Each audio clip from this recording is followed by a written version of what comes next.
Budget 2026 isn't just about numbers, it's about direction, it's about growth.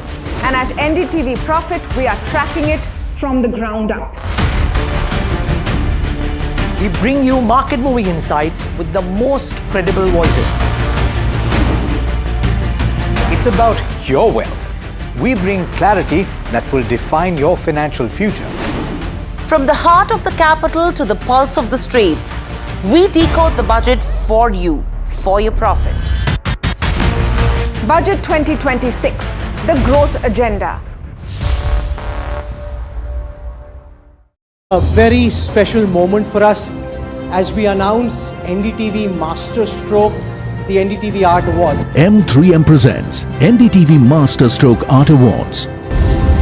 An odyssey of creative brilliance where the masterpiece meets its ultimate recognition. NDTV bringing this subject forward would have a great integrity of putting it forward where people could understand the importance of art. This award that is being started, I'm sure is going to be amazing. Art for India and for Indians is an expression of our Atmanirbharta. It's actually quite a formidable jury, so I think we'll reveal a lot more as we go along.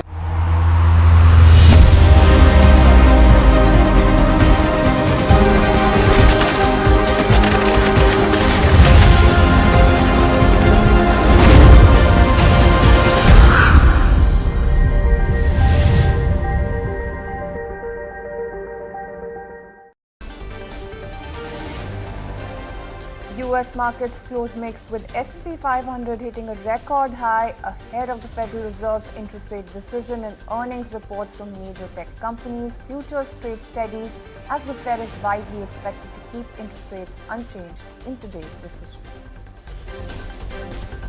And the dollar index meanwhile fell below 96 to its lowest level since February 2022 after President Trump said he's not worried about its decline. The greenback was further weighed down by concerns over a potential government shutdown, geopolitical and trade uncertainty.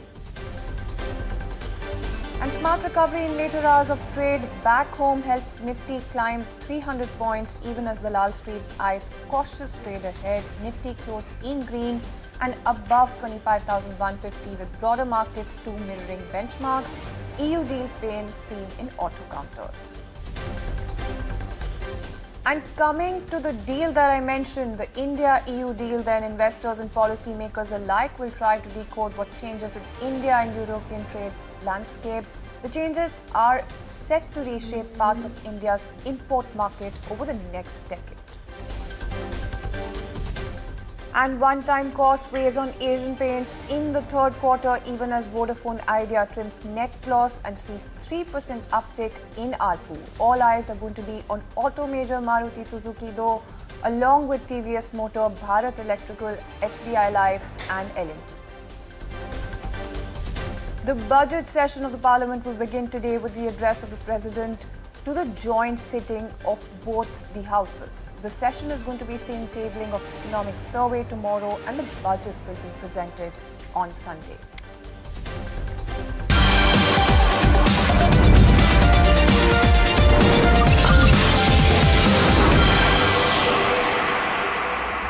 Good morning, you're watching Markets Today with me, Shreyanti Singh, and over the next half an hour or so, we'll tell you everything that you need to know to start your day on the right note, and there's a lot to talk about on the show today. Let's kickstart the show by talking about the India-EU free trade agreement, though, that remains in focus as the deal sort of, leaves steel outside the core deal for now, with both sides expected to negotiate it separately under the EU's upcoming overcapacity regulation. You do have Rishabh joining in with all of those very important details bright and early this morning. Rishabh.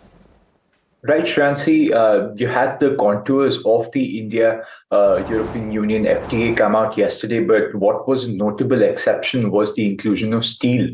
And this is largely due to the carbon tax that the European Union is planning and is currently levying on all sorts of imports, not just Indian imports, but we're seeing that steel has been left out. But India, according to the fact sheet that has come out, India is giving certain tariff exemptions to iron and steel coming in from the European Union. So the benefits when it comes to steel as a commodity are lopsided if you look at the free trade agreement solely from a steel point of view. Those benefits are more in the favor of the European Union. What we had the Commerce Minister say yesterday was, of course, that India is planning to negotiate under the newer regulations, and India is hoping to get a better deal than other FTA partners, and that is something that's going to be very important for steel stocks as we go ahead. The Indian Steel Association actually called the FTA a positive step. They said that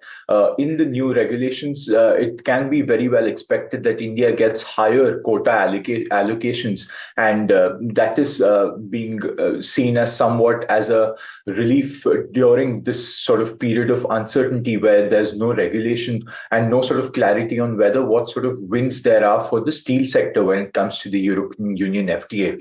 What we're also seeing is that the auto sector is under watch.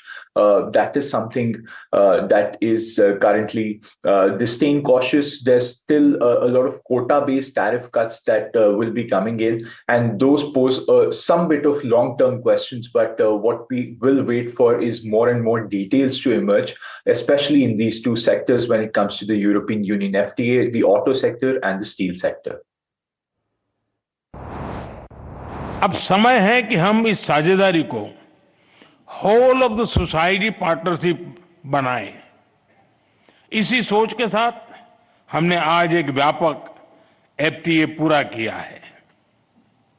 इसे भारत के labour intensive उत्पादों को European union market में easy access मिलेगा। इसमें विशेष तौर पर textile, James and jewellery, auto parts और इंजीनियरिंग गुड्स शामिल हैं। फ्रूट्स, वेजिटेबल्स, प्रोसेस्ड फूड और मरीन प्रोडक्ट उसमें नए अवसर बनेंगे। इसका सीधा लाभ हमारे किसानों को, हमारे मछुआरों को मिलेगा। हमारे सर्विस सेक्टर को भी इससे फायदा होगा। विशेष रूप से आईटी, एजुकेशन, ट्रेडिशनल मेडिसिन और बिजनेस सर्विस लाभान्वित होंगे। This visit is extraordinary. It goes far beyond a free trade agreement.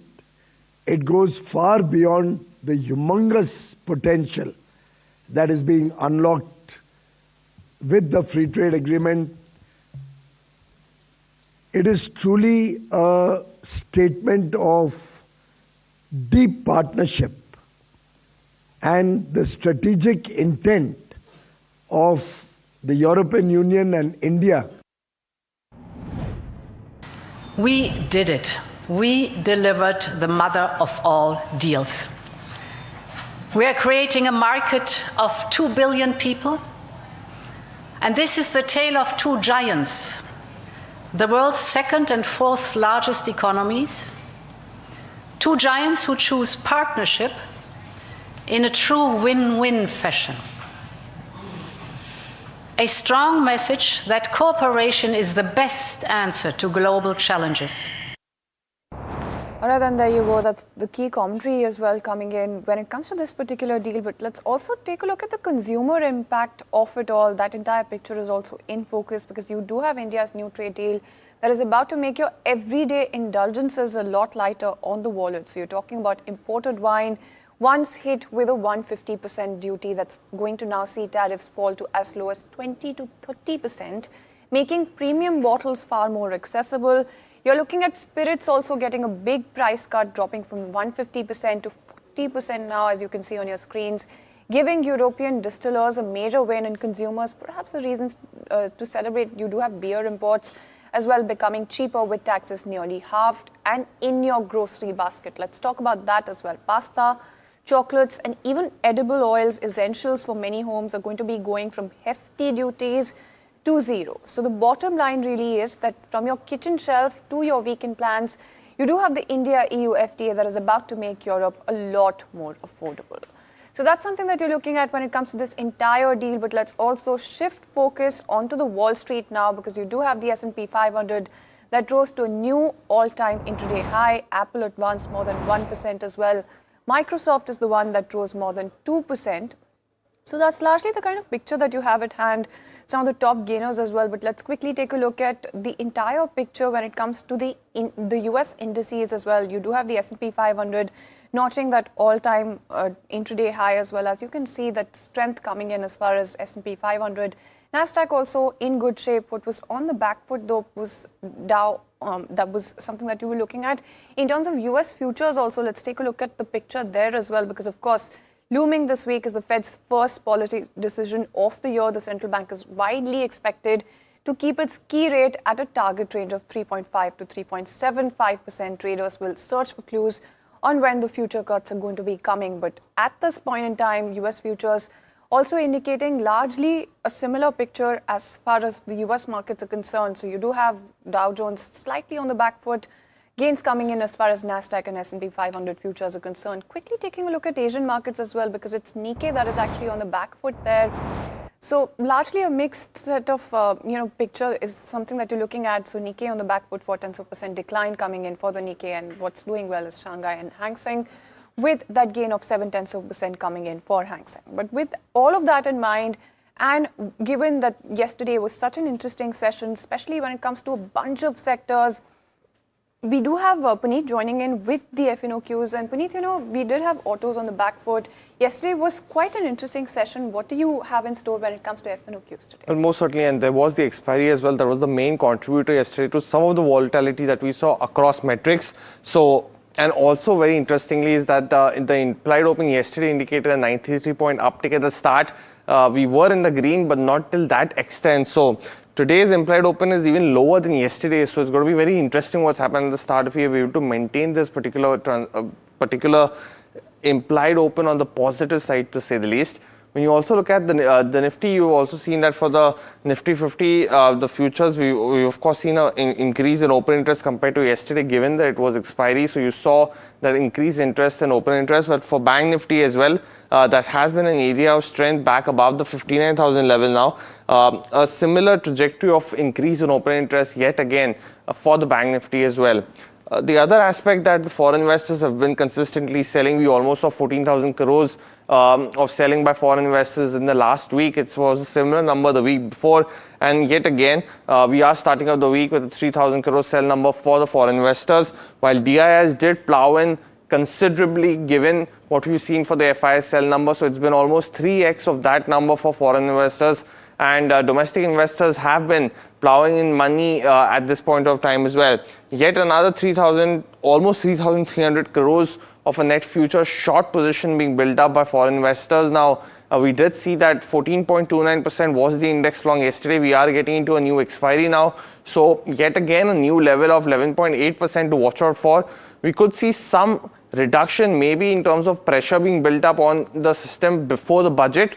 So preferably starting Monday, we'll start to see if there's a trend getting formed yet again at that particular level for the index as we speak. The put call ratio as well from yesterday's 0.8%, it's gone up to 1.12. Again, as a historical data, we do compare this number, but since it's a new expiry, you have to continue to see the trends from here on. Finally, in terms of open interest gainers and losers, Sammaan Capitalists here saw a massive buildup of shorts yesterday in the system, almost 5x change on open interest, while BPCL was also seeing a long buildup, a short buildup for ITC. ITC will be in focus on the back of results this week, so continue to monitor the stock given the pressure post the increase of custom duty and basically the duties on cigarettes. Hutco as well as Bharat Dynamics are some of the other counters with massive change in open interest as well. For the open interest losers, finally, to wrap up this list, Swiggy continues to be one where we've seen increased action. The open interest has reduced, but short covering yet again. This counter will also be in focus on the back of earnings this week, but largely stock-specific individual action, and auto, as you rightly said, will be in focus on the back of earnings as well from Maruti and TVS amongst those.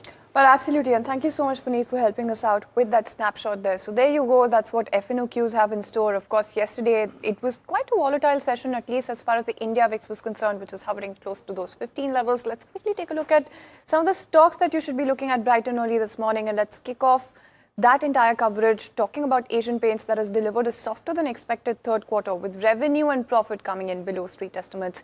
You do have Mahima joining in with the details when it comes to the earnings fine print and also the brokerages, Mahima. Right, so, the earnings, of course, came in market hours yesterday, and we saw the negative sentiment that the street delivered. But post that, when the con call came out, I think the positive, the commentary that has come in is actually come in positive for something like an Asian Paints, and we could expect some positive momentum in the stock today. In terms of where brokerages stand, Jefferies has maintained a buy with a target price of 3,300. Positive commentary on volume growth is something that they've liked. Issues, of course, remain with regards to where consolidated revenue growth stands, which is nearly half the volume growth. Competition, of course, still continues to be, something that Asian Paints is looking at and continues to be under pressure. Management outlook on growth was positive and endeavor to gain market share is something that they're looking at. Morgan Stanley on the flip side has maintained underweight with a target price of 2190. What they're saying is that Q3 efforts were in place, demand was unsupportive, but growth delivery fell short of consensus expectations and company's Q2 performance. So basically Q3 was affected by a shorter festive season and prolonged monsoon, and October demand was weak, December exit was better, and January growth is similar is what the management has said. In terms of volume guidance, they've said that the volume growth in Q4 will be anywhere between that 8 to 10%, which is lower than what they did in Q2, by the way. And overall, the value growth will be around 5 to 6 odd %. Competitive intensity remains high and industrial growth will remain strong. EBITDA margin guidance is still between that 18 to 20% mark. Lastly, in terms of Citi, they've again maintained sell but slightly hiked the target price to that 2,300 rupees. Weak performance despite low base and outlook still challenging. They've cut their EPS estimates as well, revenue estimates by 3 odd % and EPS estimates slightly because of raw material pressures going on. So this is the overall view of what brokerages are making of Asian Paints earnings. Well, absolutely. And let's also talk about Marico, because that's also delivered an inline set of numbers. You do have Parachute performance aiding the counter as well in the third quarter. And you do have brokerages that seem to be largely positive, especially Jefferies. Let's talk about that one as well. I think more than inline, it's a good quarter for Marico, to say the least, because we've seen double-digit growth both in terms of where domestic as well as international performance is concerned. India volume growth was at 8% and value growth was at 28% YY basis, largely on the price hikes that they've taken because of copra prices going up. Margins, of course, still remain under pressure, but positive management commentary is something that will probably, aid that positive momentum in the stock. Revenue was up 26%, EBITDA up 11%, margins at 16.7% versus that of 19%, and net profit up 12%. Key segments, Parachute volumes inched up, of course, inched down by 1 odd %, and value-added growth, value-added hair oils growth was at that 29% mark. Edible oils volume fell marginally. Food, of course, was the main area of pressure, which grew just 5% versus that of 23% earlier, last quarter. Positive management commentary because digital first portfolio, they are likely to exit FY26 at a 10 billion rupees plus. In terms of food business, 25% plus CAGR is what they're expecting by the end of FY27. They expect 25% revenue growth in FY26, targeting double-digit revenue growth and mid-teens EBITDA growth over the medium term, and EBITDA margins are anticipated to expand 150 to 200 basis points in the medium term is something that the management has guided for, and copra prices are likely to ease off in March and April onwards. In terms of what brokerages are making of this, where Morgan Stanley has maintained equal weight with a target price of 788, what they're saying is that Q3 is in line, consistent guidance and delivery has happened. India volume growth momentum should be sustained as pricing gradually moderates. On the other side, Jefferies is also maintained buy with a target price of 900, which they've hiked from 880. They're saying that growth momentum continues and overall performance was, of course, led by price hikes in Parachute, despite which volumes have been sustained. So this is the overall view of how Q3 has panned out for Marico, certainly a positive one. Yeah, then thank you so much, Mahima, for joining us with all of those details. So there you go, a strong quarter is what you're looking at. Brokerages, especially Jefferies, remaining positive on the counter as well. But there's a bunch of counters that are in focus on the back of news flow, and Varsha is joining in with all of those details. Varsha, it's actually order wins galore when you're looking at your list. Take us through your list. Yeah, let me start with RVNL, wherein yes, they've received order from South Central Railway. The order value is at around 242 crore, and the order needs to be executed in next 24 months. Then you have ABB India, wherein they've received order from Titagarh Rail to supply 6-car train sets and 18 6-car train sets, and this needs to be executed in the next 3 to 4 years. Then you have Kaplan Point, wherein they received US FDA approval for a drug which is used to treat which is used in the anti-inflammatory treatment, and this had US sales of around $57.4 million as of November 2025. Lastly, you have Deep Industries, wherein they've received order worth 108 crore. This order is from GAIL for hiring compression facilities, and this order needs to be executed in next 880 days. So these are all the stocks which are in focus as of today. All right, then. Thank you so much, Varsha, for joining us with that entire list. So there you go. That's actually 3 counters on the back of order wins that make it to Varsha's list. A bunch of counters that are in focus this morning. But tell you what, let's also talk about Air India that has unveiled its first line-fit Boeing 7879 Dreamliner with interiors designed exclusively for the airline as part of the airline's ongoing transformation under Tata ownership. You do have Danish joining in with some more details right from Hyderabad. Well, this is Air India's brand new aircraft, the 7879 Dreamliner, and this is the first line-fit aircraft that has been delivered to the airline. Well, what do I mean by line-fit? Well, this aircraft is meant and designed for Air India as per its needs. And to give you a little bit backstory, a few years back, the airline placed an order of 420 aircraft. Out of that order, the airline had also ordered a few wide-body aircraft, and out of that wide-body order, there are 20 of these that the airline has ordered. And this is what we have showed you from the outside. Now let's step in and take a look at how does the aircraft really look from the inside.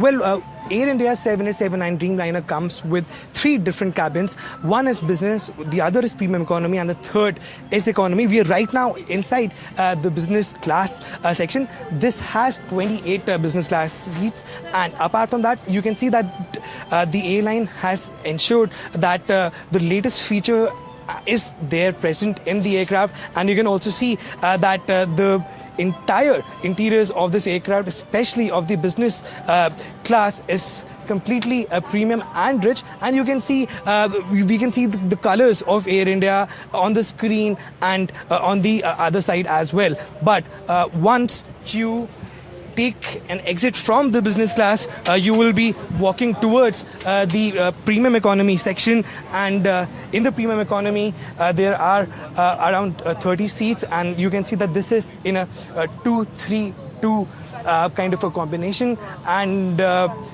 once you walk besides this, you will be in the economy section, and the economy section has a seat setup of 333. Well, what makes this aircraft a bit different from the other wide-body aircraft that the airline has? Well, since this is the first made for India Air India aircraft, you can see the entire livery and the theme of the airline is continued in a very serious way, and the colors and the themes you can see all around you. Besides that, in order to give enhanced comfort to its passengers, the entire aircraft is equipped with Recaro seats. And even if you can see that this economy seat also comes with certain functions, so that anyone's journey in this aircraft remains very comfortable and safe.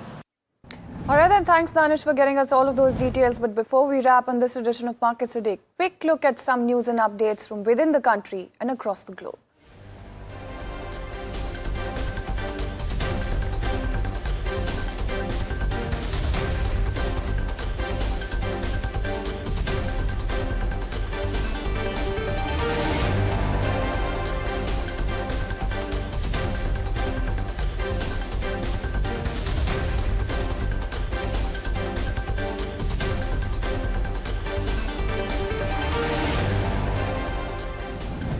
All right, then. With that, it's a wrap on this edition of Markets Today. Thank you so much for tuning in. Better stay tuned in, because India Market Open is up next.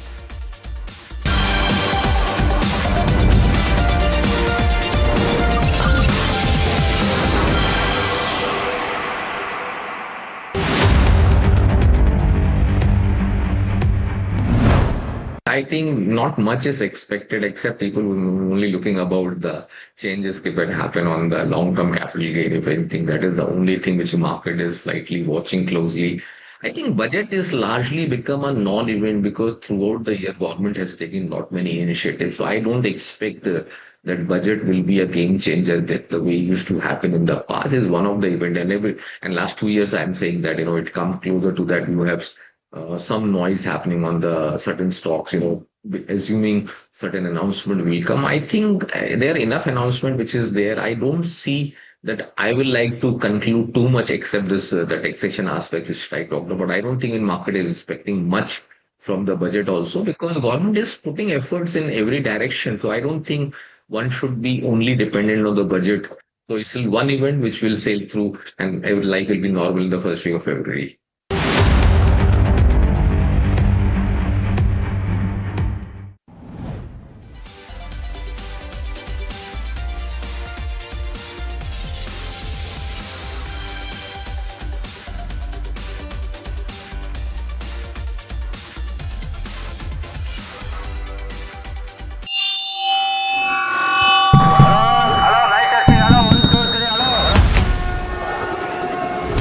This budget, India speaks from every direction, from metros to mandis, from factories to farms. NDTV Profit reports from 36 states and union territories. With our ear to the ground and our pulse to what people want. Watch Budget for Bharat, only on NDTV Profit. What Bharat wants, what Bharat expects. We are listening. Before the Finance Minister speaks. Budget 2026, the growth agenda. Only on NDTV Profit, for your profit. लोग कहते हैं कि जिंदगी एक film की तरह होती है, लेकिन मेरी जिंदगी सिर्फ एक फिल्म नहीं, एक ब्लॉकबस्टर फिल्म है। बचपन से पता था मेरे सपनों में दम है, आगे नहीं सबसे आगे जाना है, स्टार नहीं सुपरस्टार बन के दिखाना है। नाम मिला, फेम मिला, प्यार मिला। I was not just running, I was flying. सबकी जुबां पे बस एक ही नाम, यो हनी सिंगर। लेकिन फिर ब्लॉकबस्टर कहानी में आया एक ट्विस्ट। 7वें आसमान से सीधा गिरा मैं जमीन पर। फिर क्या, खुद पे काम दोबारा शुरू। फैंस ने फिर प्यार दिखाया, फिर स्टार नहीं सुपरस्टार बनाया। है ना मेरी जिंदगी एक ब्लॉकबस्टर फिल्म। शुक्रिया आपकी प्रेयर्स का और आपके प्यार का। कॉन्सर्ट्स तो आपने बहुत देखे होंगे, but this is gonna be concert of a lifetime, क्योंकि मेरे फैंस ही हैं मेरी विक्ट्री, मेरी हिस्ट्री, मेरी glory. So come and witness Yo Honey Singh, this is my story.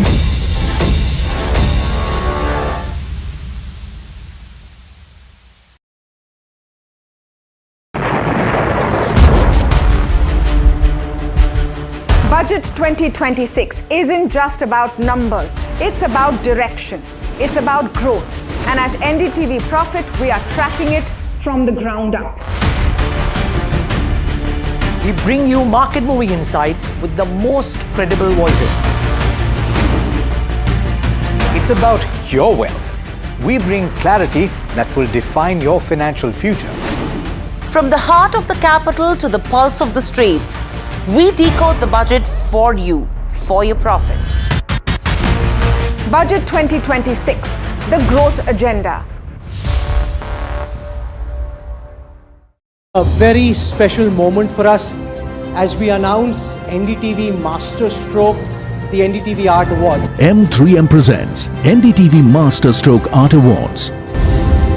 An odyssey of creative brilliance where the masterpiece meets its ultimate recognition. NDTV bringing this subject forward would have a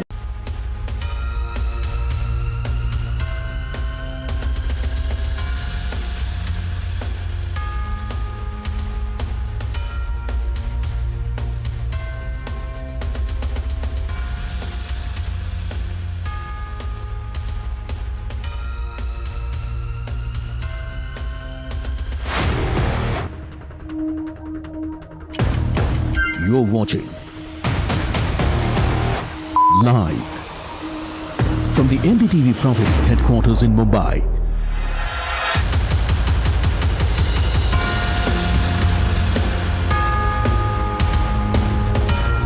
This is India Market Open.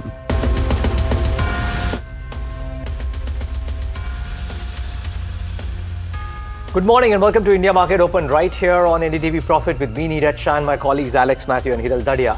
And in the midst of a very busy week, we had the details of the India-EU FTA yesterday, and we'll talk about it in detail today, of course, through the show.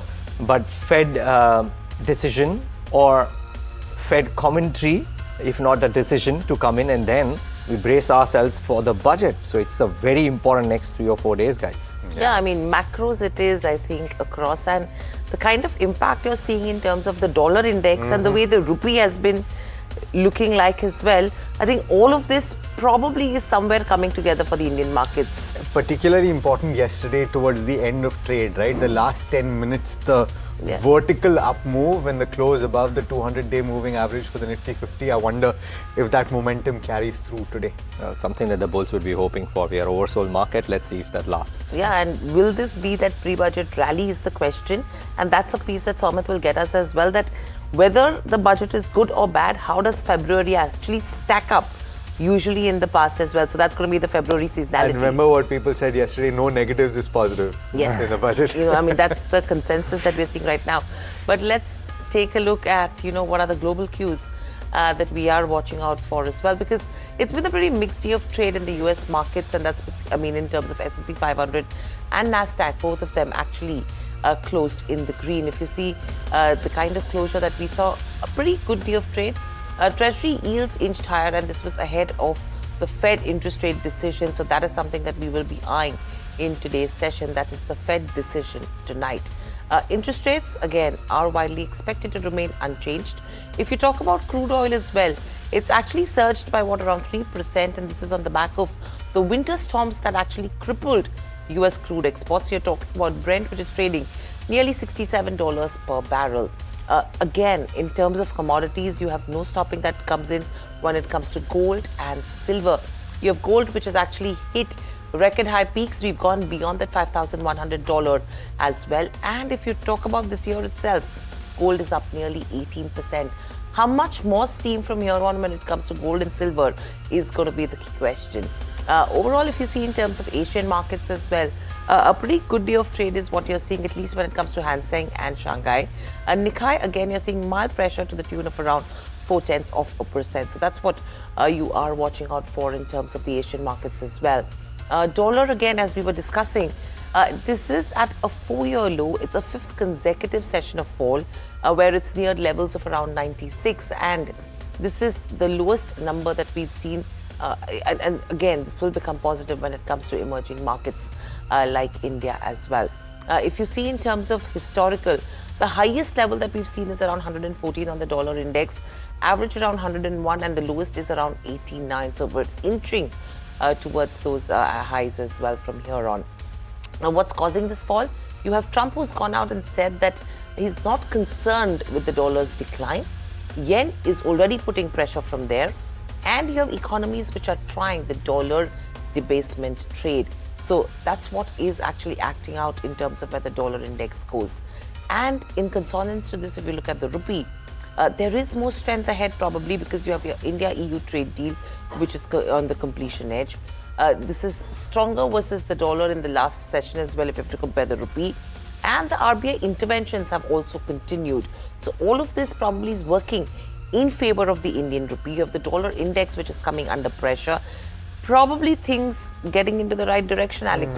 And that was somewhere inevitable in that last hour of trade that we saw yesterday. Yes, absolutely. And I wonder whether the rupee move up, if it does take place, is that launching pad for foreign institutions to come back in force.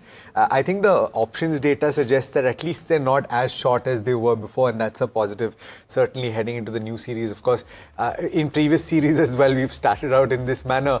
I wonder if that will pan out over the course of February again. reminder, we'll take you through the seasonality factor in February. But let's talk about what happened in trade yesterday. And it all has to do with the last hour, in fact, the last 15 minutes of trade, because you had the Nifty 50 move above the 200-day moving average. Take a look at that. Very sharp up move towards the end. It's actually the Bank Nifty that led this. And take a look at the Bank Nifty as well, because you will see that move up. It closed 1.3% higher. Heavyweights HDFC Bank, ICICI Bank and SBI, if you pull up those charts, you will see a similar move in all three of those stocks as well. They saw late gains.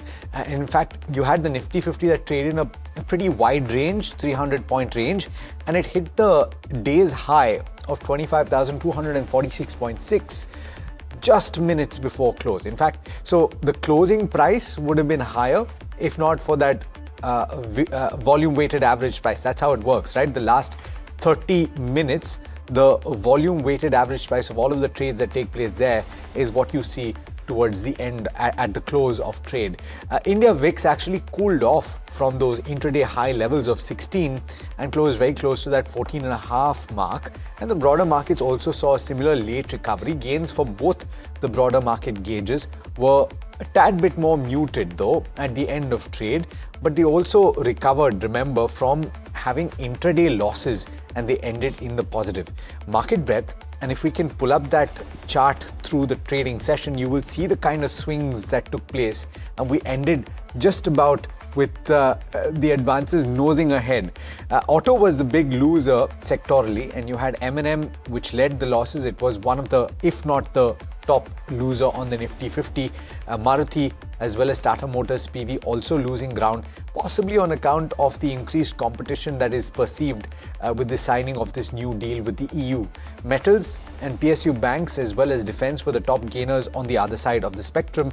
Metals in particular gaining over 3%. Hin Zinc was one of the stocks that gained quite considerably, and of course it might see just a tad bit of a downside based on the announcement that came post-market hours. We'll talk about that. I've got it in my list. Yeah, no, it's interesting, right? The first major green shoots and suddenly the supply comes back. I think the persistent problem with Indian markets of late, the supply.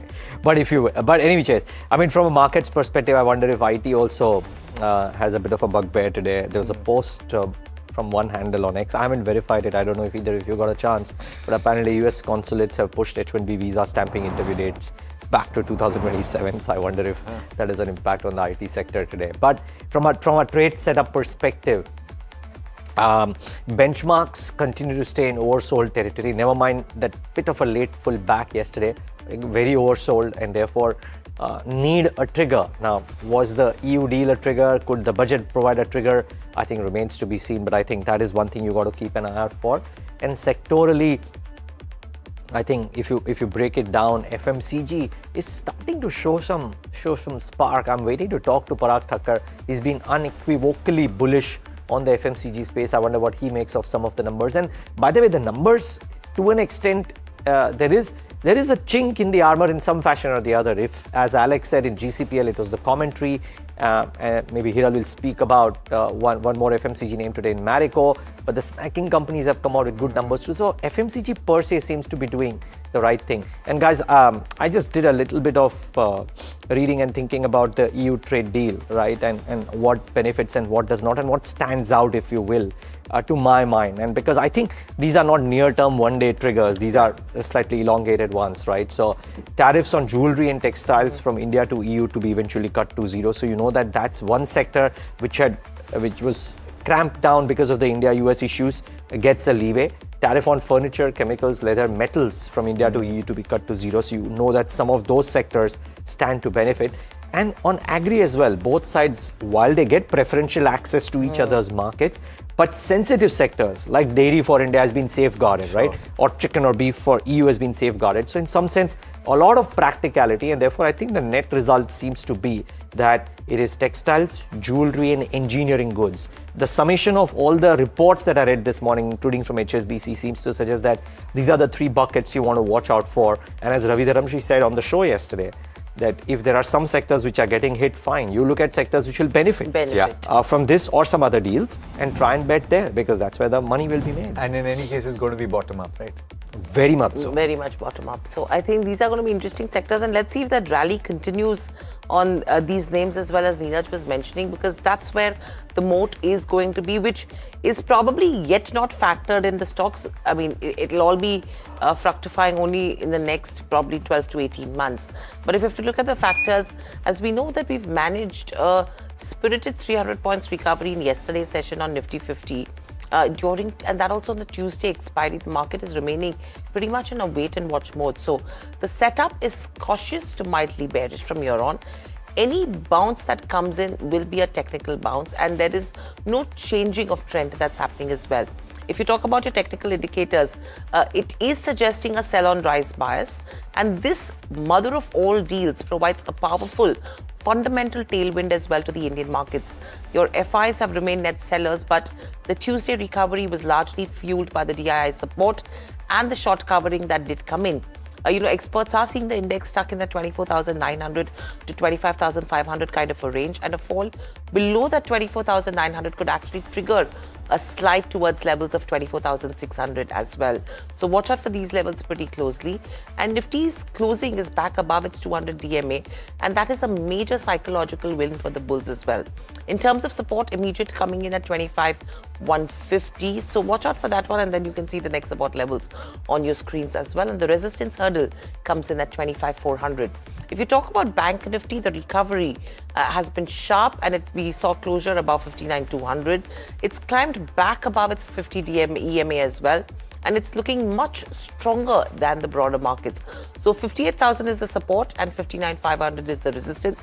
So watch out for these levels in terms of the range as well when it comes to Bank Nifty.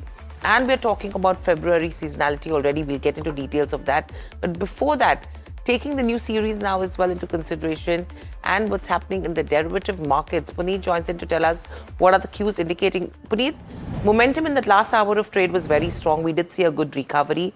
Expectation is that probably that could continue, but it is a sell-on rise kind of a market.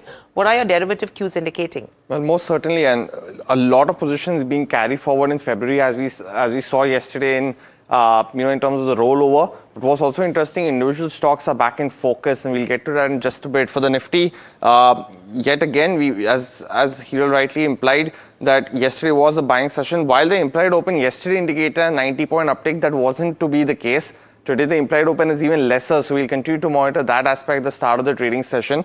When you also look at the Bank Nifty, that has been an area of strength. Of course, the increase in open interest for both the Nifty 50 as well as the Bank Nifty yesterday, post, of course, migrating into a newer expiry, which is of February. And before the budget, all of these key levels continue to be, in session. Now, we've seen yet another selling for foreign investors in yesterday's trading session by almost 3,000 odd crores.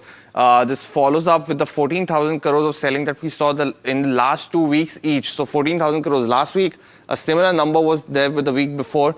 And yet again, the start of this trading session has been with selling from foreign investors, and could be something that we see at least till the month of Friday. For domestic investors, a 3x increase compared to what foreign investors have been selling has been an area of strength for the markets. When you also look at foreign investors, they've yet again sold 3,300 crores, and the index long yesterday was at 14%. But while it is historic data and it's good for a comparison, this is a newer series, so we might see some pressure on the index longs over the next couple of days. So starting Monday would be a better parameter for this particular metric to start tracking what happens in terms of February, because we were in the trenches, to say the least, of 7 to 8% index longs and 92% shorts by foreign investors, and a similar trajectory for net OI PCR as well. Finally, in terms of stocks, a lot of massive build-up yesterday in terms of the open interest gainers. So Sammaan Capital saw a 5x jump in terms of its short build-up. ITC on the back of earnings will be in focus today. A short build-up yet again seen on this counter, and results become very key for this stock. In terms of open interest losers, we've seen something like Swiggy back in focus. The open interest, of course, is reduced, but again, a counter that will be in focus this week on the back of earnings. So a lot of individual stocks seeing a lot of change in terms of open interest. And while earnings continue to be the trajectory, a lot of textile and auto stocks will be back in focus. Important to see what happens with Maruti and TVS earnings, and if any comments coming from there as well. Okay, so again, important commentary that we're picking up, and Monday will be important in terms of understanding how the new FI long positions pan out as well. But let's focus on the stocks that we will be watching out for. On my list, the first one that I have is Marico. Now, it is a good set of numbers because, one, they've seen double-digit growth in both India and international business. The management commentary is something which is pretty strong. Your India volumes have grown around 8%. By value, it's grown around 28%. The only negative over here is the margins, which have actually remained under pressure. If you look at the key numbers from here on, revenues are 26% growth is what we've seen. Your EBITDA has seen a growth of around 11%. Margins, as we mentioned, are 16.7% versus a 19.1%, whereas the profit has seen a growth of around 12% on a year-on-year basis. So watch out for this one in trade. Secondly, a thumbs down coming in for a Vishal Mega Mart. Now, this is the lowest growth that they've seen in 5 quarters. In fact, if you talk about the reported same-store sales growth, that is coming at 9.1%. And if you adjust for the preponement of the Durga Puja, that is at around 10.3%. In fact, the same-store sales growth has been lower as compared to the previous quarters. And your loyal customers have continued to grow. Around 16% is what you've seen. Your store expansion has continued with additions of nearly 29 stores during the third quarter. Again, a 19% growth in terms of the profits.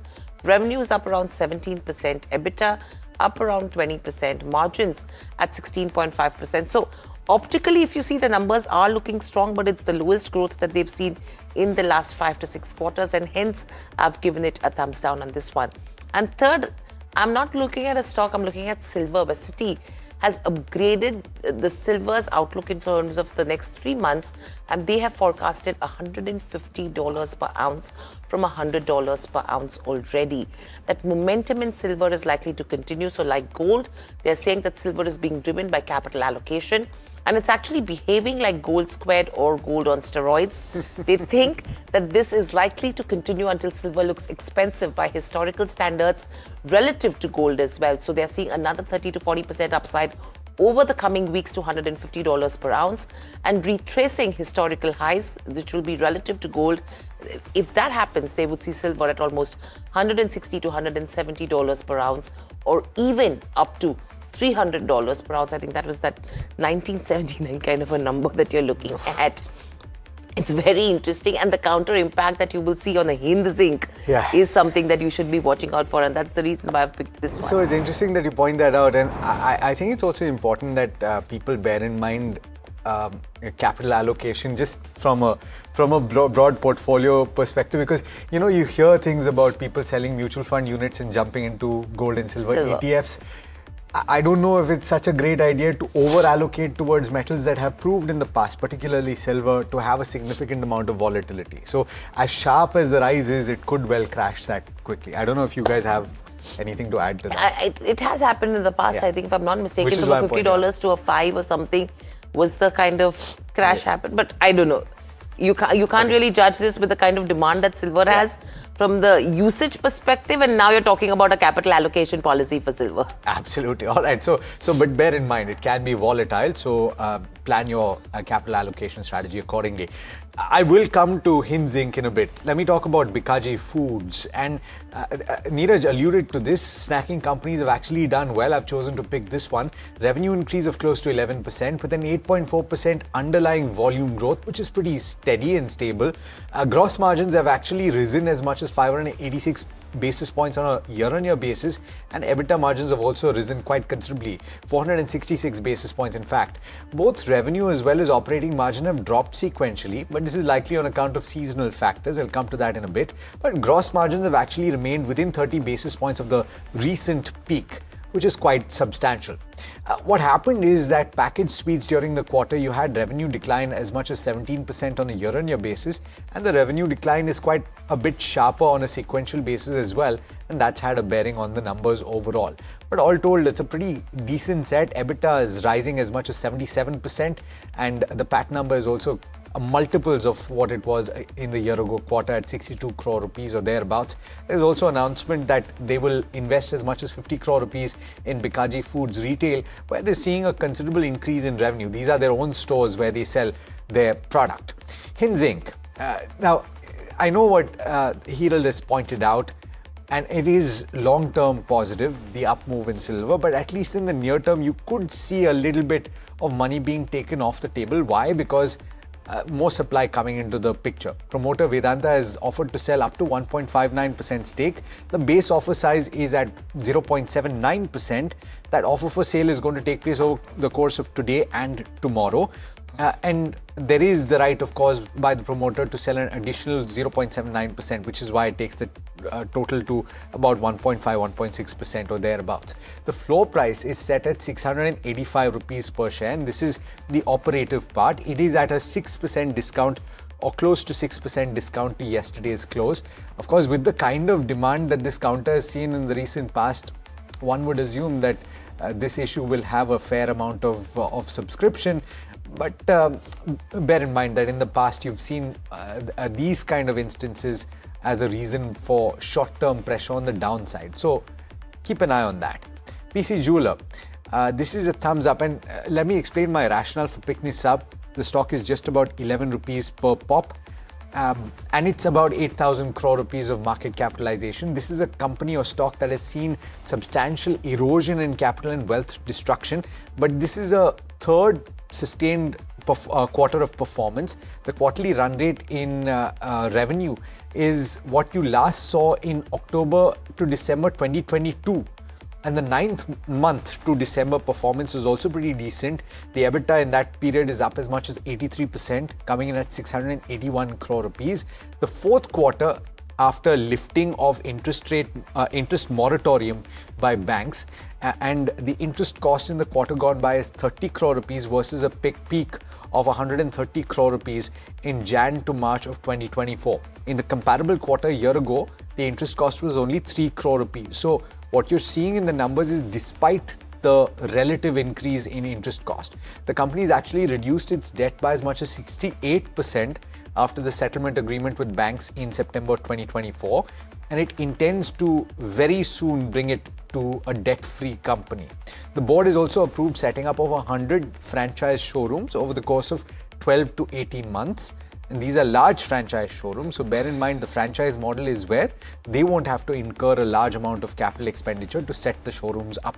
They've also recovered the keys of a lot of the showrooms that were not under their control as this entire settlement of dues took place. The numbers look particularly good, 37% increase in revenue, EBITDA increase of 80%, margins expanding considerably, and the PAT number up as much as 28%. Just a caveat, this is a relatively small ticket size counter. It can see volatility, so bear that in mind if you are looking at the stock today. Okay, Gopal didn't quite do a Bikaji, but did reasonably well. So revenues were up 1.8% for Gopal Snacks. That's the first stock on my list. But the EBITDA was up 96%. And that was quite stunning, really, as a result of which the margins went up to 7.6% versus 3.9%, and net profit at 15.4% versus 5.3%. Now, the street typically doesn't quite reward no volume and value growth combination, because of which the 1.8% revenue growth is a bit of a downer for Gopal Snacks, but great margin performance. Let's wait and watch if the street does reward this one or no. Very high probability it could, but like I said, the caveat is that the revenue growth was just about 1.8% higher. No such problem for Metro Brands. Decent performance on all line items. Revenues were up 15%. EBITDA was up 17.7%, and as a result of which the margins eked up slightly to 32.7% versus 32%, and net profit up about 35%. I think they did decently well. Nissan Joseph appointed as the CEO for the next 5 years, so no issues around management continuity. Maybe the street rewards this. I think a couple of notes that I read were fairly constructive on what Metro Brands has done and the commentary that they've given. So keep an eye out for Metro Brands. That's number 2 on my list. And a clutch of brokerage notes today, by the way. A lot of brokerage notes. I think there is one from Jefferies on Eternal as well, which is some 84% upside, right? Yeah. So a lot of brokerage notes, but I'm choosing the one which is Investec's note on Aditya Vision. They've initiated a buy with a target price of 675 rupees per share. They say it's exposed to the Hindi heartland with rising consumer durables penetration. The current valuations, according to Investec, appear attractive. They see, or Investec sees, a revenue and a profit after tax compounded annual growth rate of 21% and 25% respectively. And ROIC should remain impressive at 20% according to the brokerage house. Watch out for this one. 486 is the current price. They believe the stock has a target price of 675 as per their math. So keep an eye out for this one. Considerable upside in that. Neeraj, Hiral, of course, a lot of details coming through in the agreement yesterday, but still a few question marks remain in the automotive space, in the steel space in particular. So let's bring in Rishabh to tell you about some of those question marks that continue to exist. And of course, you will have several clarifications that come through in a press conference later today. So Rishabh, some of the key highlights you already told us over the course of yesterday and today. Maybe some more you can tell us that may have missed the eyeball yesterday. And what are the question marks that still exist? Absolutely, Alex. I think the number one sort of commodity that has remained out of this core free trade agreement is steel. That is something that clarity is being sought for. The entire issue around steel is that it will be negotiated separately outside of this FTA, because there is a separate sort of regulation that the EU is working on that comes into effect starting July 2026. Till then, what the hope is and what the minister is also hoping for is that India gets better quota allocations as part of that newer system of regulations.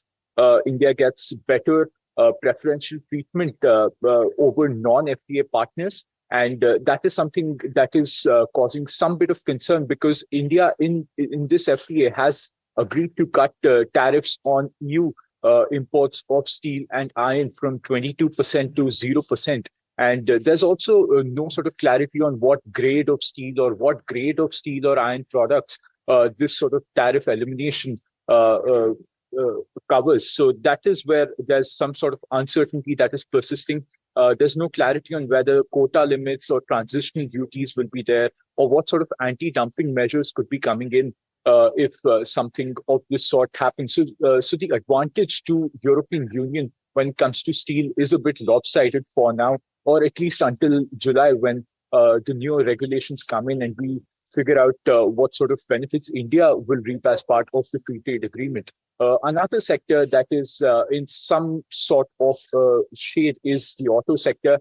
We don't have a lot of clarity on what sort of the longer term impact will be of these quota-based tariff cuts that have come in. We'll have the full sort of matrix of the tariff de-escalation that might come in sometime later. So that will be something to watch out for. Thank you so much, Rishabh, for that. So clearly, you have the negotiations when it comes to steel that will happen later during the year, and that has been kept outside the purview. So we will be watching out for these sectors pretty closely. We'll quickly slip into a short break. On the other side, we'll get you top trading strategies for today and lots more. Please stay tuned to NDTV Profit.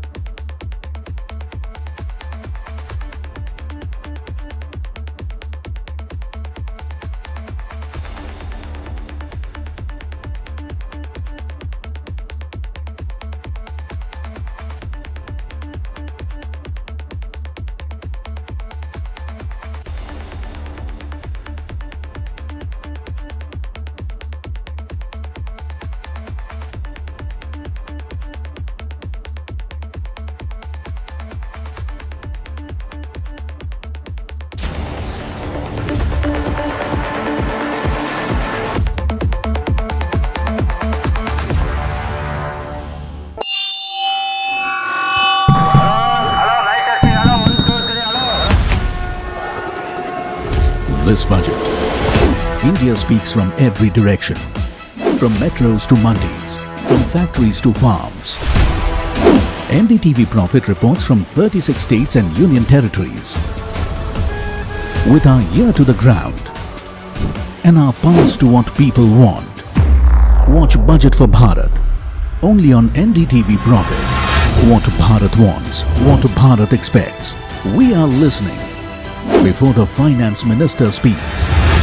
Budget 2026, the growth agenda. Only on NDTV Profit, for your profit. लोग कहते हैं कि जिंदगी एक film की तरह होती है, लेकिन मेरी जिंदगी सिर्फ एक फिल्म नहीं एक ब्लॉकबस्टर फिल्म है। बचपन से पता था मेरे सपनों में दम है, आगे नहीं सबसे आगे जाना है, स्टार नहीं सुपरस्टार बन के दिखाना है। नाम मिला, फेम मिला, प्यार मिला, I was not just running, I was flying। सबकी जुबां पे बस एक ही नाम, यो Honey singer.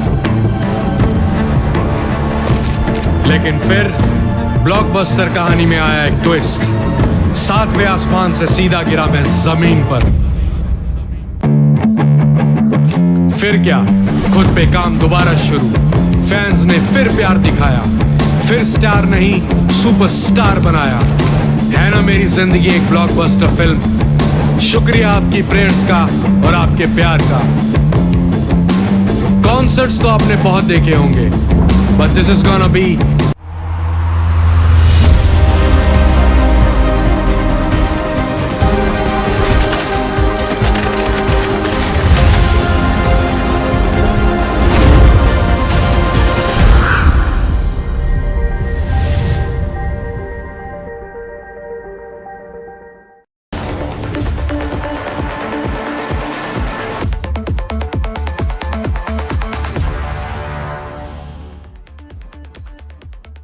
Back with India Market Open right here on NDTV Profit. Pull up the implied open and just show you what is it that we are likely to do at the start today. Remember, the start has virtually no bearing on what we do during the course of the day, as yesterday has shown. Well, 58 points in the green. Let's see if that lasts. But our experts today with us on the show to talk about how they think about the day's trade and the near term. Remember, it's an important week. There's the Fed decision and the budget. Of course, not to forget big earnings from the US and India. Kush Bora, founder of kushbora.com, Parag Thakkar, head fund manager at Fort Capital, with us at the studios. Gentlemen, thanks so much for joining in.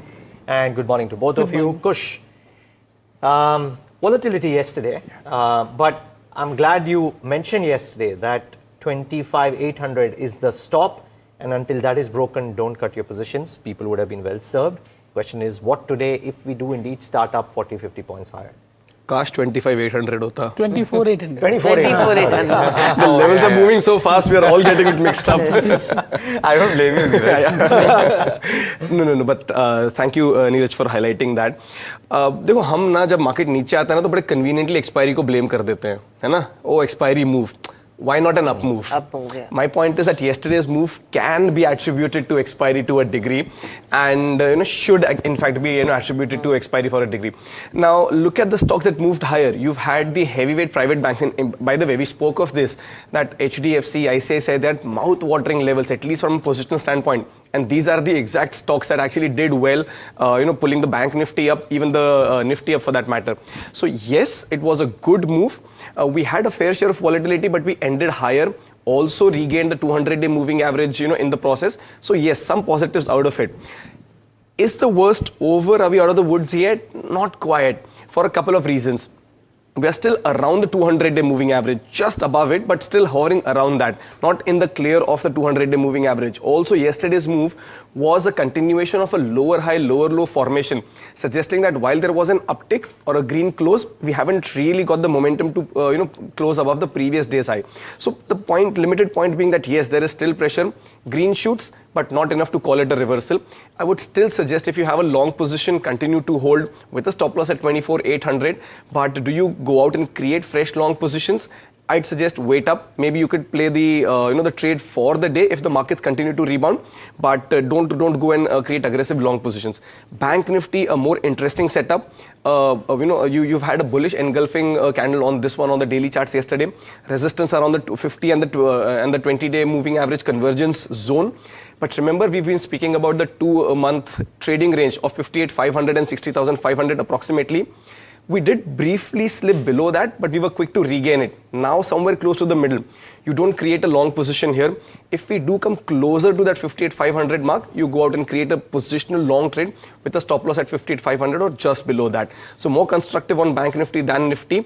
But like I said, don't be preemptive. Let the markets rebound and then go out and take that long trade. Individual stocks that you're liking this morning? Going with all long trades. One of them is a continuation, and I'll give an update as well on the weekly pick that we mentioned yesterday. OFSS, this one's showing good strength. There is a that there are green shoots of a revival. Remember, this has been very beaten down for a while now, and you're starting to see green shoots. 20-day, 50-day moving averages being taken out. You've had a relative strength demonstration on this one, with the markets not going anywhere but the stock regaining, or rather gaining strength in the last 8-10 sessions. So OFSS is a good trade from a positional standpoint also, but from a near-term perspective, 8200, 8400 are your target, 7800 is where you keep that stop loss. One metal name had to make the list despite the volatility, but this is one that hasn't really gone into overheated territory. So that's Jindal Steel for you. On the upside, you've got 1110, 1140 as your targets, 1050 is where you keep that stop loss. Mind you, below above 1100, 1110, the stock can actually gain quite rapidly. Also, the update is on Tech Mahindra.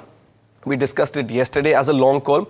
Good moves on this one. First target being hit. You can now hold it for subsequent targets of 1770, 1795.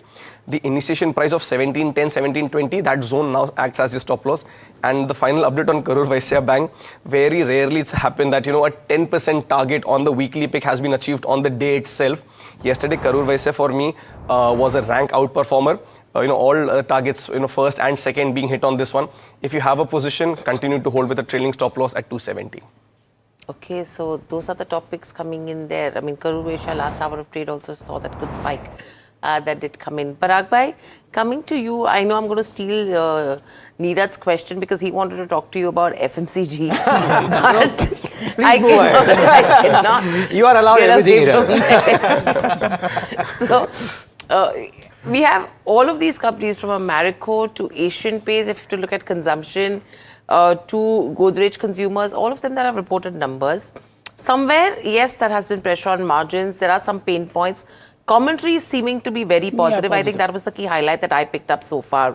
What are you making of these numbers? And you have been pretty positive on that entire pack in the last probably a month almost now. Sure. So basically, see, all companies are reporting numbers. First of all, business updates also came, right? Godrej Consumer, Marico. So we know the numbers. Like Marico was likely to report a double-digit EBITDA growth, that they reported 11%. Godrej Consumer reported 16.5% EBITDA growth. And Tata Consumer reported about 20% EBITDA growth.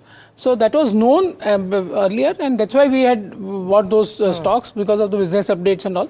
And because we thought that mid caps and small caps in such uncertain geopolitical environment, and of course in the absence of US-India trade deal, will get rogered. And so we took a defensive position in FMCG stocks, which has helped us actually. Of course, Godrej Consumer was a shocker yesterday, just because the newly acquired businesses have not gained a lot of traction.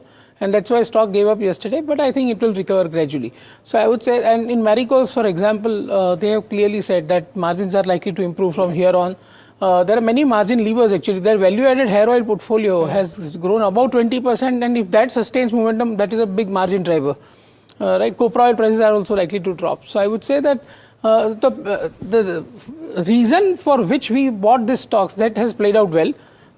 If that money would have been in mid-cap and small-cap stocks, it would have been down by 15-20% minimum. So it has acted as a cash, of course, this entire, including lever also. So I would say that, yeah, so I am happy with that position, and I would like to hold on to these stocks. And still buy at current levels as well? Yeah, they are, because they have not gone up too much. So I think Godrej Consumer, Tata Consumer was up 3% yesterday. But but for us, happily, we are heavily invested into banks, which did very well. Axis rose 3% yesterday. And ICICI and HDFC are also now starting to show some traction.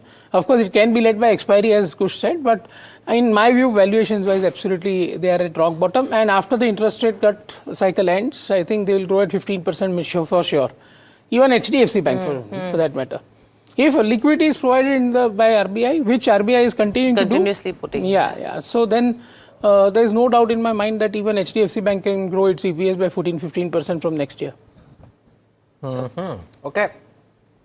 So, well, and guys, the beauty about sometimes the fundamental recommendations is that they can stay same for 6 months on a row, because you may want to create a portfolio and stick with it, because it's not a trading portfolio. So just keep that the back of your mind. I do wonder, Kushbora, though, if any of these large FMCG names come under the trading list, because Parag Thakkar is right. they helped cushion the fall, but they may not necessarily be trading buys, right? Are any of them trading buys? So, honestly, I did like Tata Consumer and Godrej. In fact, I was equally surprised, and I was having an offer conversation with Parag Bhai as to why did Godrej react the way it did, and he had his reasons. They still look good. Will I buy now? I would perhaps wait. Tata Consumer, I would still consider, but given the kind of sharp downtick on the back of volumes on Godrej, I would wait it a day. If it does kind of recover some lost ground today, then I would consider buying. But I'm actually more keen on something like a Colgate, because there are positive divergences. The stock is holding its ground. Volumes also pretty healthy, and it's not moved. It's not participated in this entire rally. So if the FMCG pack has to do well, Colgate will eventually do that catch-up trade. So I remain constructive on Colgate. If you want to take a position in the FMCG name, I think Colgate is one stock that you can consider. Okay, and since we are on that topic, Parag Thakkar, I want to bring you in on whether you saw the numbers of the snacking companies. Bikaji Foods, very good numbers I thought. Gopal Snacks, the top line was a miss, 1.8%, but the margin performance was rock solid. What about the snacking firms? No, I think food as a business should do better. Actually, they should grow better. That's why we saw Marico acquisition of that PVR's popcorn business also.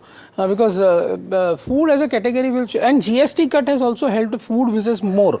Right, so that's why I saw Bikaji volume growth was around 8.5% and all. So I think that continues to be good. Of course, Nestle is the king of all in food business. ITC's food business will also do well. But so I feel that within the FMCG categories, food is definitely a bigger growth driver.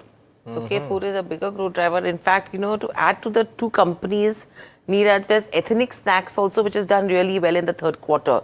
So Ethnic Snacks, which has done well, Bikaji core businesses returned to double-digit growth, and your Gopal Snacks, where the gross margins have improved.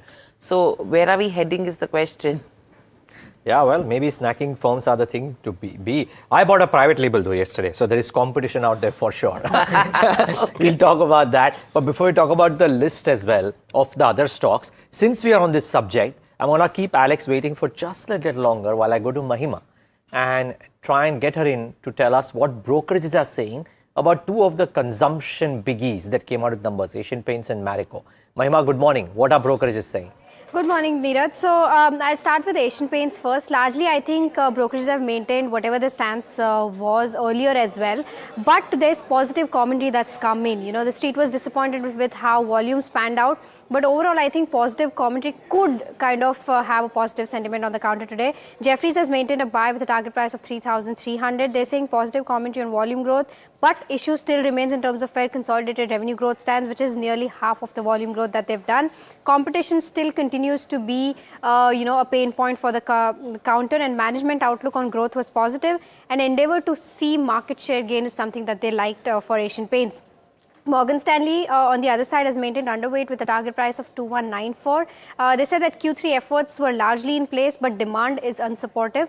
Growth delivery fell short of consensus expectation, and company this versus, of course, Q2 performance of the company. And Q3 was affected by shorter festive season as well as prolonged monsoon.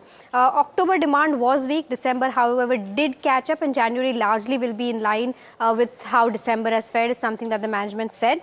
Volume growth guidance for Q4 is at 8 to 10%, which is less than what they did in Q2. And with 4 to 5% negative mix continuing, implying a 5 to 6% volume growth is something that they've guided for. But industrial business has continued to do well for them. The growth remains strong, and EBITDA margin guidance is still maintained at that 18 to 20% mark. Citi, lastly, has maintained sell and hiked the target price slightly to 2,300 from 2250.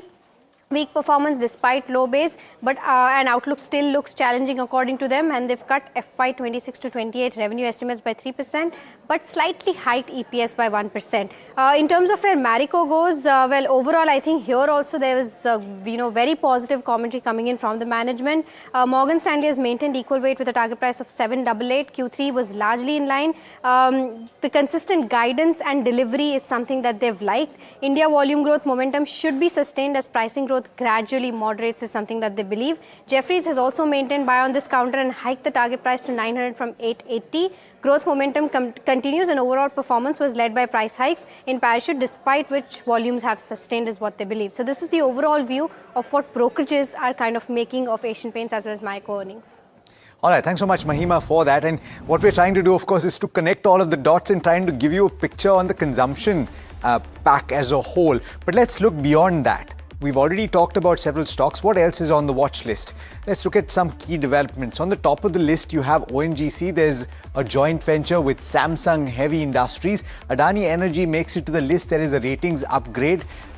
Standard disclaimer, of course, NDTV Profit, part of NDTV, which is owned by AMG. Infosys, there's a strategic pact with Cursor that you should watch out for. An order win for RVNL as well to the extent of 242 crore rupees. There's Titagar Rail, which has signed a pact with ABB. ABB actually will deliver a few pieces of equipment with regard to an order that they have. Kaplan Point, there's a US FDA approval for injectable, as a result of which it should be in focus. Petronet LNG has a pact with MGL as well as ONGC. This is another stock that you should watch out for. Beyond this, there's actually Landmark Car. And beyond everything that has happened, and they're going to be a key beneficiary on account of this EU deal. If these ultra luxury cars become cheaper, they would effectively benefit. But beyond that, there's also acquisition of stake by Nippon India Mutual Fund. This is, of course, part of their schemes, etc. Antony Waste, there is another acquisition by Miri EM Fund, which has bought 2 lakh shares. A couple of stocks in the negative, and Hinzink, we already spoke about the fact that there is an OFS increasing supply coming through. But remember, on the flip side, the long-term outlook for silver has been looked at as positive by several entities. So weigh both of those developments together. Tata Motors, finally, South Africa is mulling tariffs on cars. And this is in order to protect the domestic industry. 50% is what they're talking about. It could have a bearing on this one. But you know what? Let me ask both Kush and Parag Bhai what they think of Hindustan Zinc. Because yesterday in trade, it went up another 4%. Here we're talking about a few brokerages that are talking about silver at $150 per troy ounce. It's very close to 100 right now. So on the fundamentals, do you think that you should, I know what Parag Bhai is going to say, but on the technicals, does the momentum continue? No, but Parag, Hinzink for change is on Parag Bhai's list as well, I think, in terms of your topics today, right? No, not topics. I was just saying that they asked that what stocks you want to talk about. So I wanted to talk about that. See, ultimately, government should sell it through OFS. Government holds 29% stake, which is now valued at 87,000 crores. You know, and in budget we have to be fiscally prudent and still take care of growth. So this is something which I would seriously urge government. Vedanta himself is selling stake. Government should also sell stake. In my view, that's my request to government. That's why I put Hindustan Zinc in that list. Okay, so it's an important point. On the fundamentals, you're staying clear. Right? No, so basically, this kind of rally, I will not be able to chase. On the momentum side? Far too much to handle. Remember how we spoke yesterday that ab bus ho gaya, not in the sense that, the stock can't go. Obviously, it can go, wherever it wants to. The only limited point is, yahan se risk reward ratio favorable nahi hai. Just to put it in context, in 42 sessions, the stock has gone up 59%, almost 60%, right? We all know the kind of run it's had.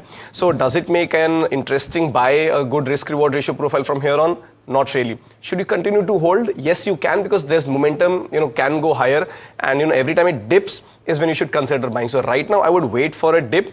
Ideally, the level for, entering into the stock is close to the 625, 650 zone. But, we've known these stocks to move 5, 7, 8% down and give us those entry points. Yeah, so but have we seen that happen when you're already targeting a product like silver, which is looking at staring probably at $130, and then you're talking of $150 and $160 as well. So when you're seeing that kind of move coming in on silver as well, do you think this kind of a drop is a possibility on the stock? I'm glad you brought it up. Let me mention how and why is it possible. The most recent example, and we discussed this also, by the way, if you remember, I think it was a contrarian bet that I had with one of the other guests on the channel when Neeraj asked me ki Hinzink ka kya karna chahiye. Someone else had a buy. I said thoda ruk ke buy karna. I think that whole conversation. This was close to the Christmas time, 26th December odd. In 9 sessions, the stock came down 10.5%. Just to be precise, 656 se 590, 585 thereabouts. My point is इतनी volatility है market में और जब इतना momentum आपको मिल रहा है upside पे तो हो सकता है थोड़ा बहुत downside पे भी मिले. So wait up, be patient, don't chase momentum at these levels. I absolutely don't mind buying strength, but this is as I said a little too much for comfort. And keep your trailing stop losses as usual. All right, we have it's a time of the show where we get you the chatter from the dealing rooms, and Somit Sarkar as usual is joining in to tell you about what he's hearing on the street. Somit, good morning. Quite a bit of action at the end of yesterday's trading session, quite a few stocks moving up sharply. What are you hearing from the dealing rooms? It's kind of a relief rally that we saw in the last half an hour of trade yesterday. But the important thing to note here is whether this momentum or whether this upward momentum will sustain the market or not. But few stocks that dealers have highlighted. Firstly is Bharat Dynamics. There are buy flows on the large HNI desk, and dealers are expecting multiple order announcements to come in Bharat Dynamics. For Dixon Tech, there are sell flows on the FI desk. Dealers indicate that there is concerns around rising prices of memory chips, and because of competition also that could come in going forward, and hence the sell flows continue on Dixon Tech. In fact, yesterday at one point of time the stock even fell below the 10,000 rupees mark. For Aurobindo Pharma, there are buy flows on PMS desk. There's a buzz of a potential pricing safeguard announcement on Penji in budget. Penji is penicillin for which Aurobindo has started a new plant. And when it comes to Exide and delivery, there are paired trades that dealing rooms are suggesting to their clients. Based on Q3 earnings, they are asking their clients to buy delivery and sell Exide based on Q3 numbers.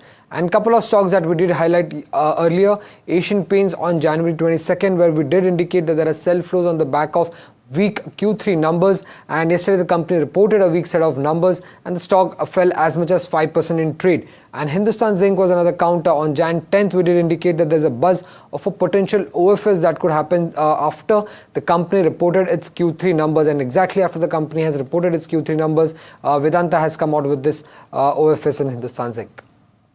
Okay, one of those factors, thank you so much, Somit, for that. One of those stock pairs that Somit spoke about, one was delivery, right? And draws attention to the logistics space. And I want to talk about Mahindra Logistics because it's returned to the black, just a shade of profit, 3% net profit. But I'm wondering if there's something at play in the logistics space which might finally work for a company like Mahindra Logistics that have been struggling for some time now, Parag Bhai.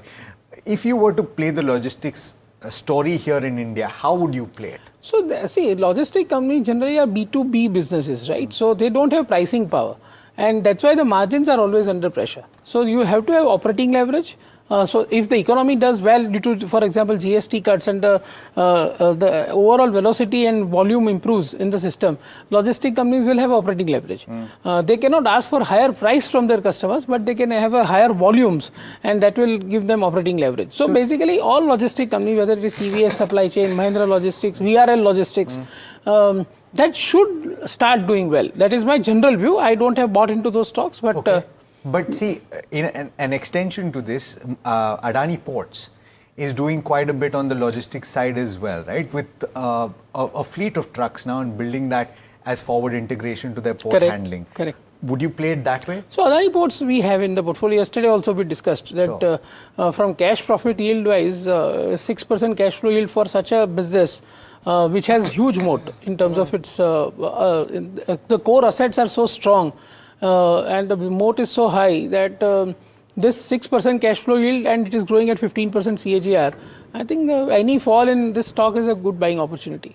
Okay, so buying opportunity from a fundamental perspective on Adani Ports as well. And just a disclaimer, NDTV Profit is a AMG company which is owned by Adani Group as well.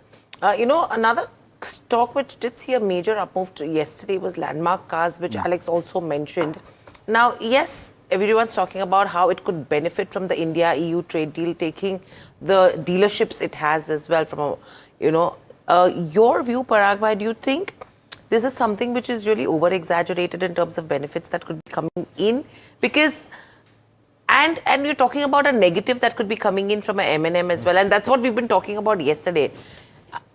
Is it just a sentiment right now? Because when it actually translates into numbers, the comparatives that you're going to make in terms of the price range of those cars, how big a positive for a Landmark and how big a negative for an M&M? So I would not buy Landmark or sell Mahindra and Mahindra for these reasons. This is not the. I would buy Mahindra for simple reason that Mahindra is going to do well in tractors. This month also you will see good volumes. So ultimately this negativity around Mahindra and Mahindra will disappear. Anyway, this trade deal is going to take its own sweet time. Correct. Of course, both sides have done fantastic about. job. I should congratulate our government also for doing this. I would say there's a lot of efforts required to do all this, and they are trying that it get implemented very soon. But I would say that, see, these are narratives. Correct. Landmark cars, simply because the stock has corrected so much, market cap is just 1500 crore now. And I think gradually they will do well. They are also the dealers for BYD cars, by the way. And BYD cars is out of stock, in December. And once they increase supply, Landmark cars will benefit. They are also benefiting from Mahindra and Mahindra distributorship. So I think the price is good. And I should congratulate Nippon Mutual Fund for doing this. Actually, instead of giving money to cash burners in QIPs, one should look at the small cap stocks which have fallen so much and gone out of radar, and actually are likely to do well now, and buy this kind of stocks. Kush there is Nippon, there is ICICI. Yeah. So basically, so I would say that this Landmark cars, PVR, this kind of, people have completely forgotten about this kind of stocks. Okay, so, I mean, this is interesting. So Landmark and PVR, you're saying? Yeah, PVR. So I keep saying. 9,000 crore market cap. And 1,000 crore ka cash profit करेंगे, and movie pipeline is very robust. I think to my mind, PVR has been missing an evident trigger. So I think the movies were a good trigger, but the stock hasn't reacted. Maybe it does need to show in the numbers in Q3 and the commentary in Q4 in actual numbers for the stock to move. So let's wait and watch if that I think it will happen. start showing as well, because Neeraj, I think a couple of years ago, you would spend probably 700, 800 to max $1,000 per footfall in terms of a PVR when you went to watch a movie. Now when you enter a PVR, you spend probably 2,500, 3,000 per person. So you think about the upside from the spends that you're doing per footfall, and that will tell you the story about Parag is probably talking about as well. And now people are returning to theatres. That is what market is missing. And actually market is not missing. Actually somebody is being forced to sell. That is what I can say. In many small caps, not only PVR. Many small caps, there is some redemption pressure in some places where they are forced to sell. Otherwise nobody will sell at these prices. Yeah, Kush, you want to make a point? So I saw Border 2, by the way, on over the weekend. And this is on a very lighter note, guys. Yeah? For the first time, I felt अगर share खरीद लेता तो better था. Picture पे spend करने से. Contributed to the 9,000 crore market cap. But it's done incredibly well. Look, there is that brand appeal as well. You've got that history. It doesn't live up to the name, by the way. At least for me, it didn't. So you loved Dhurandhar, which didn't do as well as Border did, right? Huh? No. Dhurandhar is the highest grossing. Yeah, but just Alex is into football and English movies. In the first week. Now, just to round that conversation up, on the charts, there is still that pressure on the stock, downward channel still being respected. So I would wait and watch. If once those key levels on the upside are taken out, primarily being 995,000, let me just round it off to 1,000, then perhaps you consider. Right now, I would actually wait and watch on PVR. Okay. What else? I think it's been a quarter, or rather, it's been a numbers release overnight, wherein some have really stood out well, and on some there has been a mixed bag, right? So I don't know, guys, if you saw Vodafone Idea numbers, and we haven't quite discussed that, but UBS target price stays at 12.74. In fact, let's look at the list of some of those names, right? Vodafone Idea, the losses narrowed sequentially. Maybe the street likes it. Spandana Spurti reported NIM expansion of 270 basis points quarter on quarter. Suntec Realty had decent pre-sales in a quarter when a lot of companies haven't had pre-sales, DLF, Oberoi, etc. But collections were weak for Suntec.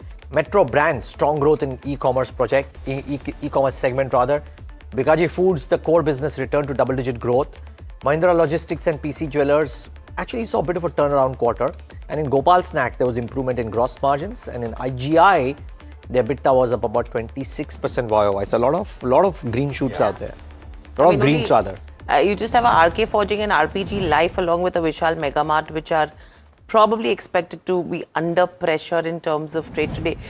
Kush, anything from this earnings list that comes to your radar which could be a good momentum buy, especially the ones which we did not discuss, IGI, because strong numbers coming in there as well. So, see, to be very honest, a lot of these names have been beaten down and they've actually hit oversold zones on RSI. Now, if you didn't tell me that the results were out and these stocks had a good run yesterday, I would have, from a very pure technical standpoint, told you that this rebound hai, dead cat bounce hai. If we get a follow through on some of these names, including let's say a Metro Brands, which is close to the support levels, even before yesterday's move, it was starting to show some traction on the upside. So I would have considered that. But for me to say that, there is a momentum and you should go out and buy now after the good numbers have come out, I would wait. I would see one more day's closing, see if there, there is enough strength in the counters. So I would wait and watch. IGI also, it's a bit of under pressure. Same theory. Oversold, could see a dead cat bounce. Important to see the follow-through move, even today. Okay, so that's IGI. Dodla Dairy was another one which reported a weak set of numbers. There was a dip in terms of margins. There was a dip in terms of profitability as well. It's going to be interesting to see how this stock also pans out in trade. Kush, anything on the charts with the Dodla Dairy? Very close to a breakdown, by the way. Okay. Very close to a breakdown. 1170 is the long-term support zone for this one. And if you're telling me that the numbers are weak, in all likelihood, it will perhaps, open below those levels. If it doesn't regain, then whatever, little hope that there was that, it could take support at that level, continue to consolidate further, that will also be given up. And then on the downside, it could well test 1125, 1120 zones. So very close to that 1170 support zone. A breakdown below it could actually worsen the structure. Okay, so that's what you're looking at in terms of where, individual stocks go. I want to ask about Metro Brands to Parag Bhai. What did you think of the numbers? Because across the board, it's a very strong set of numbers. This is a company where you see a pure play benefit on account of GST, right? Because sub 2,500 shoes, GST cut you was will there. see that volume picking up as well. So what do you think of the numbers? So numbers were good. I saw numbers were really decent. So 132 crore PAT, which was up 35%. And the only problem with this stock, of course, it can do well.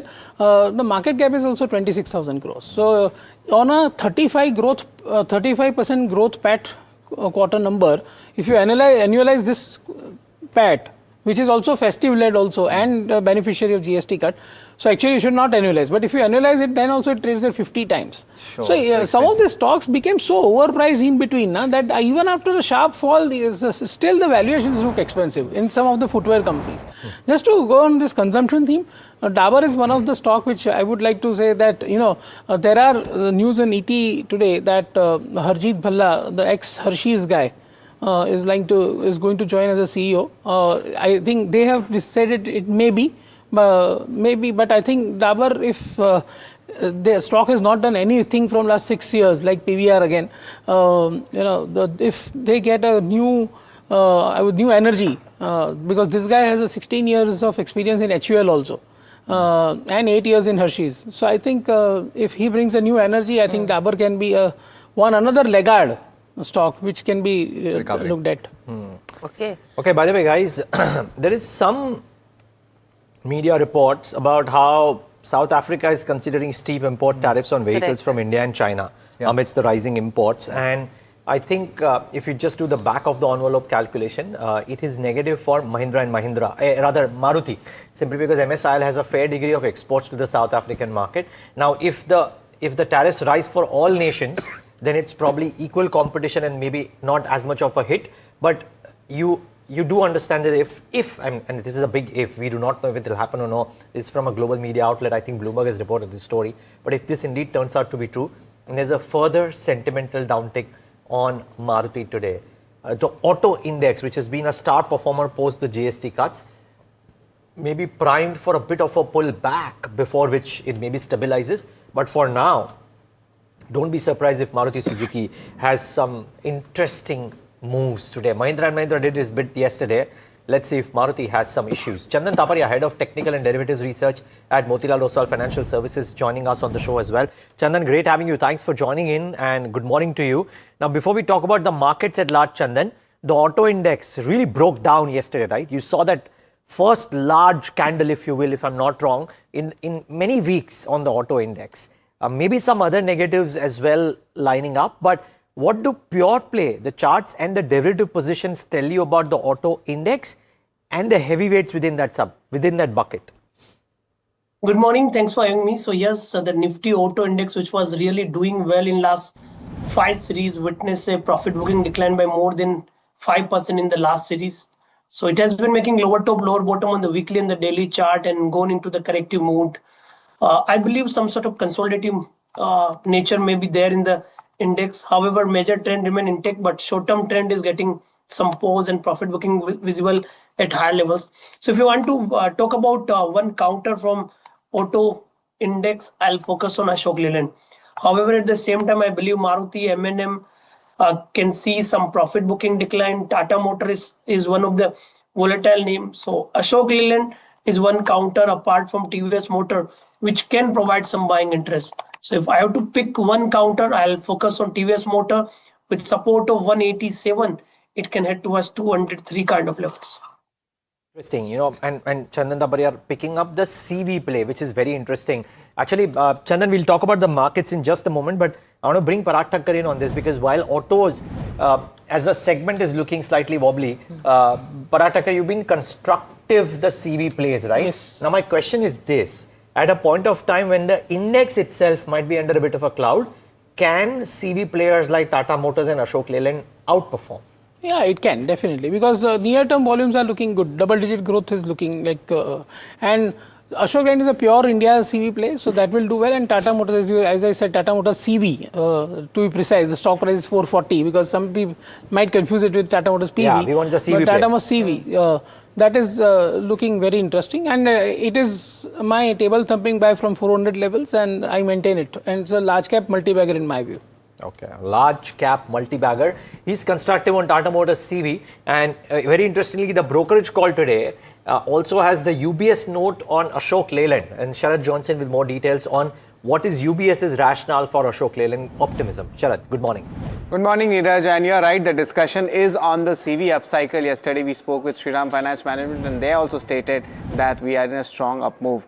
UBS has come out with its report and they have maintained buy, but the target price, there is a significant hike coming in from 177 to 225 rupees per share, and they have stated that there's an improving sector fundamentals and a supportive pricing environment could actually help the company protect its margins going ahead. Also, there's a further upside or up move expected in the stock. The Indian CV OEMs, they warrant a re-rating given their strengthening fundamentals. And lastly, they're expecting much more better, stable volume growth and margin growth going ahead for Ashok Leyland.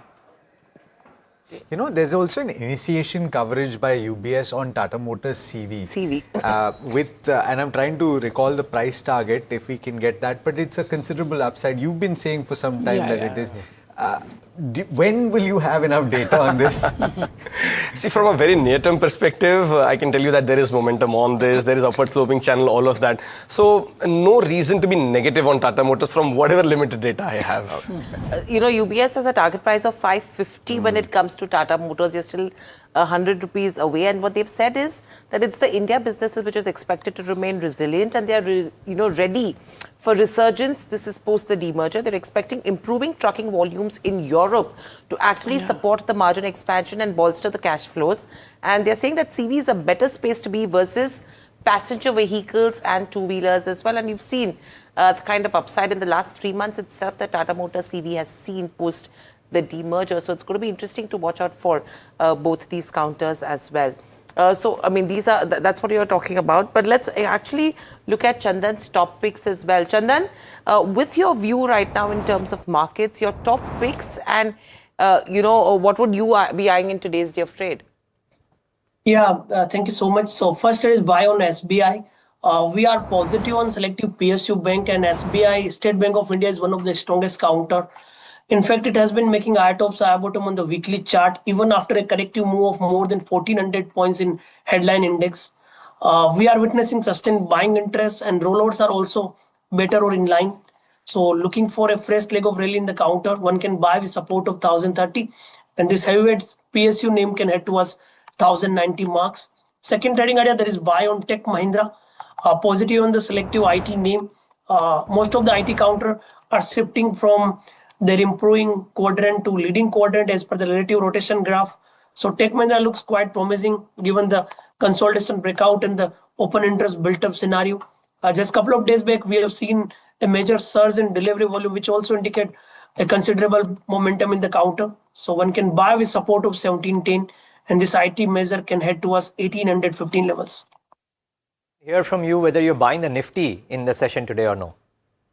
So Nifty is likely to mix because India VIX is now at 15 marks. Multiple supports are visible at 24,650 to 24,800. But at the same time, till it doesn't surpass about 25,450, it would be tough to say whether it's bounce or the next leg of rally could be there. So I think we need to focus on selective sector and stocks while index may remain wider. And at the VIX of 14, 1500, 200 points movement in just few minutes, few hours cannot be ruled out. So it's better to go with the strategy or wait for selective momentum to settle before markets start the next leg of rally. You know, I don't know. I think something has to give. I mean, these markets look so oversold. I wonder if the budget brings across that reason, and if indeed what Parag Thakkar has been asking for, which is some tinkering with the capital gains tax rates. I mean, independent of whatever else happens, I think that single announcement could actually spur the index meaningfully because the market is going into this budget so light and devoid of any kind of expectation that if you get that bit of tinkering, if the fiscal consolidation path, as most experts said, I think the street is not too bothered with it because you know that you are dealing with a fiscally prudent government. This finance minister has always been prudent. So therefore, as long as that, I mean, and that won't bother the street. Anyways, we'll see there's impetus on the debt to GDP ratio as opposed to just the fiscal deficit glide path.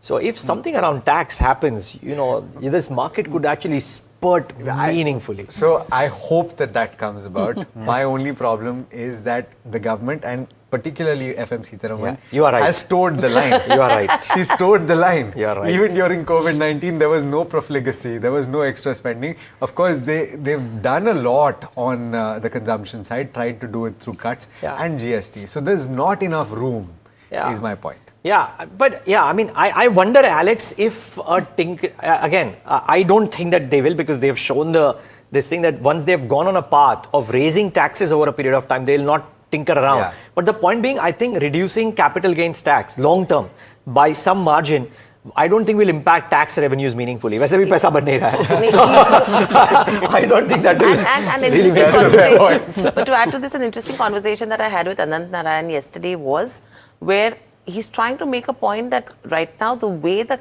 tax structure is for FPIs, that needs to be tinkered with to match it with global standards so that they start coming into India. So that is one point that he's debating. And the second point is because the taxation in terms of your domestic investors is differentiated across asset classes, that needs to be normalized because that is what is forcing a lot of people to come in and put money into equity where the risk profile is also very high.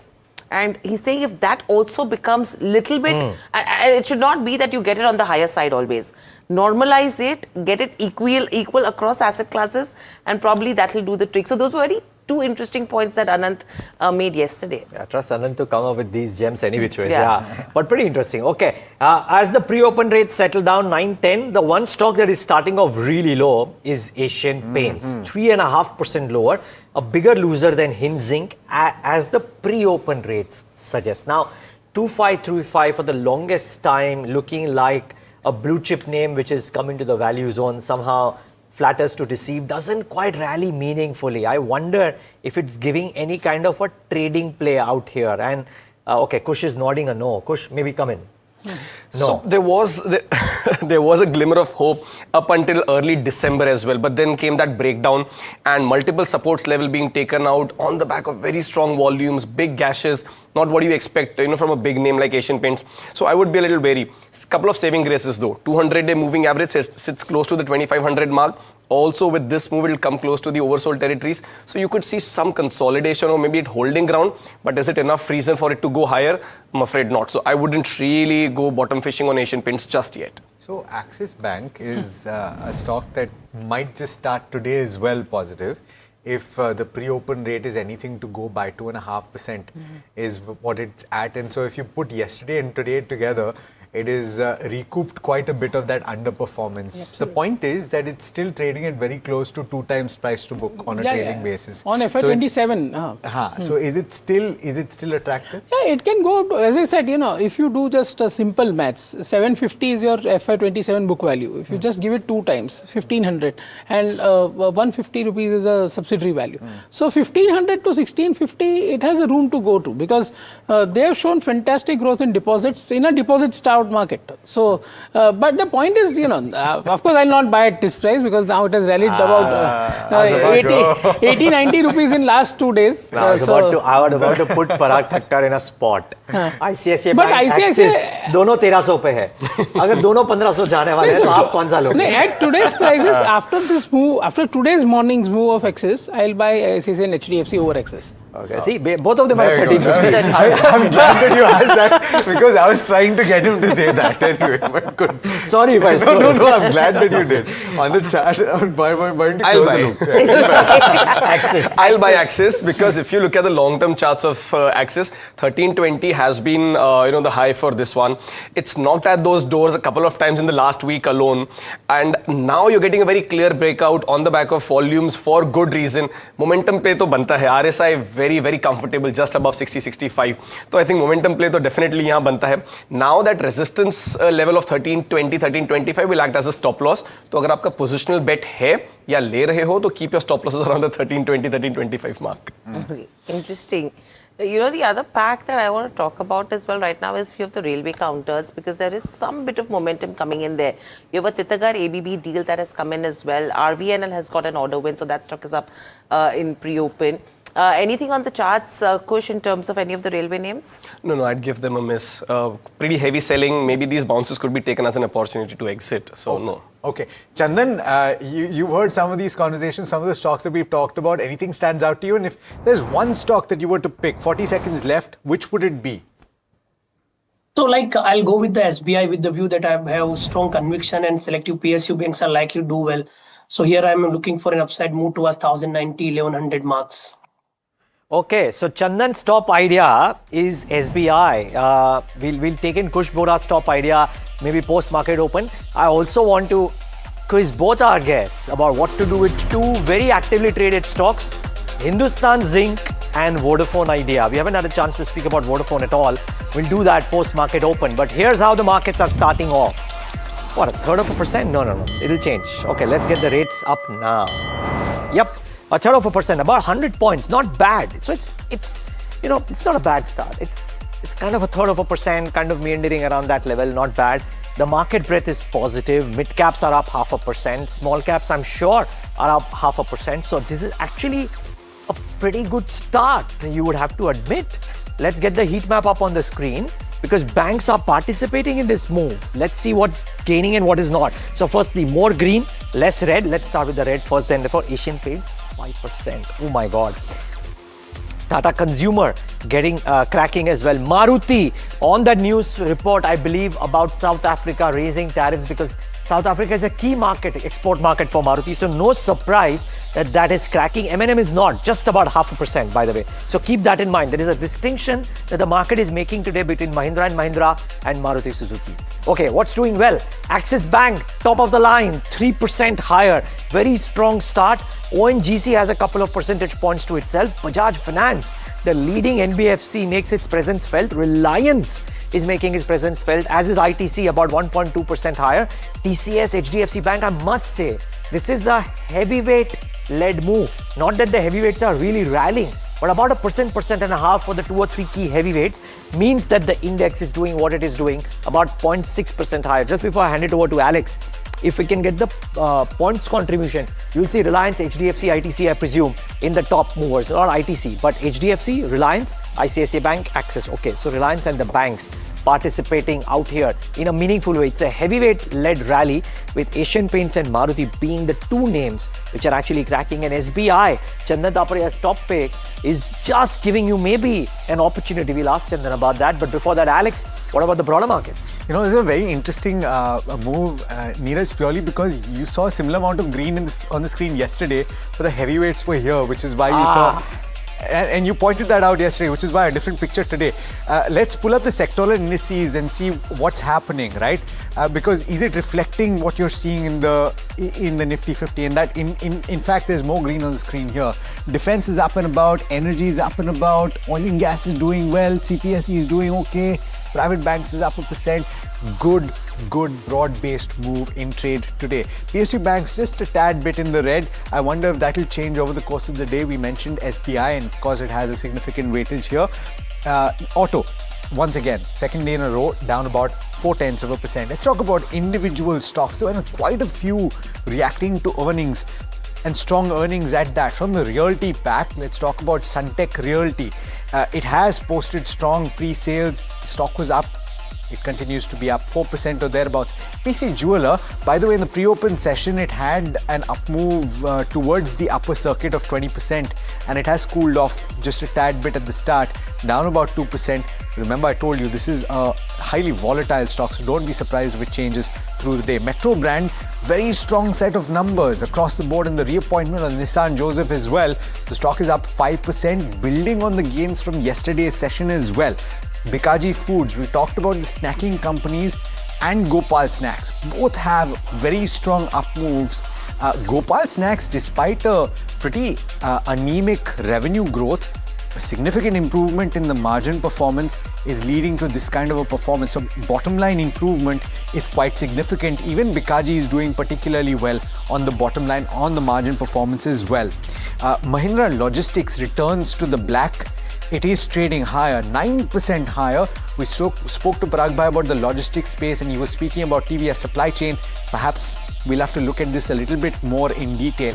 IG has another one that is doing reasonably well in trade today. And remember, we're going to talk about it in more detail on our show KYC, where we'll speak about various trends in the space to the management as well, including the fact that lab-grown diamonds cannot be called diamonds anymore, and whether that changes the market for them at all. In weak earnings, Dodla Dairy stands out. It has had a pretty weak set of numbers, but it's not losing as much ground as you might have foreseen, down about 2% or thereabouts, and we've already taken you through the numbers. A few other updates for you. You have Titagar from the rail pack. That should be doing okay. It signed a pact with ABB. It's up about 2% or thereabouts. Kaplan Point has gotten US FDA approval for one of their injectables. It's up about 2% or so. Decent move. And Hin Zinc on the downside. I wonder how much it's losing. Just about 2%. And after yesterday's 4+% up move, this is just a little bit of money being taken off the table. Of course, supply comes through in the form of that offer for sale, which kicks off today and completes tomorrow. I wonder if that entire amount gets mopped up. Hiral, is there anything else from the broader markets that you're spotting that's interesting? So, you mentioned all of them, but few of the other ones which don't really have some news around it. Tanla is seeing some good moves in today's session. Olectra is also up nearly 5.5% in trade. On the losing end, you have Westlife, which is slightly under pressure. Home First is also seeing some bit of profit booking in today's session, and we've mentioned about Tata Consumers, which is down and about in trade. But on the charts, Kush, as Neeraj had promised, with the way markets have opened up right now, what is your top pick looking like at this hour now? Yeah, so a couple of stocks that we discussed, OFSS, Jindal Steel and Techem was an update. All three doing well, but if I were to pick one right now, I would say Jindal Steel. Metals anyway, they've got that tailwind and the stocks are doing well. This one is not even overheated right now. And like I said, above 1,000, 1110 or rather 1100, 1110, that zone, the stock actually gains momentum. Something similar to what we discussed about Axis. So there could be a breakout above that 1100, 1110 zone. So keep that on your radar. If you haven't bought it already, you could still consider it. And just to reiterate the levels on that, 1110, 1140 targets, 1050 is the stop loss. But given the uptick that it's already had in opening, you could bump up the stop loss to 11 or rather 2070. Okay, pull up State Bank of India, because this is a stock that moved pretty significantly in the last a few minutes of trade yesterday. It is Chandan's top pick and it's down about 0.5%. Chandan, is this providing you more opportunities, and would you change your thresholds at all at this point? No, the major trend of the PSU banks is positive, and SBI is one of the strongest counter. However, it has nature to consolidate and then start the next leg of release. So till it holds about 1030 level, I'll continue to be with buy on decline stance with the view that it can head towards 1090, 1100 marks.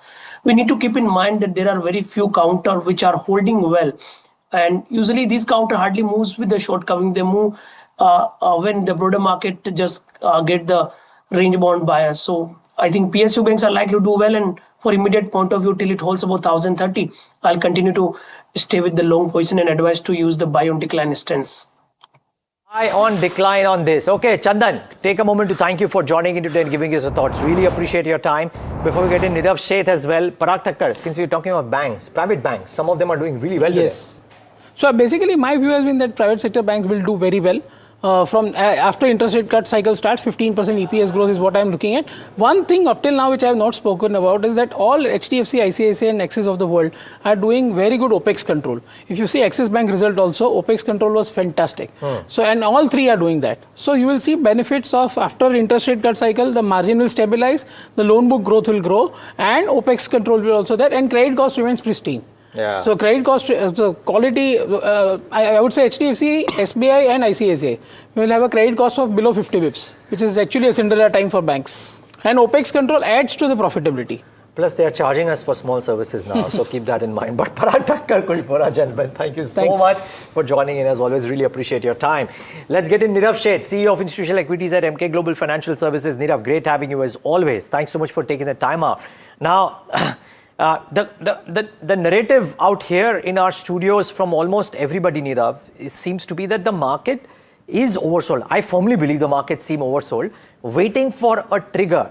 Was the India-EU FTA a trigger, or does the market need a bigger trigger, like maybe a tax tinkering in the budget or something else? Well, Neeraj, frankly, I did not see this coming, right? So we are always of the view that you have such a great macro setup, right? You had one of the worst possible year for dollar, right? And including not only the last calendar year, even if you look at the current calendar year, the dollar is declining. And yesterday, the president actually made a statement that he's not worried about a declining dollar. That's a great setup. And despite that, you lost $25 billion in the last 13 months, purely due to FI flows. And so there are concerns over there. I agree that now you got great starting valuations going into this fiscal year. And I think the whatever find its own level. I do believe that if you actually do send the right signal to the FI investors, and I'll come to that in a moment, why I'm talking about it, in terms of trying to make it more attractive for them to invest in Indian markets by removing LTCG and also doing, taking cut down the rates on the short-term capital gain tax. That could be a big booster, but you do need that. I'm very, very clear about it. One more thing, Neeraj. I think one of the things that you are facing a problem is that India is the only country in its peer set which doesn't have an AI trade. And I have talked about this in my earlier conversations. That is something that we need to worry about. So, Nirav, let's face it, almost everybody has said that this is not a macro problem, it's a capital flight problem, right? And in order to address that, you need a measure which can arrest that flight or bring back the capital. But the starting point would be arresting the flight. Would the tax tinkering do that, or does it need something else? No, I think tax tinkering will be a big step forward, because today you see, just look at it. If you look at US, the dollar returns over the long period of time, you're talking 5, 7, 8 years, it's roughly about 7%, right? If you look at India, and if you say that you're looking at 12% returns for the Nifty, forget about the alpha that you want to create. Out of that 12%, you end up giving about 1.7, 1.8% because of your LTCG, right? You lose 3 or 4% because of rupee depreciation. Imagine that you are coming to a country like India, an emerging market, if you are going to get dollar returns which are roughly about 6 or 7%, which is what you get in developed economies, the math doesn't add up, which is why you have to make it very, very exciting. And you need to make it exciting till the time that your capital inflows are not only driven by, your real, see, I need to have a positive current account balance. Till the time I don't have positive current account balance, I need to ensure that my FI inflows are independent of my current account. That is the way at least I look at it. Okay. Nirav, the way that, and good morning to you, Alex here, the way that we've discussed, and of course it's probably because of the questions as well, but seemingly the trigger is a turning point for foreign institutional investors. And that may not be the case. Fundamentals, and we're looking at some of the earnings as well, seem to be turning a corner. I'm just wondering, between the two, will it be earnings-led or will it be flows-led, in your opinion, rounding the corner from this kind of mandi that we've been in? No, it is always earnings at the end of the day, because like I said, what will find its own level. So if you don't buy something at 12p, you'll end up buying at 10p. If you don't buy something at 10p, you end up buying at 8p. So the money eventually has to come. The question that Neeraj actually raised, see, please try and appreciate the fact that usually your capital flows, right, are driven if I've got a great underlying economic momentum. And let's be very clear about it, that you are still growing at about 7.5%, and you're up, and you actually got GDP upgrades happening. Despite that, you lost FI flows. Right, so your capital flows today are disconnected from the underlying reality, which is why you have to make it attractive for capital flows to come in independently of what your economy is doing. And that is a bigger point that I'm trying to make. Right, and you give a pathway for the next 5 years. Please try and understand that if you're going to make 50,000 crores by collecting something in tax, and if you're going to spend billions of dollars trying to protect your rupee, it doesn't make great, it's not a great trade-off, right? Strong point. I wonder whether you have an opinion on the role that the currency will have to play as well, purely because, and of course, one can argue that the longer term trajectory is a 3% odd per year. But let's face it, the last 1 year has been pretty problematic, and anybody who deployed funds over the last, say 18 months or so from the outside in is getting absolutely nothing. So if that turns, and if the rupee appreciates somewhat, does that also provide a decent springboard for people to start coming in a meaningful way? Yeah, so currency is an important factor when you try and look at, no one is coming for rupee returns. FI flows are going to come in for dollar returns. Certainly makes a difference. But then you're looking at tactical plays, right? Someone is saying that, okay, the rupee is depreciated enough, and therefore let me come and try and make a quick buck. I am trying to see whether you can attract long-term capital into the country. I was looking at it. If you look at the last 8 years, right, I think LTCG was reintroduced in FY18. Now, if you look at the last 8 years, and if you look at cumulative FI inflows in equities, it is just about $16 billion. If you go to prior 8 years before LTCG, India got in $100 billion in FI inflows. So the writing is on the wall. Interesting point, Nirav, that you made. Good morning, Hiral, on this side. I'm going to come back to the India-EU FTA. As you mentioned, you did not really see this coming. Now, MK has had a positive view when it comes to Indian markets for 2026 as well. With this FTA being signed, and it introduces new variables as well into the entire ecosystem, right, of what you're expecting in 2026. Does that alter your projections or market expectations, number one? And two, when you have to look at from a sectoral perspective as well, where does it position you to capture the best benefits?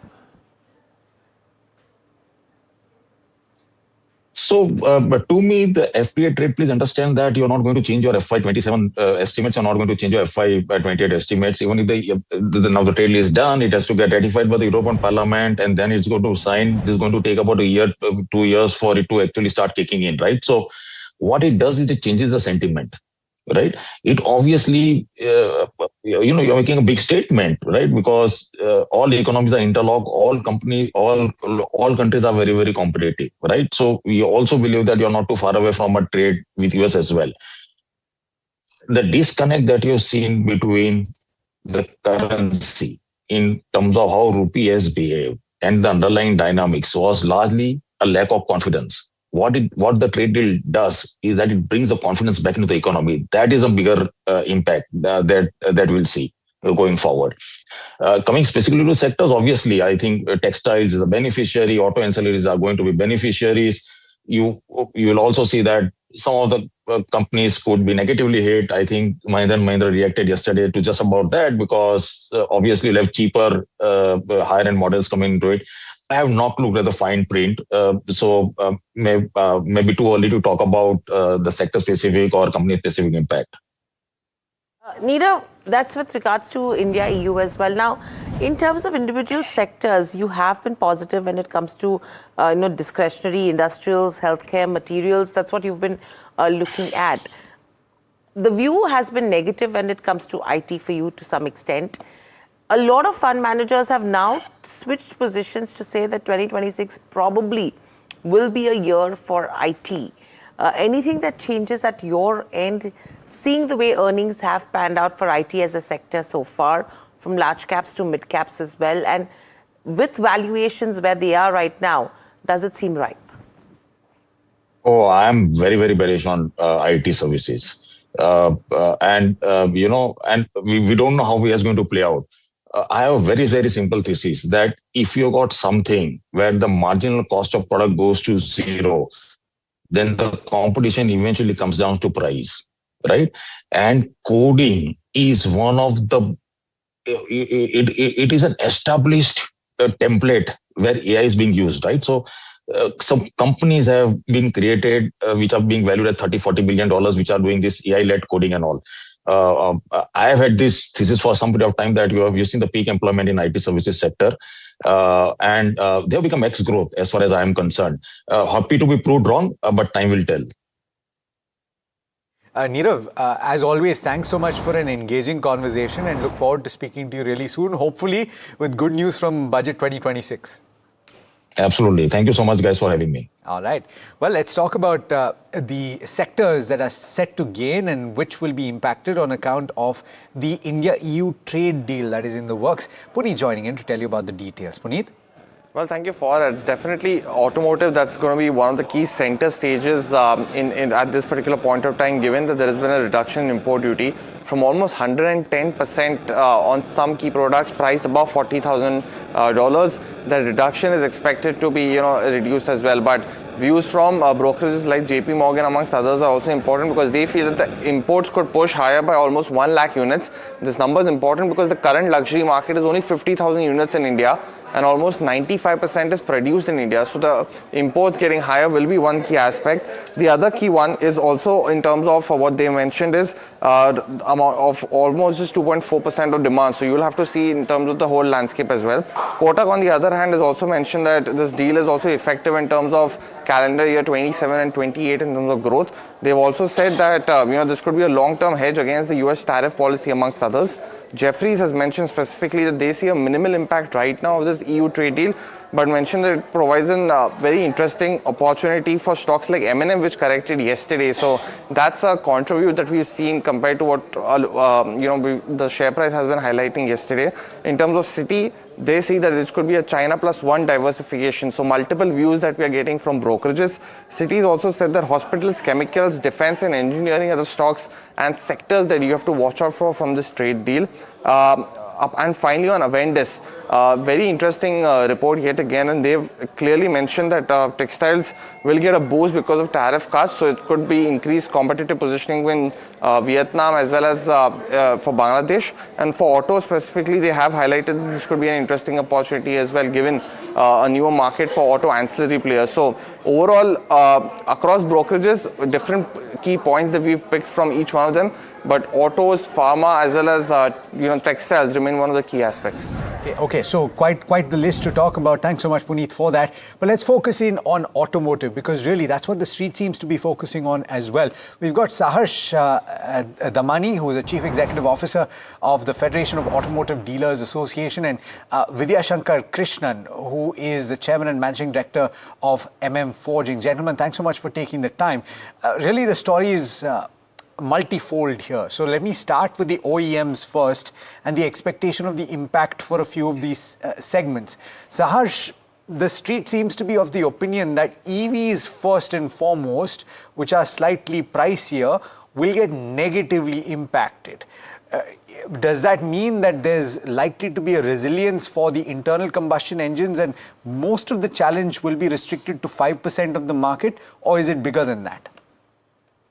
So hi, good morning to you and all your viewers. I think there's some unnecessary rumors going around in the market and in the Instagram universities. For example, EVs, nothing is happening for the next 5 years from the time the tariff from the EU FTA gets implemented. Second is, for the mass market players, I don't think there's any challenge coming up because whatever products are coming into this EU FTA tariff consideration are above 40 lakh categories in the rupee terms. So the third is, there were a lot of rumors going on that the BMWs 3 Series, 5 Series, C-Class, E-classes of the world and lookalike products, will have slashing of prices coming in. But let me explain this. 90 to 95% of the luxury vehicle, which we see on the roads today are manufactured within the country. These are made in India vehicles or are CKD units, and EU FTA tariffs don't have any impact on these vehicles. There are only, say, 5 to 7% of the products which are in the ultra high categories like the Porsches, Lamborghinis, or the G-Wagons and, the other ultra luxury brands of different OEMs, which are directly imported in as a CBO format. And these vehicles will see some reduction in prices happening, but at a later phase. Right now, what we are seeing is in the last calendar year, Indian rupee was depreciated by around 19%. So there's a price hike which most of the OEMs have announced. And for at least 1 to 1.5 years, I don't think that there's any reduction which will happen in this ultra luxury category. But what it will do is it will bring in more of such products into the Indian markets, more of such brands which want to test waters in India in the ultra luxury category because of the reduction of tariffs from 110% to 40% and then phasing it down to 10%. So that's our sense from the auto retail segment on this India-EU FTA. Significant updates coming through, and you're seeing some of that at the bottom of the screen. Ajit Pawar, who is a well-known a politician in Maharashtra, in fact, the former Deputy Chief Minister of Maharashtra current Deputy Chief Minister of Maharashtra has met with an accident. His plane has crashed in Baramati, and this is something that we are getting live updates on. We don't have confirmation at this point whether the people that were on that flight, and those are the visuals coming through, the people that were on that plane, whether they have perished in the crash or whether they survive. There were 6 people, including Ajit Pawar. From the initial updates that we have received, the plane has actually crashed on landing. It is unclear at this moment whether it was a technical failure or whether there was anything else involved in the accident, but we will get you updates as and when we get them. At this moment, of course, thoughts and prayers with the families of the people on that flight. Yes, cross fingers for the best possible outcome to come out of this. Prayers for everybody. We'll keep you updated. NDTV Marathi team will be on top of this as well and get you updates as we can. 4 or 5 people on board. 6 people, okay.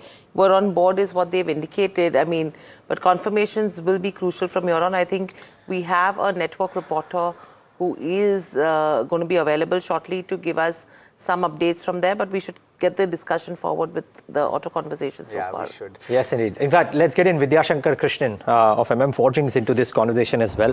Remember, viewers, will keep on giving you updates as things happen. Mr. Krishnan, thanks so much for joining in.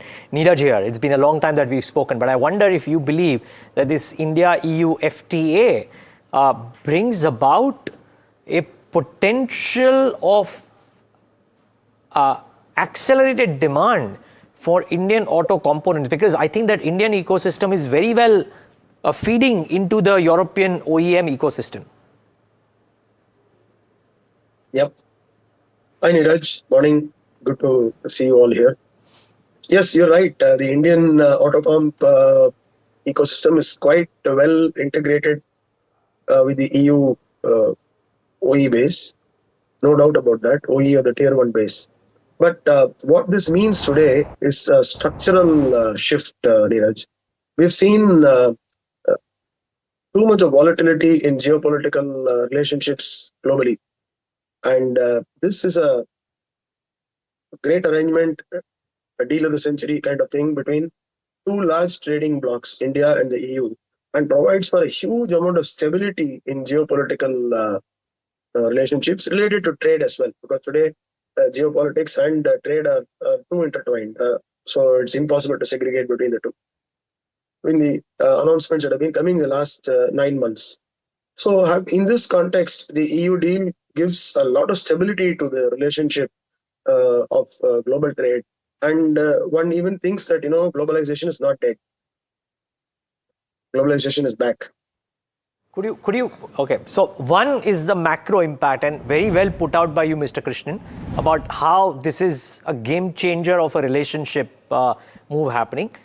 Could you maybe attribute some numbers to this? I mean, what is, over a 5-year period, could Forgings or some of your peer sets gain increased revenues from a deal like this because of duties, tariffs, so on and so forth? Currently, MMF is doing about 20% revenues to the EU market. So that number translates to around 300 crores. I believe over the next few years, this could easily double. But okay. Even of course, the size of that is also very small. Mr. Krishnan, it sounds incredible when you say that, but just let me ask you to quantify that. So few years based on the definition could be 2 years, 5 years, 8 years or 10 years. Where on that scale would it be? 3 to 5, I chose the middle ground. Okay. 3 to 5 years, I would say easily double. Okay, all right. I'm just wondering what you think about the challenge from overseas though. Do you anticipate with some of these restrictions or duties reducing that Indian manufacturers will have to up their game technology wise, whether there's going to be more collaboration? How is this going to pan out? I'll first ask you, Mr. Vidyashankar, and of course, Saharsh has also pointed out that some of these question marks about competition are exaggerated, but on the technology standpoint. The EU, no doubt, European car manufacturers are no doubt very high tech and well ahead on some platforms. But we must remember that the Indian auto majors are extremely competitive and have caught up quite a bit in terms of the affordable technology side. And if you take a look a little bit to the north of the Himalayas in China, the market there is also affordably tech. So we have to look at being affordable and at the same time tech savvy, which I think Indian automakers are cottoned onto quite well. And not that they're world leaders or anything, but they have certainly come a long way and will go a long way forward in keeping that edge. So much of challenge from Europe is not expected in the run-of-the-mill consumer segment. As we discussed earlier, the ultra luxury market, however, will be quite more challenging for the Indian automakers, and they could see some erosion in that market. The other way around is that market will also explode or grow with the advent of competitive technologically advanced products from the EU. So that's with regards to how the Indian market will shape up. Saharsh, good morning, Hiral here. My question to you is now that the duties are dropping. We're looking at what, a number of 250,000 vehicles annually. How does this, expect to make that shift happen when it comes to the sales mix between premium and luxury categories within the Indian dealerships? Because we are seeing growth, or even the stock prices of dealers which are seeing a strong spike. How does that really shift happen?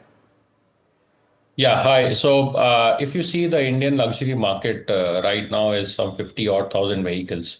And of this, around 90% to 95% vehicles are made in India vehicles. So the entire impact which will happen is in the mere 5% market, which is a minuscule number. And this market generally caters to the ultra luxury category with the Lamborghinis, Ferraris of the world. And I think these numbers are sub 1,000 per year. So I don't think, as of now, there's a big market available for this. But what this India EU FTA will do, it will become a test bed for the other ultra luxury brands which are still not present in India. They would want to test waters here and understand the market, because right now there was 110% duty on the imports. So once this duty goes off, many products which were not able to make the cut in the Indian market will now be able to see the light of the day. And I think it will open up a market for those brands which are having ultra luxury products and which are still not available in the country. So that's my take on this. That mix is going to be interesting from here on to figure out as well, once things pan out. But thank you so much, gentlemen, for joining us on the show. It answers a lot of questions for the viewers as well in terms of what could be in store from here on. But moving on, as we mentioned earlier, a plane carrying Maharashtra Deputy Chief Minister and NCP leader Ajit Pawar has crashed a while ago, attempting to land in Maharashtra's Baramati. Let me get in Sujata Dwivedi, correspondent at NDTV, to tell us more as to what she's hearing so far. Sujata, what do you have for us? Because this is, news which is really shocking, wherein the plane has crashed. But what are you picking up so far? Well, yes, unfortunately, a plane that was carrying Maharashtra's Deputy Chief Minister Ajit Pawar has crashed while it was on its way to land in Baramati. And so far, what sources tell us is that all of the injured, they were shifted immediately to the hospital to get the immediate treatment. However, officials are yet to announce the condition of the passengers. And ambulances have rushed to the spot to ensure that rescue operations are underway, and they're done swiftly to give immediate medical attention to the passengers who were on board. So far, it is being said that Ajit Pawar, who was on the plane along with his other security officials who usually accompany the Deputy Chief Minister and the officials, they were present along with him. And while the plane tried to land, there was some technical glitch, because of which we saw that the plane crashed, and after which in the visuals, as we can see, that a lot of smoke was out of it, after which all of the villagers around, as well as the officials, they rushed the spot to ensure that there was these rescue operations that were being done timely. However, so far an official announcement is awaited to understand what exactly is the condition of Deputy Chief Minister Ajit Pawar as well, who was on board the plane. Back to you. Sujata, stay with us. A few more details that you need to know about, and of course, this is Ajit Pawar is well known across political circles, certainly, and in national politics as well. The most recent update, of course, comes from the split that took place with the National Congress Party of Sharad Pawar, and he is, of course, the nephew of Sharad Pawar. He has served as Deputy Chief Minister in the current establishment and in the previous couple of years as well. This is the Mahayukti alliance that is alongside Chief Minister Eknath Shinde and also Devendra Fadnavis. Let's cut across to the network and see what they're saying. The schedule, it was the flight aircraft at around 8 a.m. He was supposed to board and go to Baramati for around 4 rallies for Jira Parishad elections campaigning, which are currently underway in the state of Maharashtra. 5th of February, the elections are scheduled for. So definitely campaigning are going on, and he was today to campaign and take 4 rallies in his own home turf Baramati, which is a stronghold of Pawar's. But this unfortunate incident, now what we understand definitely from our local sources, that he was definitely on board and he is in a critical situation, admitted to a nearby hospital. And also what we understand, Sunitra Pawar, his wife, his Supriya Sule, they are now leaving from Delhi, will be heading towards Pune, and from Pune they will be going to Baramati. These are the developments that are taking place currently, and what went wrong, inquiry will be done. As per the police on the local level has informed these primary information that 4 to 5 people on board were critically injured and taken to the nearby hospital. These are the developments which we are coming to know, but yet officially from Maharashtra government or from Baramati police, there are no statement regards to whether Ajit Pawar was on board or not. News agency ANI has confirmed that Ajit Pawar was on board and has been critically taken to a nearby hospital after the injuries. So definitely, as the details and more updates comes to us, we'll definitely share to our viewers. But at this given point of time, a major incident has taken place in Baramati, and what we understand from our local sources is Ajit Pawar was definitely on board and he has been taken to the hospital in a critical situation, though we await official confirmation from the state government of Maharashtra and local police of Baramati. Back to you. Stay with us, Abhishek. This remains a developing story with official confirmation awaited on the condition of all those on board. We at NDTV are independently working to confirm details of those on board. However, I must mention ANI is now reporting that Maharashtra Deputy Chief Minister and NCP leader Ajit Pawar was on board the aircraft at the time of this accident. In fact, Radhika Ramaswamy tracking all the latest developments that are coming in as well. Radhika, certain reports highlight that the Baramati airport manager has said that the aircraft lost control during landing and went off the runway before crashing. Do we have any verified details regarding the same? There's no official statement on that. We are hearing that, yes, the aircraft did lose control at the time of landing, and which is when this accident happened. But yes, we will await official confirmation on that. The priority right now is to ensure all those who are injured were shifted to a hospital, and that has been done. Now, what the condition of all the injured, including Maharashtra Deputy Chief Minister, is, that remains to be seen. But very, very tragic news. 5 people on that particular aircraft, including Ajit Pawar. Ajit Pawar's OSD was also in the aircraft, is what we are being told. It crash landed at about 8:45 a.m. It crashed at about 8:45 a.m. is what we are being told. What exactly happened? Was it at the time of, was it because the pilot lost control? Why did the pilot lose control? Was it as a result of some kind of mechanical error? Was it because the weather was, foggy? All that is a matter of investigation. Radhika, do hold your thought for a moment. We have big breaking news coming in on NDTV at the moment. The DGCA has confirmed that Ajit Pawar has died in this tragic crash. Tanushka joining us with further details. Tanushka, take us through exactly what the DGCA is saying regarding Ajit Pawar. Right, Parmeshwar, we have this official confirmation that's just come in from the Director General of Civil Aviation that Ajit Pawar, the Deputy CM of Maharashtra, was indeed on board this aircraft with 2 more personnel, one of his PSO and 1 attendant. So the total number of people on flight on board were 5. We understand the operator of this aircraft is VSR Ventures, and the aircraft type was a Learjet 45. The aircraft registration is by the bearing of VTSSK. And we've been given to understand that the personnel on board were 5, including crew. So that means there were 3 passengers, 1 pilot and 1 crew member. So in total, 5 people were on board.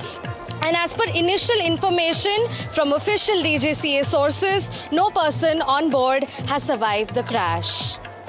As the DGCA and Tanushka is highlighting, the DGCA has confirmed that the Maharashtra Deputy Chief Minister Ajit Pawar has lost his life in this crash. There have been 0 survivors from this crash that is being reported from Maharashtra's Baramati.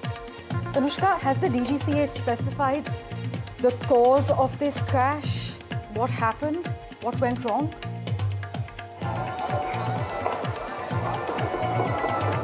Right, Parmeshwar, we are awaiting these details at this point from the DGCA, but from what it looks like from the visuals that we've also seen is that there was an emergency landing that this flight was making, and at that point in time is when this crash happened. Of course, further details are to come in from the DGCA and the Aircraft Accident Investigation Bureau as well. We're expecting these details in a while in terms of, the timing, in terms of what exactly happened, how many moments was it after the takeoff, and what was going on within the flight and the cockpit as well. All of these details we will get to you shortly. Right. Tanushka, do stay on with us as I recap for our viewers. The Directorate General of Civil Aviation has now officially confirmed that Maharashtra Deputy Chief Minister and NCP leader Ajit Pawar has died in this aircraft crash during landing at Baramati Airport. There are no survivors being reported by the DGCA at this point as far as this accident is concerned. Supriya Sule, we are told, meanwhile, and Ajit Pawar's wife Sunetra are rushing to Baramati from New Delhi. Radhika Ramaswamy and Abhishek Awasthi also tracking the latest. Radhika, we're given to understand Ajit Pawar's wife and Supriya Sule have left for Baramati as these emergency and security agencies responded at the site, and the DGCA has confirmed that Ajit Pawar is no more. All right, before we go across to Radhika Ramaswamy, let's go across to Tejashree, who joins us live from Supriya Sule's residence in the national capital at this point. Tragic news coming in, Tejashree. Ajit Pawar has lost his life. We're given to understand his wife Sunetra and Supriya Sule have left for Baramati.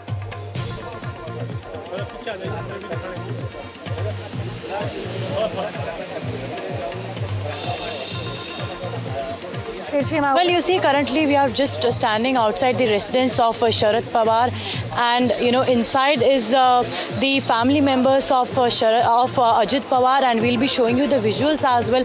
What we are getting to know is, as if now here Supriya Sule is present, Sunetra Pawar, the wife of Ajit Pawar, Parth Pawar, the son of Ajit Pawar, they all are present over here. And just some time back, BJP MP Nishikant Dubey has also arrived over here at the residence of Sharad Pawar, where they are meeting as if now Supriya Sule as well. Budget session was going to start, and that's why Supriya Sule was here.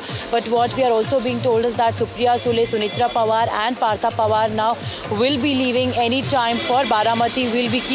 We'll keep on showing you the visuals. These are the residence visuals of Sharad Pawar that we are giving you from 6th Janpad, and inside visuals also we'll be giving you so as to show that at any point of time now the family members of Ajit Pawar will be leaving. We'll zoom in and show the inside visuals as well, because what we are getting to know is that the leaders from several political parties have also started coming over here to meet, and some more leaders have come over here to meet, and we'll just try to get a first reaction over here outside the residence of Sharad Pawar, and just listen to मला काय माहिती मिळाली आता मी पर टीव्हीवरच बघितलेलं आहे मला आता सध्या काय माहित नाहीये टीव्हीवर बघितले मी आता आतमध्ये जाऊन बघते काय आहे हो जाणार आहे जाणार आहे ताई मराठीमध्ये अजित पवारांचं निधन झालं असं कळतंय काय माहिती आहे मला काहीच माहिती नाही मला आताच टीव्हीवरती कळलं आणि मी डायरेक्ट इथे आले okay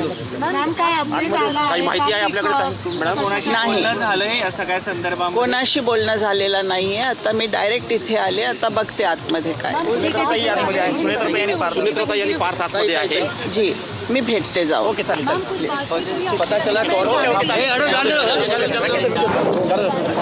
Fawzia Khan was telling, that she is going to meet the family members right now, and then she will be getting to know so that what is happening over here. These are the visuals of Fawzia Khan, who is the leader of NCP. She was also here, to attend the budget session, and all the leaders one by one will be coming over here. The security also in some time from now will be increased at the residence of Sharad Pawar, from where we are reporting right now. That was Fawzia Khan who told that she will be meeting Supriya Sule, but as of now she has no information so as to how this entire incident transpired. Once again we'll be showing you the visuals of the residence of Sharad Pawar, where in some time from now more leaders will also come to meet Supriya Sule and Sunetra Pawar and Partha Pawar as well. What we are also being told is all these family members in some time from now now will be leaving for Baramati. This is the information. And also apart from this, what we are getting to know that there were 5 individuals who were on board, out of which 2 were the crews, and also in fact the OSD and PSO were of Ajit Pawar was also there in the same plane. This is the information, the latest information that we are picking up as of now from the location from we are reporting right now. That is the residence of Sharad Pawar, and also in fact, you know, we did see Supriya Sule some time back. Definitely she was not in the condition to speak as of now. She has been saying that everything will be briefed in some time from now when they will be getting information of the aircraft which had witnessed this air crash, and which is crashed in fact, and it is listed as a private actively flying business jet is what we are getting to know. You know, I mean, this is sad news, and this is an unfortunate development where the plane carrying Maharashtra Deputy Chief Minister Ajit Pawar has crashed near Baramati while landing. May his soul rest in peace.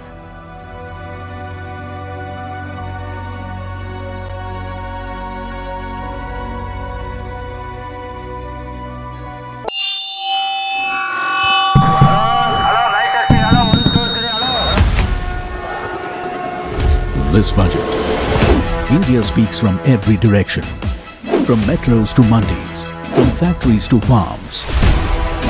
NDTV Profit reports from 36 states and union territories.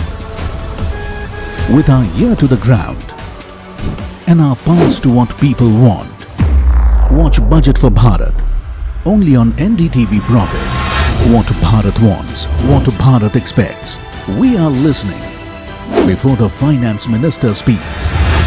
Budget 2026, the growth agenda. Only on NDTV Profit, for your profit. लोग कहते हैं कि जिंदगी एक film की तरह होती है, लेकिन मेरी जिंदगी सिर्फ एक फिल्म नहीं, एक ब्लॉकबस्टर फिल्म है। बचपन से पता था मेरे सपनों में दम है, आगे नहीं सबसे आगे जाना है, स्टार नहीं सुपरस्टार बन के दिखाना है। नाम मिला, फेम मिला, प्यार मिला, I was not just running, I was flying. सबकी जुबां पे बस एक ही नाम, यो हनी सिंगर। लेकिन फिर ब्लॉकबस्टर कहानी में आया एक ट्विस्ट, 7वें आसमान से सीधा गिरा मैं जमीन पर। फिर क्या, खुद पे काम दोबारा शुरू, फैंस ने फिर प्यार दिखाया, फिर स्टार नहीं सुपरस्टार बनाया। है ना मेरी जिंदगी एक ब्लॉकबस्टर फिल्म। शुक्रिया आपकी प्रेयर्स का और आपके प्यार का। कॉन्सर्ट्स तो आपने बहुत देखे होंगे, but this is gonna be concert of a lifetime, क्योंकि मेरे फैंस ही हैं मेरी विक्ट्री, मेरी हिस्ट्री, मेरी glory. So come and witness Yo Honey Singh, this is my story.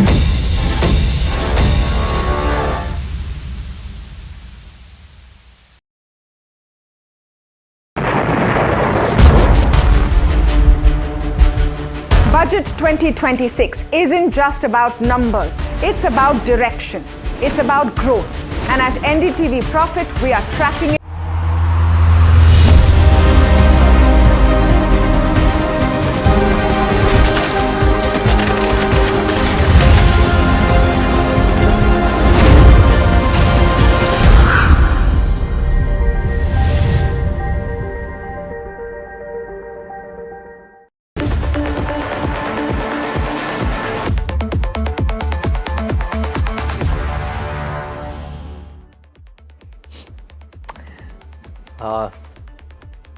Back with NDTV Profit, and on solemn news that in the plane crash in Baramati, Maharashtra Deputy Chief Minister Ajit Pawar has passed away.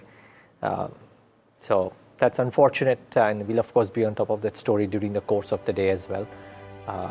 This is really unfortunate news. Well, moving on and coming back to the markets, they are holding out, but a weak listing for Shadowfax Technologies for sure, relative to what was anticipated. Or maybe to an extent you could argue that in line with estimates that it was a flattish anticipation and nothing otherwise has happened. I believe Varsha is here with a SWOT analysis of Shadowfax. Varsha. Well, yes, a logistics company, definitely not a good day for Shadowfax, but it offers e-commerce, express parcel delivery, and a suite of value-added offerings. Talking about the, SWOT analysis, let's talk about the strength of this company. It's the largest last-mile gig-based delivery partner infrastructure, has extensive network coverage with 14,000 plus pin codes. Talking about its weakness, it may continue to experience losses and negative cash flows in the future. High cost of logistics setup, business experience, thin profit margins are some of the weaknesses that the company face. Well, this is true for every logistics company. The opportunities, talking about the opportunities, rapid growth in e-commerce and hyper-local services is one of the opportunities the company has. Plus potential inorganic acquisition will strengthen the network reach, but high competitive intensity and regulatory issues like gig workforce engagement models are some of the threats that the company faces. But overall, taking an historical view, logistics company doesn't get a much higher PE considering the thin margins that they enjoy. But overall, yes, a weak listing when it comes to Shadowfax. Okay, so that's with regards to where Shadowfax goes. We will try speaking to the management during the day as well, because But in the words of HSBC's Pranjul Bhandari, it's also something where reform meets restraint. Now, why do we say this? Before we get Pranjul in the conversation, just a bit of a math that I want to bring to the table for all of us. Now, what is the budget math like?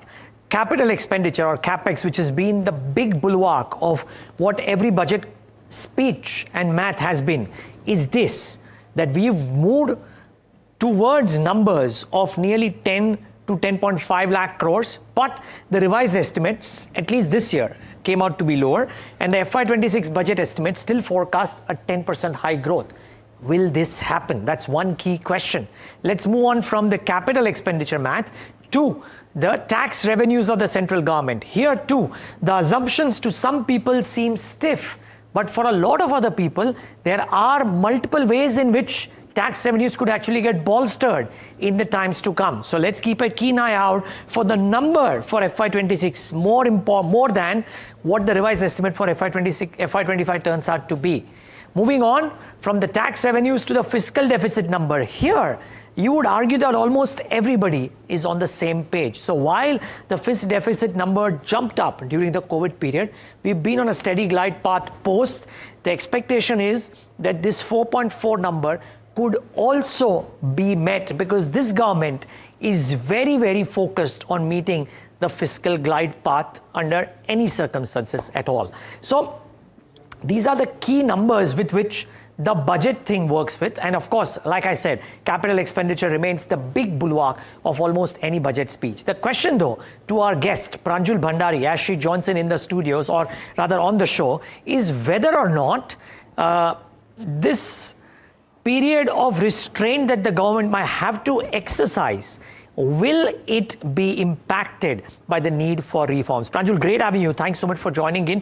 And I loved the headline, if I can call it that, of your report, wherein you mentioned that reform meets restraint, but you do believe that on most counts, the government will be able to live up to the numbers that the street has been working with or the government is forecast. Yes, absolutely. Thanks for having me here. So look, there is the budget for FY26. The government had made lots of promises last year. So the first question is, will that be met? And then what are we expecting for the next year, FY27? Now, FY26 was an interesting one because we suddenly saw like the GST tax cut on top of the income tax rate cut. So therefore, tax revenues had been very weak. But interestingly, non-tax revenues came to the rescue. And within that, it was basically dividends. Dividend from the RBI, dividend from PSUs, especially oil marketing companies. I think that has been able to plug a lot of the hole which the tax rate cuts created. And then the government was also able to cut some of the current spending, basically, money it puts into different schemes. And I think on the back of all of that, the 4.4% fiscal deficit target of FY26 will be met. I'm also going to stick my neck out and say that for FY27, the next fiscal year, the government will be bringing down the fiscal deficit from 4.4 to 4.2% of GDP. Now, this is important.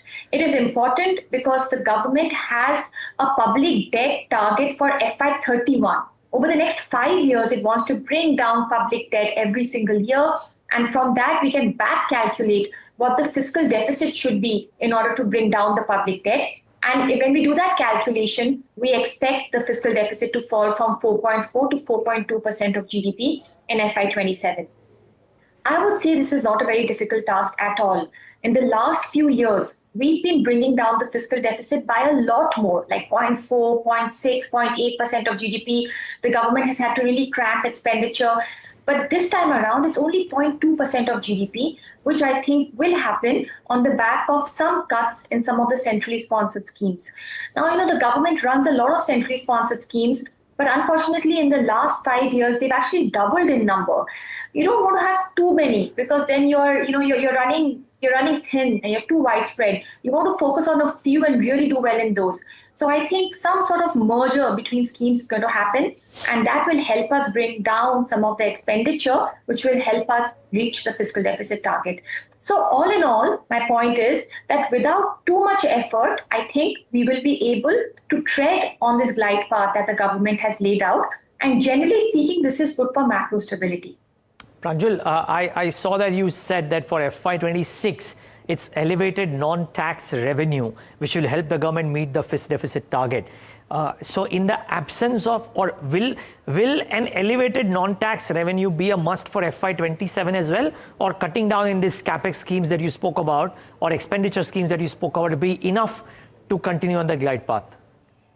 No, I think we'll need help from all fronts. Okay. I'm assuming that the non-tax revenues will also grow by about 10%, which is my forecast of nominal GDP growth. And I think I'm not out of whack here. Generally speaking, at the rate at which the economy is growing, different sectors generally align towards that as well. So my sense is that dividends from PSUs, RBI dividends, and all will sort of align with that 10% growth. And that's what I'm assuming at this point of time. Okay. Sorry, please finish. But since you have me here on this point, I also want to make a very differentiated point, which is that I think there's going to be a change in focus between 2025 and 2026. 2025, in terms of growth, was all about the informal sector rising back on its feet. We saw rural demand rise. We saw urban informal sector consuming a lot more. Consumption was the big theme. So informal sector and consumption were the big themes. I think in 2026, it's going to be more about formal sector getting back on its feet and investment picking back up. I think after taking a break for a year, we will be pivoting back from consumption to capex. And I think we will also be pivoting from informal sector growth to formal sector growth. And in a way, I can argue that right now we are in the crossroads of these two different worlds. And that's why growth right now is so confusing to read. At any point, I'm able to give you enough indicators that show growth is slowing and enough indicators to show that growth is rising. And generally, when that happens, it means the economy is in crossroads.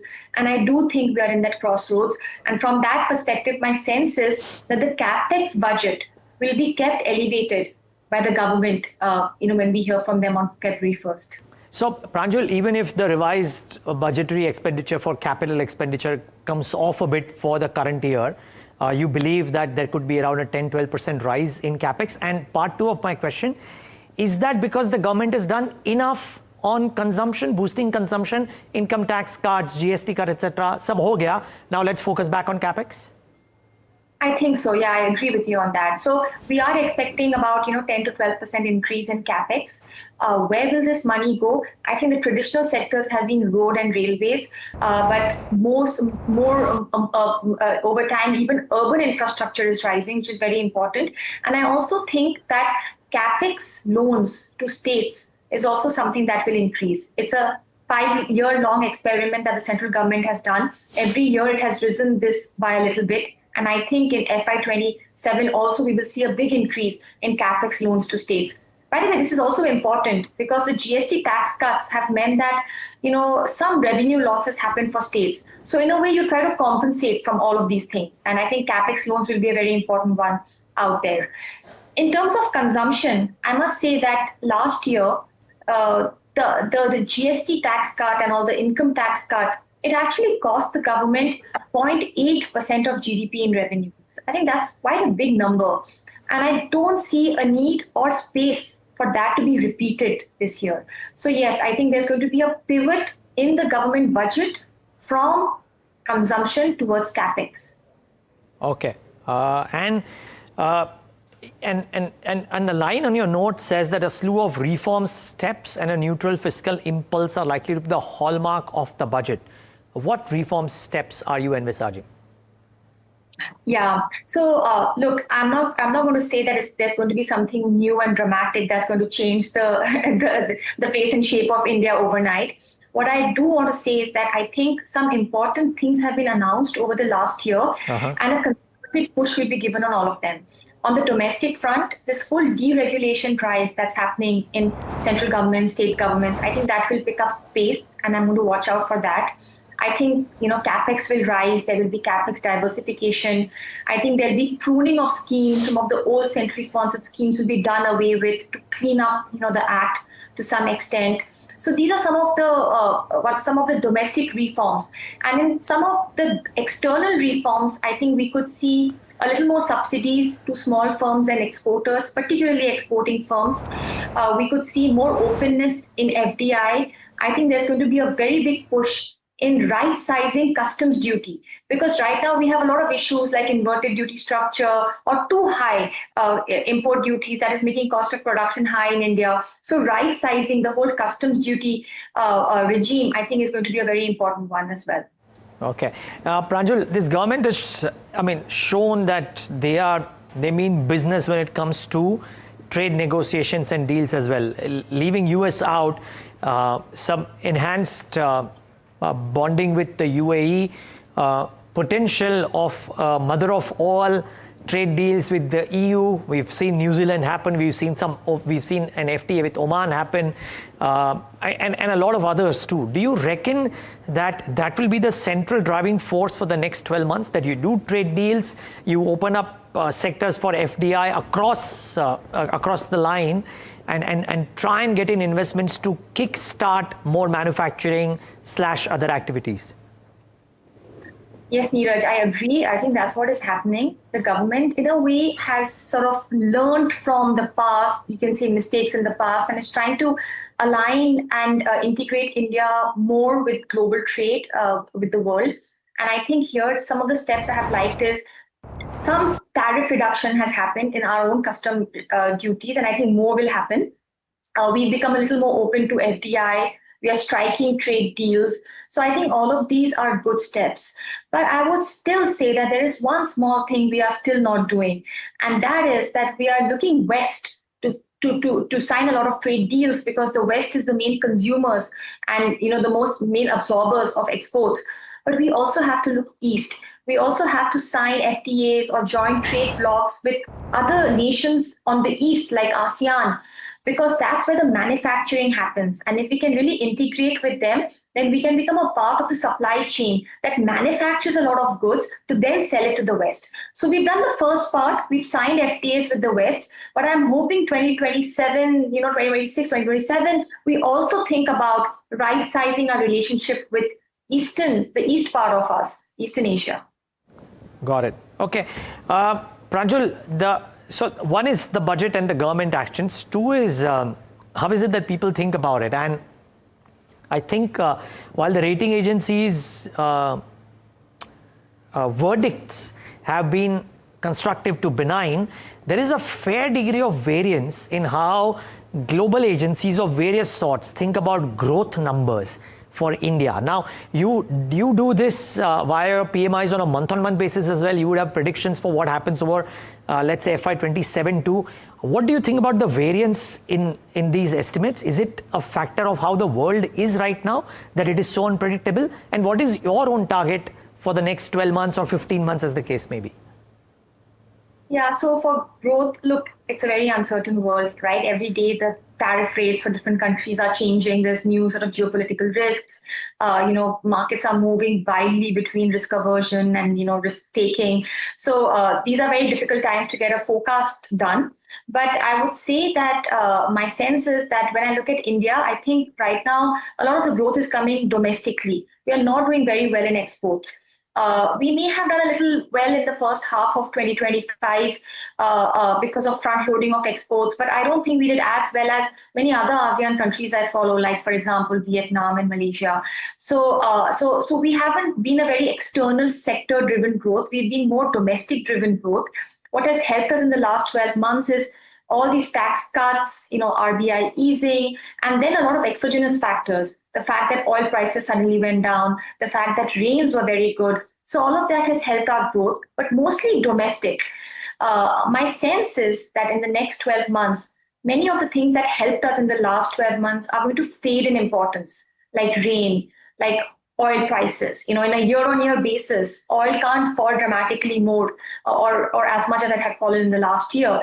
And therefore, we'll have to look for new ways to grow.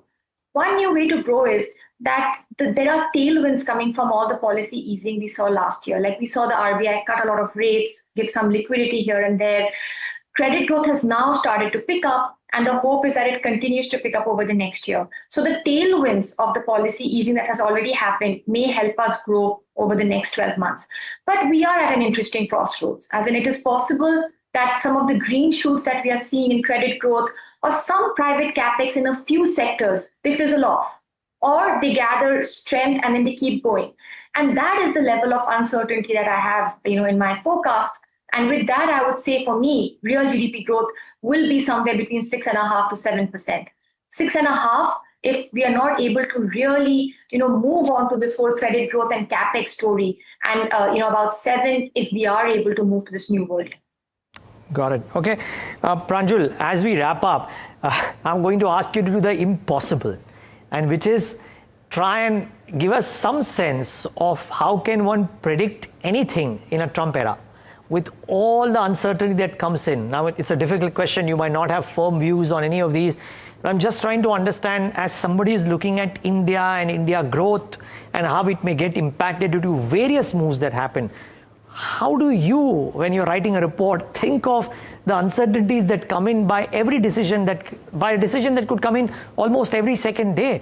And point two, it now no longer seems to be a tariff event against India because India has not signed the trade deal. I mean, it's happening against EU, it's happening as a clutch of other countries as well.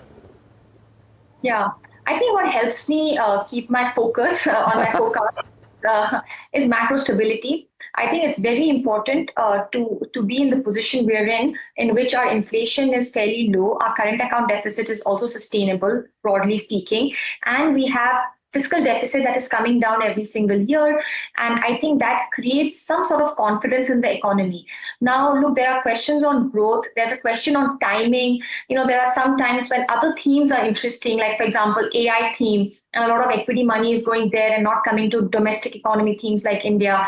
But eventually, what sees you across cycles is, a strong sort of macroeconomic backbone, which I think we have at this point, and I think that is to our strength. And I'll make one final point, a little geared towards bond market. We've been so worried, every single day we are seeing the bond yields rise a little bit, despite the RBI trying to help out with OMO purchases. We worry a lot about things, but sometimes things can change a lot. And I just want to leave you with this thing on states.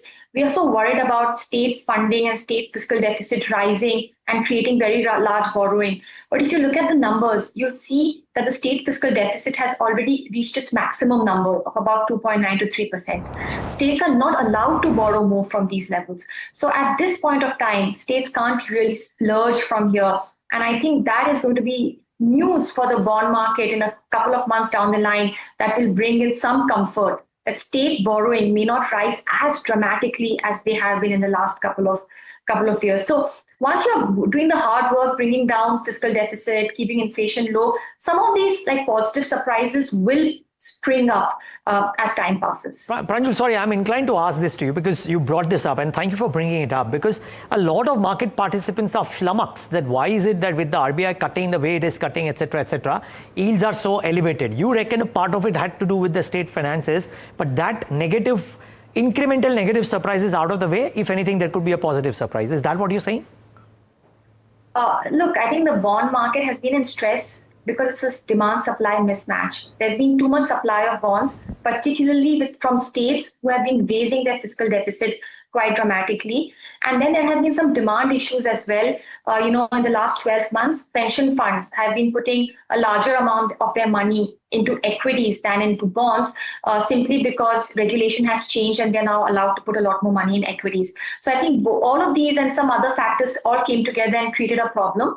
But my sense is that going ahead, because people are now expecting the worst in terms of supply, I want to just say that with central government bringing down its fiscal deficit and state governments actually having been in maximum fiscal deficit, the room to grow supply will not be that much. It will be a little limited, which is good, right? And in terms of demand, my sense is that pension funds have done a one-time adjustment, and their move to bond market may actually start again from, say, about April onwards. So I think about April onwards, the bond market will look a lot better than it's looking right now. So cool to know this. Pranjal, thank you so much for all the wisdom and the nuggets. Really appreciate your time, and have a good budget. I look forward to talking to you post the budget is done. Yes, absolutely. Good luck to you too. Thank you. And viewers, thanks for tuning into this very special conversation.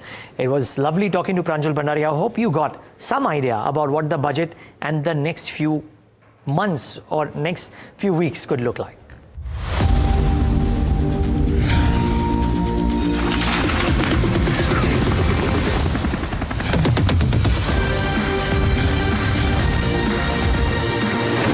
Budget 2026, the growth agenda.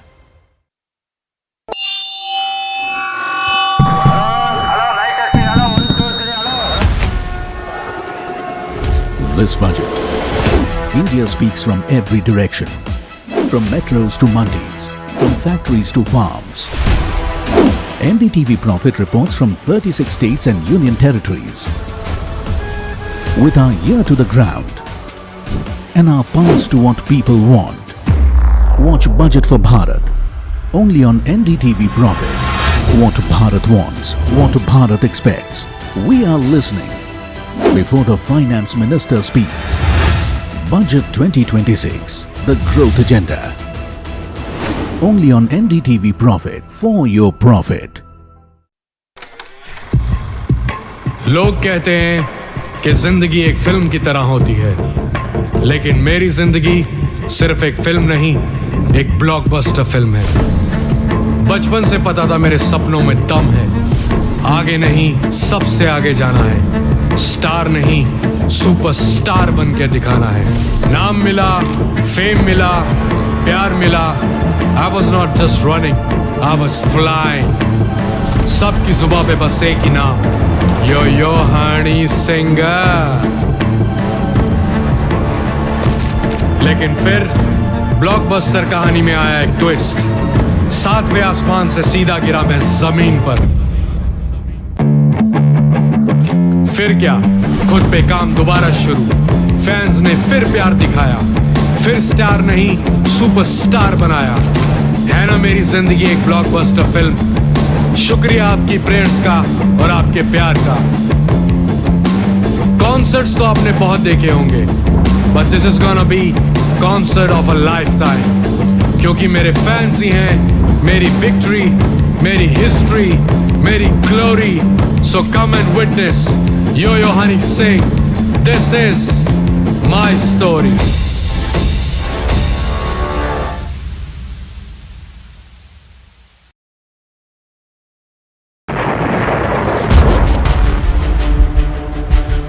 Budget 2026 isn't just about numbers, it's about direction, it's about growth. And at NDTV Profit, we are tracking it from the ground up. We bring you market-moving insights with the most credible voices. It's about your wealth. we bring clarity that will define your financial future. From the heart of the capital to the pulse of the streets, we decode the budget for you, for your profit. Budget 2026, the growth agenda.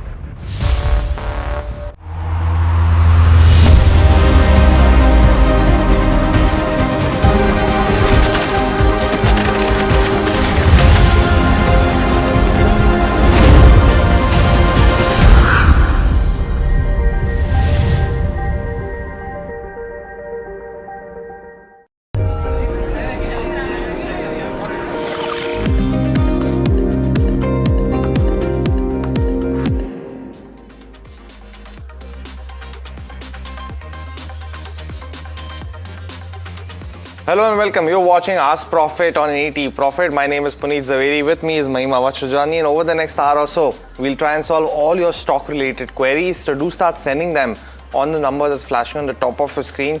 You can also call us, speak to us directly on your stock-related queries. The second number, the calling number, is also flashing on the top of your screen as well. Now, as we come to you, of course, we've been getting you, the exclusive coverage with the unfortunate passing of Maharashtra Minister. And Ajit Pawar, of course, he was the former deputy chief minister, is the current deputy chief minister of Maharashtra as well, and a very unfortunate incident. Prayers go to the family and friends involved as well. But as we go across, and we will get you all the key live updates, we put it on the right hand side of the screen as well, but get you some more commentary as you go across through the day as well. But let's quickly look at how the markets are doing before we take all your stock-related queries today. We've seen that, over the last couple of days, it's been a positive start to the Nifty. We've sold off from the highs a little bit, but continuing to maintain 25,200 as a key mark on the benchmark. And at this point of time, with all the host of earnings that we're expecting in the next 2 to 3 days, it's going to be a very key one. Let's also look at the heat map for the Nifty 50. Give you that perspective, because yet again, Asian Paints was one of the key stocks, and yesterday in Ask Profit, the afternoon edition, we spoke about the earnings. Has been consistently down and was in pressure yesterday as well. Today, continuing that momentum, down almost 5.3%. What's also interesting is Tata Consumer started almost 2% down, now down almost 5% in the trading session, and so is Eicher Motors under pressure. Maruti Suzuki, a big earnings for today will come during market hours. Maybe the India-EU FTA wasn't that too much of an impact on the stock, but maybe the South African tariff increasing on imports will be something that's, the street is not liking one bit about the counter. On the gainers, ONGC, Oil India, Hindalco, BEL as well as Axis Bank are in focus.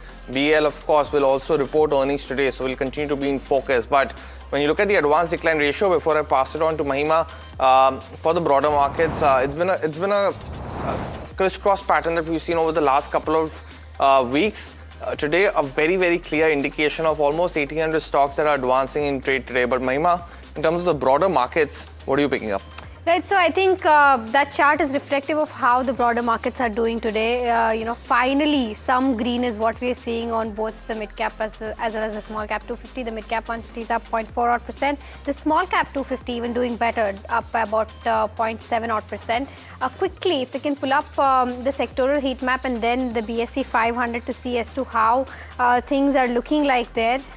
You have your oil and gas topping the chart, followed by energy as well as metals. Still, the rally in metals continues. Media today in the green, up 1%. But on the flip side, FMCG largely dragged down by two names, that is Asian Paints and Tata Consumer. Nifty Auto down by about 1% as well. So consumption as a pack is not doing very well. Pharma as well as PSU Bank also under pressure. BSE 500 quickly before I move on to our guest for the day.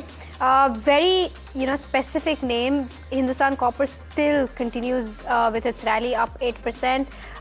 You have MRPL, Motilal Oswal as well as Sterlite and Tejas, some counters in the green. But on the flip side, you have Westlife Foodworld, which is tanking, and how 7% in trade today. Nifty 50 name again reflecting in that chart. Asian Paints down 5.3%. Tata Consumer. Home First Finance is seeing some profit booking today. Eicher Motors as well as Rosary Biotech both down by about 3% each. But with that, let's also welcome in our guests for the day. We're joined by Nilesh Jain, the head AVP Technical and Derivative Research at Centrum Broking, joining us now. And shortly, we'll also be joined by Rajesh Agrawal, head of research at AUM Capital. Nilesh, I'll take up the first question, which is on Premier Energies, and this is from Puneet Saxena, who's writing us from Ghaziabad. He's holding around 200 odd shares of Premier Energies at the levels of 745. Wants to know if he can hold, exit, or add more for the next 3 odd months. Is there, and of course, he also wants to know the stop loss and the maximum returns that he can expect on the charts. Morning, Mahima. Morning, everyone. So overall, Premier Energy, if you pull up last 6-month chart, you can clearly see the stock is in a downtrend. We have seen a fresh breakdown as well from the levels of 755.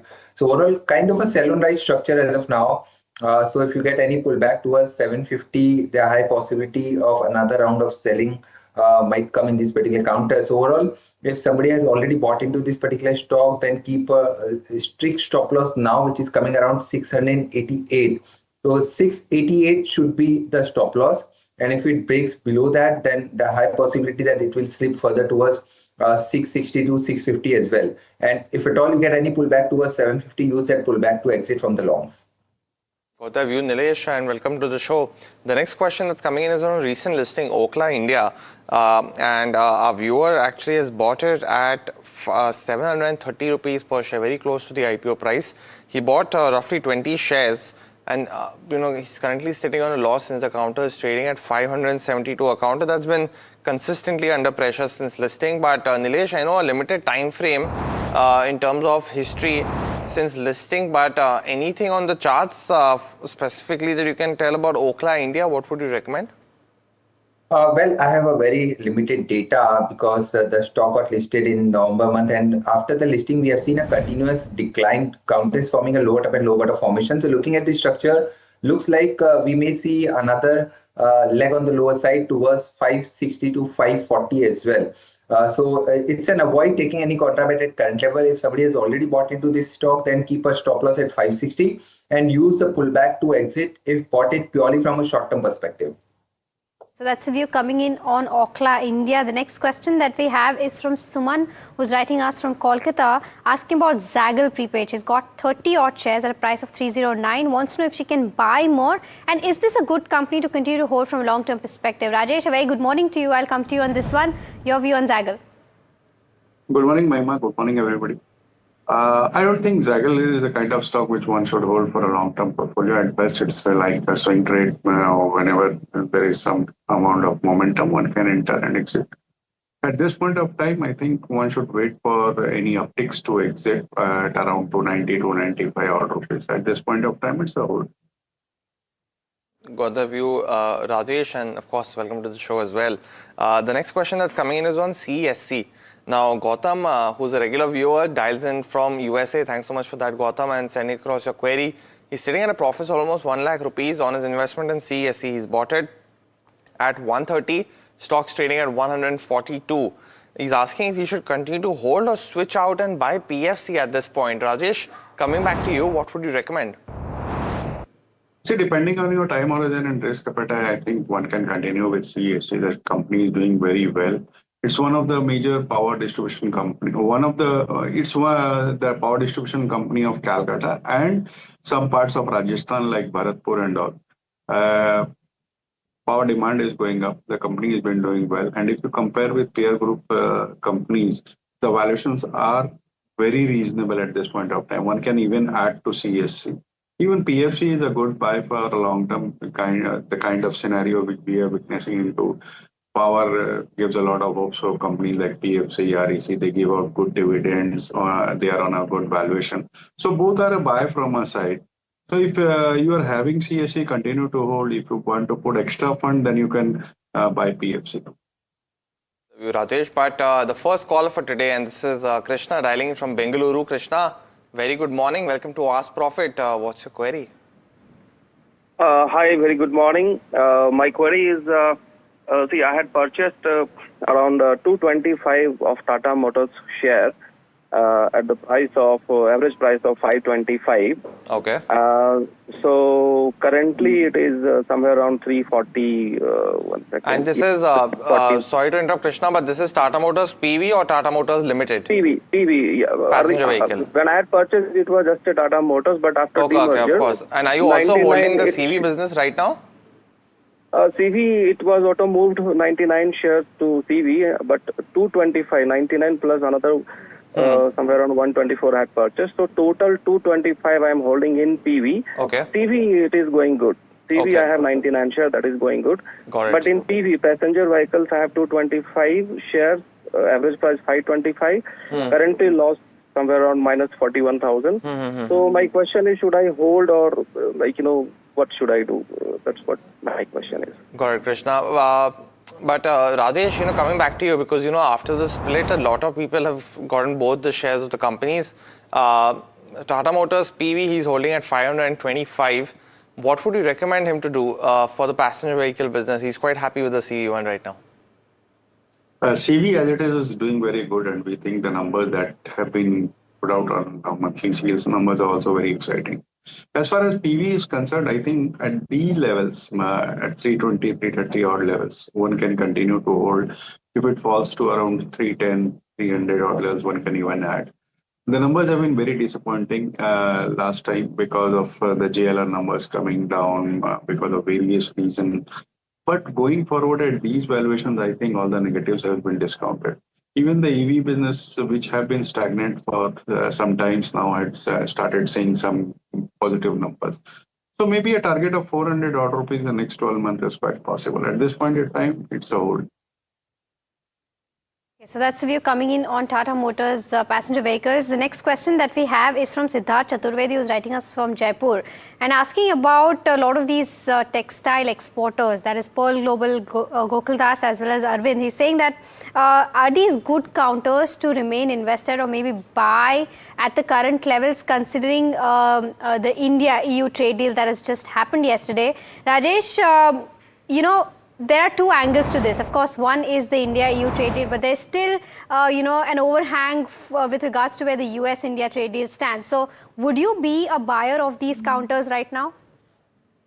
I think depending on the basis of the news yesterday, it has already run up. All these stocks have run up quite a lot. It's better to wait for some more time to consolidate and things to clarify. And yes, you said it right. US trade deal is also hanging from so long period of time. So you never know. So it's better to not to rush and buy at this point of time. Somebody holding can continue to hold. Out of these three counters which have been said, I think Arvind is a better one for a long-term hold. Got the view, Rajesh. But the next question that's coming in is from Ajay from Bengaluru, and he's asking that any view that we can give him on Oberoi Realty as well as Havells post the quarterly results. Now Havells, of course, got their hammering, and I think so did Oberoi Realty in that aspect. But Nilesh, on the charts for either of those counters, any view? See, both the stocks are moving in a lower term and lower term trajectory. So overall, as far as realty space is concerned, we have seen a sharp decline recently. Oberoi Realty has also corrected. In fact, if you see in the January series so far, it has corrected close to 10%. So there could be possibility of some bit of a pullback, but the overall trend looks slightly on a weaker side. The stock is trading well below its all long-term, short-term moving averages. So avoid taking any contraband at present. If already bought it, then keep a strict stop loss at 1445. And below that, it may slip further towards 1400 as well. Now, coming to Havells, it has a almost similar structure. It is on the verge of a breakdown as well. So it's again avoid taking any contraband at current level. And if bought it, that keep a strict stop loss at 1250, and a sell on rise kind of strategy should be deployed. Okay, so that's the view coming in on Oberoi Realty. The next question that we have is on Interact Building Products, and this is from Bharat. He's got 450 odd shares at an average price of 1940. He wants to know if he can hold this counter for a year or so. Rajesh, any view on this one? It's better to exit. I think it's a very small cap company doing, the numbers have been very small. And any adverse situation can be a problem for that. The numbers also not that good. So at 1956 odd rupees, I think all the positive that has been there has already been discounted. So a better price to re-enter would be around 1700, 1750. At this time, it's a book profit.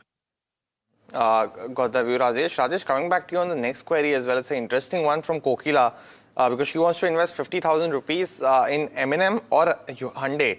The question largely because, while the FTA might have had some impact on M&M yesterday, Rajesh, the news flow today largely on South Africa putting tariffs on China as well as Indian imports and to almost 50% from 25 earlier. This could have an impact on like Maruti as well as M&M, right? What would you recommend right now, Rajesh? Because South Africa is a key geography for Mahindra and Mahindra's exports. Any view that you can offer? I think yes, depending on the news at this point of time and the kind of correction which the stock witnessed yesterday, I think it's at a very lovely level to buy for a long-term horizon, of course, maybe with a time horizon of 12 to 18 months. And not only their passenger vehicle business, their even tractor business is doing well domestically, and with international, I think at these levels one can buy. All right, okay, so that's the view coming in on M&M. But viewers, time to take a look at the F&O space, and we have Sharad joining by as always to give us a perspective on what the cues are looking like. Sharad, over to you. Well, the cues are very positive today, and after bouncing off important technical levels, Sensex is showing good signs of up move, and BankX also giving a good strong support.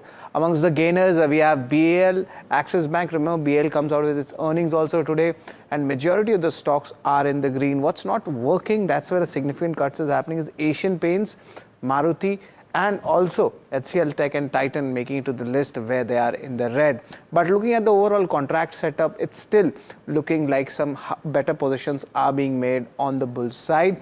Apart from this, the BankX also strong support coming in across the counter. Yes Bank is up almost 2%, Kotak Mahindra Bank also in the green, and even HDFC Bank is showing a good support.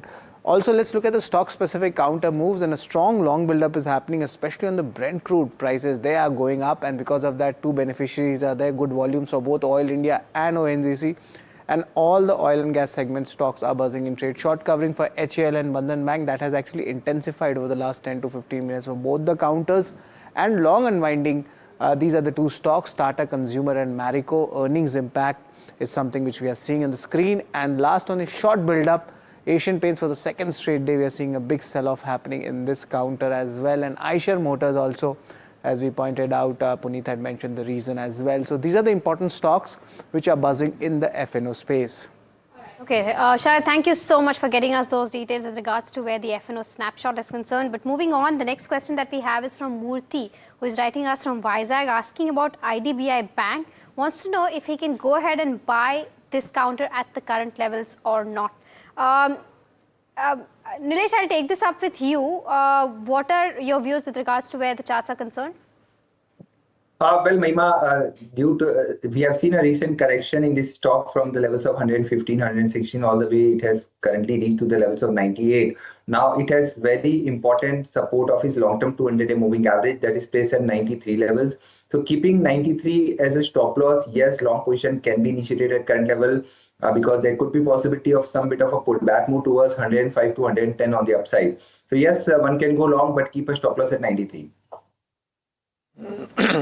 Got the view, Nilesh, but viewers, we have been getting you some the key updates on this particular news flow, which is very, very important, and of Ajit Pawar passing away, and it's a big loss. He's been one of the stalwarts of politics in Maharashtra, and Niranjan Hirandani, the chairman of the Hirandani group, is now joining in. Just to give his perspective. And Mr. Hirandani, very good morning, and thank you so much for joining in today. You've been a key part of Mumbai as well as what you've done for the development of the city, but any views that you can offer, because at this point of time you would have been very close to the development of the real estate of Bombay and Maharashtra as well. Firstly, your views of the unfortunate passing of Mr. Ajit Pawar this morning, and any kind of anecdote that you can share with us as well. Well, Mr. Ajit Pawar has been a significant player in the politics of Maharashtra, and literally a young Turk, willing to take strong decisions, willing to take strong views, and great administrative and financial capability of the man has actually served him for the longest time. I think almost 7-8 years as finance minister for Maharashtra. Also the fact that he was a lot of economic activity like irrigation and others were part of his portfolio. On a personal level, very quick decision-making person, very quick. As soon as something would come to his mind on the end of a discussion, and he would pick up the phone and directly talk to the officers concerned or the people concerned and give decisions instantly.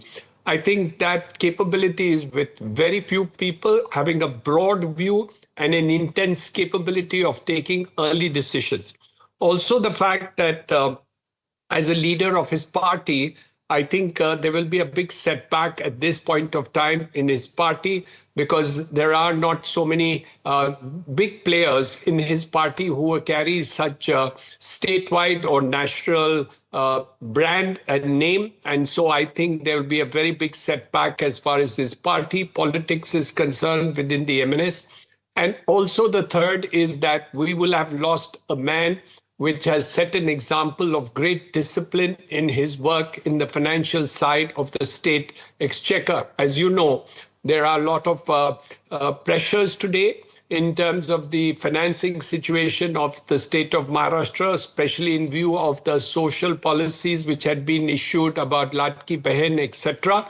But he was able to manage the budget tremendously well and be able to say no and yes instantly. I think a great capability of a good man with extremely fantastic administrative experience and quick decisions, very fast. I mean, very few people would take strong, fast decisions instantly.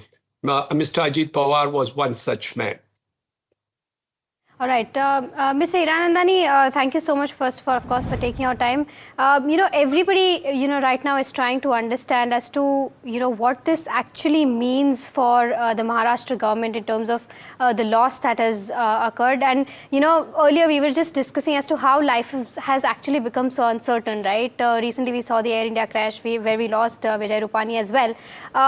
And, these leaders have done, so much for their state, to say the least, right? So just want to understand as to what does this mean for Maharashtra as a state? Obviously, instantly a setback until we find people of his capability and capacity who would rise to the occasion to fill such a gap. But at this point of time, obviously, a setback to a great political leader, a great administrative experience. I mean, very difficult to get, you either get good politicians or good administrative people. He's one of those few people who had both the capabilities. That's not easy to get. You can get great politicians and you can get people with great administrative and financial capabilities. He was one of the few persons who had both. So fitting in the bill, difficult for anybody to take that view. And second, he has had so many years of experience.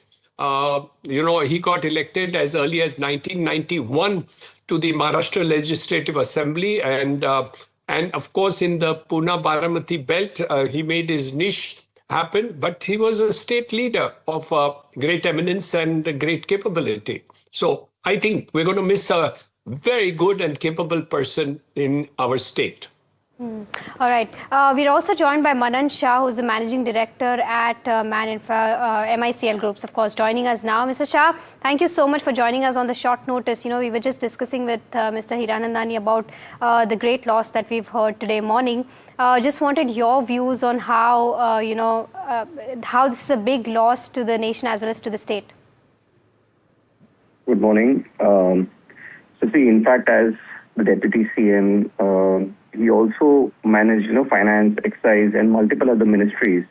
And these portfolios have always been, critical in how the state functions. And because of that, it directly even shapes Maharashtra's budget, in fact, development priorities, and even, like the revenue framework. And in fact, through his finance and planning, he always played a vital role in allocating resources for, infrastructure, public welfare, and to some extent even long-term growth. His responsibilities in these departments have always made him, I believe, and rest of the guys will also agree to, that he's one of the most influential decision makers in the government today, and with a significant impact on the state's economic decision and governance. This will definitely be a big loss to Maharashtra. Got that, Mr. Shah. But, let me go across to Mr. Hiranandani as well. Okay, so let me go across. Manan, very good morning and thanks so much for joining in today. Just, one quick view that you can also offer us in terms of your, if you had firstly a chance to meet him, with you or with your dad as well, and any kind of interaction that you had with Mr. Pawar? I have not got personally the chance to meet him one-on-one, though, but would have loved to, if in case it would have been possible.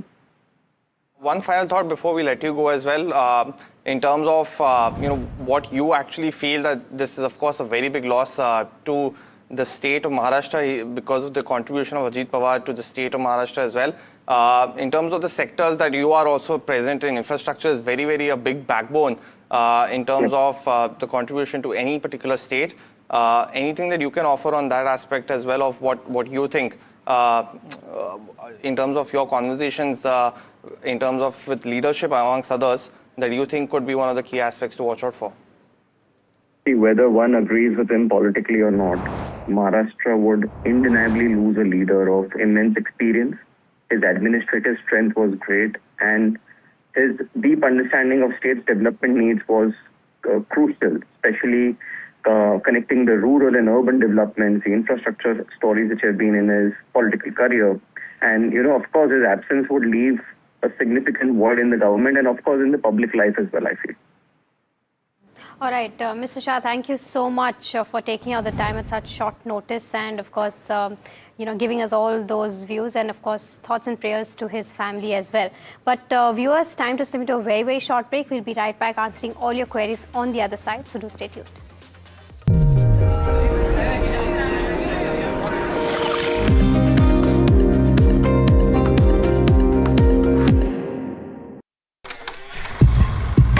लोग कहते हैं कि जिंदगी एक film की तरह होती है, लेकिन मेरी जिंदगी सिर्फ एक फिल्म नहीं, एक ब्लॉकबस्टर फिल्म है। बचपन से पता था मेरे सपनों में दम है, आगे नहीं सबसे आगे जाना है, स्टार नहीं सुपरस्टार बन के दिखाना है। नाम मिला, फेम मिला, प्यार मिला, I was not just running, I was flying। सबकी जुबां पे बस एक ही नाम, यो हनी सिंह। लेकिन फिर ब्लॉकबस्टर कहानी में आया एक ट्विस्ट, 7वें आसमान से सीधा गिरा मैं जमीन पर। फिर क्या, खुद पे काम दोबारा शुरू, फैंस ने फिर प्यार दिखाया, फिर स्टार नहीं सुपरस्टार बनाया। है ना मेरी जिंदगी एक ब्लॉकबस्टर फिल्म। शुक्रिया आपकी प्रेयर्स का और आपके प्यार का। कॉन्सर्ट्स तो आपने बहुत देखे होंगे, but this is gonna be concert of a lifetime, क्योंकि मेरे फैंस ही हैं मेरी विक्ट्री, मेरी हिस्ट्री, मेरी glory. So come and witness yo Honey Singh, this is my story.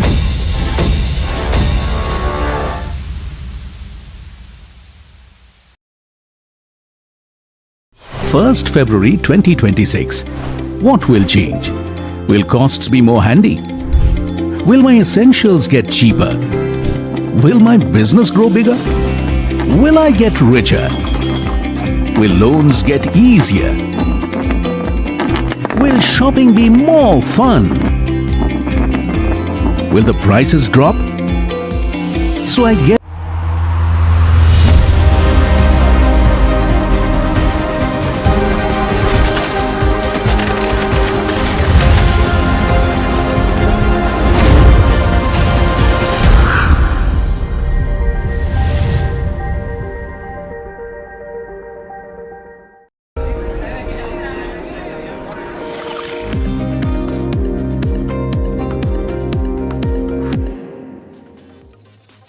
Welcome back to Ask Profit. We of course still have Rajesh Agarwal, Kunal Rambia, fund manager and trading strategist at the street, is also now joining in. Kunal, very good morning and welcome to the show. Let me go across and take the first query. It's on Sundaram Fasteners, and Karthikeyan is actually holding 3,300 shares of the company, and it is a considerable part of his portfolio, is what he's mentioned. He's not mentioned his buying price, but he's asking if he should sell now or hold on for some more time. Rajesh, what would you recommend for Sundaram Fasteners? Because the growth largely has been kind of disappointing over the last few quarters. Any views that you can offer him? See, I think there's no doubt on the fact that the growth has slowed down in the last few quarters, but the fact remains it's a very strong company belonging to a very strong group. Balance sheet is very strong. It's just a matter of time when things start improving. So if it's a long-term portfolio and you're not in need of funds at this point of time, I think one should continue to hold. Okay, so that's the view coming in on Sundaram Fasteners. The next question that we have is from Usha, who's writing us from Bengaluru, asking about 3M India. She's got 10 shares at the price of 33,315. Wants to know if she can shift to something like a Bosch Limited, comparatively also cheaper in terms of where this MNC stands. Rajesh, I'll stick with you for this one. Your view? Both are very good company. Both are debt-free, balance sheet, doing very well. For different genre, 3M India, Scotch Brite, and all those products are doing very well, I would say. In fact, it's something. Both these companies are something which should be there in one's long-term portfolio. It's no point switching from one to other. If you have extra funds, you can buy Bosch, but for 3M India, one can continue to hold. The next question is coming in from Amrut, and he's from Kushalnagar. He's asking a question on IRCTC, looking to buy into this counter since it has seen correction. Kunal, what would you recommend for IRCTC? Is it a good time to buy?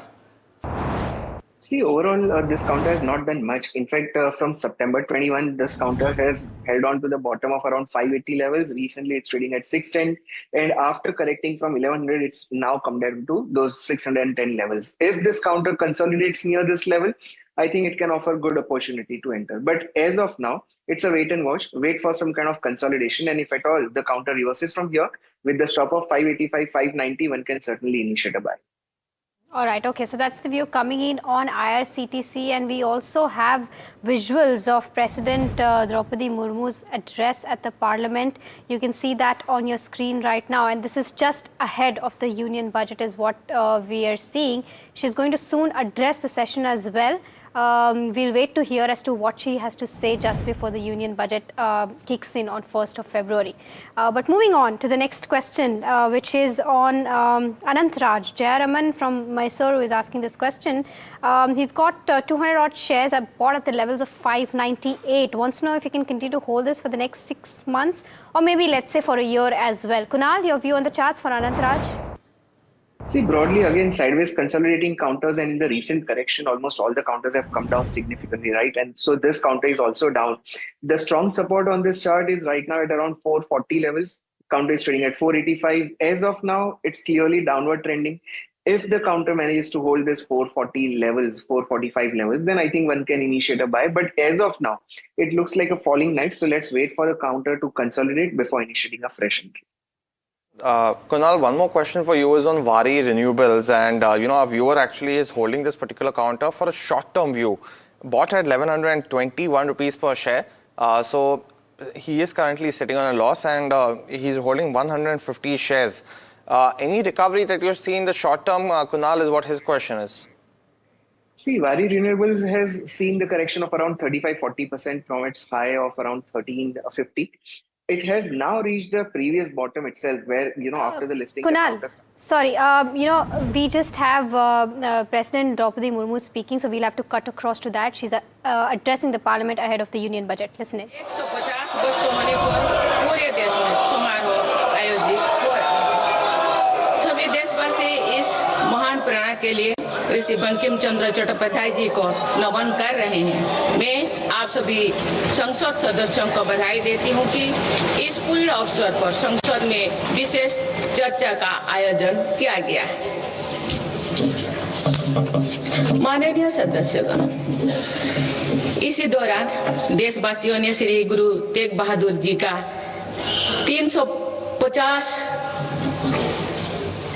शहीद दिवस पर्व पूरी श्रद्धा के साथ मनाया। भगवान बिरसा मुंडा के 150 जन्म जयंती वर्ष के दौरान देश ने उन्हें श्रद्धांजलि दी और आदिवासी समाज के योगदान को याद किया। सरदार पटेल की 150वीं जन्म जयंती से जुड़े आयोजन ने एक भारत श्रेष्ठ भारत के भाव को मजबूत दी। सभी देशवासी इस बात के भी साथी बने कि कैसे भारत रत्न भूपेन हजारिका की जन्म शताब्दी के समारोह सूर और देश का एकता के भाव से भर दिया गया है। जब देशवासी अतीत के ऐसे महान पड़ावों और अपने पूर्वजों के महान योगदान को याद करते हैं तो नई पीढ़ी के प्रेरणा मिलती है। ये प्रेरणा विकसित भारत के और हमारी यात्रा के ओर गति देती है। माननीय सदस्यगण, वर्ष 2026 के साथ ही हमारे देश इस सदी के दूसरी पड़ाव पर पहुंच गया है। भारत के लिए सदी के पहले 25 वर्षों का समापन अनेक सफलताओं, गौरवशाली उपलब्धियों और असाधारण अनुभवों के साथ हुआ है। बीते 10-11 वर्षों में भारत ने हर क्षेत्र में अपनी नींव मजबूत की है। ये वर्ष 2047 तक विकसित भारत की तेज यात्रा का बहुत बड़ा आधार है। माननीय सदस्यगण, बाबा साहेब अम्बेडकर ने हमेशा समानता और सामाजिक न्याय पर जोर दिया है। हमारे संविधान भी हमें यही प्रेरणा देता है। सच्चा सामाजिक न्याय यानी देश के हर नागरिक को उसका पूरा हक मिले, बिना किसी भेदभाव से मिले। मेरी सरकार सच्ची सामाजिक न्याय के लिए समर्पित है और इसी का नतीजा है कि पिछले एक दशक में 25 करोड़ देशवासी गरीबी को हराकर गरीबी से बाहर निकल गए। सरकार के तीसरे कार्यकाल में गरीबों को सशक्त करने के लिए अभियान और तेजी से आगे बढ़ा है। पिछले एक दशक में गरीबों के 4 करोड़ पक्के घर बने। बीते एक वर्ष में 32 लाख नए घर गरीबों को मिले। जल जीवन मिशन के 5 वर्षों में 12.5 करोड़ नए परिवारों तक पाइप से पानी पहुंचाया गया है।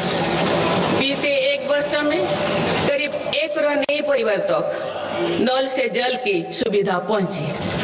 उज्ज्वला योजना के माध्यम से अब तक 10 करोड़ से ज्यादा परिवारों को एलपीजी कनेक्शंस मिले हैं और पिछले वर्ष भी ये अभियान तेजी से आगे बढ़ रहा है। मेरी सरकार पारदर्शी और ईमानदार व्यवस्थाओं को स्थायी बना रही है। इसी एक वर्ष में सरकार ने 7 लाख करोड़ रुपया से अधिक लाभ डीबीटी के माध्यम से सीधे लाभार्थियों को पहुंचाया। माननीय सदस्यगण, मेरी सरकार दलितों, पिछड़ों, वंचितों, जनजातीय समाज सभी के लिए पूरी संवेदनशीलता से काम कर रही है।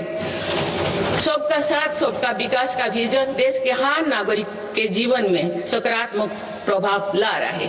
वर्ष 2014 की शुरुआत में सिर्फ 25 करोड़ नागरिकों तक की सोशल सिक्योरिटी की योजनाएं पहुंच पाती थी। सरकार के प्रयासों में निरंतरता की वजह से आज करीब 95 करोड़ भारतीयों को सोशल सिक्योरिटी का कवच मिला है। गरीब मरीजों के लिए प्रारंभ की गई आयुष्मान भारत योजना से बीते वर्ष तक देश भर के अस्पतालों में 11 करोड़ से अधिक मुफ्त इलाज किए जा चुके हैं। इस योजना के तहत बीते वर्ष 2.5 करोड़ गरीबों के मुफ्त इलाज मिला है। बीते लगभग 1.5 वर्षों में करीब 1 करोड़ बुजुर्गों को वय वंदना कार्ड जारी किए गए हैं। All right, so that was Draupadi Murmu addressing the Parliament session ahead of the budget, saying that government has taken steps with regards to, of course, the nation is moving towards the Viksit Bharat aim, and the government has taken steps accordingly. But viewers, it's time to slip into a very, very short break. We'll be right back answering all your queries on the other side. Do stay tuned.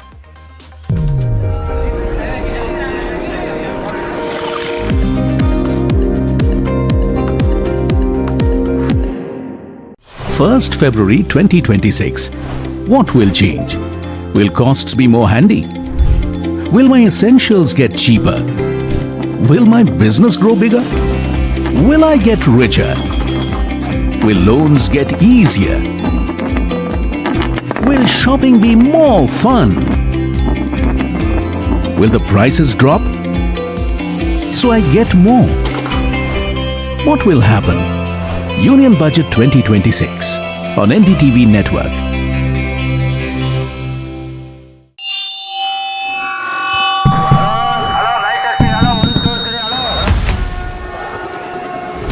This budget, India speaks from every direction. From metros to mandis, from factories to farms. NDTV Profit reports from 36 states and union territories. With our ear to the ground and our pulse to what people want. Watch Budget for Bharat only on NDTV Profit. What Bharat wants, what Bharat expects. We are listening.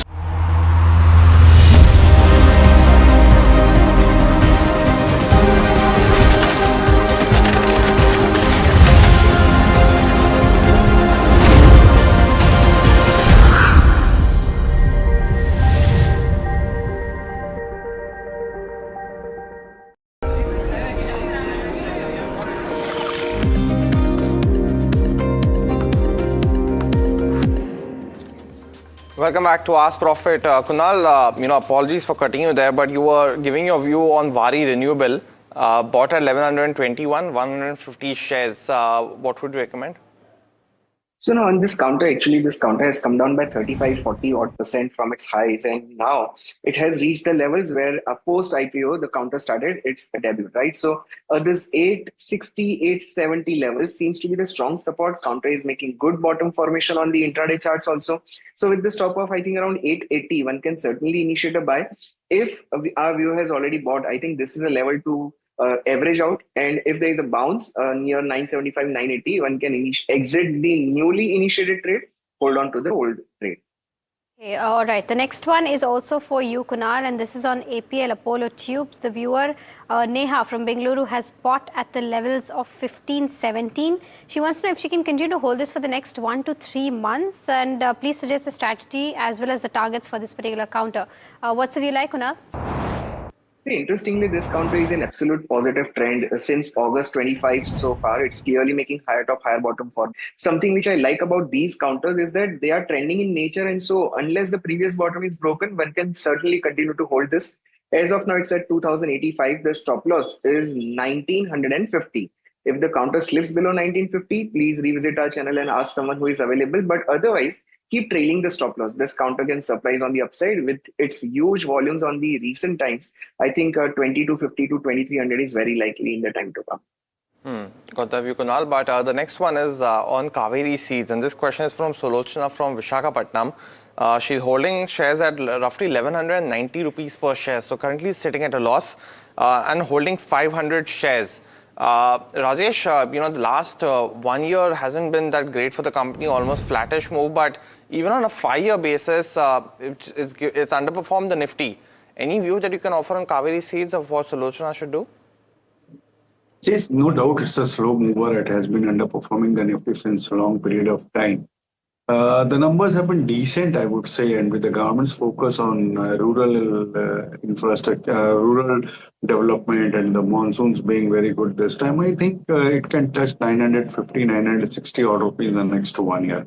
So yes, that would be still far below the gentleman's purchase price, but 950, 960 odd rupees in the next 1 year is our target.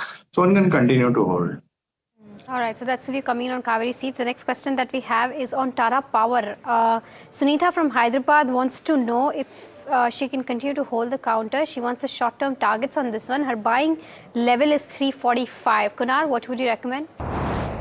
See, again, on the last entire 1.5 year chart, the support was at 350. In fact, recent bottom was at around 342 made by the counter yesterday itself, and it has bounced sharply from that level. So unless this level is broken, yeah, this is a level to watch out from the buying point of view. So initiate a buy at this level. Stop is 340, and the first immediate target can be 375 to 380. Again, once that level is achieved, rather than exiting, I would advise to trail the stop loss and hold. If this bottom is held really well, we can see the levels of 425, 430 in the next 3 to 4 months. Concor is the next counter, and questions coming thick and fast at this point of time. So let me take one with Rajesh again. Our viewer actually, Karan, is holding at 713, so sitting at a loss. But he wants to hold for the next 5 years, Rajesh. Should he continue to do so? Add if your funds allow, add. Strong company, one of the largest in the logistic business, doing very well with a kind of new rental agreements and all, lease agreements. I think all the negatives have been discounted. Now it's a time to add discount. So it's a buy from our side. Okay, buy on Concor is the view that Rajesh has. The next question that we have is from Chandra, who is writing us all the way from Germany. So thank you so much for that, Chandra. She wants to know a long-term view on Supriya Life Science. Is there any news for due to which the stock is down today is what she's asking. Not really. If you can try to pull up the counter and see as to what it's doing today. Rajesh, I'll come to you on this one. The stock is down around 2.8% as we speak. Your long-term view on this particular counter?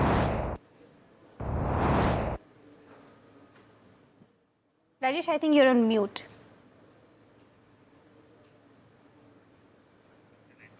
Okay, I think there's a network issue that we're facing with Rajesh. But Kunal, your view on the charts for something like a Supriya Life Sciences from a slightly long-term perspective? See, this counter has been absolutely trending counter, but since November 24 so far, this counter has entered the sideways consolidation. The support is at around 630 and the resistance is placed near to 800 levels. Once it reaches near that support, I think one can definitely buy even from short-term point of view. As far as the long-term view is concerned, this counter is sideways consolidating with positive bias. So with the stop of 620, one can certainly hold on to it. Well, it is budget season and so are some of our queries also related to that theme. The next one's Texmaco Rail. And a viewer, actually Sanjay from Bengaluru, is asking if it's a good counter to enter from, just before the budget.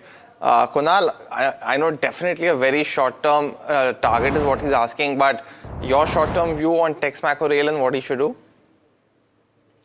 Texmaco, I would suggest the similar company, the company in the similar industry, and that's Rail Vikas Nigam. Because that counter is showing some kind of good bottom formation and good volume activities are also happening on the chart. So with the stop of 310, we have also initiated a buy on this. The target is 395 to 400. Again, it's a very short-term view. If the counter breaks 310, take an exit. But this is a counter which we are trading for the budget and even for the time to come. Okay, all right. So that's the view coming in on these railway counters. But moving on, we've got our next caller. Kiran is calling us from Hyderabad. Kiran, hi. A very good morning to you. I believe you have a question on Lodha. Yes, ma'am. I have 100 shares of Lodha at 1,032 rupees, ma'am. Okay. So today they are declaring their results and there is a huge order book for Lodha, Godrej Properties and Oberoi Realty. But why there is a panic situation in realty stocks? And what sort of targets could I expect? Or should I add more at lower levels is my query, ma'am. Okay, got your question, Kiran. I'll take this up with Kunal. Then Kunal, he's not wrong with regards to where the entire pack is concerned, right? We've seen pressure in this entire space, but Lodha specifically, your view on the charts? See, again, this counter has stumbled from 1500 levels and yesterday was a panic bottom made somewhere near those 830, 840 levels. And it has recovered sharply from that level. In fact, yesterday, the volumes recorded were really good, impressive, but it's not confirming the uptrend yet. So if the counter holds the bottom of around 875 or 880 levels, I think one can take a chance. But again, because we are heading for this result time and there is already been a significant amount of volatility on this, be a little cautious. Rather, I would say trade DLF if you're comfortable, because that's where we have seen good strength getting accumulated with follow-through buying. So switch to DLF rather than Lodha. But if you have a personal interest on it, definitely 880 is a level to watch out as a support. Got the view, Kunal. But the next question that's coming in is on Ramco Industries. And our viewer, Arun from Hyderabad, is actually asking a 3 to 5 year view on the stock. He's bought it at 314, very close to his buying price right now as well. But Rajesh, would you recommend that? It's been yet another one of those counters that's been lagging the street performance. Your view? So despite a very good balance sheet, very good operations, the company has been lagging on the street. But I think for a long-term horizon, the gentleman is having 4 or 5 years horizon. I think it's a good hold. Not only a good hold, by any chance it falls to around 280, 290 odd rupees, that would be a good buying level too. So one can continue to hold. The company is very good. It's just a matter of time when it starts performing. Spandana Spurti is the next counter. Ambika from Chennai is currently holding 800 shares at the levels of 231. She wants a short-term outlook and view on the charts. Kunal? Spandana Spurti, overall trend has been sideways consolidating. The strong support is at 240. With that stop loss, one can hold. But the trigger is at, I think, around about 285. So about 285, we can expect the levels of 320, 325. Till then, sideways consolidation is likely, but one can certainly hold on for now. Got the view, Kunal. The next question that's coming in is on another interesting counter, and that one is IRB. Now, Ramalingam from Chennai is actually holding both IRB and IRIDA, but let me take the question on IRB. Bought 2,000 shares at 68 rupees, so sitting at a loss and asking a short-term view. So, Kunal, for the next 4 months, what would you recommend on this counter? See, very quickly on this last 1.5 year behavior, support is at 40. Hold with the stop loss of 40. Any weekly closing below 40 is an exit. One can initiate a buy at this level. The immediate targets can be 47 to 49. Okay, all right. So that's the view coming in on IRB Infra. The next question that we have is on Ambuja Cement. Gaurav from Pune is asking this question. He's bought at the levels of 655 and 121 shares is what he has. Wants to know if he can hold, add or sell. Kunal, your view on the charts? Strong support at 510, trending with sideways consolidation for now. So with the stop of 510, one can certainly hold on to the position. And if at all our viewer is a trader, derivative trader, then one can create the short straddle with long futures, I think, which can offer good, the opportunity, even if the counter remains sideways. And viewers, of course, standard disclaimer that the channel that you're watching is part of the Adani Group, and so is Ambuja Cement as well. But the next counter that we're focusing on is Acme Solar. Now, our viewer actually, his Muralidharan from Pondicherry is holding shares at 250 rupees per share. 150 shares is what he holds, and asking he should add up more or wait for an opportunity. So he's looking to add more to his current position. Rajesh, how do you view this space? Because we've seen multiple new listings in the renewable energy space. Your view as, and also on Acme, if it's a good time to add. See, though renewable energy is a very good space to pay into, but with the kind of new capacities coming in, I think one should wait for some new money to put in because already there are huge capacity built up. So at this point of time, it is a hold. Buying at this point of time won't be recommended. If you somebody wants to buy in energy sector, I think Tata Power or a CESC is a better company. Right, okay, so hold is the view coming in on Acme Solar. The next question that we have is from Harpreet, who's writing us from Delhi, asking about Vedanta. He's got 1,400 shares at the levels of 500, wants to know what should he do with this counter. Rajesh, your view? You need to hold, wait for the demerger to happen, and at that time, I think huge value unlocking will take place. And at this point of time, even in the combined entity, if you see the whole lot of minerals with that, and companies doing very well, gave out to good dividends too. Just a hold from our side. Stocks up 4.4% as we speak, and it's been a good year for all investors, up 73% on Vedanta. But the next question is coming in on Gravita India. Kunal, this question is for you. V. Murli is asking this question, bought 100 shares at 1,545 and asking a short-term view. What would you recommend? Strong support is at 1,500, sideways consolidating counter. So with the stop of 1,500, one can certainly hold on.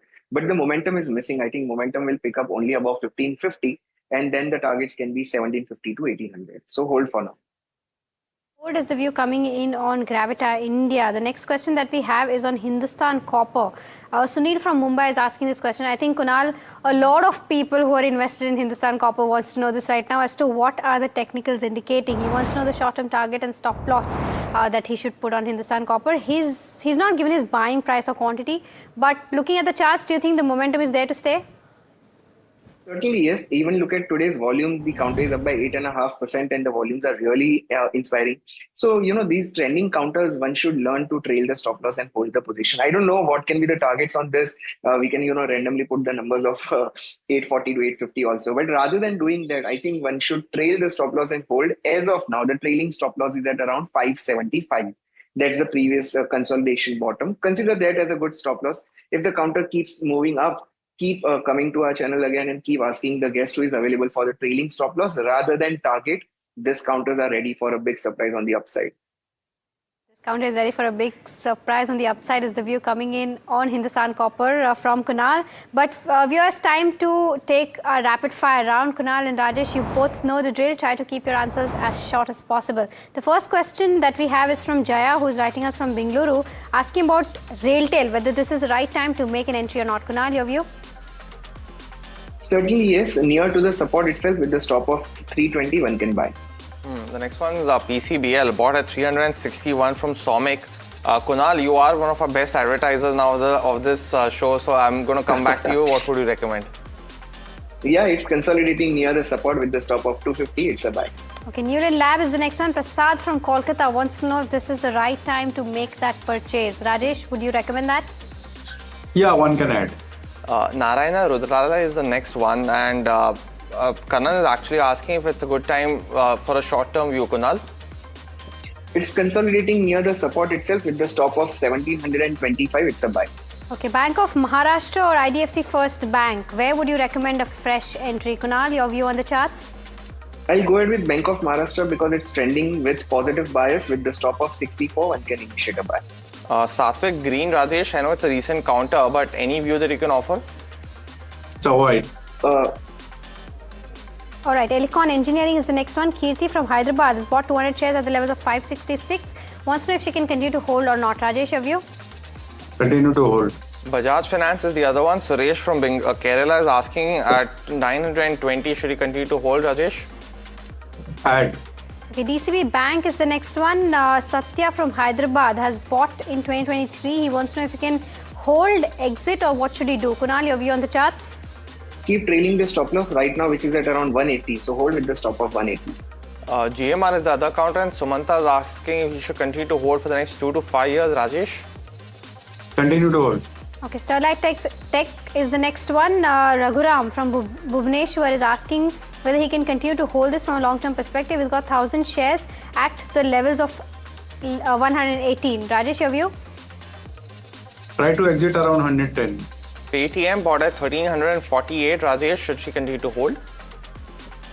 Try to exit on any upticks. Okay, Deepak Fertilizer is the next one. Mithun is holding 20 shares at the levels of 1,500. Can it bounce back? Kunal, your view on the charts? Yes, it's looking likely for, it's ready for the bounce. Force Motors is the other one, a stellar last 1 year. Rajesh, anything to look at before buying right now? What would you recommend? If it's a long-term horizon, one can buy. Okay, ONGC is the next one. 270 shares bought at an average price of 246. Hold or book profits currently from a 1 to 2 months perspective. Your view on this, Kunal? Certainly add. In fact, it's a new breakout today with the target of 285. One can buy. Polymedical, Rajesh, for the next 4 years, what would you recommend? Avoid. Okay, the next one is on Dixon Tech. Narayanan from Guntur wants to know if you can continue to hold the 15 shares that is bought at the levels of 12,800. Rajesh, your view? Bounces should be taken as an opportunity to exit. Try to exit. All right. Okay, so that's you coming in on Dixon Tech. With that, viewers, completely out of time on this edition of Ask Profit. Rajesh as well as Kunal, thank you so much for taking out the time and helping us answer all those queries. Viewers, do stay tuned. Know Your Company up next.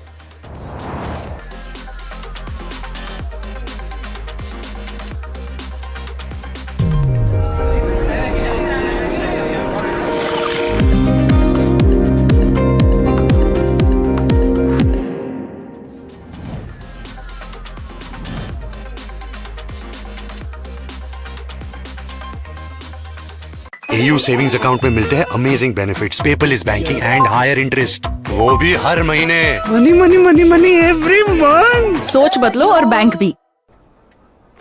पापा, fees ज्यादा है। बेटा, याद है bonus के कुछ पैसे हमने दूसरे खाते में रखे थे? 2 साल से खाते में कोई लेन देन नहीं हुआ है, शायद इनऑपरेटिव हो गया होगा। तो अब बैंक जाके या वीडियो केवाईसी से केवाईसी अपडेट कराओ, खाता होगा एक्टिव एकदम फ्री। चलो कहाँ? एडमिशन कराने, खाता हुआ एक्टिव। RBI कहता है जानकार बनिए, सतर्क रहिए।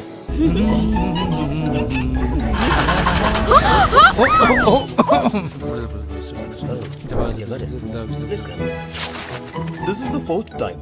Time for a new car, bro. But I don't have the money right away. Why don't you apply for a loan from Bank of Maharashtra through Zen Life? I will do it now.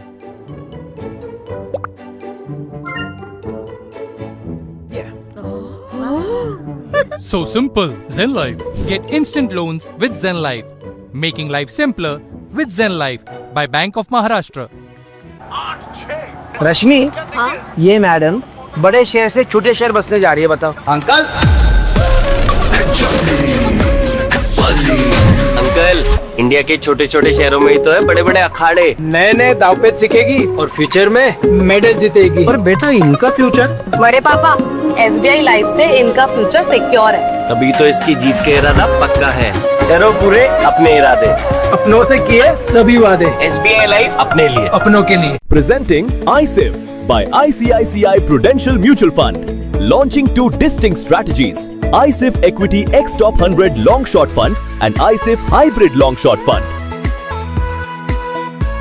NFO closes 30th January 2026. Investments in specialized investment fund involves relatively higher risk, including potential loss of capital, liquidity risk, and market volatility. Please read all investment strategy related documents carefully before making the investment decision.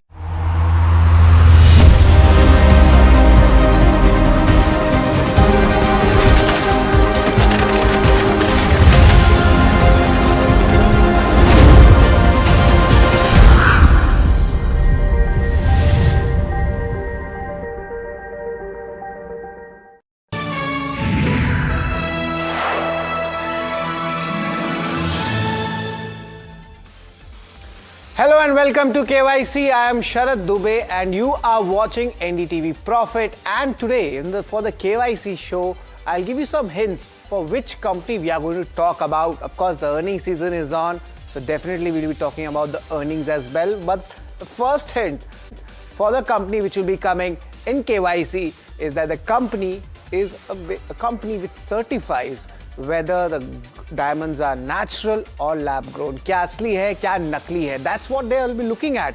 Interesting. The second hint, let's talk about it, what this company is all about. And the second hint definitely is that it's backed by some large investors. ADI, Abu Dhabi Investor Authority is there. And also you see the stock itself, that's also down by almost, you could say, by 27% in the last 6 months. Overall, it's promoted by the Blackstone Group as well. So, larger names, companies into certification of diamonds, can be lab grown or natural, but the stock is down 27% in last 6 months. Okay, so these are the hints, but the company in focus, they say diamonds are women's best friend. This company itself is also a close relative for the diamonds. To put it in a simpler manner for our audience, the company is the International Gemological Institute. The certificate which you get when you buy a diamond, at times you need to check whether it's a lab grown or it's a natural. That's where the certificate comes from, this organization. And almost 77% of holding is from Blackstone Group. So this is the company which we'll talk about. But why are we calling this company in KYC? Why is this relevant? First and foremost, the question is the Q3 numbers. They have been very strong. What was the operational front numbers? We'll decide that and we'll ask the management, and luckily both the CEO and the CFO would be present. Secondly, the certification volumes. They have been impacted in the industry for the last 2 quarters and there was a kind of a selling pressure in these counters as well. Has that reversed? That's the question. Third question which we'll be asking is the implications of the India-European trade deal. Remember, Brussels is the capital for your European Union offices and a huge deal has happened. Does this augur well for the industry? And if yes, will that improve the volumes of certification? That's where we'll be asking, and the guidance and the expansion plans for IGI. That's the important question. But guidance would be coming in for the lab-grown diamonds and the non-diamond business. We want to understand about it. How does this certification process actually work? That's why we are trying to call IGI, and of course the pricing trends, the current pricing trends, be it the diamond prices or the lab-grown diamond prices, where are they standing? Is it upward? Is it downward? Is it flat? That's the question we will be putting across IGI. On the show, we'll have Eshwar Iyer. He's the CFO of the company, and joining him, Mr. Eshwar, would be the company's CEO and MD, Temas Printer as well. So both of these individuals will be coming and answering to all the queries which have been written to by my audience at KYC as well. So this is the entire setup of the show, but I'd like to give you some more perspective about the company, what it is all about. We spoke about it's a certification company, but something more is there. I'll explain it in simpler words.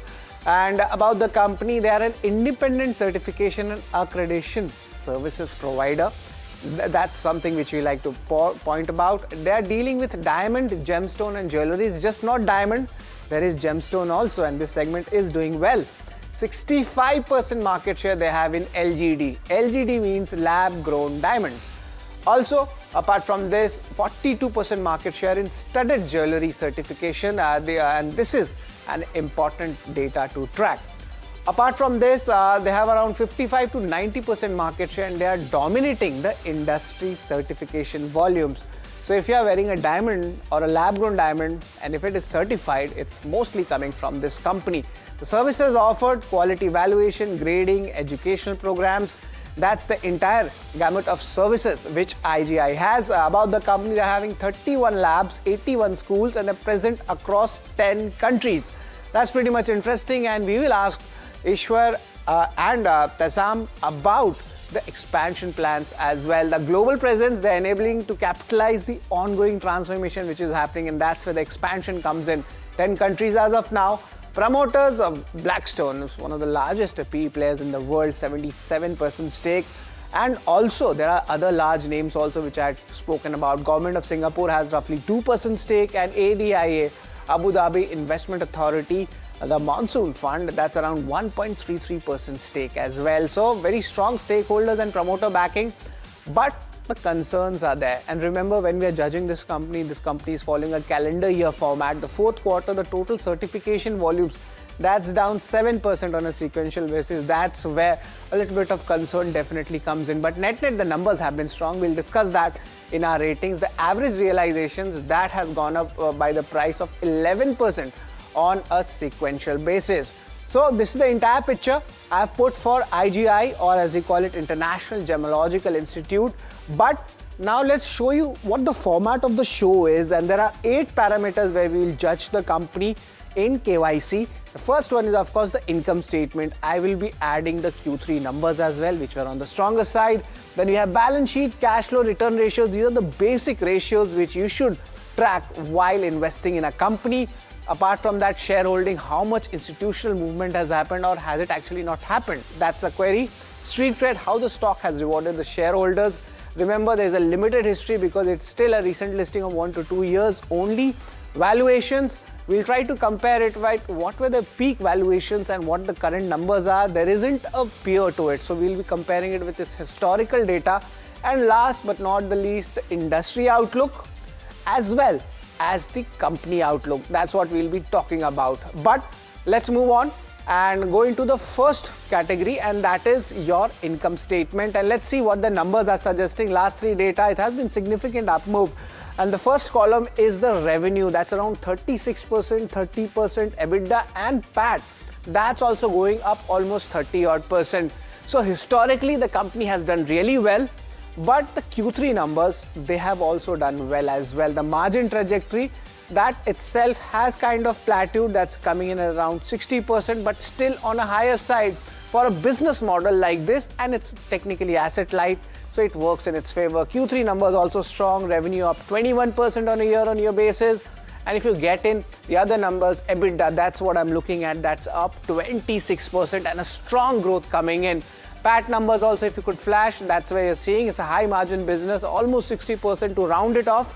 And the PAT numbers also decent, up 18%. So very strong Q3 numbers, and that's why you're seeing a good momentum in the stocks also on the stock reaction of the earnings. So overall income statement, I'll give a strong thumbs up when it comes to IGI. And now we talk about the balance sheet, what it means. And so largely an asset light model, so there is no point looking at the debt levels. And you see it is increasing its cash levels. That's around 464 crore rupees of cash levels have come in. Now the question is, will they put that money in expansion, or will this cash be used for any kind of a shareholder return? That's what a lot of shareholders would be asking this company. Why? Because the stock reaction hasn't been good yet. So investors will definitely want some kind of a reward from the company, or some deployment plans as well, or maybe a buyback. Also, apart from this, it's a strong thumbs up for the balance sheet. So both the numbers are very strong, but let's get into more details about it. And then cash flow comes in. Cash flow is also very much important. It's the lifeline of a business, no matter it's an asset light model or it is not. And net, the EBITDA numbers and the cash flow conversion to EBITDA is healthy for a company. It's very stable. There hasn't been much changes. And remember, all of our analysis is on a calendar year basis, and you see most of them are decent, but the cash flows also need to convert. If there is a delay happening, that is where a little bit of concern happens, and we will definitely ask the management about this. So it's a neutral rating when it comes to the cash flow segment. Also, let's point out the return ratios. That is where my concern starts coming in. Before the IPO, the return ratios were around 87 to 90%, and then it has been slightly declining, and the decline has not been arrested yet. I can't find a bottom to it. Will it be less now? The ROC numbers are concerning. And look at this, end of calendar year 2025, the ROE also presents the same story. Nevertheless, for an investor for this type of model, a 50% plus return ratios is healthy, but it's on a declining trend, and that's where the conviction doesn't come. That's why a strong thumbs down when it comes to the return ratios. So now let's talk about the shareholding pattern. I spoke about the promoters. That's Blackstone is having that chunk and they are not selling now. FI's DI is largely unchanged, you could say. DI is a slight kind of a sell-off did happen, and public also the float is largely same. So net, nothing much has changed. So it's just a neutral rating just because the larger names are there and they're still holding the stock. That's where still the conviction might be there if you're analyzing this company. But let's talk about street cred, and that's also very much important as how much returns have actually come in from the IPO, from 1 week, 1 month. Of course, Q3 numbers have given a good flip, but overall since last 1 month, stock is still down 5%, nothing much has been done. 6 months, stock is down 20%, that's where the concern comes, but of course the broader markets have taken the pain, that's also a reason for it. And year-to-date basis, nothing much has happened. Of course, the earnings bump up has come in, and that's why there is a reaction in the stock. 1 year stock is down 36%. That's where the concern comes if you're holding that. And since the listing, the stock has halved.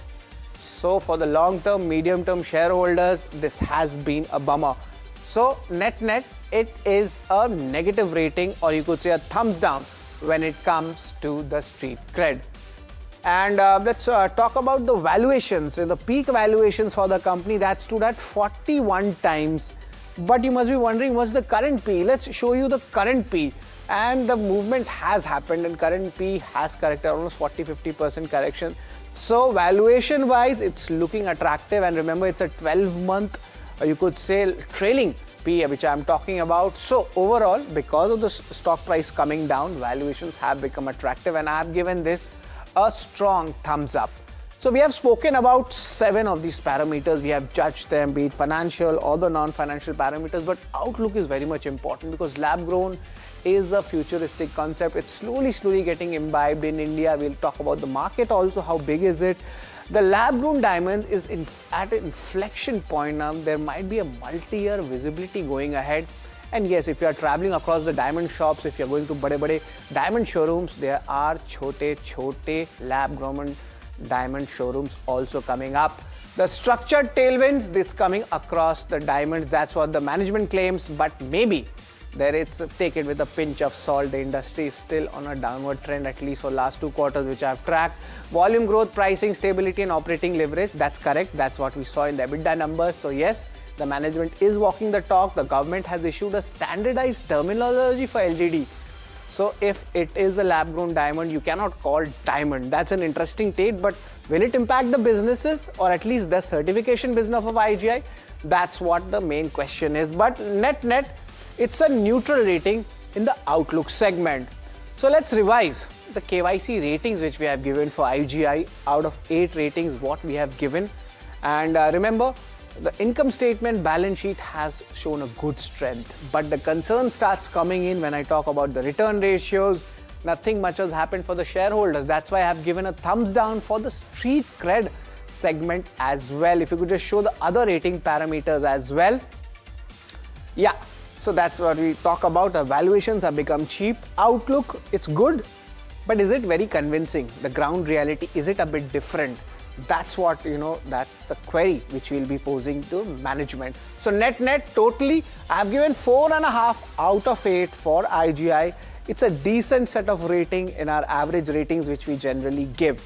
But apart from this, we'll talk about the management which are joining, and it's just not one, it's two members from IGI who will be talking with us. And first one is, of course, Mr. Temna Printer, and also joining in, which is the CFO Ishwar Rai. And Mr. Ishwar, I'll talk with you first. The margin fronts, there has been a good, strong performance coming in. What led to this? I assume the average selling prices have gone up. What's the reason for it?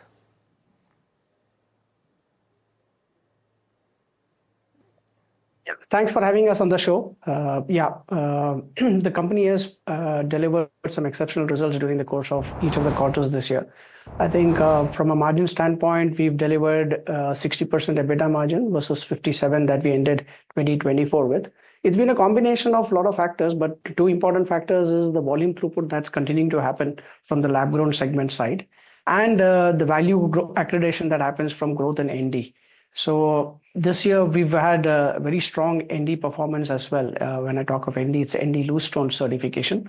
That's grown around 24% this year. So a combination of both these factors has enabled us to really deliver very, very strong results, both from a revenue growth standpoint and that translating into an EBITDA growth and the EBITDA margins.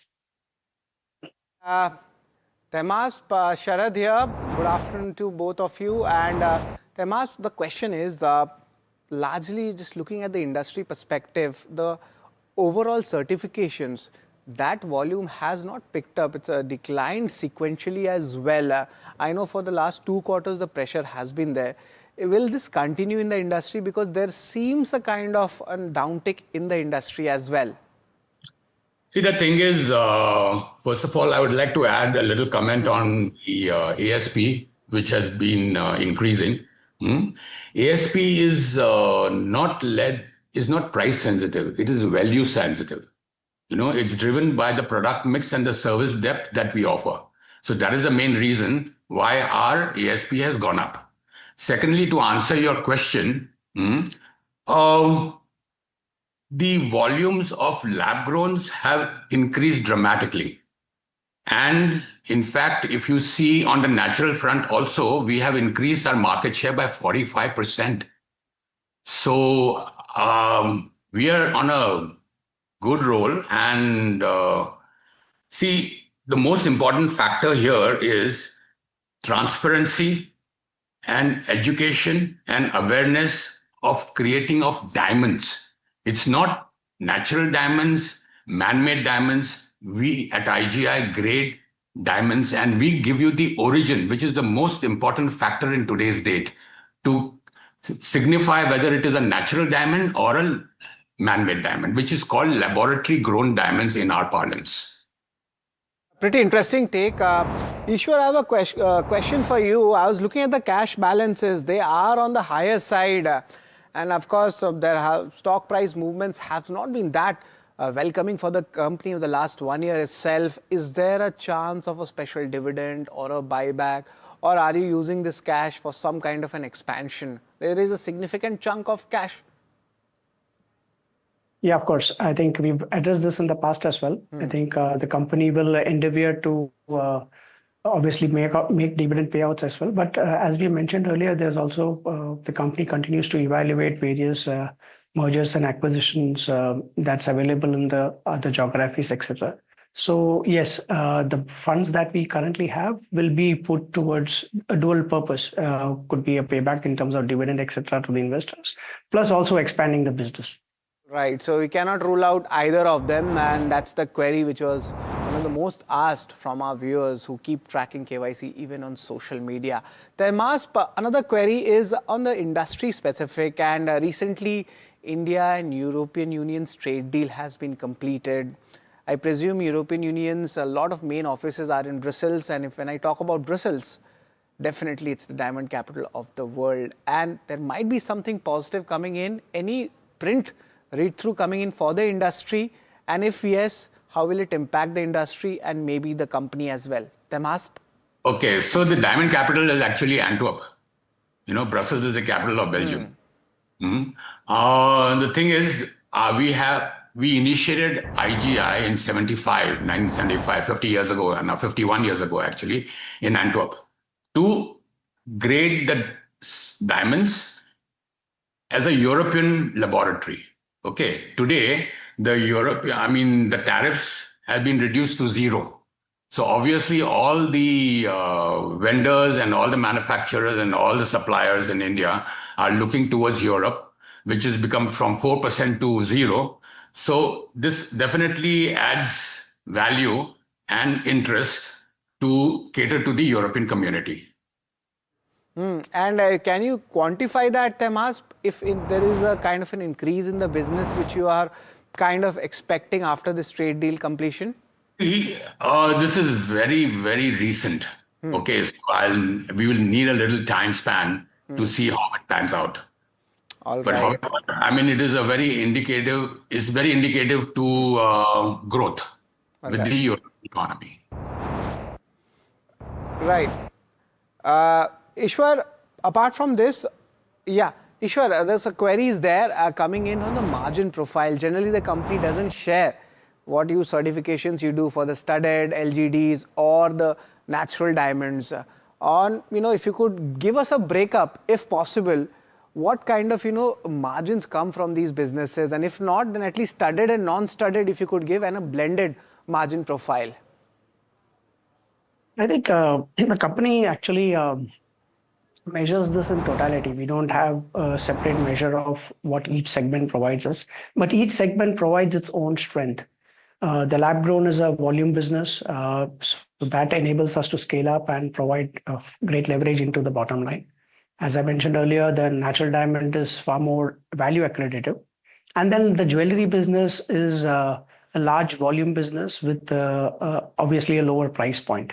So combination of all these factors provides us, it's more like an end-to-end business that we are in. There's something which is a volume-driven business, something which is a value-driven business. So we participate in all segments, and that is the strength of IGI in terms of our participation across all segments. And that's visible. Sure. That's visible in terms of if you look at the EBITDA performance over the last 2 years, which you did present. That's an interesting take, Ishwar. Temas, question is on the pricing trends. The natural diamond prices, we have heard about De Beers taking another, cut. Of course, officially it's not announced, but what the channel check suggests, that's what we'll be hearing. But the LGD prices, are they also flat, or is it like, coming down? What are the important pricing trends for both these segments?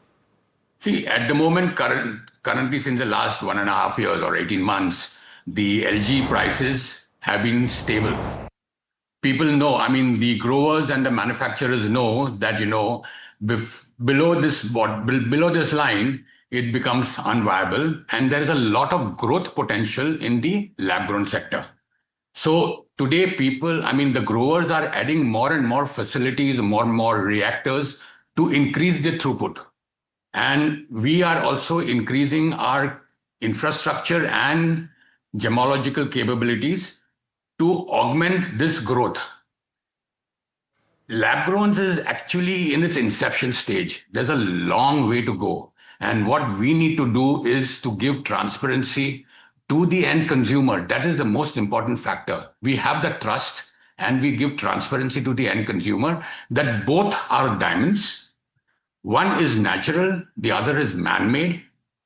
Natural is of course more expensive and unique. Lab-grown being man-made is more affordable. I call it the new... we are having a shortage of time, but I just wanted to get your view on the budget, for the industry expectations. Anything is there? I remember government has come out with a naming kind of nomenclature on the diamonds and the lab-grown diamonds front, but anything concrete expectations from the budget? From the budget, actually, it's too new. It's too recent right now. But what I see is the government is very conducive towards the diamond industry. And especially our Prime Minister is very open to lab-grown diamonds because that's a complete make-in-India diamond. You understand? It's grown, cut, polished, and certified in India. It's a make-in-India diamond. So the government is obviously very open to the diamond sector. All right. Thank you very much, Ishwar and Termas, for giving your time and giving the entire view of IGI and the road ahead as well. That's all, folks. Thanks for tuning into KYC only on NDTV Profit.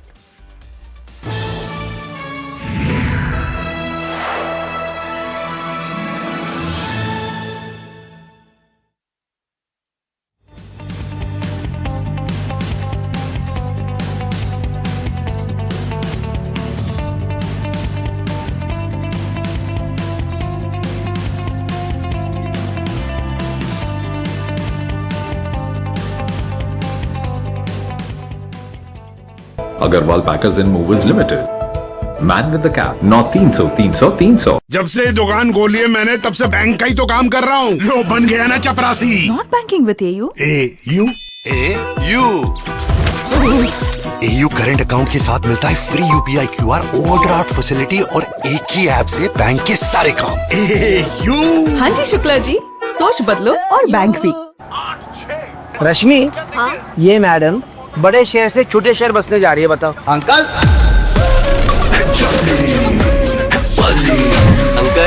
India के छोटे छोटे शहरों में ही तो है बड़े बड़े अखाड़े। नए नए दावपेच सीखेगी और फ्यूचर में मेडल जीतेगी। और बेटा इनका फ्यूचर? बड़े पापा, SBI लाइफ से इनका फ्यूचर सिक्योर है। तभी तो इसकी जीत के इरादा पक्का है। करो पूरे अपने इरादे, अपनों से किए सभी वादे। SBI लाइफ अपने लिए, अपनों के लिए। Presenting iSIF by ICICI Prudential Mutual Fund. Launching two distinct strategies, iSIF Equity X Top 100 Long Short Fund and iSIF Hybrid Long Short Fund. NFO closes 30th January 2026. Investments in specialized investment fund involves relatively higher risk, including potential loss of capital, liquidity risk, and market volatility. Please read all investment strategy related documents carefully before making the investment decision.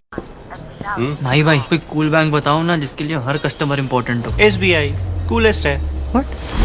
किसान से NRI तक, Gen A से Gen Z तक, SBI सबके लिए है। Very good. SBI, the banker to every Indian. Truly. पापा, fees ज्यादा है। बेटा याद है बोनस के कुछ पैसे हमने दूसरे खाते में रखे थे? 2 साल से खाते में कोई लेन देन नहीं हुआ है, शायद इनऑपरेटिव हो गया होगा। तो अब बैंक जाके या वीडियो KYC से KYC अपडेट कराओ, खाता होगा एक्टिव एकदम फ्री। चलो कहाँ? एडमिशन कराने। खाता हुआ एक्टिव। RBI कहता है जानकार बनिए, सतर्क रहिए। रश्मि, हाँ? ये मैडम बड़े शहर से छोटे शहर बसने जा रही है, बताओ। Uncle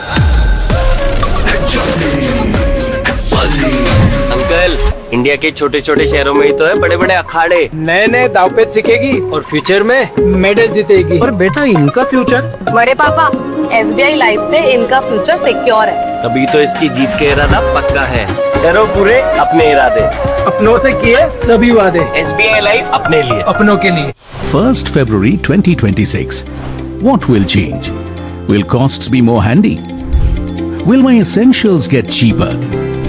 Will my business grow bigger? Will I get richer? Will loans get easier? Will shopping be more fun? Will the prices drop? So I get more. What will happen? Union Budget 2026 on NDTV Network. Co-presented by introducing Motorola Signature. Don't blend in, stand out. Alright team, our new order show is ready. Now we need a promo. Something cool, something sharp. Well, I'm sure we'll be having outstanding reviews, solid suggestions, Expert advice. The latest trends. It's a lot simpler. We'll help people make the right auto decision. It's got the cool stuff, geeky stuff, serious stuff, all of it, so that you can discover, decide and drive. I'm Siddharth Sharma and I am your Automate.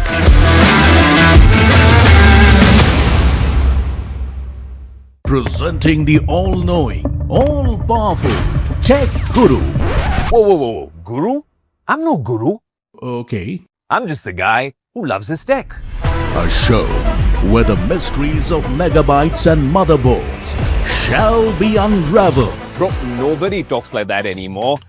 This is all about connected ecosystems, EVs and AI that you can use in your daily life. That's what we do on Tech 360. Real talk, real reviews, tech that you can actually use. Tech has changed. So should your tech show.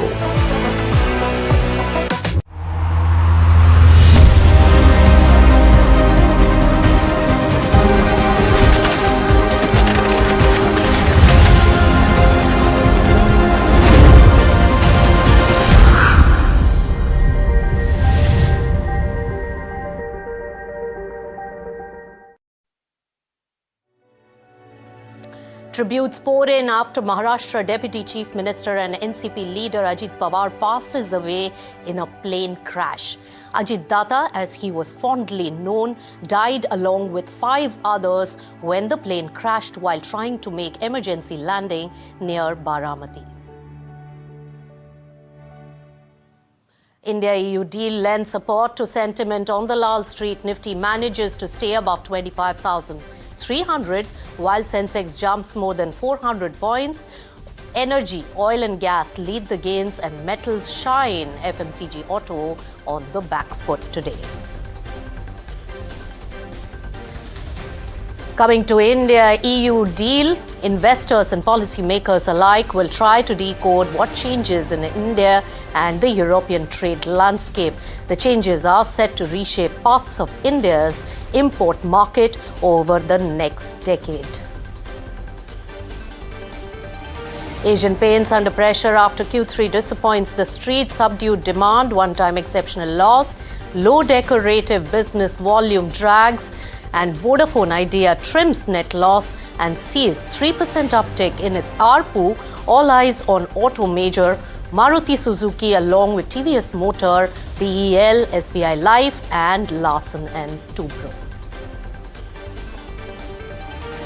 Budget session of the Parliament kicks off with President Draupadi Murmu's address at the joint sitting of both the houses. The session will see tabling of economic survey tomorrow and the budget will be presented on Sunday. Shadowfax gains over 3% after listing at a 9% discount to its issue price.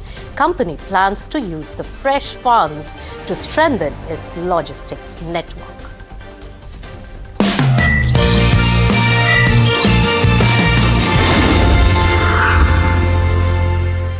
Hello and welcome. You've tuned into Markets at 12. I'm Nisha Poddar. Let's take a look at the market. And yes, Nifty 50 has been holding above the 25,300 levels. Let's take stock of the market. At least at the particular moment, more than 0.5% gain coming in for Nifty 50. When we take a look at some of the contributors coming in this particular space, well, overall market perception when it comes to the FMCG as well as auto space, especially those consumption areas, they are taking a beating in the trade today. But when we take a look at the other sectors, remember, ahead of the budget, some bit of momentum is building in the sectors of choice, which could be really coming in, like defense as well as also energy space. But to the top story today, and a sad one at that. In an unfortunate development, a plane carrying Maharashtra's Deputy Chief Minister Ajit Pawar crashed near Baramati while landing. As per the Directorate General of Civil Aviation, DGCA, all the 6 people on board the plane lost their lives in the fatal accident. Let's get in NDTV's Radhika Ramaswamy for more details from the ground. Tell us, Radhika. That's right. Very tragic news coming in. Maharashtra Deputy Chief Minister killed in an air crash. In fact, this incident happened at about 8:40 a.m. He left from Mumbai to Baramati at about 8:10 a.m. He was supposed to land close to 9, but about 8:45, just before landing at Baramati, the aircraft in fact crashed just before the land site. Now, what exactly transpired? What exactly caused this particular accident? Was it as a result of technical failure, mechanical failure? Was it human error as a result of weather conditions? All that is being probed, but certainly very, very shocking, and has left the entire state of Maharashtra in shock. He's been the longest serving Deputy Chief Minister. He's held many portfolios in the past. One of the most influential leader as far as Maharashtra government is concerned. Several of his family members on his way, including Sunetra Pawar, Supriya Sule. Prime Minister Modi has also expressed his condolences. We'll have to see what exactly happened. But very, very unfortunate news when the last rites will be. That is something that will be officially communicated. But right now, Baramati is at a loss. State at a loss, and the entire country shocked with this untimely demise of 66-year-old Ajit Pawar, a very tall and influential leader of Maharashtra. All right, Radhika, thanks so much for getting us those details.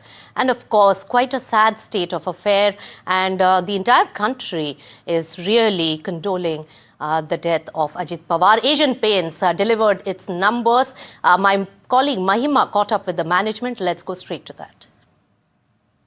First question that everybody wants to know, in fact the nation wants to know with regards to where demand is concerned, because constantly we've been talking about this, how demand has remained subdued. In your con call you did also mention that you expect this pressure to continue. Just want to understand, this time I'm not going to ask you as to when do you expect this revival. Just want to understand as to what triggers do you think could be the next in line that could probably support demand going forward according to you structurally?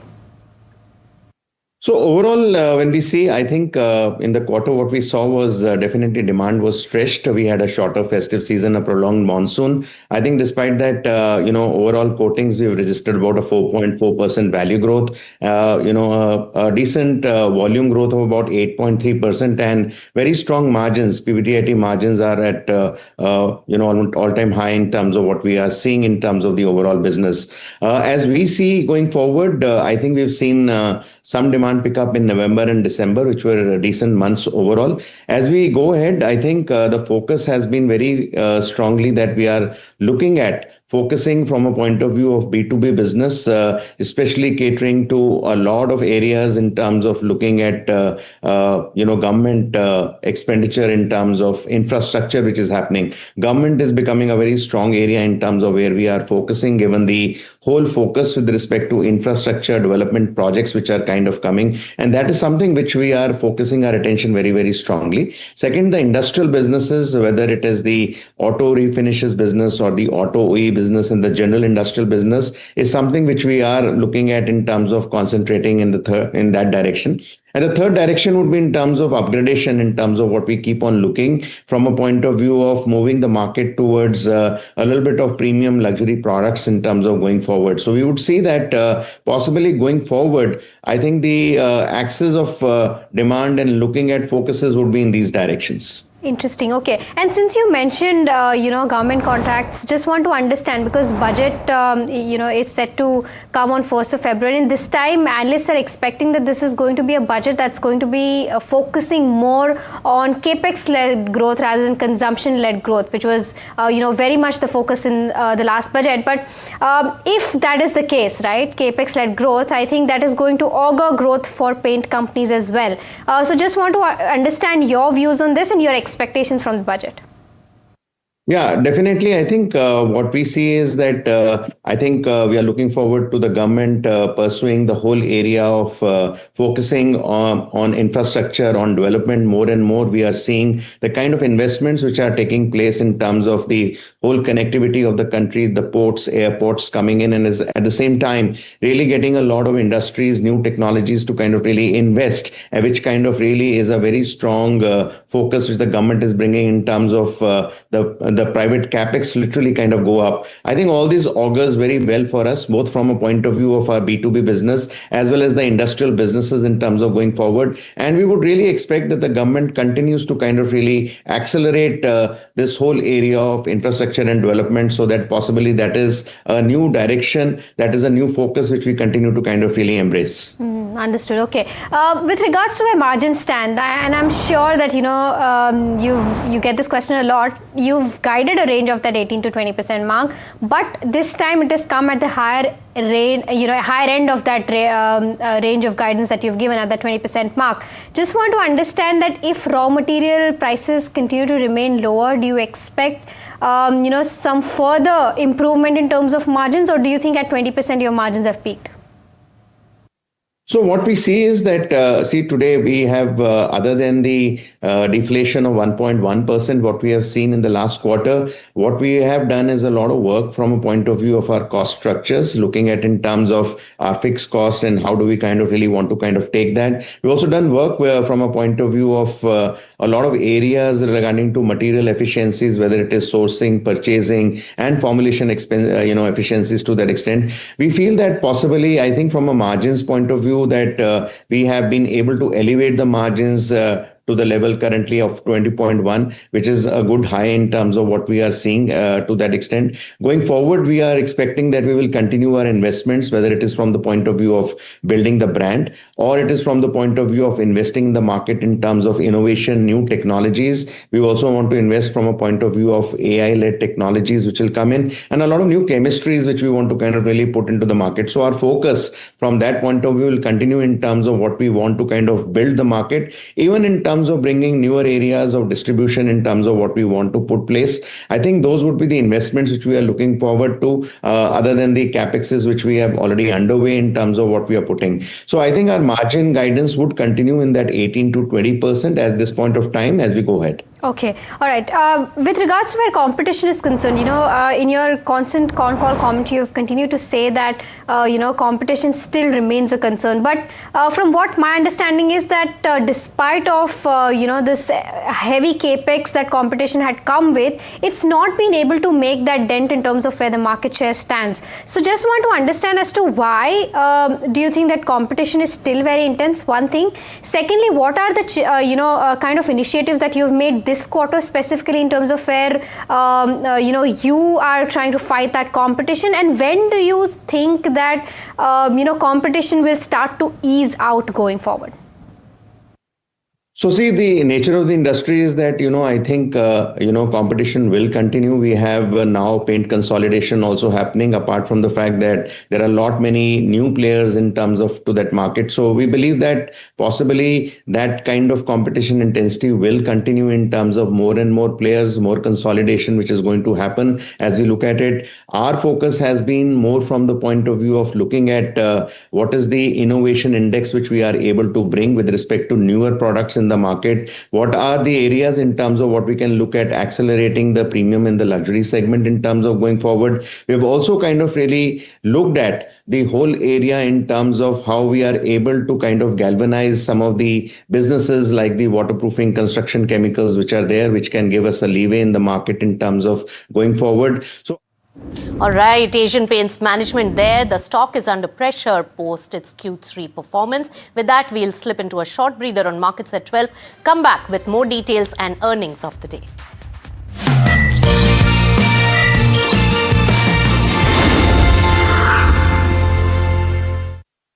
AU savings account में मिलते हैं amazing benefits, paperless banking and higher interest, वो भी हर महीने। Money money money money every month. सोच बदलो और बैंक भी। रश्मि, हाँ? ये मैडम बड़े शहर से छोटे शहर बसने जा रही है, बताओ। अंकल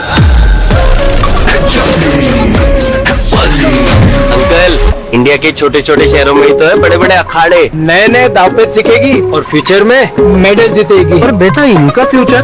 बड़े पापा, SBI लाइफ से इनका फ्यूचर सिक्योर है। तभी तो इसकी जीत का इरादा पक्का है।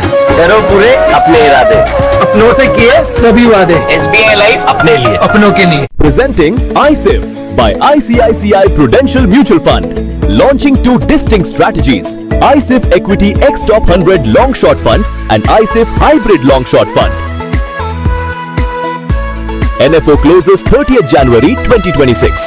Investments in specialized investment fund involves relatively higher risk, including potential loss of capital, liquidity risk, and market volatility. Please read all investment strategy related documents carefully before making the investment decision. It's fresh, bro. Straight from the jungle. I'll take the whole pumpkin.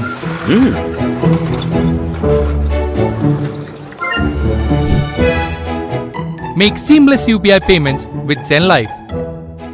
Making life simpler with Zen Life by Bank of Maharashtra. Hello, Moto.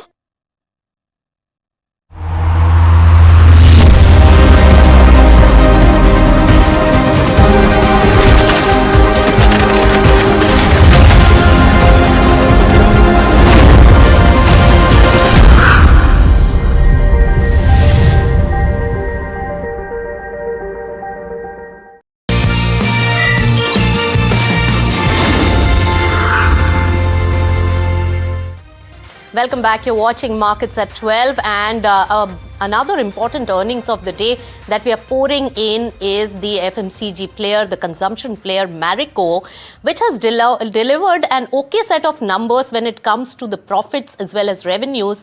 But when it comes to the margin, the profitability aspect, there it has seen some pressure. Sugata Gupta, MD and CEO of Marico, joins us now. My first question to you, Sugata, is that profits have been solid on a YOY basis, but the EBITDA pressure is there. You have also given a commentary on the expansion strategy of 150 to 200 basis points in medium term. So when is that going to kick in, and what are the factors impacting your EBITDA performance going forward?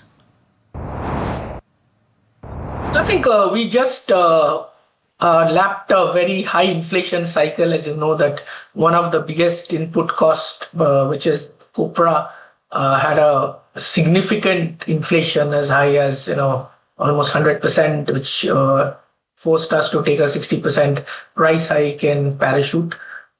Since the peak, the copra that has eased out by 25 to 30%. Simultaneously, I think we have also continued to reduce dependence on decommoditization of our portfolio, including diversification and growth of value-added hair oils, which has been unprecedented.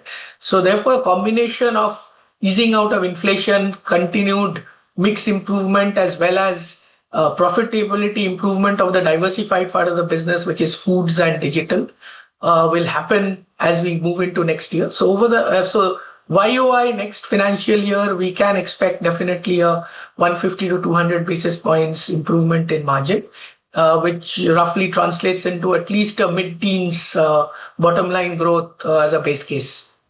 All right, the middle of next year is when you are expected to clock in that expansion in EBITDA.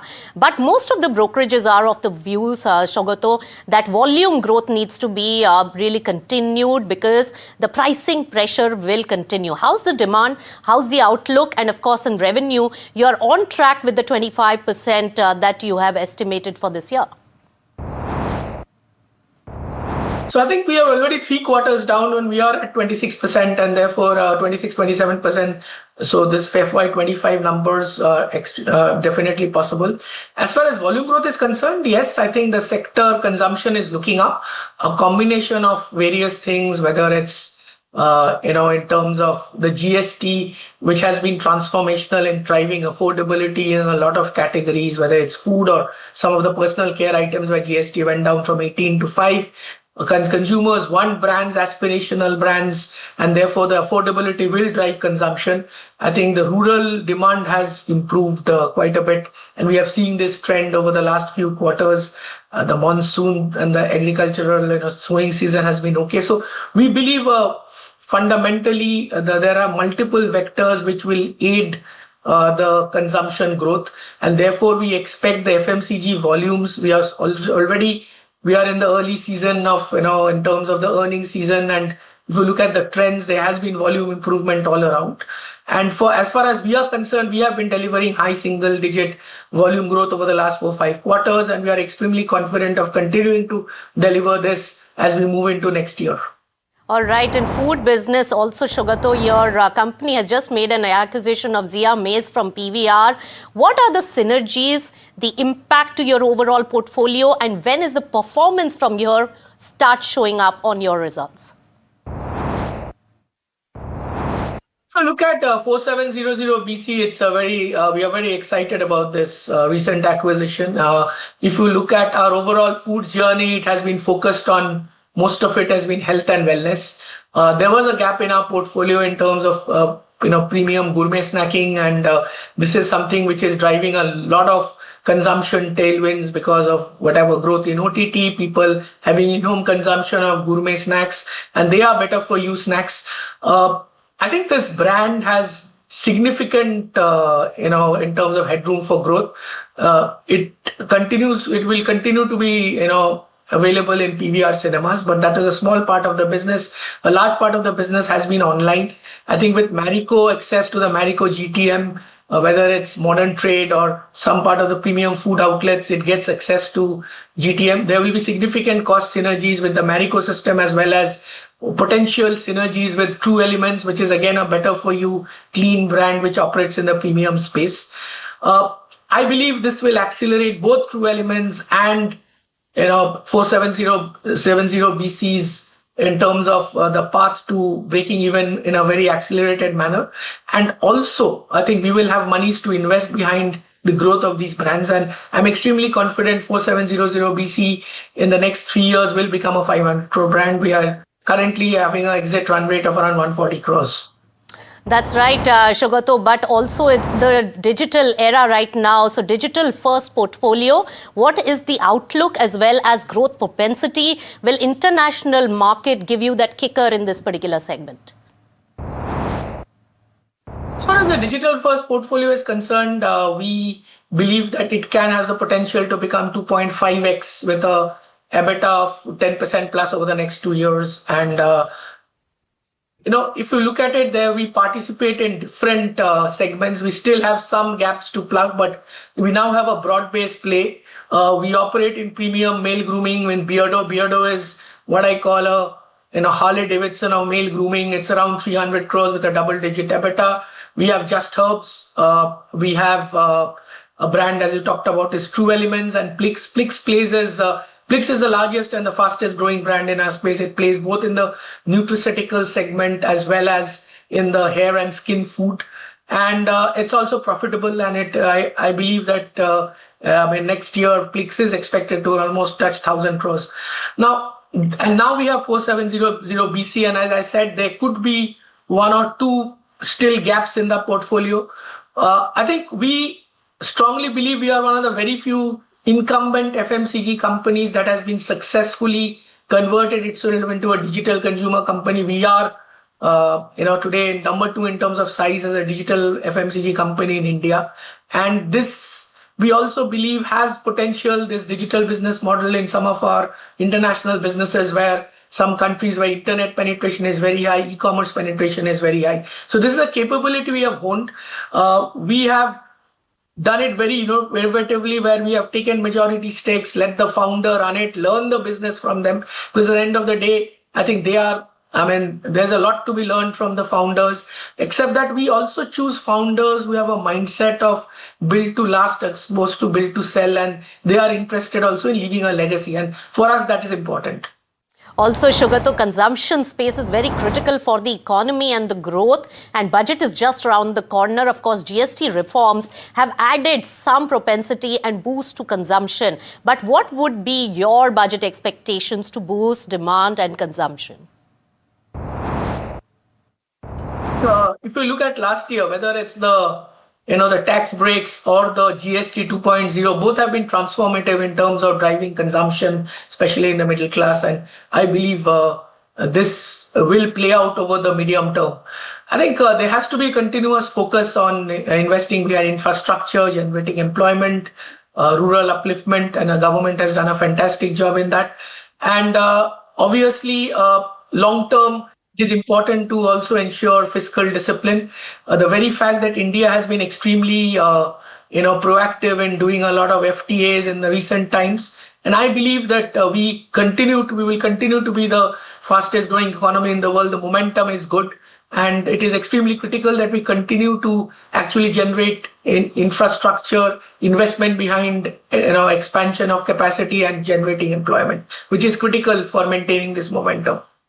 Right, Shugata Ghosh, thank you so much and all the best for the next quarter. Thanks for giving us the outlook on the business.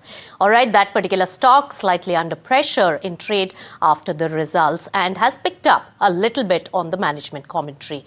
Well, South Africa is considering imposing import tariffs of up to 50% on vehicles imported from India as well as China. How will this really impact the Indian automakers? Puneet is here to get us all the details. Tell us, Puneet, auto is one space which is seeing quite a bit of movement when it comes to the global trade. Tell us the impact of this particular event. Well, it's going to be a huge impact on the exports of a lot of Indian automakers. It's a growth story that hasn't yet picked up yet and has already started to see thorns in terms of the growth development. Now, there is a tax and a higher import duty essentially being considered by South Africa on both India and China. And now the current duty is roughly 25%. It's looking to double to 50% in terms of import duty. So all vehicles manufactured in India going into South Africa will now attract a higher tariffs. That's what's being considered. But it's also important to understand why is that the case, because almost 53% of all cars imported into South Africa come from China, 22% coming from India, and it's a heavy reliance that they have on these two countries, which has been impacting the domestic auto industry in South Africa, and hence this particular move. What's also important that in the last 4 years, there's always been a 368% increase in imports from China itself and almost 135% increase from India, and hence the industry there, the local industry has gotten impacted massively because of these cheaper imports in that sense, and better cars of course, but that is where the impact is for South Africa. The other key aspect that, lower price imports, essentially the smaller cars have actually been impacting the domestic industry there in South Africa. So smaller cars from India have been taking a lot of share in that industry. But finally, what does it mean for individual players? The biggest impact could be on someone like Maruti Suzuki. Almost 30% of their exports go into South Africa, which is a big market for them, especially for the small car sector. And it's important to note that they have a target of almost 4 lakh vehicles in this particular year. 30% of that number is quite huge. So you could, and hence you're seeing that's impact and pressure on the stock over the last week or so, and probably this could be the reason why. Right. The other aspect is also that it's almost 3% of revenues for Hyundai as well, and Mahindra is also another player. So these are the few players who could get impacted, but Maruti definitely being one of them. All right, thanks so much, Puneet, for that. An auto index is under pressure today. With that, it's a wrap on markets at 12. Thanks so much, but keep it with NDTV Profit.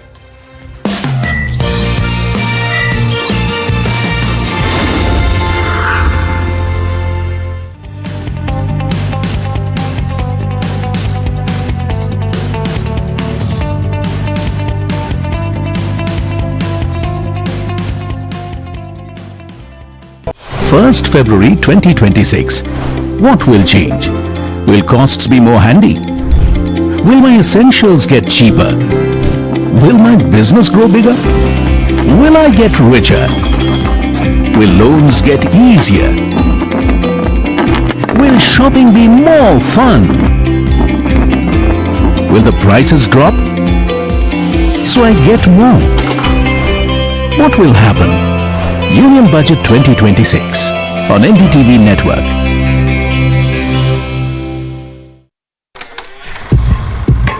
लोग कहते हैं कि जिंदगी एक film की तरह होती है, लेकिन मेरी जिंदगी सिर्फ एक फिल्म नहीं, एक ब्लॉकबस्टर फिल्म है। बचपन से पता था मेरे सपनों में दम है, आगे नहीं सबसे आगे जाना है, स्टार नहीं सुपरस्टार बन के दिखाना है। नाम मिला, फेम मिला, प्यार मिला, I was not just running, I was flying। सबकी जुबां पे बस एक ही नाम, यो हनी सिंगर। लेकिन फिर ब्लॉकबस्टर कहानी में आया एक ट्विस्ट, 7वें आसमान से सीधा गिरा मैं जमीन पर। फिर क्या, खुद पे काम दोबारा शुरू, फैंस ने फिर प्यार दिखाया, फिर स्टार नहीं सुपरस्टार बनाया। है ना मेरी जिंदगी एक ब्लॉकबस्टर फिल्म। शुक्रिया आपकी प्रेयर्स का और आपके प्यार का। कॉन्सर्ट्स तो आपने बहुत देखे होंगे, but this is gonna be concert of a life time, क्योंकि मेरे फैंस ही हैं मेरी विक्ट्री, मेरी हिस्ट्री, मेरी glory. So come and witness Yo-Yo Honey sing. This is my story.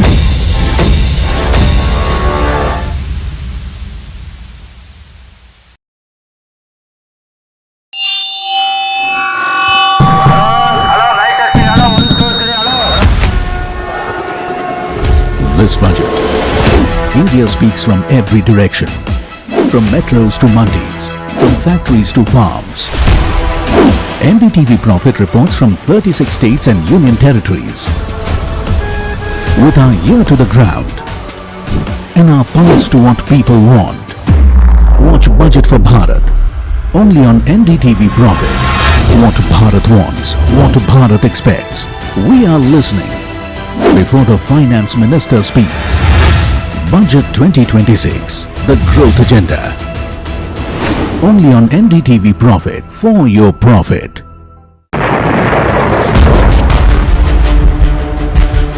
Budget 2026 isn't just about numbers, it's about direction, it's about growth. And at NDTV Profit, we are tracking it from the ground up. We bring you market-moving insights with the most credible voices. It's about your wealth. We bring clarity that will define your financial future. From the heart of the capital to the pulse of the streets.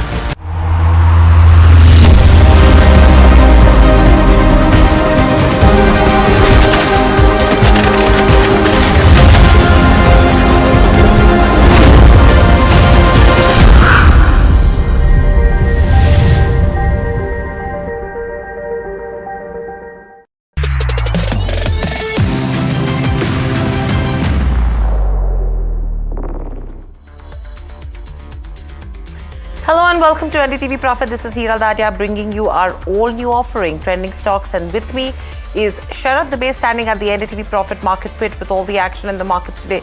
Sharad, what's it looking like? Because it's an interesting day of trade so far with the new series.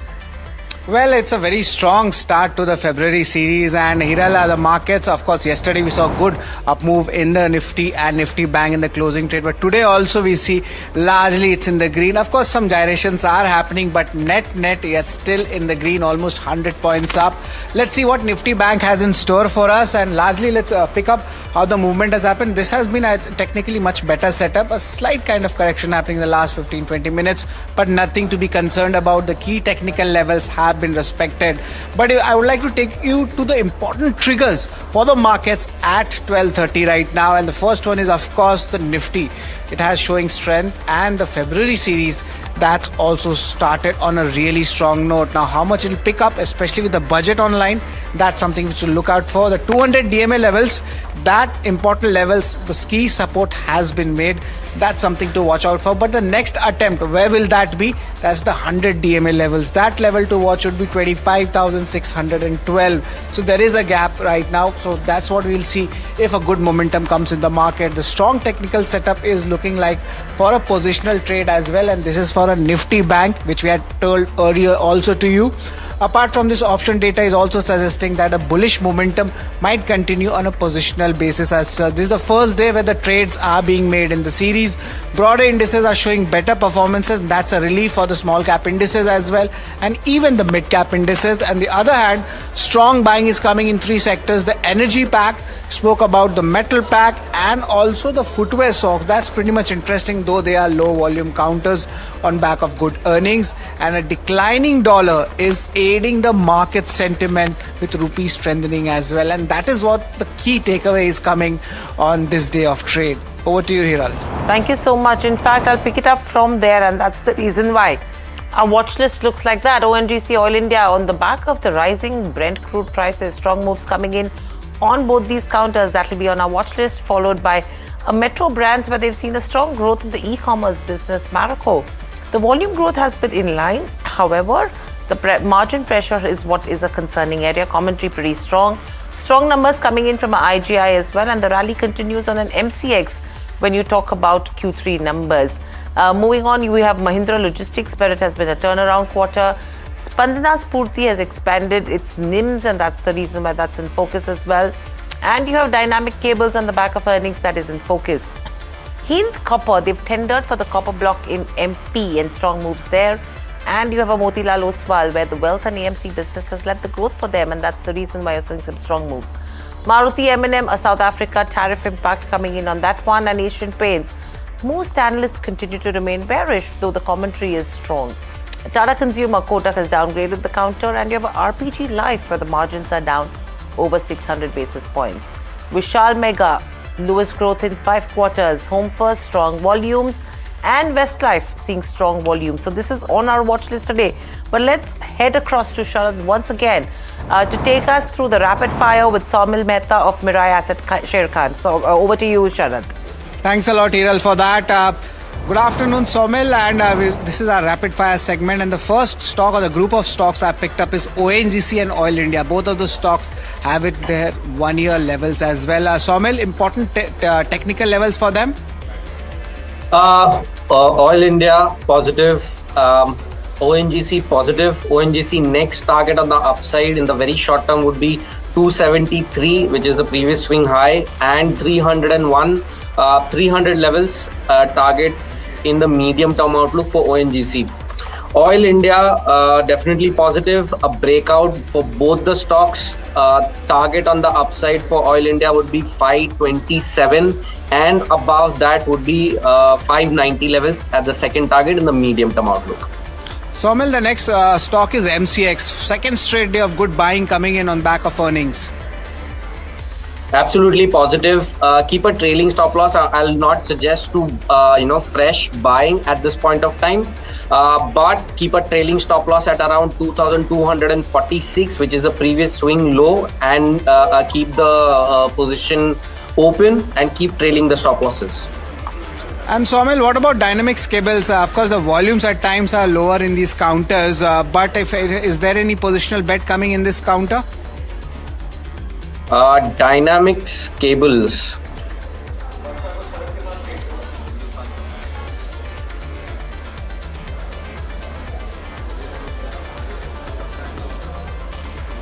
Yeah.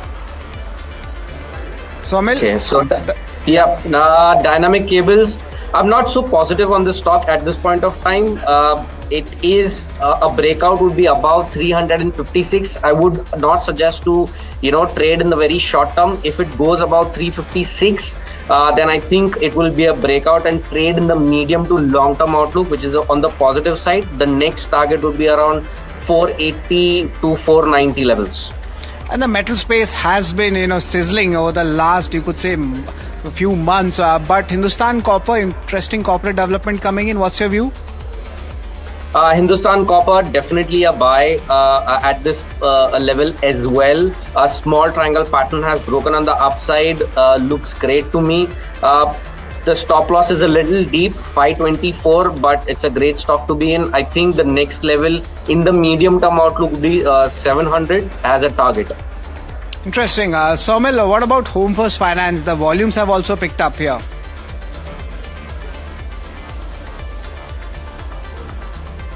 Home First Finance Company, it's a breakout actually. In the short term, yes, it is a breakout, but from the higher levels, it has slipped down a little bit. So I'll wait for the breakout again above 1320 and then trade in the medium term outlook, not in the short term. The support is around 1015, 1010, but yeah, positive on the stock, so buy on declines. And Saumil, what about Motilal Oswal Financial Services?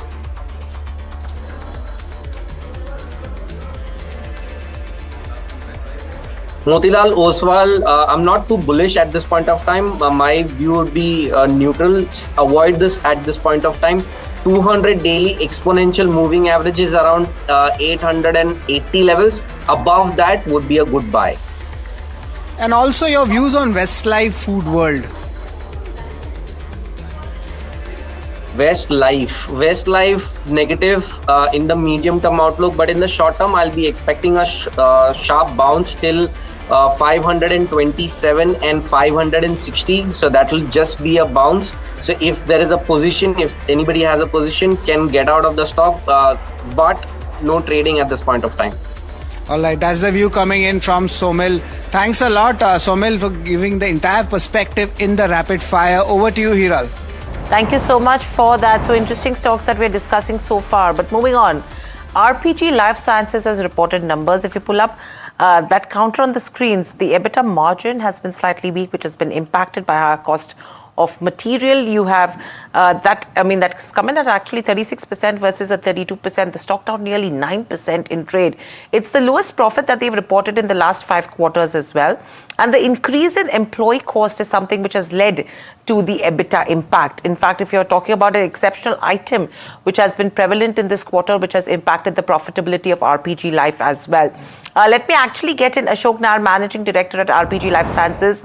Welcome to the show, Ashok, and always a pleasure to speak to you at NDTV Profit. This is Hiral on this side. My first question coming to you is, we've seen this weakness that has come in this time around. Is this something that the management already expected in this quarter, or is this something which was really not expected, has come in, and you're expecting a sea change when it comes to the coming quarters? So good morning. Thanks for having me here, Hira. So this was something we had expected. So if you see our domestic performance, which is almost around 70%, has grown by 12.6%. And for the quarter, 10.6. In fact, all our portfolios, whether it has been our immunosuppressants, whether it is our MABs, everything has grown around by 12, 17%. And naproxen, which last time I'd spoken to you, is continuing to grow at 15.7. Otherwise, the whole business continues to record a healthy growth. The challenge was, again, because of our MPI fire, which happened in last January. The good thing is we have almost restored it. But the time is taking for validation of those batches, because post-fire, we needed to do once again all those batches to be validated and some approvals of the fire NOCs. Having said that, all has got through. So this quarter, we are in a place to get back to what we were performing as far as API concerned. So we don't see a concern there. And the good thing is all the clients have been supportive of us. And most of this, by March 26, we are surely, all our products will be in a position to get validated, and then commercialization will start. Now, coming to the margin, it is mainly because if you look the EBITDA, I can understand we are showing a 24% as compared to earlier 30. But then last year during the same time, there was a provision which got reversed, which was almost for the tune of 6 crores, which is 3.5%. And 2% basically is being affected because of our API margin impact and the product mix because of that. We also, to see that how we drive our further growth, we have invested in strategic talent, which is almost around 0.5%. So whatever we've done is with a very clear-cut strategy, and there's no surprises as far as we are concerned. Well, to put that in much more perspective, joined by Varsha here. Varsha is tracking the pharma sector, especially RBG Life Science. Over to you, Varsha. Well, thank you so much, Sharad, for that. Hello, Mr. Nair, and welcome to NDTV Profit. Mr. Nair, you just said that you are on track for the restoration of API facility. What about Q4? How is Q4 looking, and overall FY26? If you could guide us. So as I said, domestic continues to have a robust growth. API is on the path to restore this quarter. So API, normally we used to do around 12.5 to 13% growth. And Q4, we are expecting to bring back the API business to that growth. Got it. And also, sir, what was the sales that Naproxen did? You had guided for, 100 crore sales also. Are you on track for that? So we are on a track of that. 100 crores is something which March is something which we said we should be able to achieve. We should be somewhere around that. Understood. And sir, what about international business? Contributes almost 18% to the Q3 revenue. Was there any weakness also in international business, if any? So international business, one of our key clients was taken over by a PE fund, and thereby they are looking into their inventories, they're processing, they're streamlining it. And as I said, that Q3, they were doing their own check and balance system. So those also will be back on Q4 for us. And also, Mr. Nair, if you could help us with your capex plan. What is the capex estimated for FY26? Considering the product pipeline you have. So if you see that for the last 2-3 years, we've been constantly infusing almost around 45 to 50 crores every year. So that continues to happen. And going forward for FY27 also, we plan to infuse the same amount of capex. Basically, it's towards plant expansion, approvals, and increasing the facilities and upgrading the equipments. Right. Well, thank you so much, Mr. Nair, for answering all the questions and all the best for the business. Well, Hiral company is expecting better Q4 at least and FY26 considering the restoration in the, API plant. Yeah, I mean, that is going to be important because getting back to the growth trajectory is what is of utmost priority right now that we should be looking at as well. So you're talking about, I'll just recap quickly, restoration of the API facility is the key. Secondly, they're expecting validation of all products and commercialization to start by March 2026. And the API business will be back to that 12 to 13, 14% kind of growth in the fourth quarter. And in terms of Naprosyn, 100 crores is what the company had guided. What they've indicated is that they will look at being somewhere around in that range, and a capex of around 40 to 45 odd crores will continue in FY27 as well as it has been planned. So that was the management of RPG Life. But let's get in Gaurang Shah from Geojit Financial Services. Gaurang, welcome to the show and always a pleasure to speak to you on NDTV Profit. I'm sure you've heard the management of RPG Life as well. I mean, a 9% downtick coming in, and the management has indicated that this is something that has not come in as a surprise to them in terms of the weakness in the earnings. However, a bounce back in Q4 is what they're expecting on the API side of the business. Your view? Thank you so much, Hiral, for having me on the show. Good afternoon to all the viewers of NDTV Profit and to you and to the entire team. A small disclosure before we go any further that all recommendations are going to be a part of our fundamental research team recommendations. Our company Geojit or we do not have any kind of investments in the recommendations that will be given by. No financial interest, no conflict of interest, but we give advice to our clients on similar lines. They might have their investment interest. So I think there was one-off item also as well, Hiral, if I'm not mistaken, if I read the flashes right, they were moving too fast. And of course, the restoration of API facilities will again bring back the momentum that is lost. But it will all depend how the things pan out. Unfortunately, since we don't have a recommendation on RPG Life, I won't be able to give any specifics, but we like the pharma sector. We like the API, we like the generics, we like the CDMO space. Some of the companies that we have coverage on are Cipla, Sun Pharma, Gland Pharma, Natco Pharma, Mankind Pharma, Aurobindo Pharma, to name a few, Natco Pharma again, Glenmark Pharma. So we are quite optimistic about the pharma. The only thing, Hiral, in the short to medium term is any kind of adversities in terms of global news flow can create a short to medium term overhang on some of the counters which have larger exposure as far as the export market is concerned. But the sector looks extremely promising. All right, sector looks promising, pharma, but one sector which is showing a mixed results or a mixed move is the auto segment. The South Africa's tariff announcements, this buzz has spooked some auto stocks. Joining in is Puneet here to give us the entire perspective. Is it really serious? Well, for certain companies, most certainly it's going to be a big impact, because what is the news that South Africa will be imposing import tariffs on vehicles that are imported from two specific countries, that's China as well as India. Now, it's important because China accounts for almost 53% of all imports that go into the country in terms of cars. India, on the other hand, also has a sizable share of 22%. So consolidated, 75% of the imported cars into South Africa come from just these two countries. And South Africa is looking to have import tariffs of 50% versus the current 25%. Now, this is, of course, to intensifies the imports into the country and also to boost the local production, because a lot of small cars go from here into that particular country, and that is why the local industry in South Africa is suffering. What's also interesting is that in the last 4 years, the growth in the imported cars into South Africa from China has been at 368%, while for India that number stands at almost 135%, and a big beneficiary of that is Maruti Suzuki in terms of players. Now Maruti almost gets 30% of its export targets met with South Africa, so this will be a big impact on them. And while the earnings are estimated in just about an hour or so now, this is going to be the larger talking point today for the counter. Apart from that, Hyundai India is also one of the key players. It's almost 3 to 4% of the company's revenues in terms of exports. And M&M, which is roughly 2.5% in terms of total volumes, will also get impacted because of that, because South Africa is a key export market for the 3XO amongst others. So definitely a big impact seen on auto players. But Maruti is certainly the big drag that you're seeing on the stock today, possibly because of this.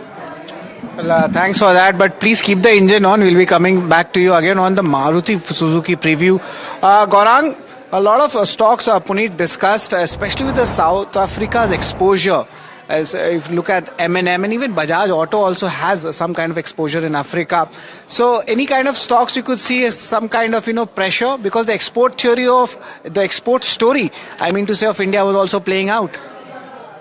Yeah, so Sharad, so it was definitely, and especially in the last couple of month-on-month sales numbers that we were witnessing, we were seeing a encouraging sign as far as the export market numbers were concerned. Now, this is the a negative news flow, definitely, as Puneet was mentioning, for companies like Maruti, which have a larger portion or a larger pie of their top line and bottom line coming in from that part of geography. But let us understand one thing, Sharad, that we have managed to sign, seal and deliver mother of all trade deals yesterday with the European Union. Before that, we have managed to secure 9 free trade agreements or bilateral trade agreements with other countries. South Africa, I guess it's a tipping point definitely right now. But if governments of both the countries sit across and if they have some common way out of this particular situation, then that would be beneficial. But it is definitely an overhang. Remains to be seen how it's going to impact the overall Q4 numbers and the numbers in the next financial year. As a disclosure, Sharad, we have a positive coverage on Maruti as well as M&M. So positive coverage coming in for Maruti and M&M, but to get that in perspective, Maruti's numbers also come out, and the preview is something which Puneet has got for us. Puneet, could you just take us through the numbers?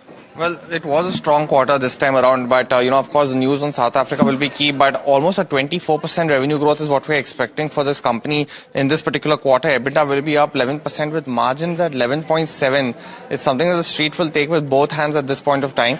With profits also expected to grow by 15%. Now, a lot of this growth has come from the 18% growth in volumes itself in quarter 3 of FY26. A big beneficiary of GST rate cuts. Entry-level cars have grown almost 100% in the month of December for Maruti. So you will see that positive impact there. The other aspect is that what we'll be watching out for is any update on Victoris, because 70,000 bookings is what they got for this particular brand. If they're able to have deliveries expedited, which is one of Maruti's key strengths, will be something to watch. And also in terms of margins, because commodity cost has been quite high at this particular point of time, both aluminium and copper. If they're able to manage that, margins will be a key positive. But overall, any comments on demand and structural positivity will be something that we continue to monitor.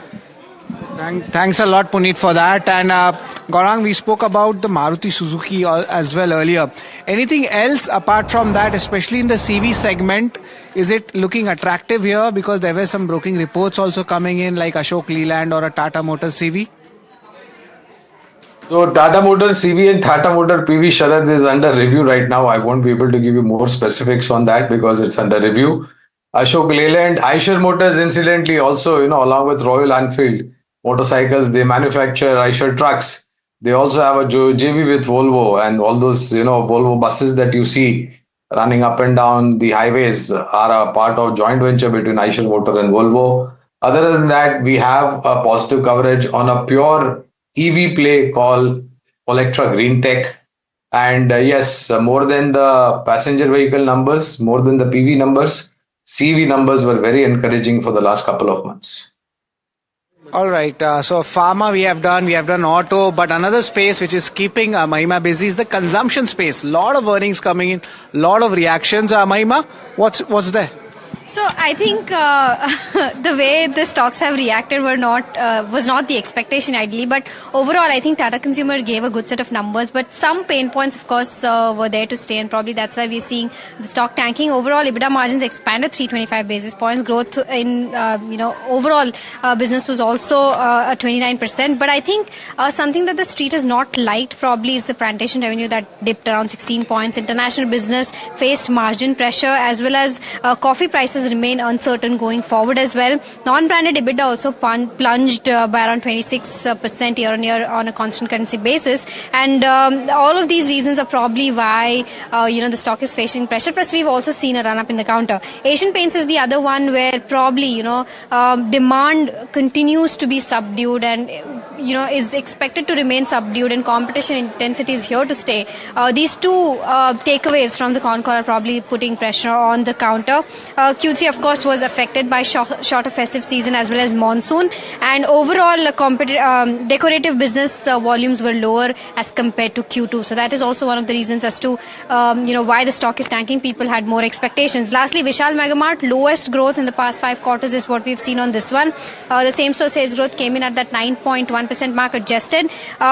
If not adjusted, stood at around 10.3% mark. This was adjusted for preponement of Durga Puja, and loyal customers still continue to grow for them at 16%. Same-store sales growth, of course, was lower as compared to previous quarters as well.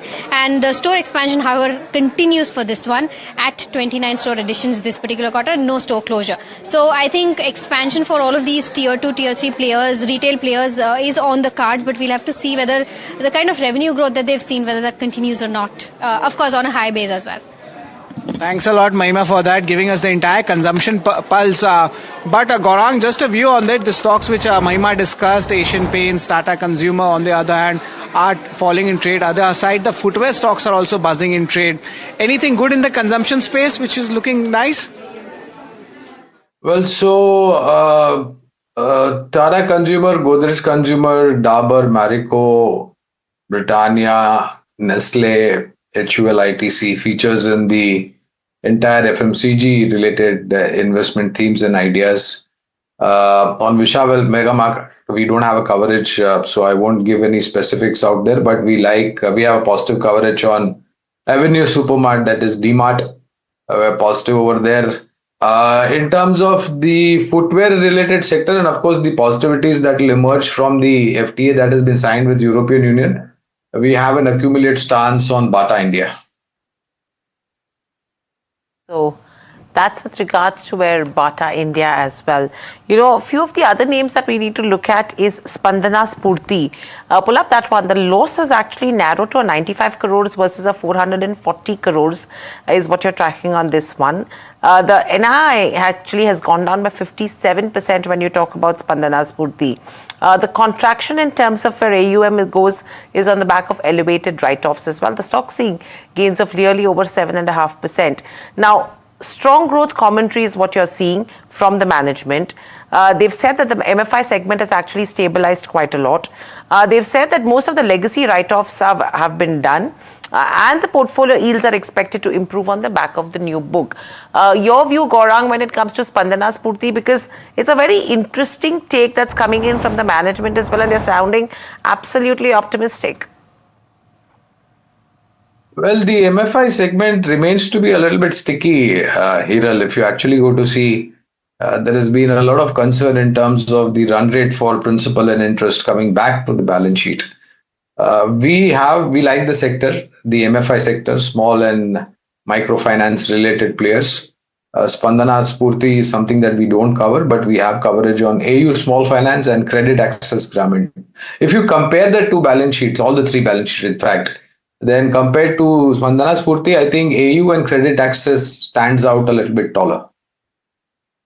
So this is going to be interesting to see how this entire space pans out. But thank you, Gaurang, so much for joining us on the show. Completely out of time. With that, it's time for a quick break. Thank you from the team that put the show together, Sharad and myself. Lots more lined up on the other side in lunchtime trades. Please stay tuned to NDTV Profit.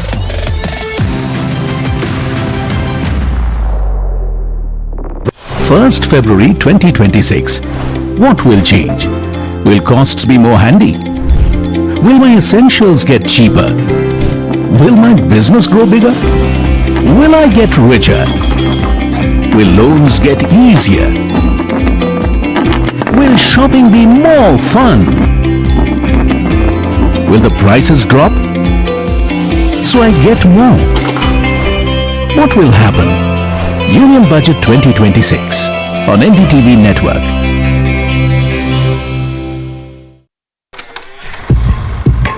लोग कहते हैं कि जिंदगी एक film की तरह होती है, लेकिन मेरी जिंदगी सिर्फ एक फिल्म नहीं, एक ब्लॉकबस्टर फिल्म है। बचपन से पता था मेरे सपनों में दम है, आगे नहीं सबसे आगे जाना है, स्टार नहीं सुपरस्टार बन के दिखाना है। नाम मिला, फेम मिला, प्यार मिला, I was not just running, I was flying। सबकी जुबां पे बस एक ही नाम, यो हनी सिंगर। लेकिन फिर ब्लॉकबस्टर कहानी में आया एक ट्विस्ट, 7वें आसमान से सीधा गिरा मैं जमीन पर। फिर क्या, खुद पे काम दोबारा शुरू, फैंस ने फिर प्यार दिखाया, फिर स्टार नहीं सुपरस्टार बनाया। है ना मेरी जिंदगी एक ब्लॉकबस्टर फिल्म। शुक्रिया आपकी प्रेयर्स का और आपके प्यार का। कॉन्सर्ट्स तो आपने बहुत देखे होंगे, but this is gonna be concert of a lifetime, क्योंकि मेरे फैंस ही हैं मेरी विक्ट्री, मेरी हिस्ट्री, मेरी glory. So come and witness Yo Honey Singh, this is my story.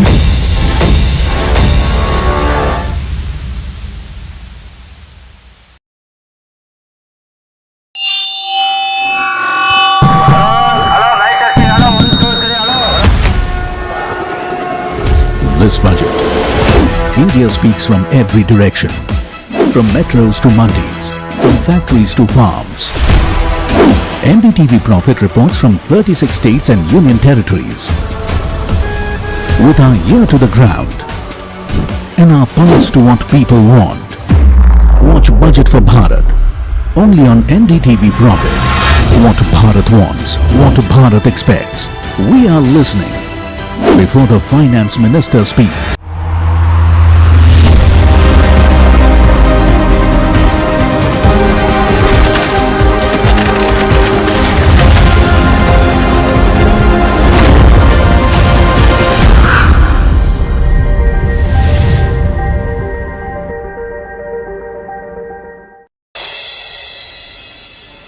Tributes pour in after Maharashtra Deputy Chief Minister and NCP leader Ajit Pawar passes away in a plane crash. Ajit Dada, as he was fondly known, died along with 5 others when the plane crashed while trying to make emergency landing near Baramati. Meanwhile, India-EU deal lends support to sentiment on the Lal Street. Nifty manages to stay close to 25,300 while Sensex jumps close to 300 odd points. Energy, oil and gas lead gains and metals shine. FMCG auto on the back foot. And coming to the India-EU deal now, investors and policymakers alike will try to decode what changes in India and European trade landscape. The changes are set to reshape parts of India's import market over the next decade. It's Asian Paints that's under pressure after a disappointing set of numbers in the third quarter. Subdued demand, one-time exceptional loss, low decorative business volumes drag. Vodafone Idea meanwhile trims net loss and sees 3% uptick when it comes to the ARPU. All eyes are going to be on auto major Maruti Suzuki along with TVS Motor, BEL, SBI Life and L&T. Budget session of the Parliament kicks off with President Draupadi Murmu's address at the joint sitting of both the houses. The session will see tabling of economic survey tomorrow and the budget will be presented on Sunday.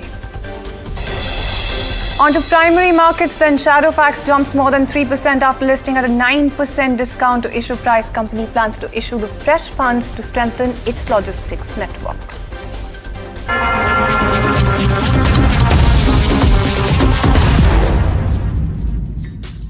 Good afternoon, you're watching Lunchtime Trades with me, Shreyanshi Singh, and this is the show that gets you a roundup of everything that is happening in the world of commodities, news and updates on the top buzzers at this hour as well.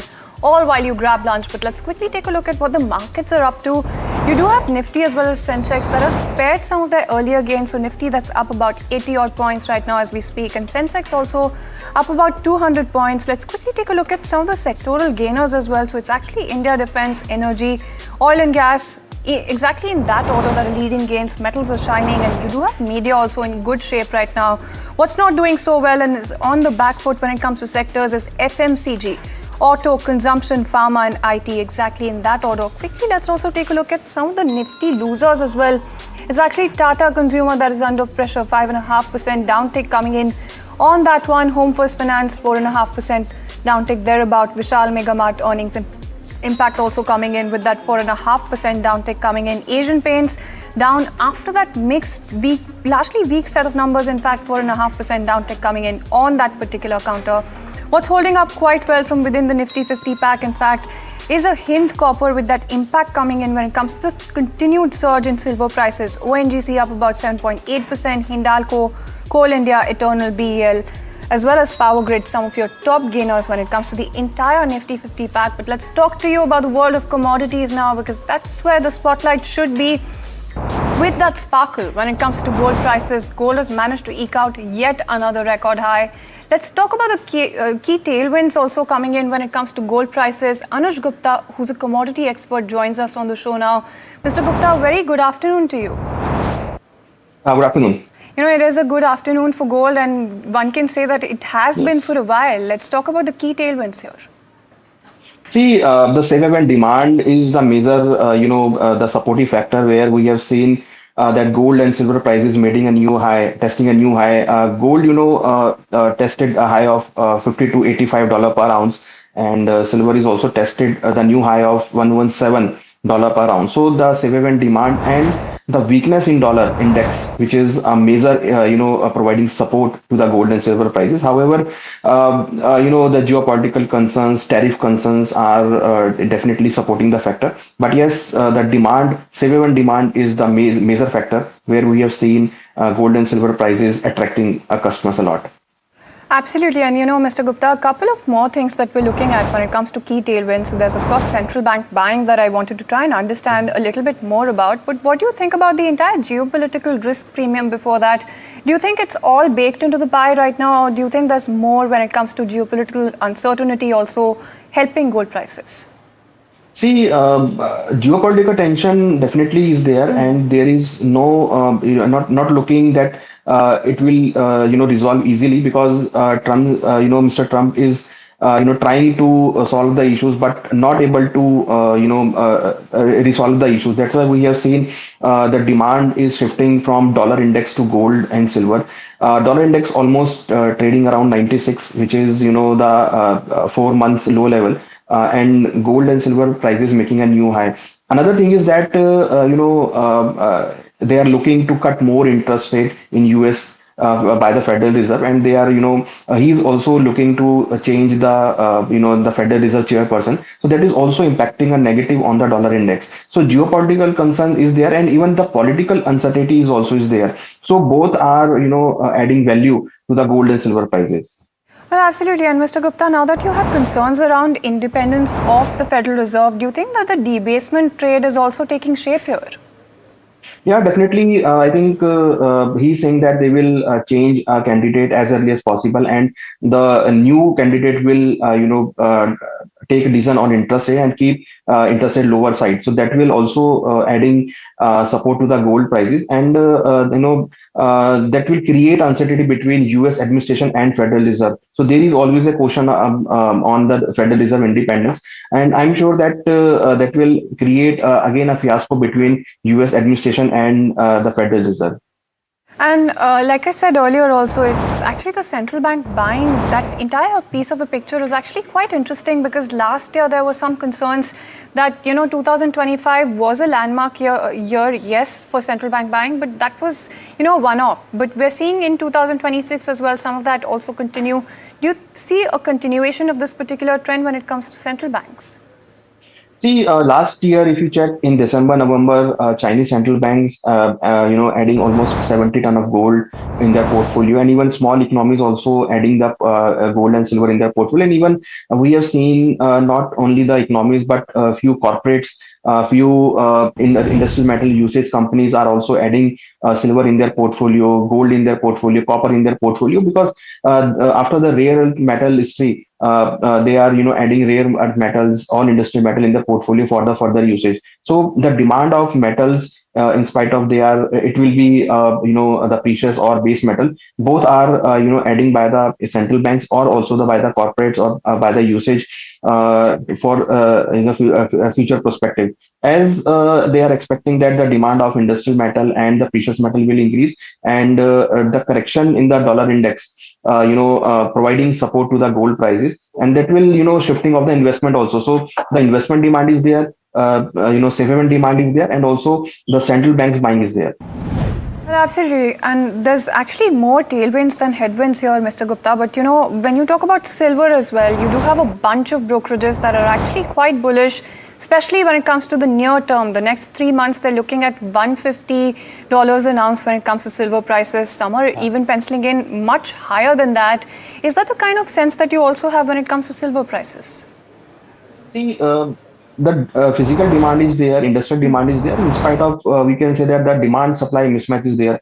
If we check in last 5 years, the demand of silver is increased by 30-40%, and the supplies are not as per the as per the demand. That's why we have seen a demand supply mismatch. And even you can say that the physical traders, the bullion jewelers, they are keep holding the silver as they are expecting the silver may test $130 or $150 per ounce in the coming time. So the demand for industrial side as well as the investment side is increasing. That's why we have seen the demand of silver is increasing, but supply is not as per the demand. So the demand supply mismatch is the main chunk which working as a supporting factor for the silver. No, well, absolutely, and that's just about right when it comes to the entire tailwinds picture. There's actually a lot that we're looking at. There's a bunch of uncertainties as well that are yet to unfold when it comes to the year 2026. And Mr. Gupta, before we let you go, one question that is definitely playing on investors' mind is it too late to join this particular party when it comes to gold and silver?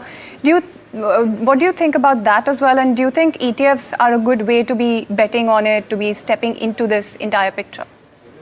See, the FOMO of missing out always be in the mind of the investor, because when the gold traded at 1 lakh rupees, that time the FOMO is there, and now it is trading around 1,50,000. The FOMO is there. So the FOMO is always be in the mind in every investor for the gold and silver, because it's a product where people were not looking in last 10 years, but right now they are looking for the investment perspective. So I think the ETF is the product where they can start investing on an initial level. Yes, we are expecting again a positive trend may be seen in gold and silver prices, expecting gold may test $5,300 per ounce and silver may test $130 per ounce. So the still room is there, because geopolitical tension is there, central bank buying is there, and the investment demand is there. So all the factors are still positive for the gold and silver prices. So if somebody wants to start investing in gold and silver, they can start investing in a SIP way by using the ETFs. And staggered manner is also the way to go. Thank you so much, Mr. Gupta, for joining in. And those are some bullish forecasts that you have, almost as bullish as some of the other brokerages as well. Thank you so much for joining us this afternoon. So there you go. That's the entire commodities bit when it comes to gold and silver, and how you can also join the party. It's not too late, like Mr. Gupta said. But speaking on the sidelines of Wings India 2026 Civil Aviation Expo event in Hyderabad, Akasa Air founder and CEO Vinay Dubey speaks to NDTV Profit's Danish Anand. Let's go across and listen in. I think it's fantastic. I think, in India as a country, we have manufacturing that we can grow into. On the engineering front, we put out like 1.5 million engineers a day. We've started manufacturing parts and pieces of aircraft today for both Boeing and Airbus. And I think it's an amazing MOU. I think it's fantastic news. Adani is a great company. We do a lot of work with them, as you know, across multiple airports. And I couldn't be happier that we've taken this step forward to finally building and assembling an aircraft in India. So very lastly, the union budget is just a few days away. What are your expectations from the industry point of view? I think the expectation is a continued focus and investment in the aviation sector. I mean, I think it's widely recognized, not just by states and communities, but by the central government as well, that any kind of transportation link that you build, any kind of transportation infrastructure that you build is the foundation of the economy, right? Whether it's rails, roads, air or seaports. And so I continue to expect a massive investment in the aviation infrastructure, because this really is an essential infrastructure industry, and I look forward to that, as has been the case in the budget for the past several years. Alright, then that's some interesting commentary, but it's time now for us to slip into a very short break. More news and updates on the other side.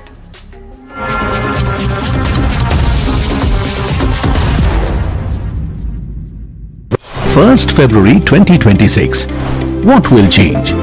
Will costs be more handy? Will my essentials get cheaper? Will my business grow bigger? Will I get richer?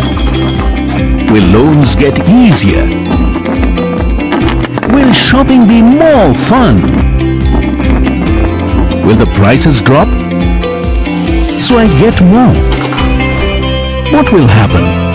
Union Budget 2026 on NDTV Network.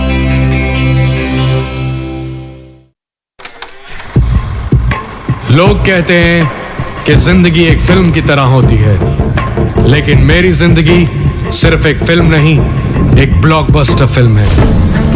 बचपन से पता था मेरे सपनों में दम है, आगे नहीं सबसे आगे जाना है, स्टार नहीं सुपरस्टार बन के दिखाना है। नाम मिला, फेम मिला, प्यार मिला, I was not just running, I was flying। सबकी जुबां पे बस एक ही नाम, यो हनी सिंगर। लेकिन फिर ब्लॉकबस्टर कहानी में आया एक ट्विस्ट, 7वें आसमान से सीधा गिरा मैं जमीन पर। फिर क्या, खुद पे काम दोबारा शुरू, फैंस ने फिर प्यार दिखाया, फिर स्टार नहीं सुपरस्टार बनाया। है ना मेरी जिंदगी एक ब्लॉकबस्टर फिल्म। शुक्रिया आपकी प्रेयर्स का और आपके प्यार का। कॉन्सर्ट्स तो आपने बहुत देखे होंगे, but this is gonna be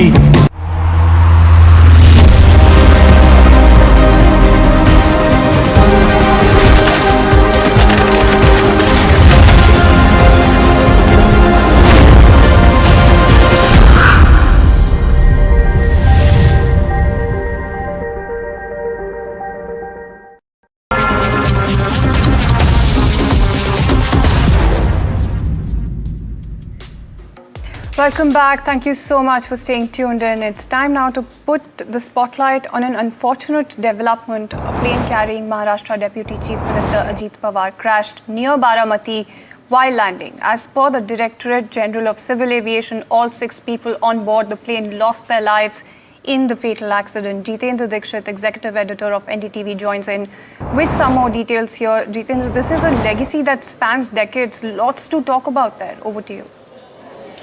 Yeah, that's right.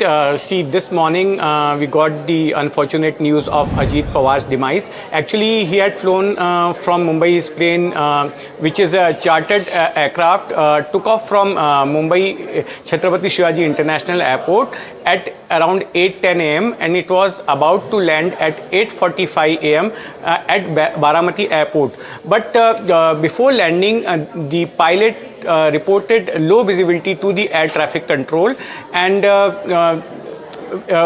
while the pilot was struggling to land, it met with an accident just before the airstrip, a few meters away from the airstrip, and the locals, which our correspondents have spoken to, they told us that they saw the aircraft flying at a very low altitude, and it crashed in few moments, and then there was a big blast and fire broke out. So initial responders were the local villagers who took out a few bodies, and then the civic authorities were called for the rescue.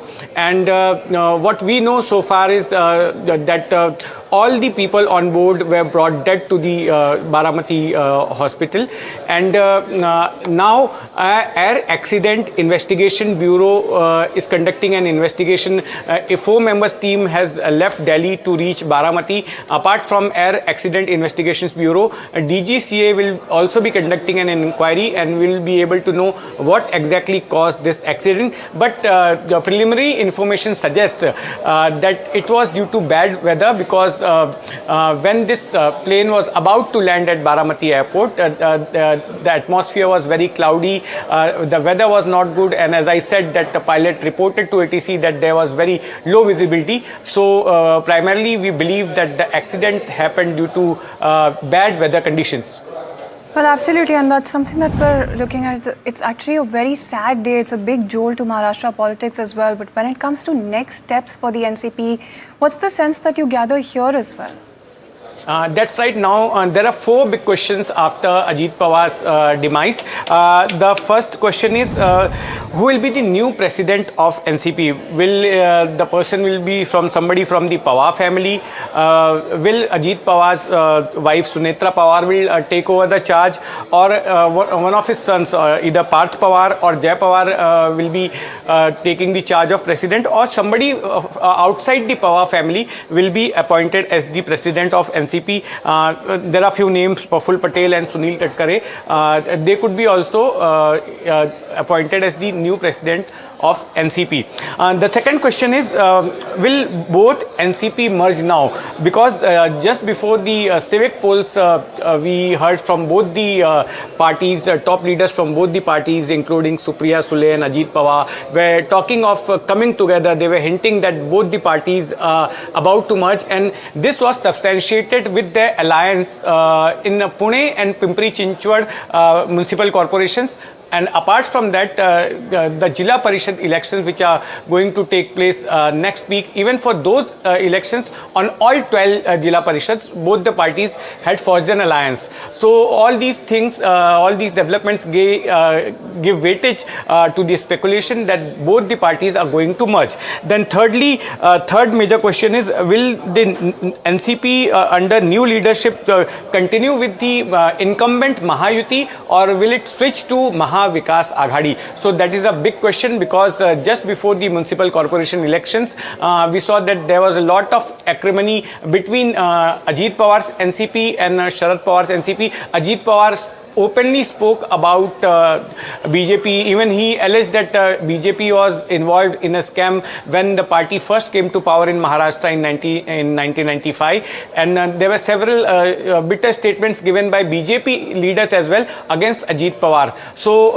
this has led to a speculation that NCP might leave Mahayuti and switch over to Mahavikas Aghadi. But this, on the other hand, some people say that this is not that easily possible, because Parth Pawar is embroiled in a land scam case, in Pune's land scam case, and if NCP takes that risk, it is likely that Parth Pawar has to go to jail. So that we have to see. Then fourth major question is, if NCP continues with Mahayuti alliance, then who will be the next deputy chief minister? Because NCP president Ajit Pawar was deputy chief minister, he was holding that post. Now who will be the candidate for DCM's post if NCP continues to be with Mahayuti? So these are 4 major questions, and I think within next 3-4 days discussions will start and we will get the answers.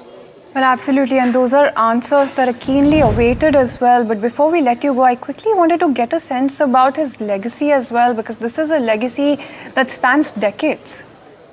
Exactly. Ajit Pawar has been in Maharashtra politics. He has been a prominent player of Maharashtra politics since last 4 decades, and he has been known for taking bold decisions. You might remember that rebellion of 2019, when the deliberations were going on between various political parties to form the government. So Ajit Pawar had led an early morning rebellion and took oath as the deputy chief minister. In 2000, 23 as well, he led another rebellion and parted ways from his uncle Sharad Pawar. He was known as a strict disciplinarian. He started his day very early. He started his day around 7 a.m. And people used to queue up outside his residence to meet him with their problems. And he was the one who had mentored many of his leaders, people from his own party. So I think Ajit Pawar has a very strong legacy. He was a very prominent face in Maharashtra politics, and from now onwards, the state politics will take a different shape, I believe. Well, absolutely, and thank you so much for joining in with all of those answers and all of the questions that this raises when it comes to the NCP's next steps also. It's a comprehensive sense of the next steps, the legacy that Ajit Pawar also leaves behind. That is something that we're looking at right now.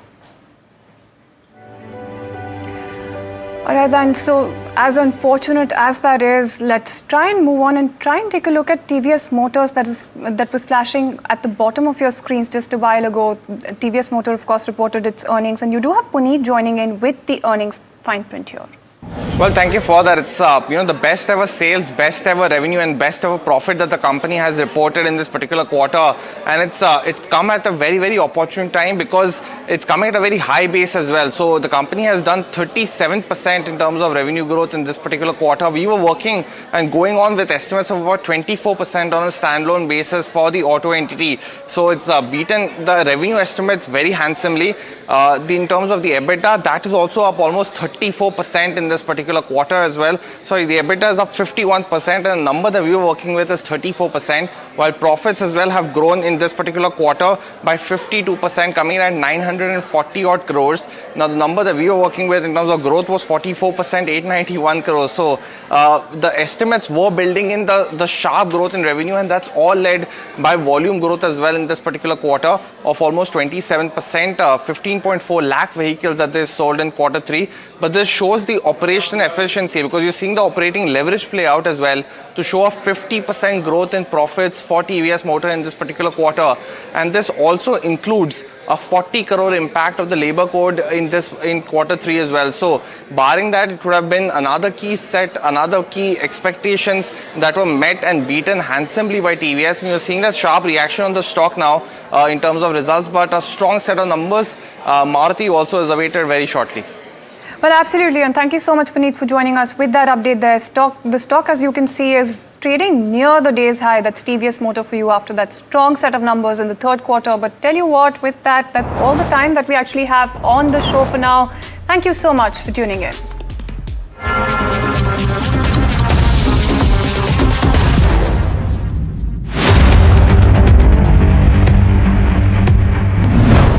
Most critical is with the low base of earnings where we stand, our earnings should start hitting early double digit. And that is what I think will give you all the drivers for returns in the market.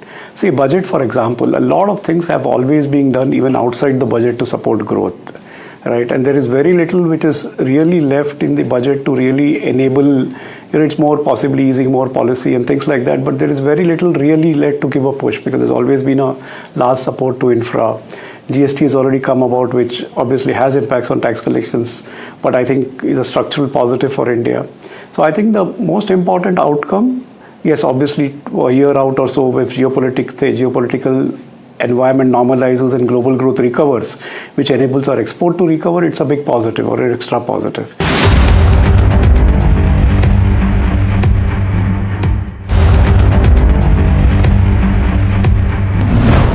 I think not much is expected except people only looking about the changes that will happen on the long-term capital gain. If anything, that is the only thing which the market is slightly watching closely. I think budget is largely become a non-event because throughout the year, government has taken not many initiatives. So I don't expect that budget will be a game changer that the way it used to happen in the past is one of the event. And last 2 years, I'm saying that, it comes closer to that. You have some noise happening on the certain stocks, assuming certain announcement will come. I think there are enough announcement which is there. I don't see that I will like to conclude too much except this, the taxation aspect which I talked about. I don't think the market is expecting much from the budget also because the government is putting efforts in every direction. So I don't think one should be only dependent on the budget. So it's still one event which will sail through, and life will be normal in the first week of February.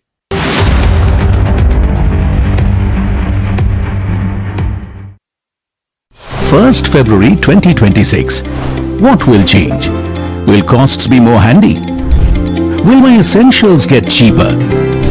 Will my business grow bigger? Will I get richer? Will loans get easier? Will shopping be more fun? Will the prices drop so I get more? What will happen? Union Budget 2026 on NDTV Network.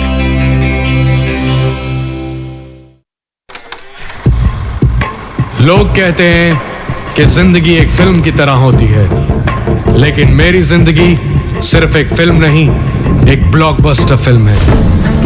बचपन से पता था मेरे सपनों में दम है, आगे नहीं सबसे आगे जाना है, स्टार नहीं सुपरस्टार बन के दिखाना है। नाम मिला, फेम मिला, प्यार मिला, I was not just running, I was flying। सबकी जुबां पे बस एक ही नाम, यो हनी सिंगर। लेकिन फिर ब्लॉकबस्टर कहानी में आया एक ट्विस्ट, 7वें आसमान से सीधा गिरा मैं जमीन पर। फिर क्या, खुद पे काम दोबारा शुरू, फैंस ने फिर प्यार दिखाया, फिर स्टार नहीं सुपरस्टार बनाया। है ना मेरी जिंदगी एक ब्लॉकबस्टर फिल्म। शुक्रिया आपकी प्रेयर्स का और आपके प्यार का। कॉन्सर्ट्स तो आपने बहुत देखे होंगे, but this is gonna be concert of a lifetime, क्योंकि मेरे फैंस ही हैं मेरी विक्ट्री, मेरी हिस्ट्री, मेरी glory. So come and witness Yo Honey Singh, this is my story.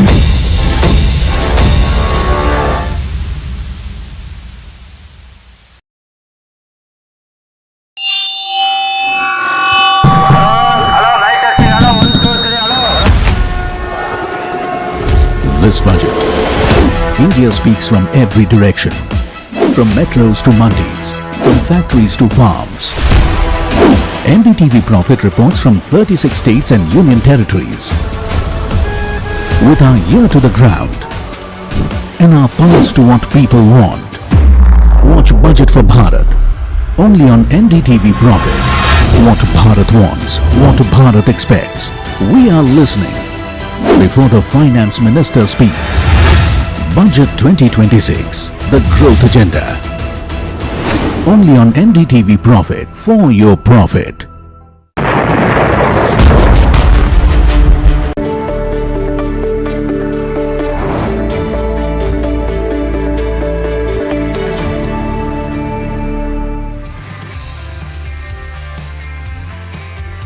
Good afternoon. You're watching Small Cap Buzzers on NDTV Profit with me, Somit Sarkar, and my co-anchor Mahima.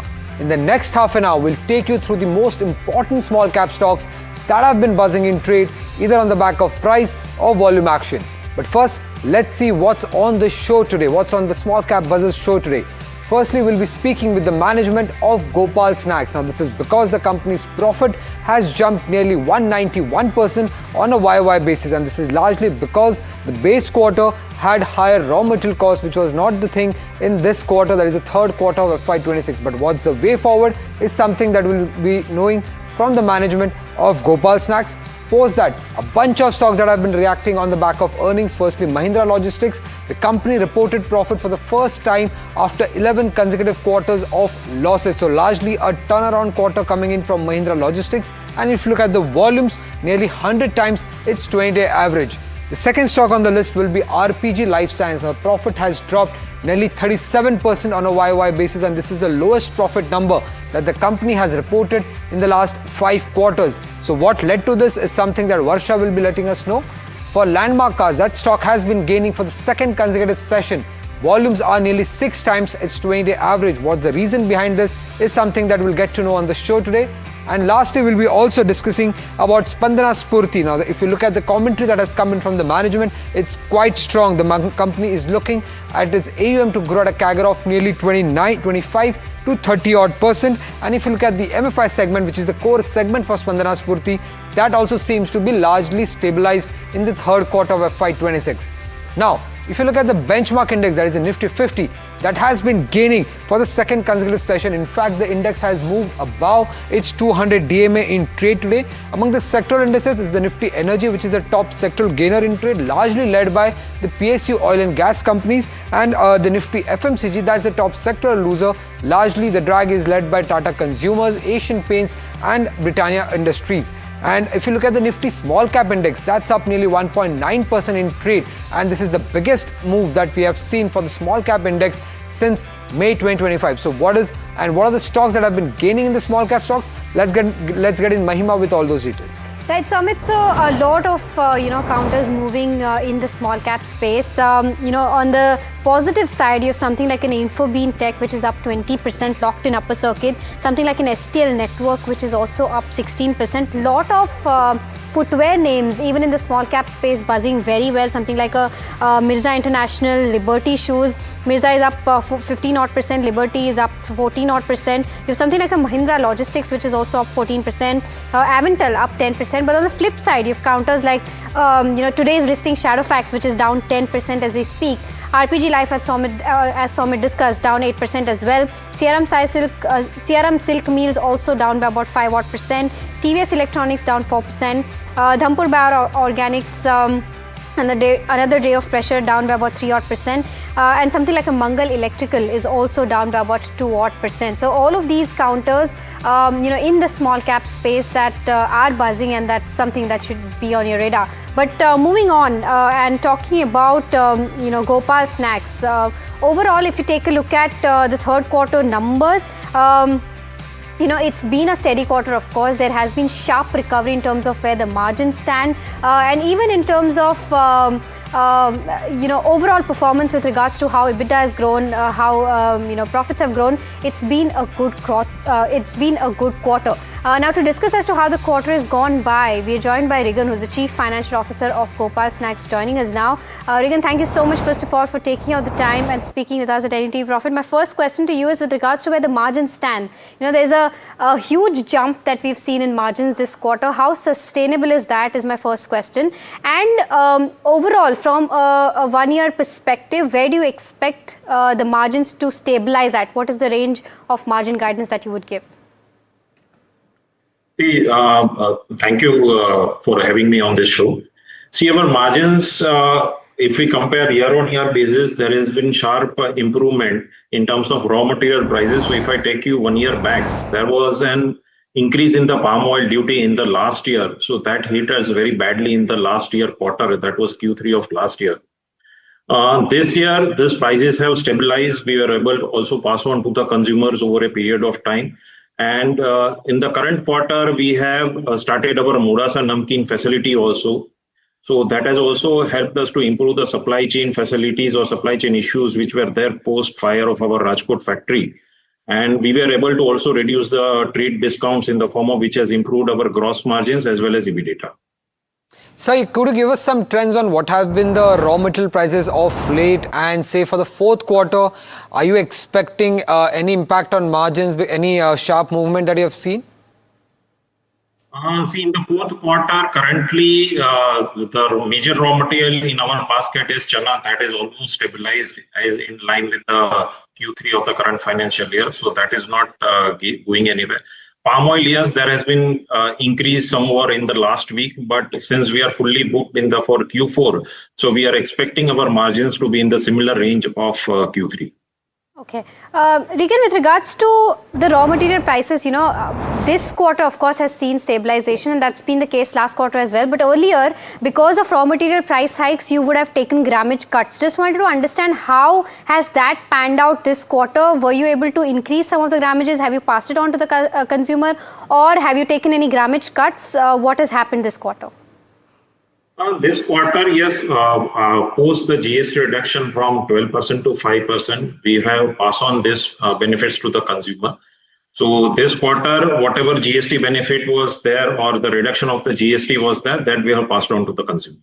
Okay, and with regards to where volume growth stands, what is that number looking like this quarter? You've seen overall revenue growth at almost that 2% mark, but volume growth specifically in your core segments?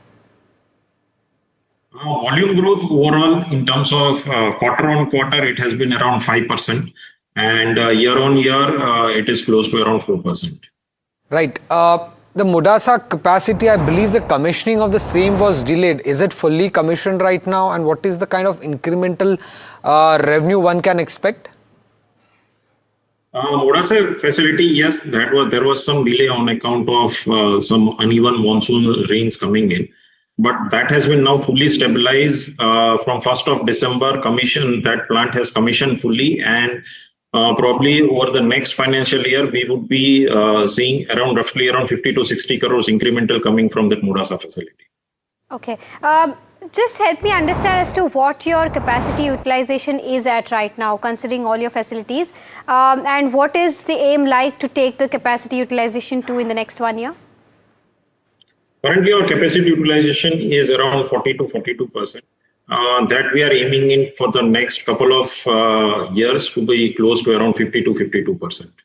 All right, okay. The other aspect, Regan, is that, recently a very big major did acquire a gourmet snacking brand. A lot of, Gen Zs that we talk to are moving towards healthier choice options, are moving towards gourmet snacking. What is your view with regards to this? Of course, you cater to a different audience, but would you be looking to cater this kind of audience as well going forward in terms of product expansion? In terms of product expansion, we are exploring various options available in the market, whether that can be through the inorganic route. So wherever our product basket, like currently, we might look out for something in the sweet category, or we might look out something wherever geographical footprints are very minimal. So those kind of targets which we are looking in. In terms of healthy snacks, currently we are not looking much into that. Right. So I believe that post the second quarter, you did refrain from giving any sort of guidance. But given the fact that now raw material prices are stable, your new plant has been commissioned, and volume growth is also looking quite good. Any guidance that you could share, say for the next financial year at least? Yes. So now, since our post Mudasa commissioning, we are now internal workings we have done. And probably for the next couple of years, we are looking at 22 to 2300 kind of a number with an EBITDA margin for about 10%. Oh, interesting. Where is this growth coming from? Because from what I understand is that, overall, your core markets have not done that well as compared to other states. The growth in other states has been quite significant. Do you think the growth in your core markets or focus markets has peaked and you'll be exploring more geographies? Or where is this growth going to come from? So growth is, yes, other states, since it might show higher in the percent because of the lower base, but we have shown, if you look at our current quarter's number, we have moved ahead in terms of core as well as non-core markets. And definitely for the next financial year or for the couple of financial years, if we look at Gujarat state, which is our core state, we would be growing around 15 to 20%. And in terms of other states, that is non-core states, we would be growing around 30 to 35%. And you said 2,000 to 2,300 in next how many years? I said 22 to 2,300 crores in another 2 years. Okay, all right, okay, another 2 years. And 10% margins is what you're looking at? About 10%. All right, okay. And what is the kind of growth CAGR that you're looking at your bottom line for, your net profit? So net profit, definitely it should, if I look at in absolute value, it should grow around 70 to 80% in a couple of years. Right. Okay. All right. Regan, thank you so much for giving us those details and of course helping us answer all those questions so candidly and taking out the time and speaking with us at NDTV Profit. All right, we're also joined by Prashant Tapse, Senior VP Research Analyst at Meta Equities, joining us now. Prashant, hi. Very good afternoon to you. Your view with regards to Gopal Snacks, even BKG came out with its earnings. Overall, how are you seeing both of these numbers? And GST most certainly has done well in terms of where demand stands, but your view going forward for both of these companies, and which one would be, be your pick? Hi, Mahima. Good afternoon. I think they got all the benefits in this financial year. They did a very bad year for FY25, but FY26 has been turned very positive. If you see first quarter with EBITDA margin of single one digit, and then slowly, gradually, they have done almost 8% in the last Q3 earnings. I think two, three factors. Again, the raw material prices have helped them to get back to their normalized EBITDA margins, and still there is a target of 10 to 12% going forward. But I think volume wise, I think there is a lot of pressure going forward because they don't have any pan India presence. They are very much focused on the western side of the country. So that will be some kind of pressure for the advantage for the other companies, but then negative for this company. But on the valuation terms, again considering the Q3 earnings, also understanding the margins will remain same for Q4. So markets are still giving a very high valuation, almost trading at 100 P and price to book valuation of almost 12 times. So any fresh position should be avoided at this point of time. I think we have to wait and watch for the Q4 earnings also. If they manage to get some extra alpha on the EBITDA margins, 8 plus something, then there can be some kind of comfort level to have a fresh position. So wait and watch is the call coming in when it comes to Gopal Snacks. Now, before we move on to our next small cap stock, let's get in Sharat to understand what's been buzzing in the FNO segment. Well, interestingly, we have seen what up move was there in the early part of the trade. Now that has corrected, but Sensex is still in the green as well. Earnings specific moves are definitely there. BL ahead of the earnings, stock is up 3%, and Adani group of stocks also holding the fort for the second straight day. What's not working is definitely Asian Paints. For second straight day, there's a drag coming in. Also consumption names HUL and Maruti. Also, we are seeing some kind of a sell-off definitely happening. And let's look at the Bankex, how they are functioning. Largely, we see that the ICICI Bank and HDFC Bank are doing decently in trade. Kotak Mahindra Bank and Yes Bank also in the green. But it's a very important to say it's a stock-specific market, and strong long build-up is coming in discounters. And of course, if you could just show the strong long build-up stocks. So these stocks which will be getting you in, as far as those stocks includes ONGC and Oil India. Keep them in mind. And if you look at the short covering candidates, also there are certain important names, and they also include most of these stocks are there in the financial space. This also includes Spandana Spurti as well. But nevertheless, this is the update coming in the FNO space, and the options data is suggesting a range bound move can be there. Remember, tomorrow is the first expiry as well. Sharad, while you're with us, Spandana Spurti is one counter that has been in focus. It's among one of the top gainers in cash stocks, and this is largely because the guidance that had come in from the management side when it comes to the AUM growth is quite strong. In fact, they're also expecting their MFI segment to stabilize. Can you just give us more details on why the stock has been gaining and what was the strong commentary coming in? Well, yes, Somit, looking at the numbers, Spandana, it looked actually optically a weak set of numbers, but the losses, that's where, they have actually come off the trade. And also to point out the management commentary on the AUM growth, that has been strong. The issues which were there in the MFI space, that's what has actually bottomed out, and that's what the management guidance was very strong. Look at that. The key highlights includes AUM getting contracted with the elevated write-offs. That was one of the key concerns in the market.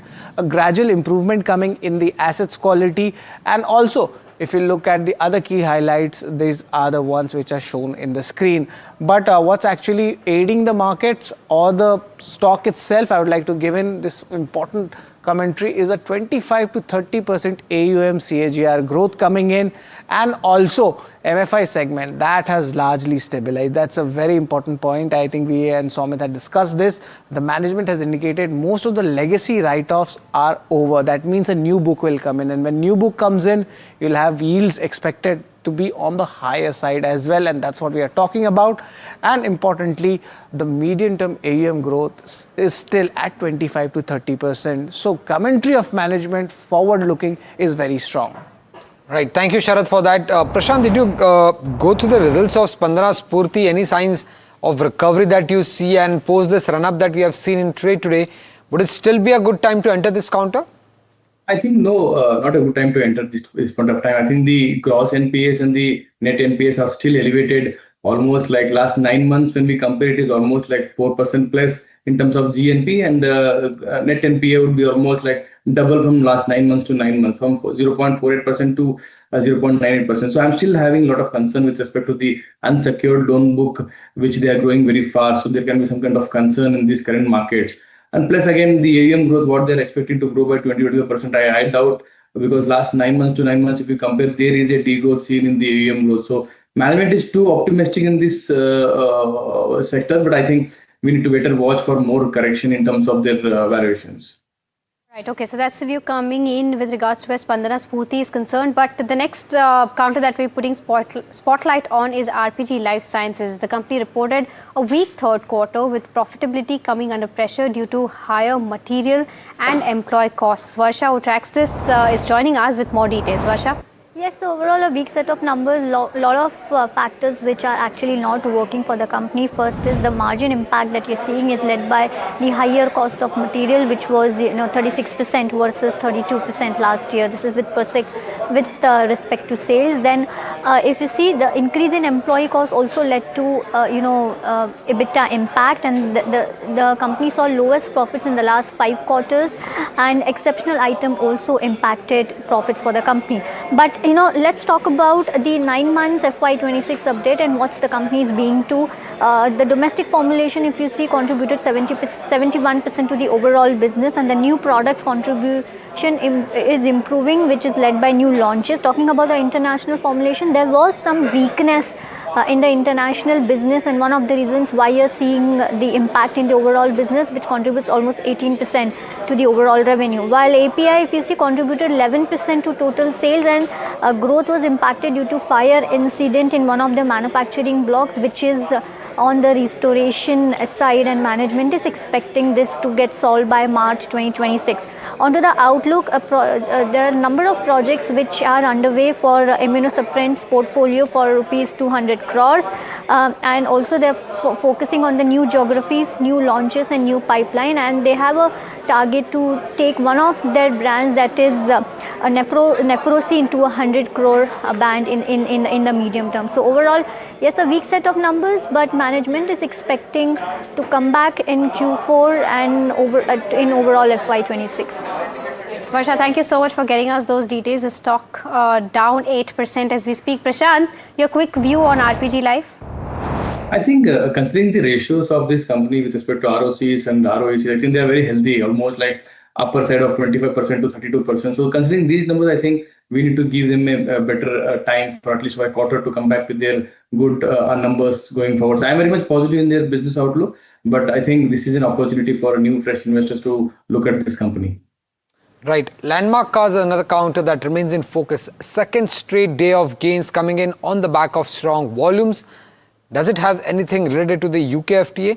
Let's get in, EU FTA. Let's get in Puneet with more details.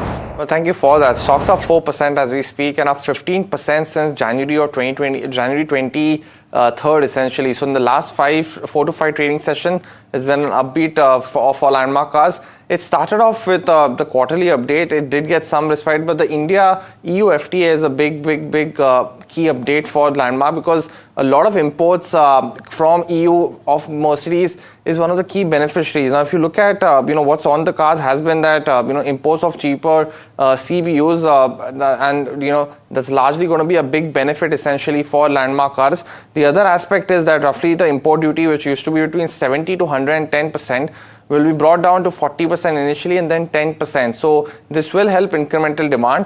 Lastly, I just want to talk about Mercedes, which is a key client for Landmark Cars. Now, it operates roughly 24 outlets of Mercedes in India specifically.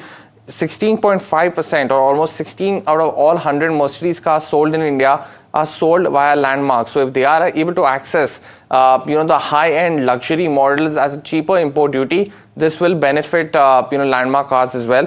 Mercedes almost contributes 39% of the company's overall revenue as well. So you have to keep in mind that this is a key brand, and while they have diversified with other brands like M&M, MG as well as Kia, Mercedes does drive the incremental margins in terms of both the actual sales as well as for the serviceability portfolio as well. So these are good times for the company. Quarterly earnings will be something to watch in terms of commentary going forward.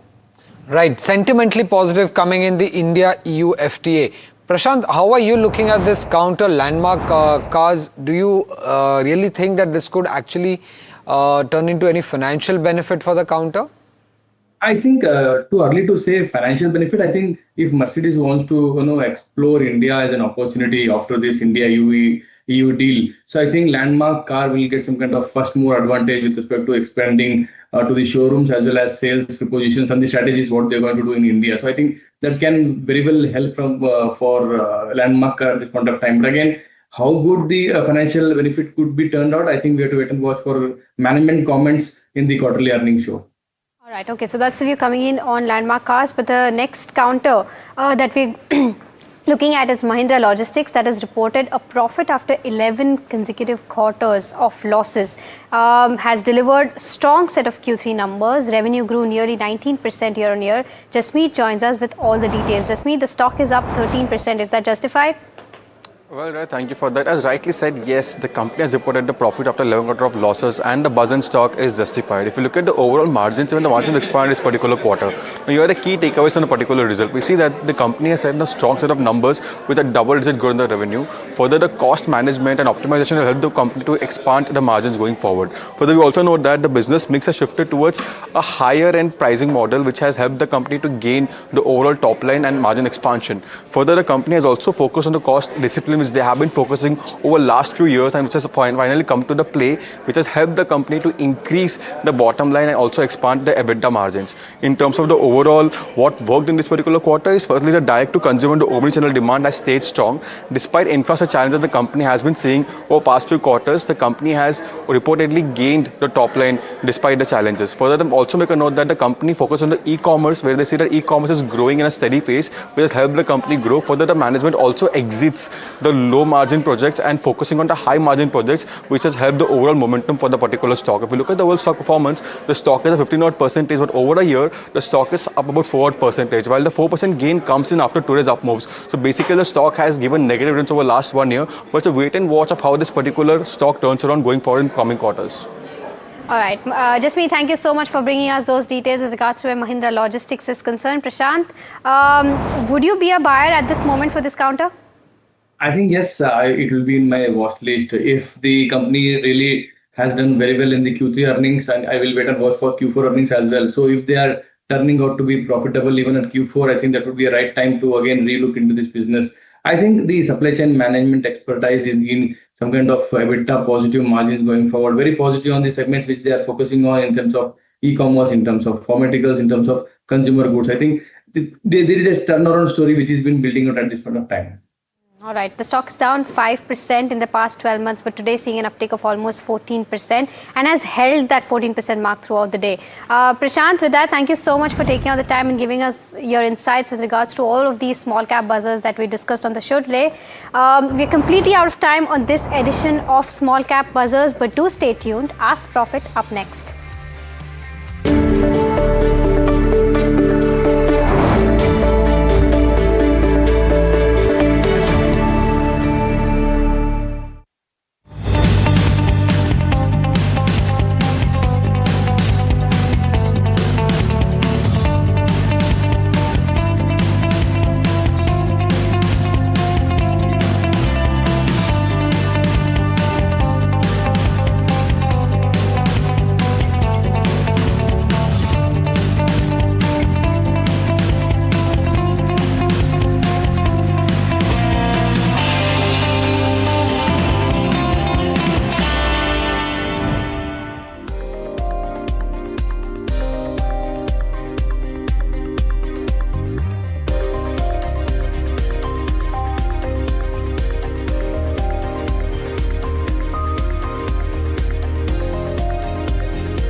February 2026. What will change? Will costs be more handy? Will my essentials get cheaper? Will my business grow bigger? Will I get richer? Will loans get easier? Will shopping be more fun? Will the prices drop so I get more? What will happen? Union Budget 2026 on NDTV Network.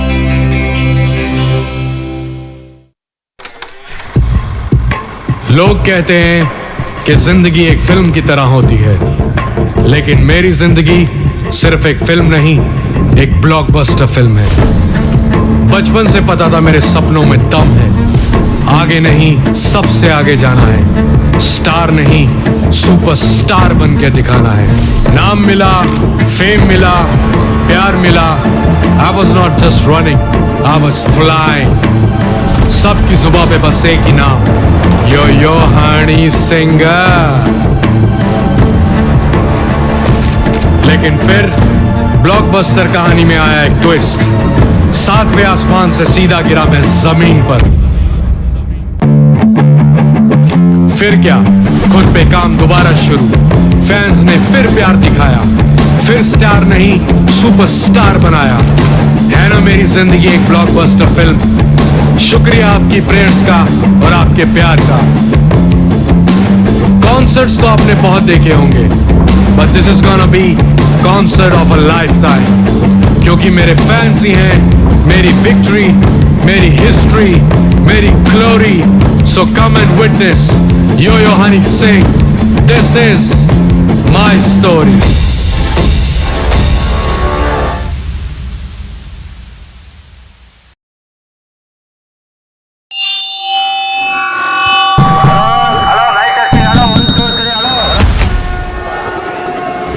This budget, India speaks from every direction, from metros to mandis, from factories to farms.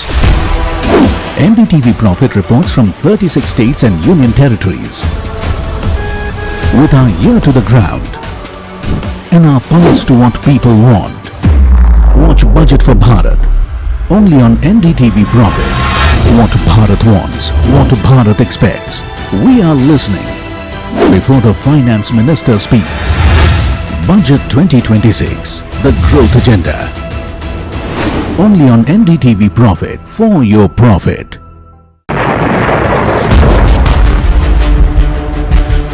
Budget 2026 isn't just about numbers, it's about direction, it's about growth. And at NDTV Profit, we are tracking it.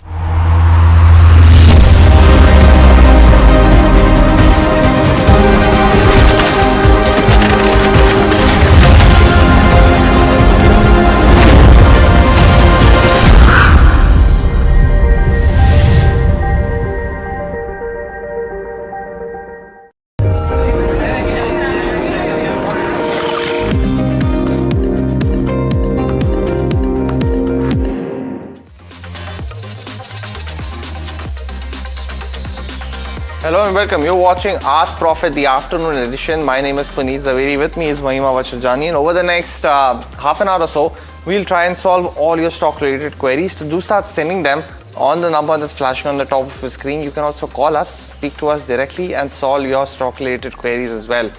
Before we do that and a lot more, it is very important that we look at how the markets are doing. Some key movers in the Nifty 50 firstly to start us off with, because you're seeing at one end where the oil marketing companies are doing well, the exploration companies are also doing well. So heat map, if you can pull up on the Nifty 50, will show you that perspective. Oil India was up in almost 5% in the trading session, and that momentum has continued to do so. ONGC is up 7% as we speak, while on the losing side, you've got Asian Paints that's continuing that momentum on the downtick. And that seems to be the picture of the markets. A lot of earnings that will be in focus today, especially for the Nifty 50. BL, Maruti Suzuki, amongst others, as well as are some of those counters that will be in focus. And Larsen, of course, will be in focus today on the back of earnings. If you look at the sectoral heat map, it will give you that picture as well. And in terms of sectors, which ones are buzzing in trade today? You saw the India Defence Fund do very well. FMCG could be the only black spot in that sense of the market today, and a lot of reactions in terms of the results that have not done well or disappointed the street in that sense, and seems to be the flavor of the markets right now. But Mahima, in terms of the broader market, what are you picking up? I think, it's the positivity is being cheered on the broader end of spectrum. You have your mid-cap 150, which is up 1% as we speak, almost at its day's high point. Your small-cap 250 is also gaining by about 1.5%. So both the mid-cap as well as the small-cap 250 doing very well after a really long time. So I think, that's on a positive note. But if we can quickly pull up the BSE 500 and see as to what are the counters that are, looking good at the broader end of spectrum. And of course, then also see as to how the advanced decline ratio is panning out. You have counters like CSB Bank, which is tanking a lot, and this is on the back of its numbers that have come out. But something like a Sterlite Tech is locked in upper circuit. Red Tape up 15%. Mahindra Logistics, the small cap company, doing fairly well on the back of its numbers. Tejas is also up 13.8%. Hindustan Copper continues to rally. Data Patterns, Oil India, Electra, Green Tech, some counters seeing that gain of about 8 to 11%. But like I said, CSB Bank down 11% on the back of its numbers. And, as the numbers were released, we've seen the stock tank. Tata Consumer, a Nifty 50 counter on that list, down 5%. Home First Financing, profit booking, Radico Khaitan, Cartrade Tech, India Cements, Indocount, as well as something like a Hindware, down anywhere between that 3 to 5% mark. But you know what's interesting? On the losing side, except for one or two names, you have counters, down by about 3 to 4%. But on the flip side, you have all of these counters which are gaining in that range of 7 to 19%, and which is something that we are very happy seeing on the screen. But moving on, let's welcome in our guest for the day. We have Lancelot Dikuna, CIO ValueX Wealth Connect LLP, joining us now. And with him, we will be also joined by Akshay P. Bhagwat, Senior VP at JM Financial. Lancelot, I'll take up the first question, and this is from Sahib, who's writing us this is from Sujata, who's writing us from Bengaluru, and she's asking about Hindustan Zinc. She wants to know whether she can still participate in the rally that we've seen on this counter on account of silver prices rising. Today only, I think I saw a Citi report which has now given a target of 150 for silver, but would you right now be a buyer for Hindustan Zinc? So, Hindustan Zinc has already risen significantly over the last couple of, months. And if you look at where the valuations are, I think it's still trading at an expensive valuation, closer to 30 times earnings. And even considering the fact that there may be some growth, there will obviously be some growth, being that since they're the third largest silver producer globally with an annual capacity of about 800 metric tons, it will still, it still is expensive, and any, negative surprise in terms of output production that could, be a problem for the company, then you could see it re-rating back significantly on the downside. So the risk-reward ratio at this point of time is not really favorable for an investment into Hindustan Zinc at this time. Got the view, Lancelot. But the next question that's coming in is on Oil India. It's a space that is definitely in focus today. Rise in Brent crude prices helping out the explorers, basically. So the question from Suvena here from Noida is quite pertinent at this point of time. She's holding 300 shares at 476 rupees per share. Stock's up 9% today. Seems like a recent buy. It's the price at bought at 476 with the stock trading at 491, and she's mentioning that she's been holding on for some time now and seeing the first sign essentially of being in the green. But Lancelot, given the news today, would you suggest Suvina to continue to holding this counter? Yeah, I think from a longer term valuation perspective, if you look at the fact that crude prices have sort of eased up and they have started they will generate higher returns because they are one of the few companies who will benefit from the rising crude prices. But at the same time, these are cyclical industries. Crude prices can change based on various geopolitical factors, and hence one should be very careful in terms of exiting at the right time, because you can exit now and always wait for an opportunity to correct and then accumulate the stock again. So I think the fact is that since it has risen quite a bit, and even probably higher than most of the long-term averages, one can look at maybe booking profits when you are in profits, or even exiting it and then wait for a correction to add to the stock again. All right, okay, so that's the view coming in on Oil India. The next question that we have is from Vishal, who's writing us from Dubai. He's asking about Vatek Vabag. He's holding 120 shares at the levels of 909 and wants to know if you can continue to hold this from a long-term perspective or not. Lancelot, your view? So I think, while the segment of business that this company is in is an attractive segment because it involves, the water purification plants that they are providing.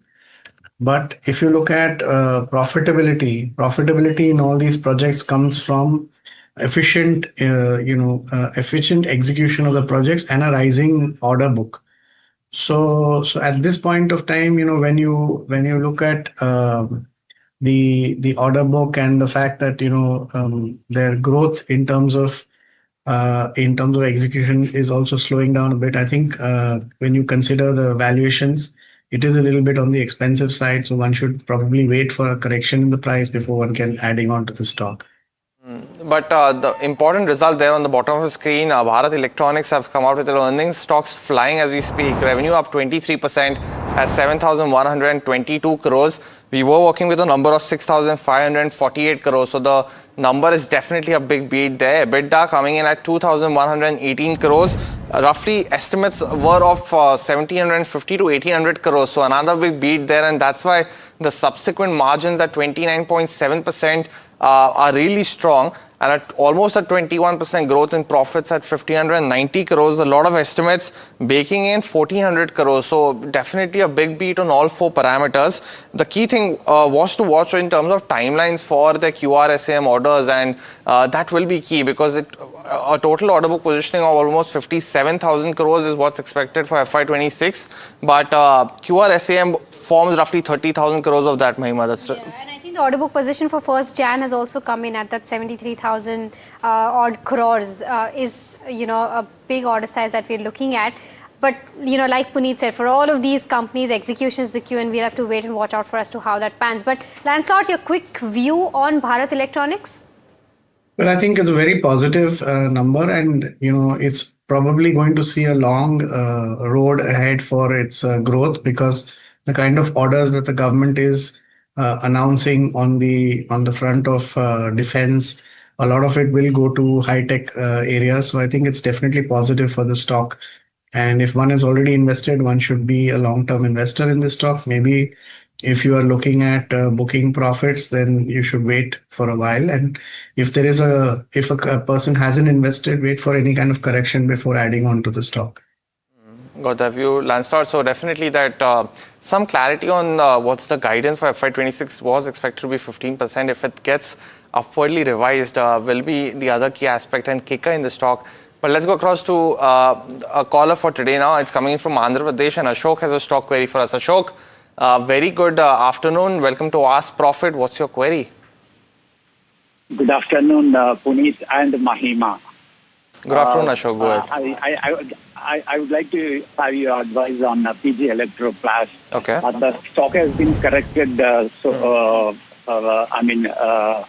very much. And also on 2nd February, their Q3 results are due. So in view of this stock price and also upcoming results, is this the right time to take a position in PG Electroplast for a period of 1 year? Got it, Ashok.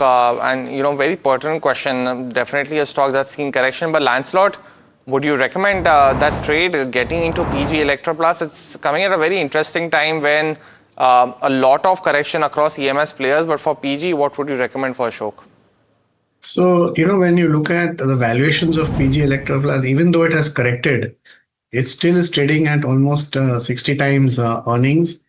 And, they have an EPS growth which is expected to be about 10 to 15% year on year. So when you look at the valuations, it is looking at as an expensive opportunity. It's an expensive opportunity. So one should probably wait out, and if it does correct, then look at investing into the stock. All right, so that's the view coming in on PG Electroplast. I think we've got our next caller as well. Mohan is calling us from Bengaluru.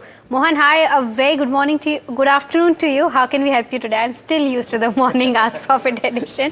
But Mohan, how can we help you today? Yeah, very good afternoon, madam. Actually, I purchased Fragility shares at the price of 55.20. Can I hold or can I exit? Because I'm in like a negative side, so. Okay, got your point, Mohan. I'll take this up with Akshay. Akshay, what are the charts indicating for something like a Sagility India? Enough data? Yeah, data is good enough, but if I see technically, it's more of a neutral setup. There is a strong resistance building at the levels of 57, which is seen from the last 8 to 10 months. So for long-term investor, it continues to stay invested. There is a chance the resistance may break soon. 48 is the immediate support you need to consider, below which you need to maintain a stop loss as a risk management tool. In case whenever the resistance of 58 breaches, that's a new momentum point where the stock will see a strong breakout, and possibly targets of 75 to 90 may open up in it. Now, another big earnings flashing on the bottom of your screen, Maruti Suzuki was one, and since the morning, it has been in focus on the back of any import tariff increase from India. So the exports for Maruti was something that we'll continue to talk about, but revenue at 49,892 crores is what that number has come in. Broadly, beating estimates in this number, definitely. The operating leverage, and that's something that we saw actually in TVS as well, where the number for both revenue was very strong as well. EBITDA is something that we'll just get those numbers as well, but on net profit at 3,700 odd crores, it's a miss.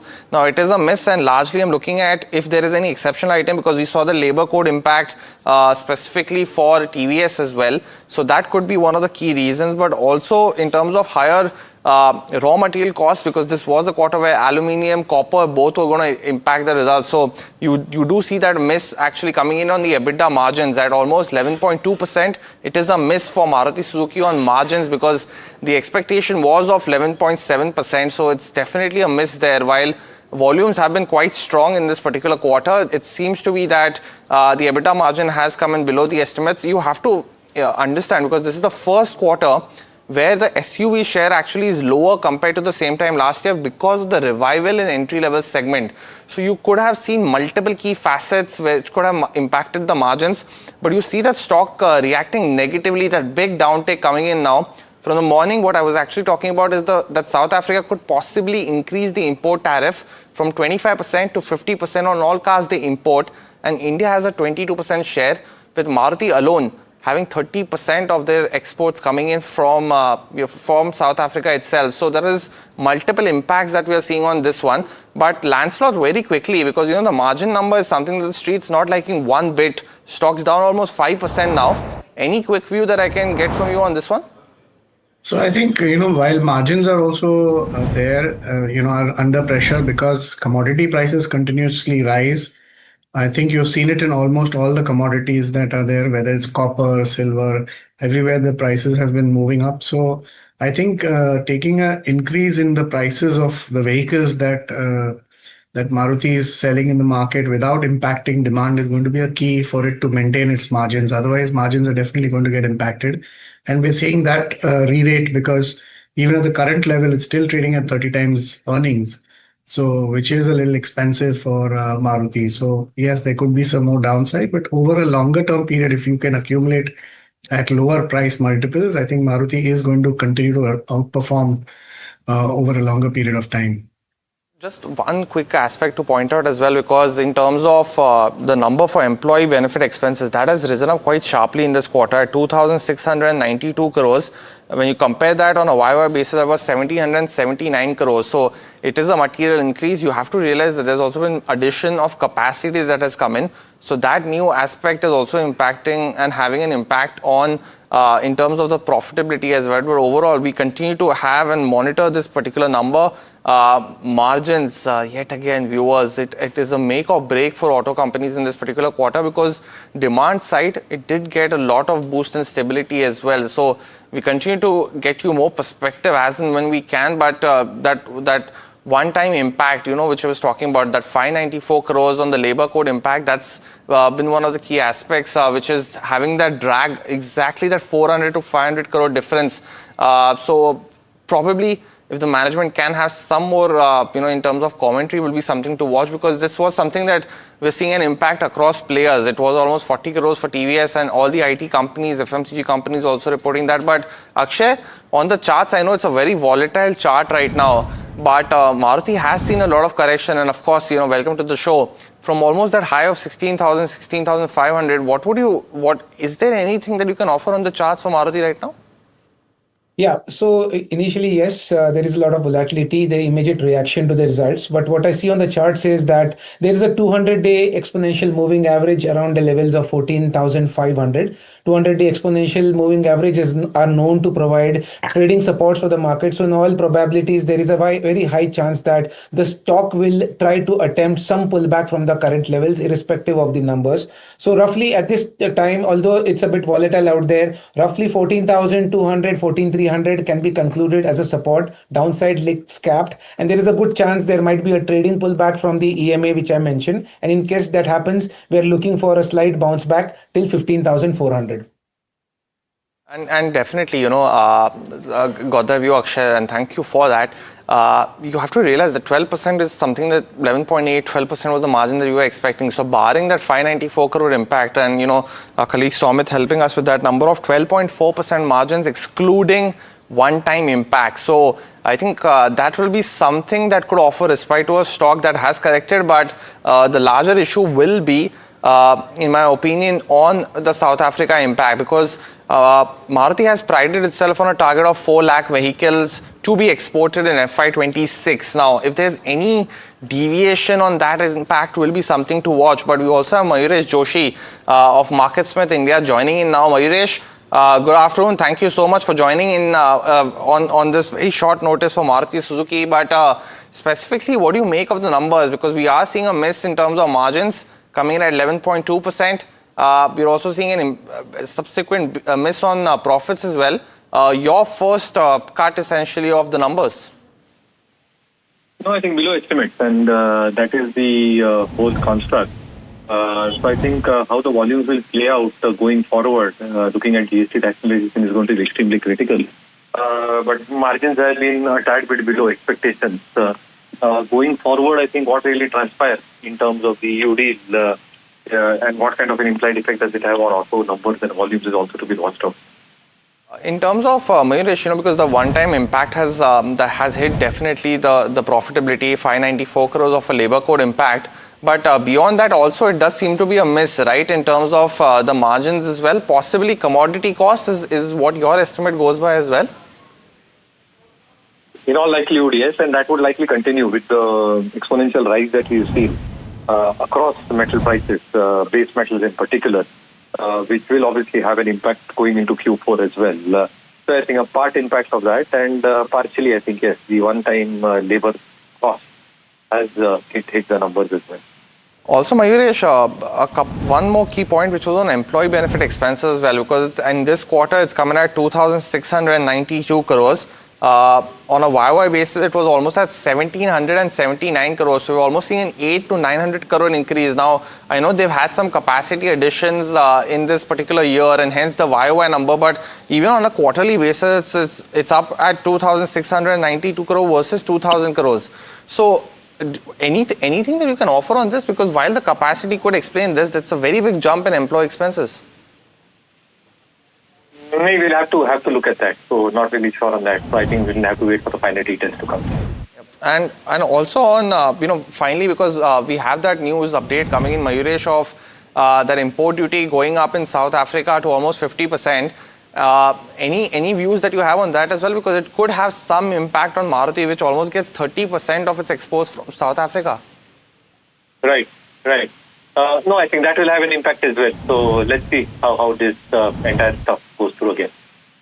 Got it. And as we speak, a very, very could say surprising, could say crucial, getting in all the adjectives, because we've almost seen a 5% downtick on the stock and a revival yet. So maybe Street giving it some respite on the one-time impact, barring which 12.4% margins would be a big beat. But multiple questions there, right? Because in terms of the increase in employee expenses, the increase in other expenses, what I could see as well, 5,400 crores versus 4,600 crores. So a lot of questions for Maruti, at least to answer in the con call, which will come at 4:30. And of course, we'll get you that big update on that. But largely all the time we have on this edition of a curtailed last profit. But do stay tuned. India Market Close comes up next.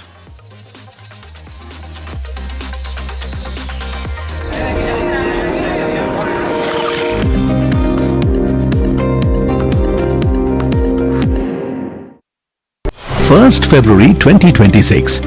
What will change? Will costs be more handy? Will my essentials get cheaper? Will my business grow bigger? Will I get richer? Will loans get easier? Will shopping be more fun? Will the prices drop so I get more? What will happen? Union Budget 2026 on NDTV Network.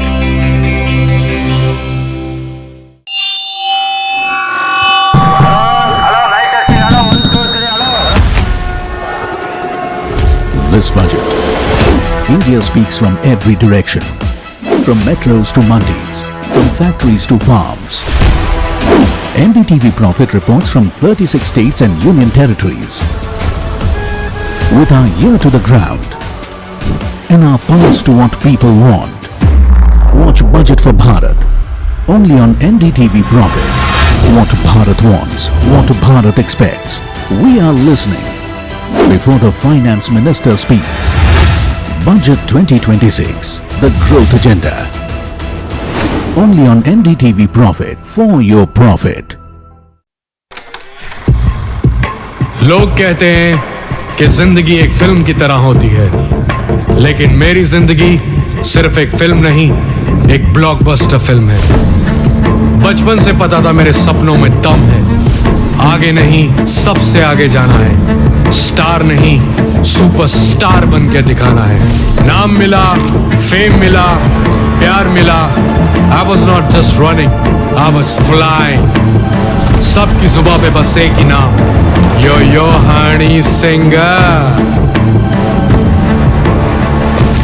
लेकिन फिर blockbuster कहानी में आया एक twist, 7वें आसमान से सीधा गिरा मैं जमीन पर। फिर क्या, खुद पे काम दोबारा शुरू, फैंस ने फिर प्यार दिखाया, फिर स्टार नहीं सुपरस्टार बनाया। है ना मेरी जिंदगी एक ब्लॉकबस्टर फिल्म। शुक्रिया आपकी प्रेयर्स का और आपके प्यार का। कॉन्सर्ट्स तो आपने बहुत देखे होंगे, but this is gonna be concert of a lifetime, क्योंकि मेरे फैंस ही हैं मेरी विक्ट्री, मेरी हिस्ट्री, मेरी glory. So come and witness yo Honey Singh, this is my story.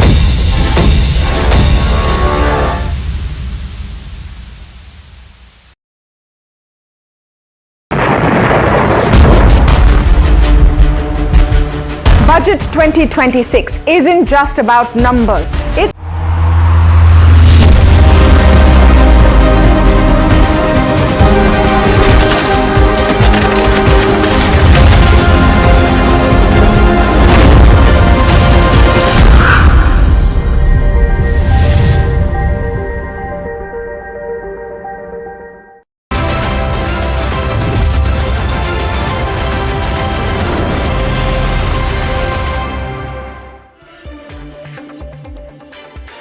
Hi, and thanks so much for joining in. You're watching India Market Close, and it's another wobbly, volatile day ahead of the presentation of the Union Budget at the end of the trading week. Pull up the benchmark Nifty 50 and let's take a look at the journey so far today. It is trading with gains still, gains of about 0.2%, but it's significantly off the high point of the day. In fact, Let's pull up the chart if we can, the intraday chart of the Nifty 15. You will see the kind of volatility that you've seen even through the trading session. Take a look at this. So we're at very close to the low point of the day. In fact, this is the low point of the day. And you had a pretty strong start, but we've given up quite a bit of ground. At the start of trade, you had quite a few of the heavyweights that were contributing. So let's see what has changed since that point to now. Pull up the heat map for the Nifty 50.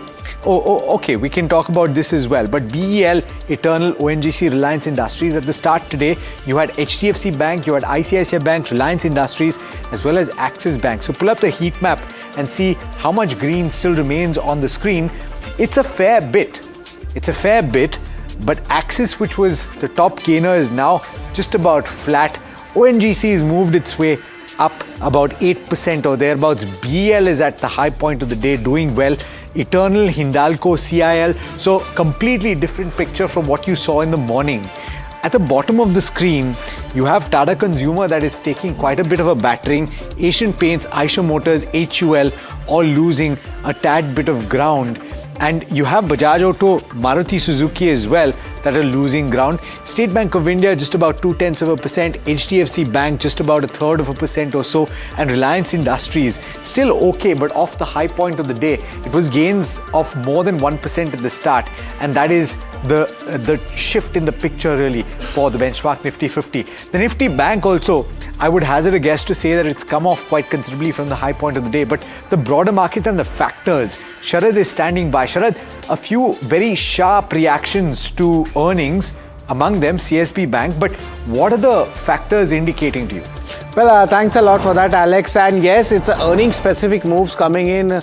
Earlier, we could see BEL and Maruti Suzuki, both of their numbers are actually coming. There were recent numbers coming in the last 20 odd minutes. Maruti Suzuki also, one-time impact is there. And we are seeing a correction happening here. BEL a day's high level, and Maruti, there was a big dip. But then remember, the labor impact is also there, and because of that, the up moves happen. But what are the triggers for the market?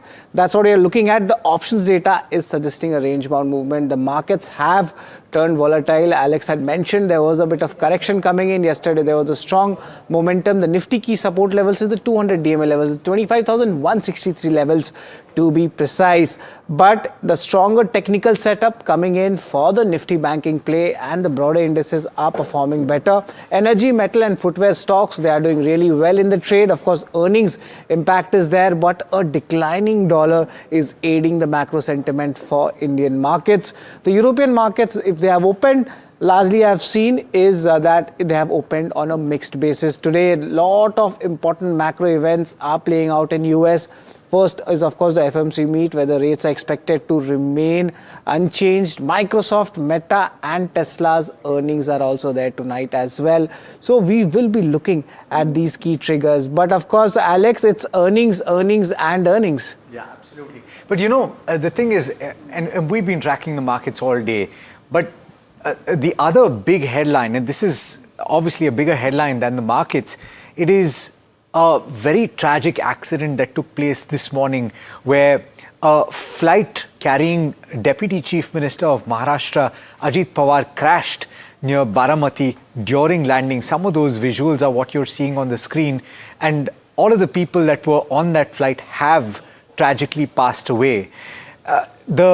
Of course, political class have already expressed their sentiments on the matter, and there are several developments that have to be spoken about with regard to Maharashtra politics. The context, of course, is that Ajit Pawar led his own faction, a split off from the NCP, and there were certain undercurrents that were talking about the possibility of a merger between the two.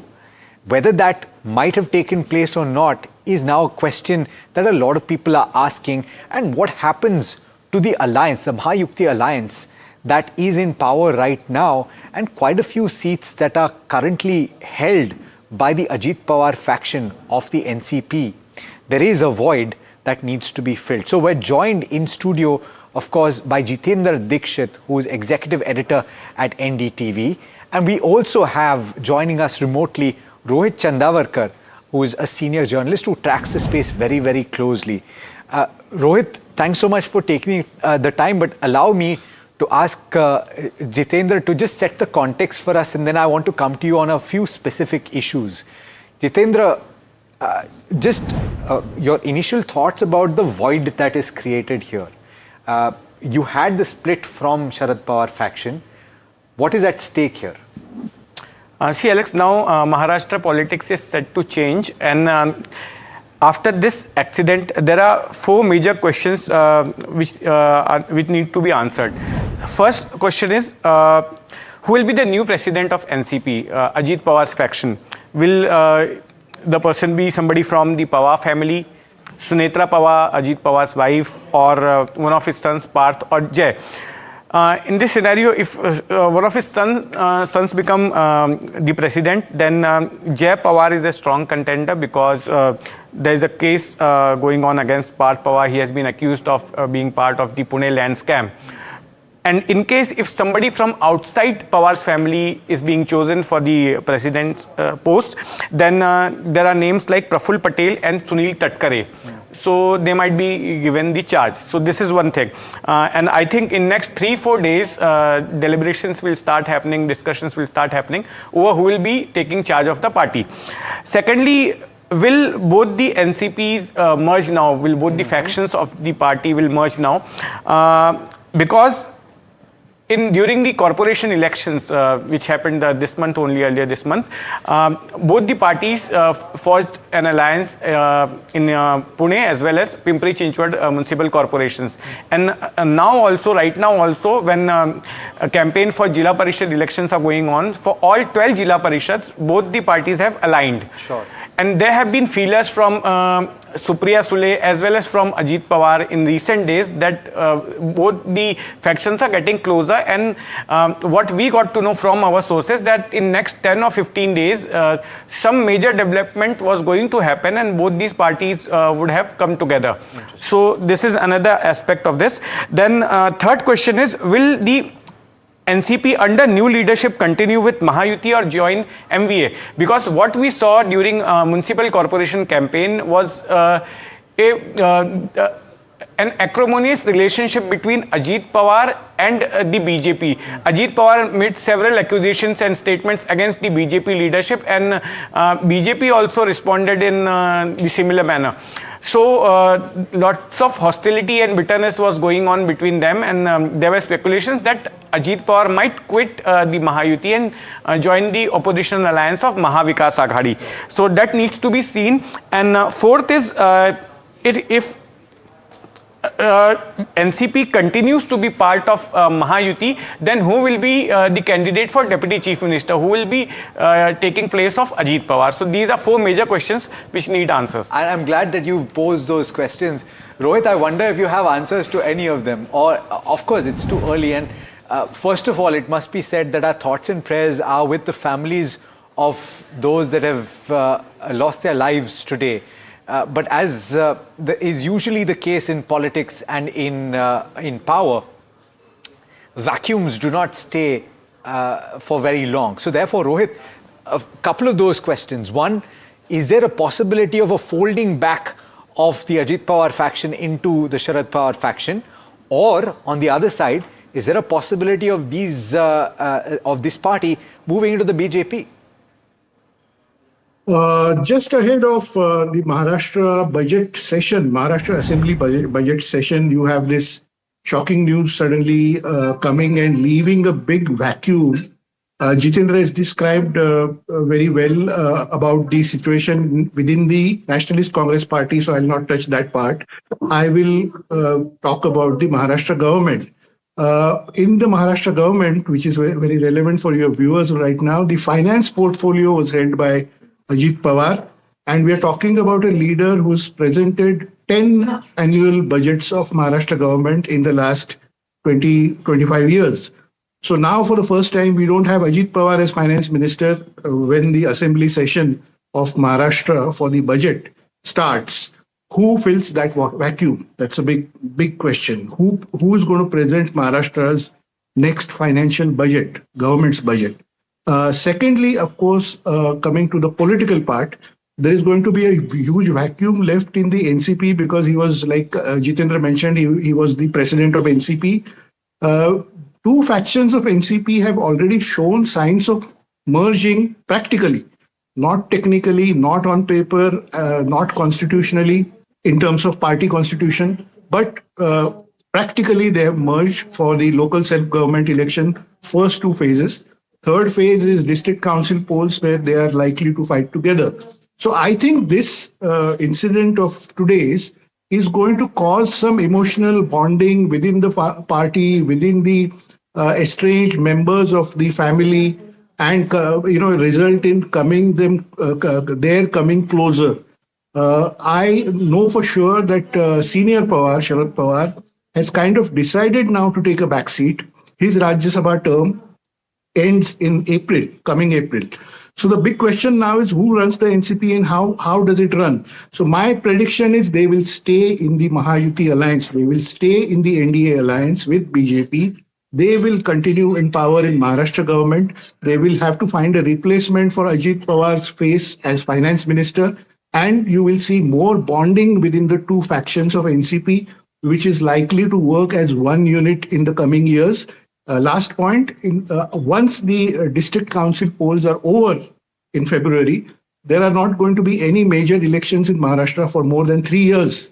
Next election comes only in 2029. So NCP has a lot of time to kind of reunite, rearrange things and work as one force, which is what I can predict will happen. That's about it. Okay, Rohit, just a quick follow-up to that, which is that in the event that they don't continue to be part of the Mahayukti, is there a dramatic shift that can happen in the government? In terms of numbers? That's anybody who's watched NCP for a few years can tell you that there is no way they're going to walk out of the government because Ajit Pawar is no more. There is no way that Chhagan Bhujbal, Praful Patel, Sunil Tatkare, and all these senior people working in Mumbai and Delhi, holding various positions, including membership of parliament or cabinet positions. There is no way they're going to walk away from power in the current scenario because the opposition has very little space in Maharashtra's politics right now. And they are enjoying, being in power, and they keep saying that the reason we want to stick to power is because that's how we can serve people. It's the new logic that we are hearing in the political space last few years, that the only reason I want to be a minister and I want to stick to my position is because that's the way I can serve my constituency. That's the way I can serve my voters. That's the way I can serve, I can deliver development projects, etc. So they will stick to that logic. There is no way they're going to walk out of the Mahayuti. They will continue with the BJP for at least till the elections of 2029. Now, 29 is a different issue because the BJP is already saying internally that they want to fight those elections alone. Both Lok Sabha and Assembly, they want to fight alone. So we'll come to that when 2029 arrives, and maybe equations might change at that point. Right now, there's going to be no change. Okay, Jitendra, you want to add something? Yeah, Alex, it will even in case in a scenario if NCP walks out of the Mahayuti alliance, I don't think it will make any difference because at state level also and at the center level also, the incumbents have very good numbers, and it will not make any major difference if the party walks out from the alliance from NDA or from Mahayuti. Secondly, I don't think that that NCP will walk out of the Mahayuti alliance in Maharashtra. And one reason which is being discussed in the political circles is Parth Pawar. Parth Pawar is embroiled in Pune's land scam case, and there is a likelihood, there is a possibility that he might be arrested also. So just to keep him away from going to the prison, NCP will not take such a risk. This is being discussed in the political corridors. Okay, so this is perspective that you're getting from two people that have tracked this space very, very closely, and this is what we want to bring you as well. Gentlemen, thanks so much for taking the time, and appreciate that you've taken the time. Here's a small glimpse of the life of Ajit Pawar.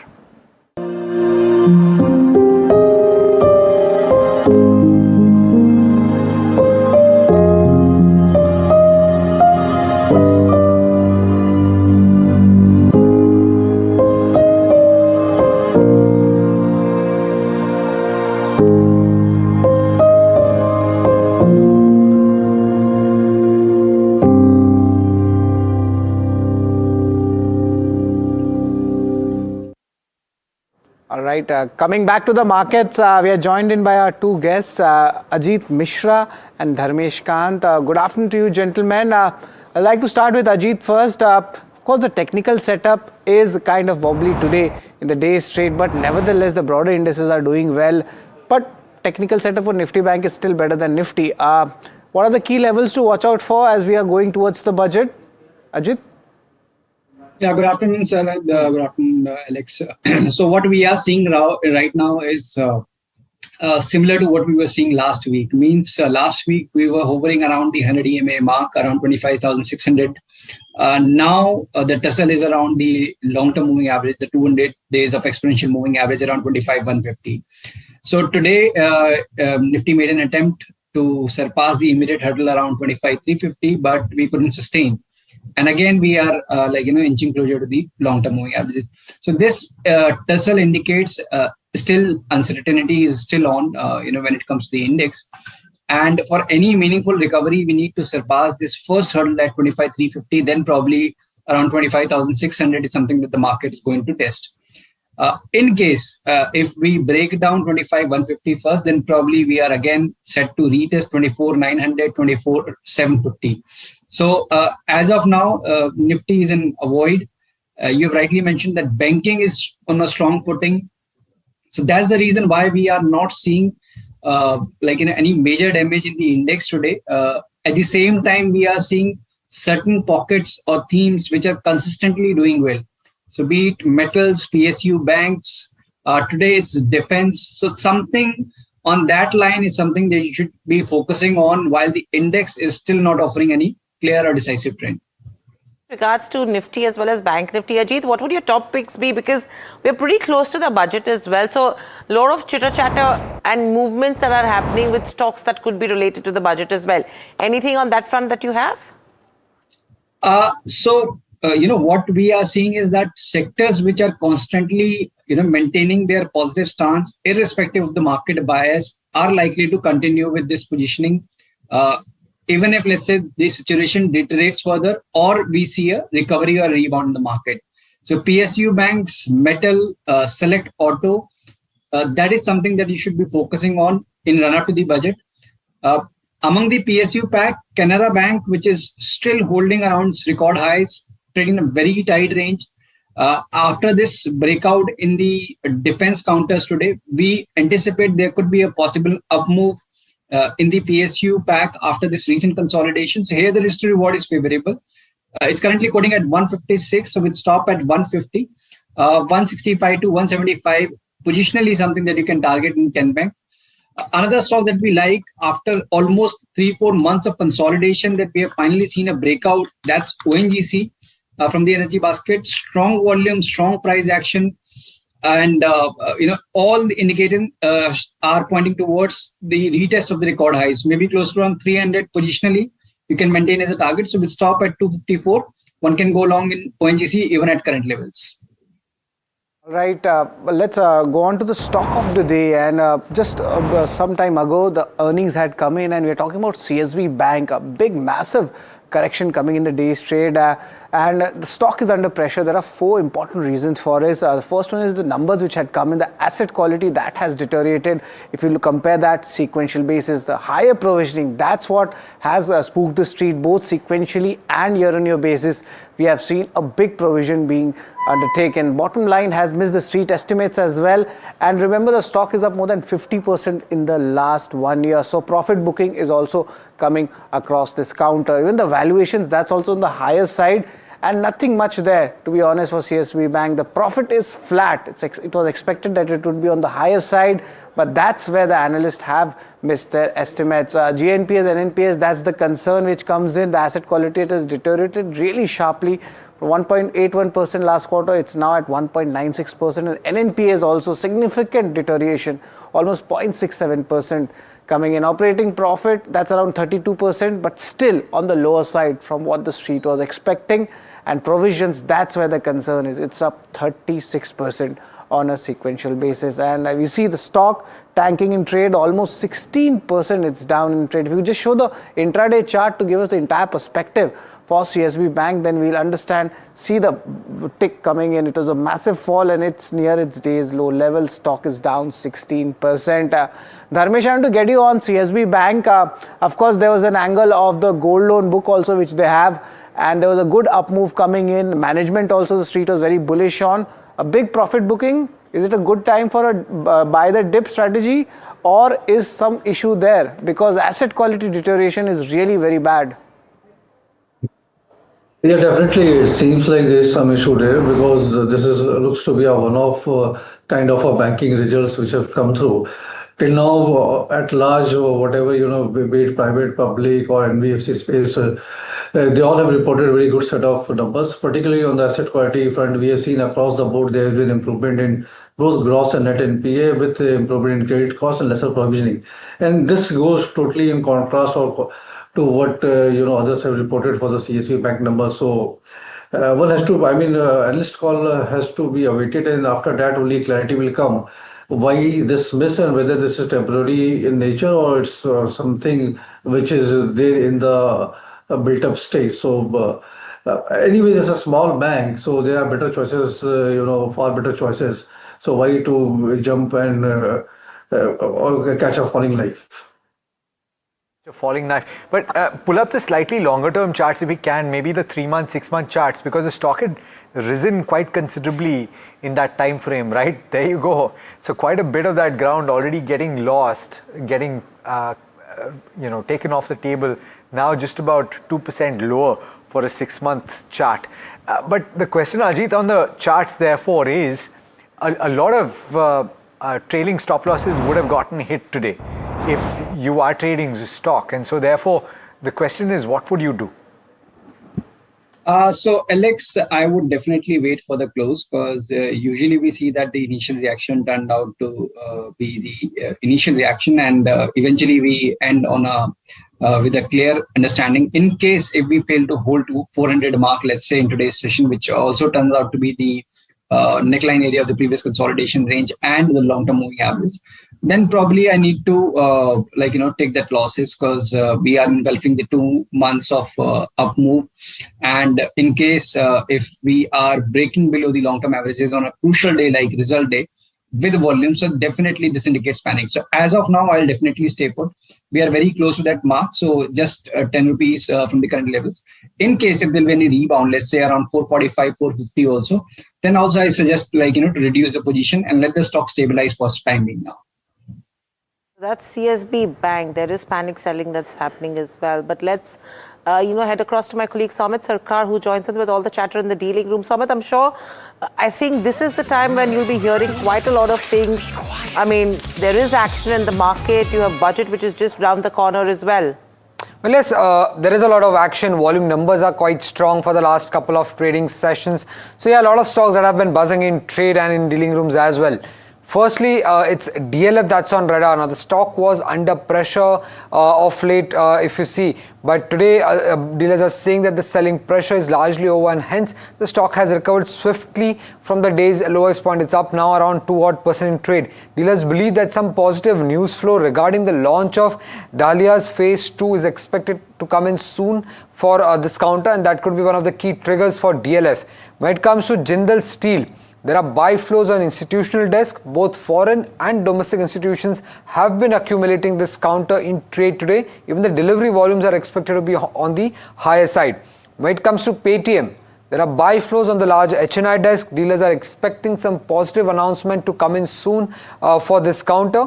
And for SBI cards, there are buy flows on the HNI desk. The stock has corrected a bit, but buy flows continue, and dealers believe that the third quarter numbers could be on the positive side. They're expecting the credit cost to be lower for SBI cards. And Bharat Dynamics was part of our segment yesterday, and the stock is up nearly 6% Now, there are multiple reasons. All different stocks have been buzzing in trade. For BL, it's the result, but for Bharat Dynamics and other stocks, there's the buzz on the street that I mentioned yesterday was that there could be multiple order announcements that could come in for defense companies. Interesting names that you mentioned Bharat Dynamics right now, Somit. And I think the entire space that has been buzzing as well, when you talk about the defense pack as a whole, 6.5%. Let's just pull up the Nifty Defense Index, and that will tell you the entire story of what's happening with the defense pack. From a BDL to a Mazgon, Mishra Dhatu, data patterns, gains in that range of 6 to 14% is what you're seeing. And the index as a whole itself is up around, what, 5 to 6%, if I'm not mistaken. There you go, 7% up move coming in on the defense pack. And I think this is the conversation we should be having today. Dharmesh, how are you looking at the entire defense pack which has been buzzing? Is this a pre-budget up move that we're seeing so far, with stocks seeing gains in the range of, what, 6 to 15%? Yeah, I mean, definitely for last few days, if you see the built-up, it's pre-positioning before the budget.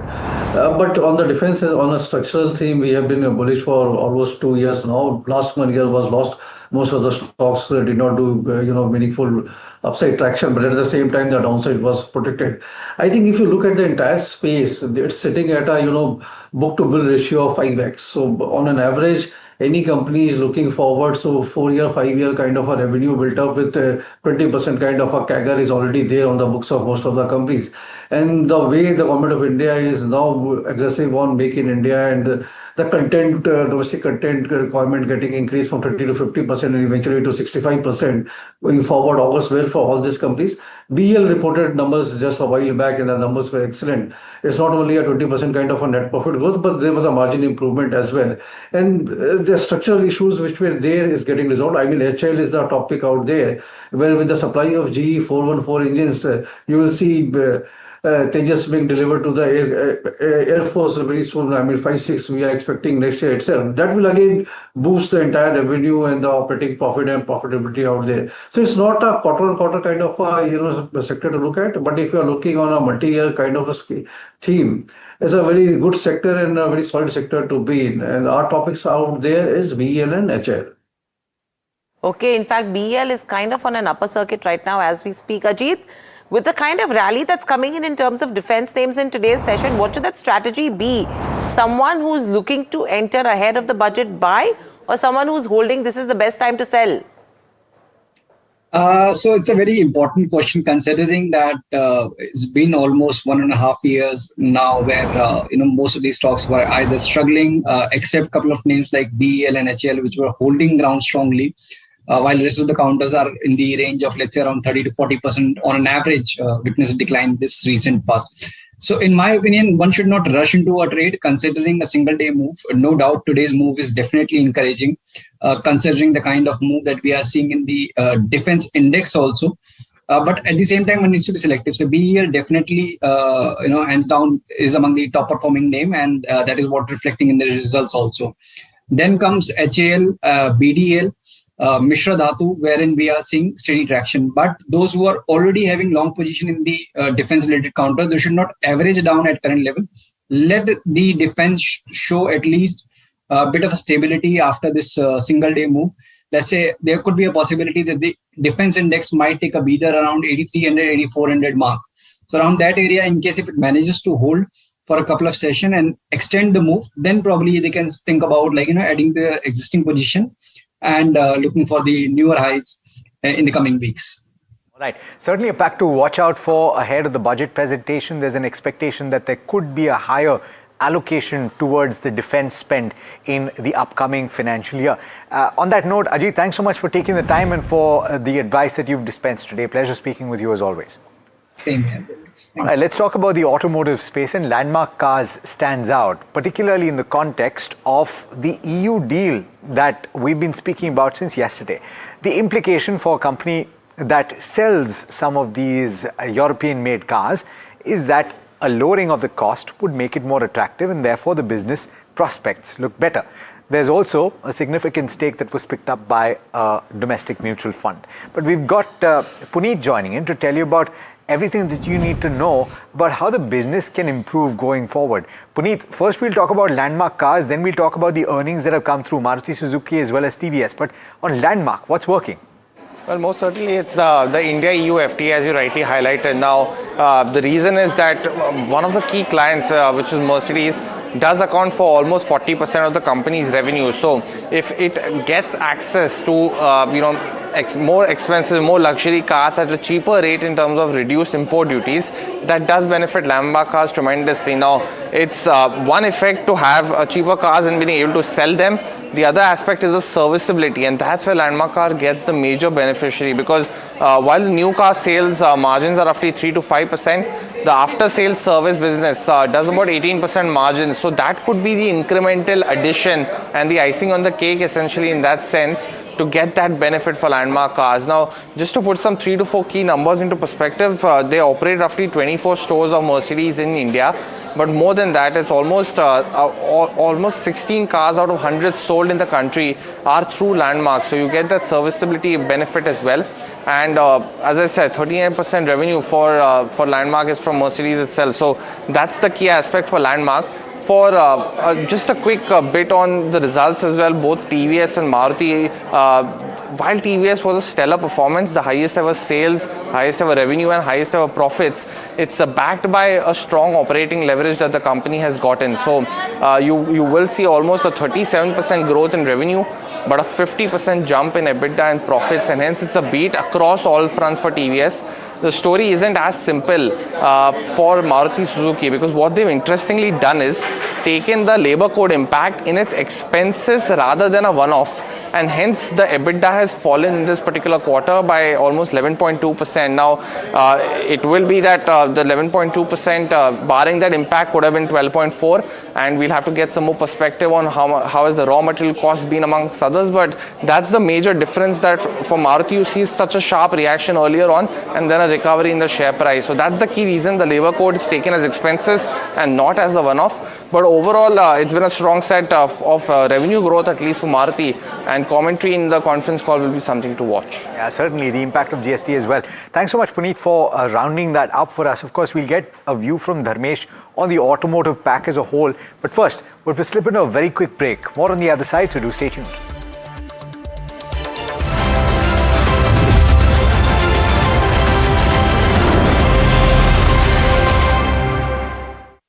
First February 2026. What will change? Will costs be more handy? Will my essentials get cheaper? Will my business grow bigger? Will I get richer? Will loans get easier? Will shopping be more fun? Will the prices drop so I get more? What will happen? Union Budget 2026 on NDTV Network.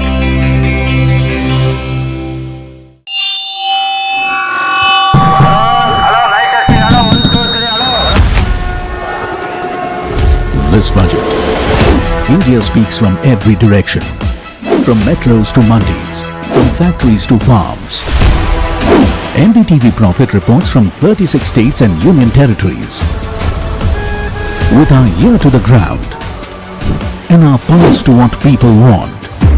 Watch Budget for Bharat only on NDTV Profit. What Bharat wants, what Bharat expects. We are listening before the Finance Minister speaks. Budget 2026, the growth agenda. Only on NDTV Profit, for your profit. लोग कहते हैं कि जिंदगी एक film की तरह होती है, लेकिन मेरी जिंदगी सिर्फ एक फिल्म नहीं, एक ब्लॉकबस्टर फिल्म है। बचपन से पता था मेरे सपनों में दम है, आगे नहीं सबसे आगे जाना है, स्टार नहीं सुपरस्टार बन के दिखाना है। नाम मिला, फेम मिला, प्यार मिला, I was not just running, I was flying। सबकी जुबां पे बस एक ही नाम, यो हनी सिंगर। लेकिन फिर ब्लॉकबस्टर कहानी में आया एक ट्विस्ट, 7वें आसमान से सीधा गिरा मैं जमीन पर। फिर क्या, खुद पे काम दोबारा शुरू, फैंस ने फिर प्यार दिखाया, फिर स्टार नहीं सुपरस्टार बनाया। है ना मेरी जिंदगी एक ब्लॉकबस्टर फिल्म। शुक्रिया आपकी प्रेयर्स का और आपके प्यार का। कॉन्सर्ट्स तो आपने बहुत देखे होंगे, but this is gonna be concert of a lifetime, क्योंकि मेरे फैंस ही हैं मेरी विक्ट्री, मेरी हिस्ट्री, मेरी glory. So come and witness Yo-Yo Honey Singh. This is my story.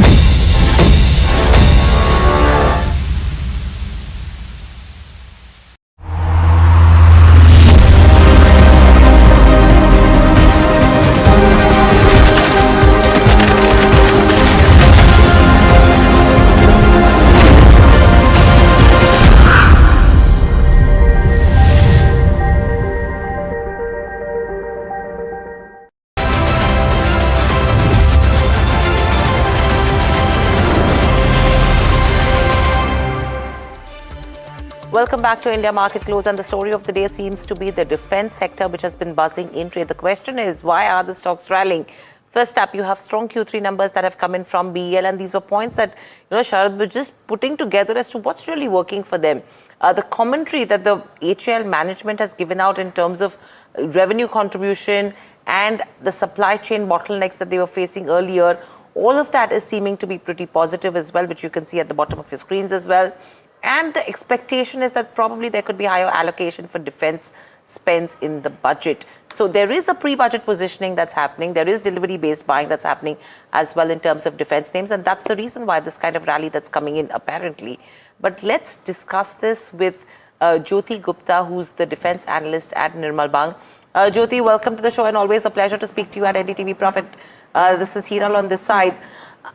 Because you've been tracking the sector so closely, my first question to you is, what has caused this time this kind of buying interest when it comes to defense as a space in today's session? Because there has been a sudden surge. It's mainly BEL which has been in focus on the back of numbers, and some bit of commentary that's coming in from HAL right now. What are you picking up?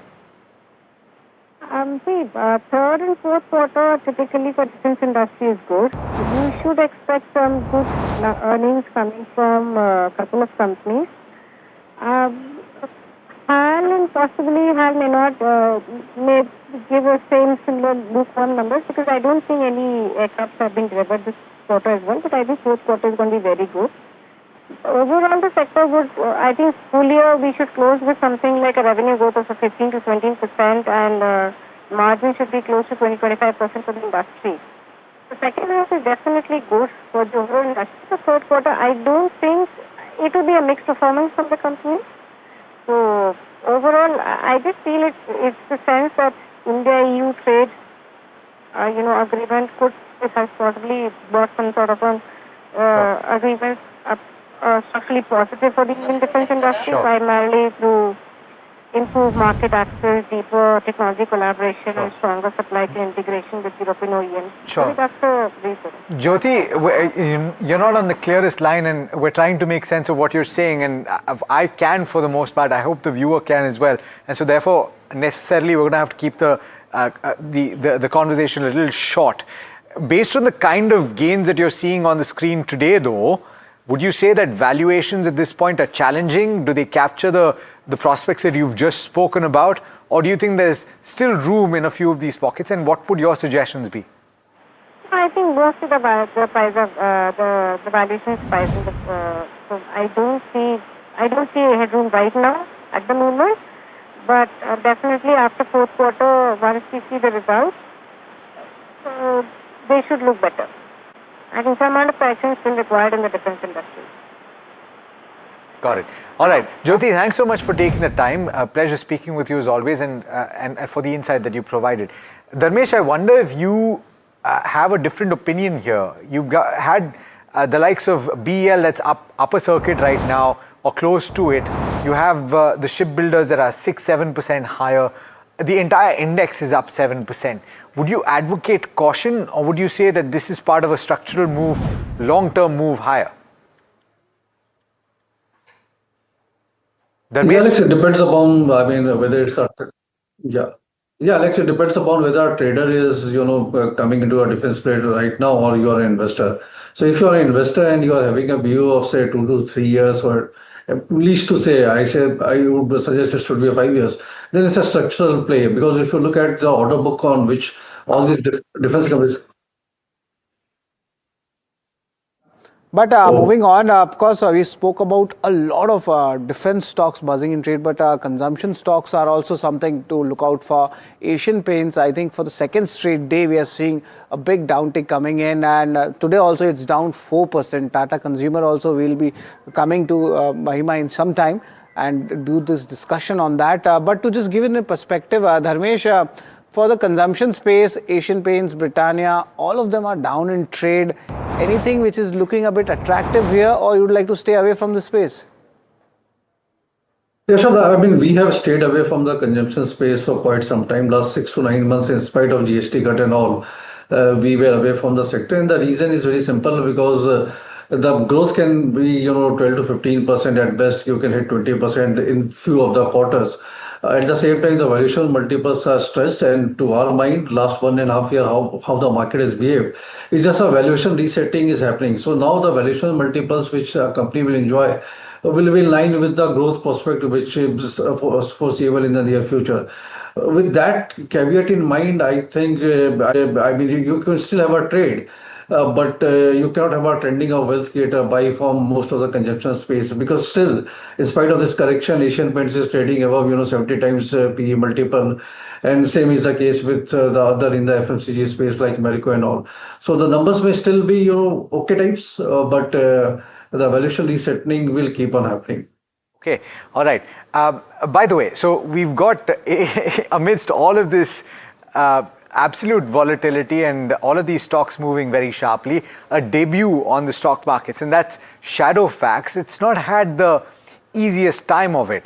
It's down about 10%, 11% or thereabouts at pretty much point of the day today. I had a chance to speak with both of the co-founders of the company, Abhishek Bansal as well as Vaibhav, and here's a slice of that conversation.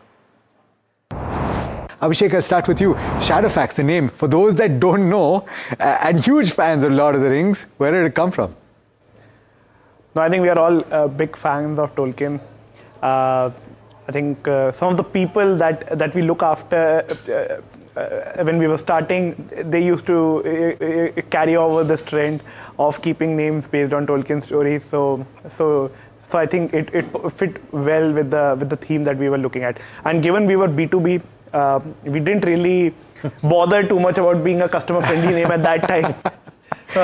But ever since we kept the name, I think it has grown on us. It has grown on you. And certainly your investors are going to be hoping that it grows on the rest of the market. It's not been the rosiest start, shall we say, to life on the Lal Street, but initial reactions to that, anybody? No, I think, see, the way we are looking at it is it's a long-term story for us. We are extremely proud of what we have done. We are very, very humbled to where we have landed as part of this journey. I think it's a long story ahead for us. This is not even a destination or close to a destination. As I always say, our ambitions are just 10% done in building what we believe Shadowfax can achieve. So it's a long story. I don't think an hour or two is going to be something that we want to take back. We have done something well today. We believe the growth that we have delivered over the last few years, the growth that we are going to deliver over the next couple of years is something that the street is going to love as we continue building the business. Okay, so that's a strong message from the co-founder. I wonder what the other co-founder has to say about the path ahead, right? Because ultimately you're talking about building scale in your business. Some of the proceeds are going to be utilized to do just that. So can you take us through the initial timelines? See, our thought process is to invest in capex on the facilities, on the sort centers or the facilities where a bulk of automation happens. So we'll be investing in automated sorters, X-ray machines, convener regulators there. So those would be the things that we'll be investing in. And the journey in the short term as well as from a near long term perspective is also to consistently work on it, focus building it in the right direction. There is nothing specific that we will do a front loading of all the capex right away altogether. The philosophy that we take care is just to be in the right optimization or in the right utilization of our facilities so that it gives us the right operating leverage. Okay, so explain this to me, right? So we were looking at the SWOT analysis of your company, and one of the strengths is the kind of touch points that you've already reached. But a weakness is the fact that in the near term, you might just have a tough time of it and you might just be losing cash. The point is that you have a business with a relatively narrow margin. Yeah. So I'm just trying to wonder and get a sense from you, what are the kind of levers that you can utilize to spur that on? Weber spoke about operating leverage. Yeah.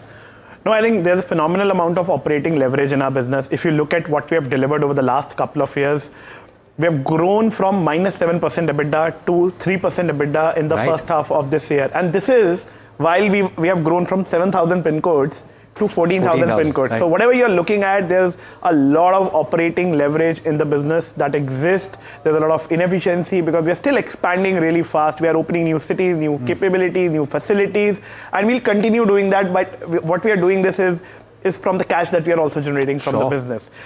If you look at our operating leverage, right from elements like last mile, where basically as we get more orders, densities come in, our cost per order goes down. Think about middle mile trucking, which is about 20% of our cost. As our trucks get better utilized, as we get that critical volume in every city, we get operating leverage on our trucking networks. Think about the fixed cost that is there, the facilities, the capex that Weber just spoke about. I think as you gain volumes, you gain operating leverage over there. Lastly, the central tech team cost, the central cost. If you look at our numbers over the last couple of years, our employee cost as a percentage of sales has come down by almost 30%, and that's clear operating leverage, and that is something which will keep on happening as you continue to scale. One of the significant advantages that we have built while being lean and being efficient is also the kind of technology backbone that we have built in, and the tech stack. Typically, if you look at companies, it does not grow at the pace at which the revenue is going to grow, and that is something which is going to, again, as I say. Okay. So that was some part of the conversation. The other aspect, of course, is that they're at 14,000 pin codes right now. They want to take it to 19,000 pin codes. And they're saying that there is a little bit of a vintage that plays out. So the longer that they spend in a pin code, the more that they're able to sweat their assets. It becomes more efficient. So that's one. And two, I asked him about the aim for margins. They're at what, 2.8, 2.9% EBITDA margin right now. And what they're saying is that in the West, comparable businesses are able to get pre-teen margins, and that is the aspiration for them. So how quickly from low single digit to pre-teen, it would change the game quite a bit, but the gestation period is very huge. Dharmesh, quick view when it comes to Shadowfax. You've got a listing which is below, I mean, what, a 11% cut right now. Any views? See, the management is sounding pretty aggressive and confident about the business, and having all the players in the foray, their operating margins are actually a bit better, and they have grown. I mean, they've captured the market share rapidly in the last 3-4 years. So all the fundamentals do point to the management's confidence, which they've been sounding about. But with this kind of a listing, I mean, this market is not rewarding anything, which is hope. Kind of a trade playing out. So we have to wait for a couple of more quarters to see if this 2.9% goes to 3.1 or 3.2. So, I mean, then one can look at, initiating a buy coverage on this company. I don't mind buying it at 150 with a stable kind of upward margin trajectory. That's the view for Dharmesh on this. But on to our bull versus bear pick for today, and that is Asian Paints. What's working for the stock and what's not? Mahima is here to share all the details. Right, so I think it's the perfect day to choose this counter as bull versus bear because, it makes sense to put out the positive points as well after the 2-day pressure that we've seen on the counter.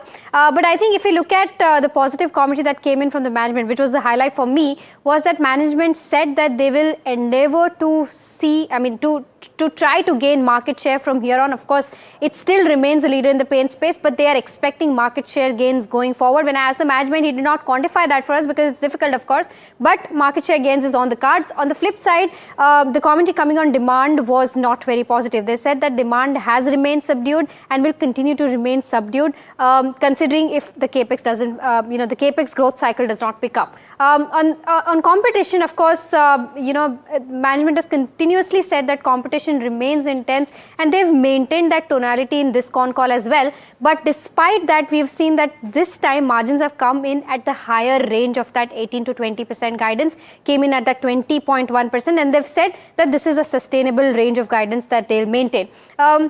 Moving on with regards to where the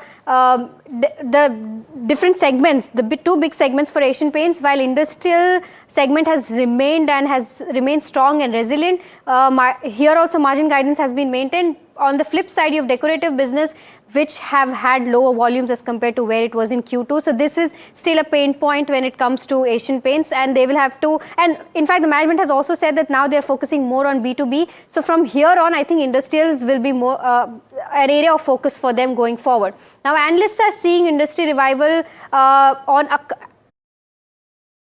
and they will have to, and in fact the management has also said that now they're focusing more on B2B. So from here on, I think industrials will be more an area of focus for them going forward. Now analysts are seeing industry revival on account of premiumization going forward. This is something that is a common reading across notes, but on the flip side you have weak performance despite of a lower base. So outlook, brokerage calls, Jefferies has maintained buy with a target price of 3,300, but on the flip side you have Morgan Stanley, which is underweight with a target price of 2,194. So this is the overall view of how bull versus bear stacks up for something like an Asian Paints. Thanks a lot, Mahima, for that, and it's really confusing which one to pick. Joining us is Shivangi now. Good afternoon, Shivangi. We are having less time. We could just start with your technical picks or maybe a BTST, STBT call. Very good afternoon. Thank you for having me. So first up on my radar is, of course, BSE and all disclaimers applied. We've seen that this stock has retraced back from its 50-daily exponential moving average. Even on the longer time structure, we've seen that this stock is kind of forming a narrow range formation on the monthly basis. Of course, the Y-on-Y revenue growth that the stock has shown has been quite remarkable, and the investor confidence is reiterated here. Technically speaking, we are seeing a bullish crossover, kind of a signal here, which is making it quite lucrative at these levels. And of course, with the market, recovery, this stock is looking quite positive. So recommending a buy here with the target of 29.35 and a stop of 27.65 levels. Those are your BTST, STBT calls as we speak as well. Another stock I want to discuss very quickly is Eternal. 86% upside is what Jefferies has on the counter, and they have a buy for a target price of 480. The stock is already up really 5% in trade. Shivangi, any view when it comes to Eternal on the charts after a 5% up move today? Definitely, Hiral. Eternal is kind of a long-term portfolio stock, even though the stock has witnessed some sort of pressure in the short term from the last 4 months. But, the entire quick commerce space, the idea and the kind of, expansion that the company is going through, this one's definitely a must add. Of course, these levels, the risk reward ratio is quite favorable, and we're seeing a good amount of short covered over here. So one could actually start accumulating this one, and immediate basis, the next target that one can look at is around about 275 odd levels, and positionally, if one has to look, one can look at 290 odd levels here. So yeah, you're talking of 290. You have a Jefferies which is very strong fundamentally. Ramesh, any view when it comes to Eternal? And on top of that, I would also want to add a Paytm which was buzzing. I mean, it was a herd on street which Somit got for us, where there are buy flows on the large HNI desk, and they're expecting some positive announcement soon. So if you have to look at Paytm, Eternal, Swiggy, all the new age companies, how are you looking at them? So I have a bearish view on Eternal and Swiggy both. So last 6-7 months, we have been consistently maintaining that, and all platforms I have sounded negative about this. So why Jefferies has given this report, Jefferies are well positioned to answer that. But to my mind, even if you grow the operating profit at 25% CAGR for next 10 years, that is FY36, then also you end up with a valuation multiple on EV/EBITDA basis of more than 30x, and with a top line, at least top line should be around 5 to 6 lakh kind of a crores kind of a top line to have that kind of a profitability in place. So I don't see that happening with the heightened competition getting into space with Amazon is getting into there, Walmart's Flipkart is there, and then Reliance is also coming into a big way. So trading bounces will keep on happening. I mean, the stock can be range bound from where it is at 320, 330, and that is how we look at it. Paytm, I mean, again, it's been settled with some, again, fundamental revenue deficit kind of flows where the revenue will be trimmed, and it's actually being trimmed commencing in Feb onwards. So news flow, I don't know what's the news flow out there. So we are avoiding this. So you have to be very selective and careful about picking any new age companies going forward. But just let's pull up ONGC and Oil India. Both of these stocks hit their one-year high levels as well. ONGC in the trade maintaining that up move, up 8%. And Oil India, that's also we are seeing a significant up move. It's almost hit its upper circuit as well of 10%. But interestingly, there are a couple of reasons for it. The Brent crude spike has been there. Overnight prices, it went up 3% and interestingly, a good positional setup is also coming in. Shivangi, I want to get you on this. Oil and gas space, a significant up move. The Nifty Energy Index, as you call it, that has seen a significant up move and the biggest intraday up move in the last 11 months. What are your views in this space, and do you think this ONGC Oil India rally can come? Any good pick in this space? Definitely, Sharad, the Brent crude oil price have kind of impacted both of these. In fact, oil was kind of showing signs of positive divergence even yesterday, as it bounced back from 430 odd levels. There was immense amount of buying that was seen at these levels, which was a sign of bullishness here. We've seen that this stock has kind of made a bottoming out structure on the daily basis, and even on the weekly frame, we are seeing a kind of a breakout from the previous resistance level. So definitely this one's looking quite positive. But of course, we've seen a good up move in the last two sessions, more than 10% odd. So we could wait for a slight bit of cool off to again, start accumulating this one. But of course, 500 is next on the cards. But recommending a wait and watch and cool off to start buying on the dips for this one. Okay, so a point well made on that pair, right? ONGC, Oil India. But so you have Tata Consumer that is not doing particularly well in trade today, and just the first flush of the numbers would have indicated to you that the numbers are not so bad. And this is actually something that you saw with GCPL as well in trade yesterday, Godrej Consumer Products. The numbers look reasonably good. Maybe the street might have taken a little bit of an issue with the commentary in the conference call that took place. Dharmesh, if you've seen both of those numbers, what are the trends that you're seeing? Because the underlying volume growth looked okay for GCPL at the very least. Their home care segment looking okay. Indonesia as a business bottoming out perhaps. And certain positive trends even for Tata Consumer. Why is it getting battered today? Yeah, Alex, I mean, again, it starts points to the beginning of the conversation where I said valuation resetting is happening. So the number of GCPL was okay types. Indonesia is still a problem out there. Bottoming out, you can call, but I mean, I did not get the feelers from the management, listening to the management that Indonesia trouble is through and they are seeing a contraction in the business out there. Coming to Tata Consumer, Q3 numbers look particularly well. I mean, 35% kind of a profit because all the verticals delivering well. But if you look at 9 months number, it is sub 20% growth, 18-19% kind of a growth, be it revenue, EBITDA, and operating profit. And the valuation multiples again are in excess of 50. 1 year forward PE multiples. So, but that is, I mean, what the market is considering it. Just looking at the numbers, definitely, I mean, there is a good set of numbers. But the problem is the valuation multiples for this consumer product companies. So that's with regards to where consumption as a pack goes. Shivangi, any view when it comes to the consumption pack? Because you're talking of stocks like Marico, Dabur, Tata Consumer, GCPL, interesting moves that we've seen post the numbers as well. And yes, it is event based. There is a lot of conviction when it comes to fundamental views with regards to consumption. What are charts indicating? So here consumption has been one laggard space since the longest time that we've seen, and we've seen that even the previous budget, which was supposed to be around the consumption theme, did not really work that well, because we've seen on a year-on-year basis there are better stocks that have moved much more, and sectors and themes that have moved much more. Of course, Tata Consumer has moved over 30% in the last 1 year, but overall we've seen kind of volatile cues in between, and this definitely has been a portfolio stock and not a trading one. So my recommendation on these stocks would be one could actually diversify and have these stocks in their portfolio as a diversification factor. But of course, for the momentum play, I would avoid these stocks. All right, that's the view coming in for Tata Consumer, but MCX, that stock has also done really well. Second straight day of buying after Q3 numbers were very strong. Volumes have also picked up.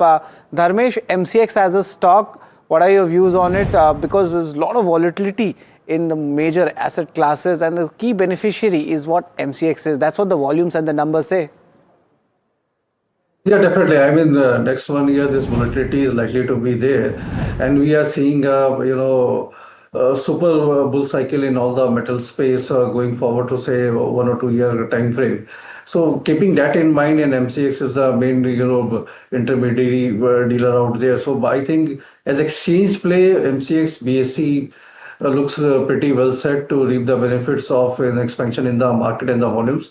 And valuations may look a bit on the higher side, but the type of growth these companies are likely to witness going forward for next 2 years, I think it's a good portfolio buy. One should keep into the basket. As far as trading is concerned, I think Shivangi is better placed to guide on both of this, which levels to enter and where to take profits.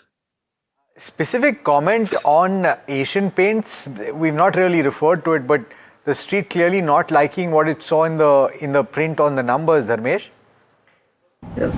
Yeah, I mean, see, the problem with Asian Paint is the volume growth was there around 8%, both for home decor and the industrial paints. But value growth was missing. I mean, for industrials, it was around 4.5, or 4.1 or 2%, and 2.9 for home decor. And that is where the problem is. Even management was very candid in, accepting the same. And they very clearly said there will be 500 to 600 basis point of differential between volume growth and value growth.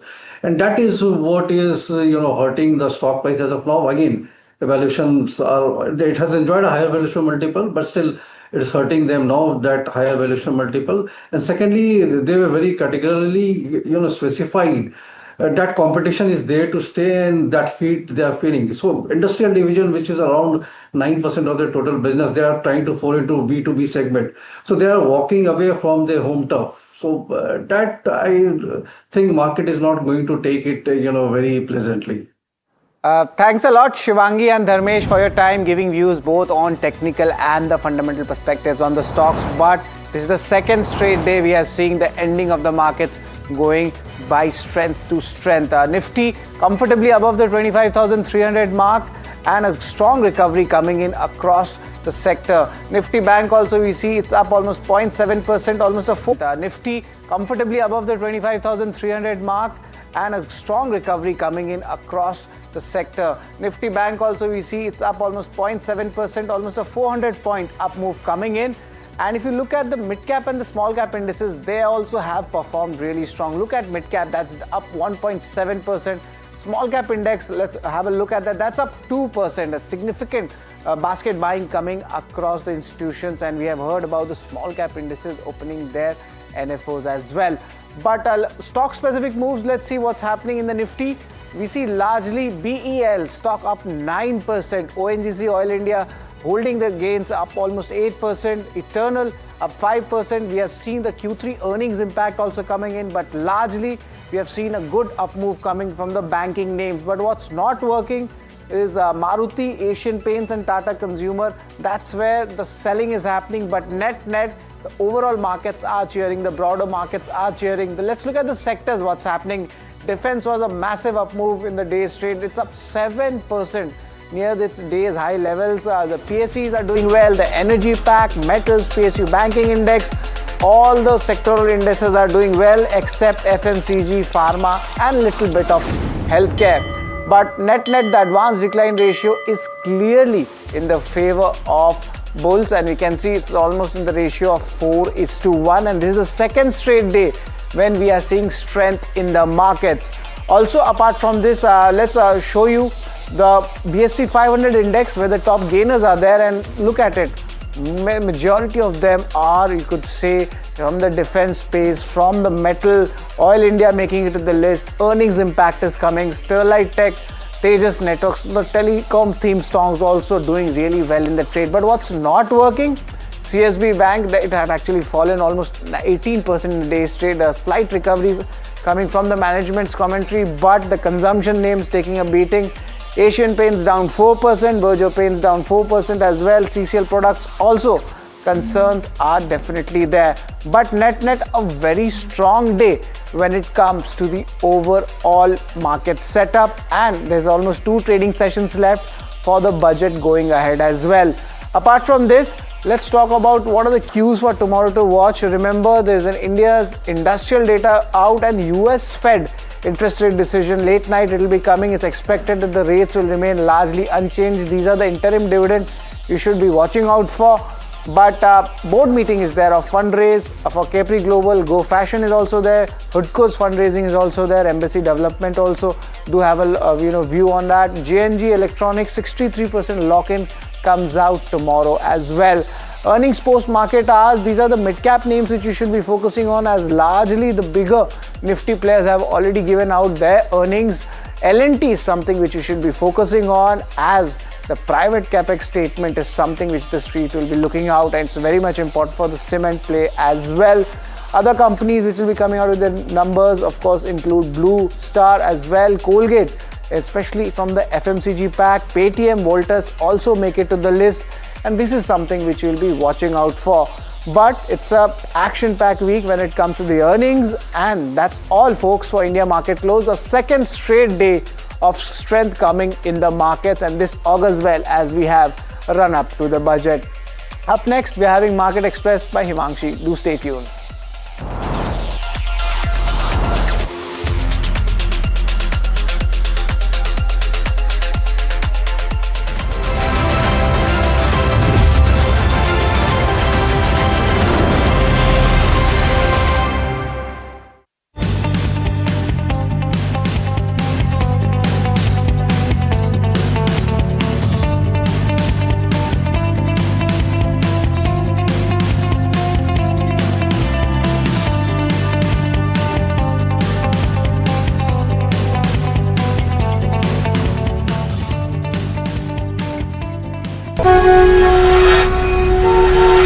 On 1st February every year, hope becomes a question. Will I save more? Will I grow more? साहिबान मेहरबान कदरदान, कुछ अच्छी खबर मिलेगी क्या? How will this budget change my life? One person has all the answers for Bharat. Union Budget 2026 on NDTV Profit. NDTV Profit on करो जरा, कब से बोल रहा हूं, कोई सुनता ही नहीं। लोग कहते हैं कि जिंदगी एक फिल्म की तरह होती है, लेकिन मेरी जिंदगी सिर्फ एक फिल्म नहीं, एक ब्लॉकबस्टर फिल्म है। बचपन से पता था मेरे सपनों में दम है, आगे नहीं सबसे आगे जाना है, स्टार नहीं सुपरस्टार बन के दिखाना है। नाम मिला, फेम मिला, प्यार मिला, I was not just running, I was flying। सबकी जुबां पे बस एक ही नाम, यो हनी सिंगर। लेकिन फिर ब्लॉकबस्टर कहानी में आया एक ट्विस्ट, 7वें आसमान से सीधा गिरा मैं जमीन पर। फिर क्या, खुद पे काम दोबारा शुरू, फैंस ने फिर प्यार दिखाया, फिर स्टार नहीं सुपरस्टार बनाया। है ना मेरी जिंदगी एक ब्लॉकबस्टर फिल्म। शुक्रिया आपकी प्रेयर्स का और आपके प्यार का। कॉन्सर्ट्स तो आपने बहुत देखे होंगे, but this is gonna be concert of a lifetime, क्योंकि मेरे फैंस ही हैं मेरी विक्ट्री, मेरी हिस्ट्री, मेरी glory. So come and witness Yo Honey Singh, this is my story.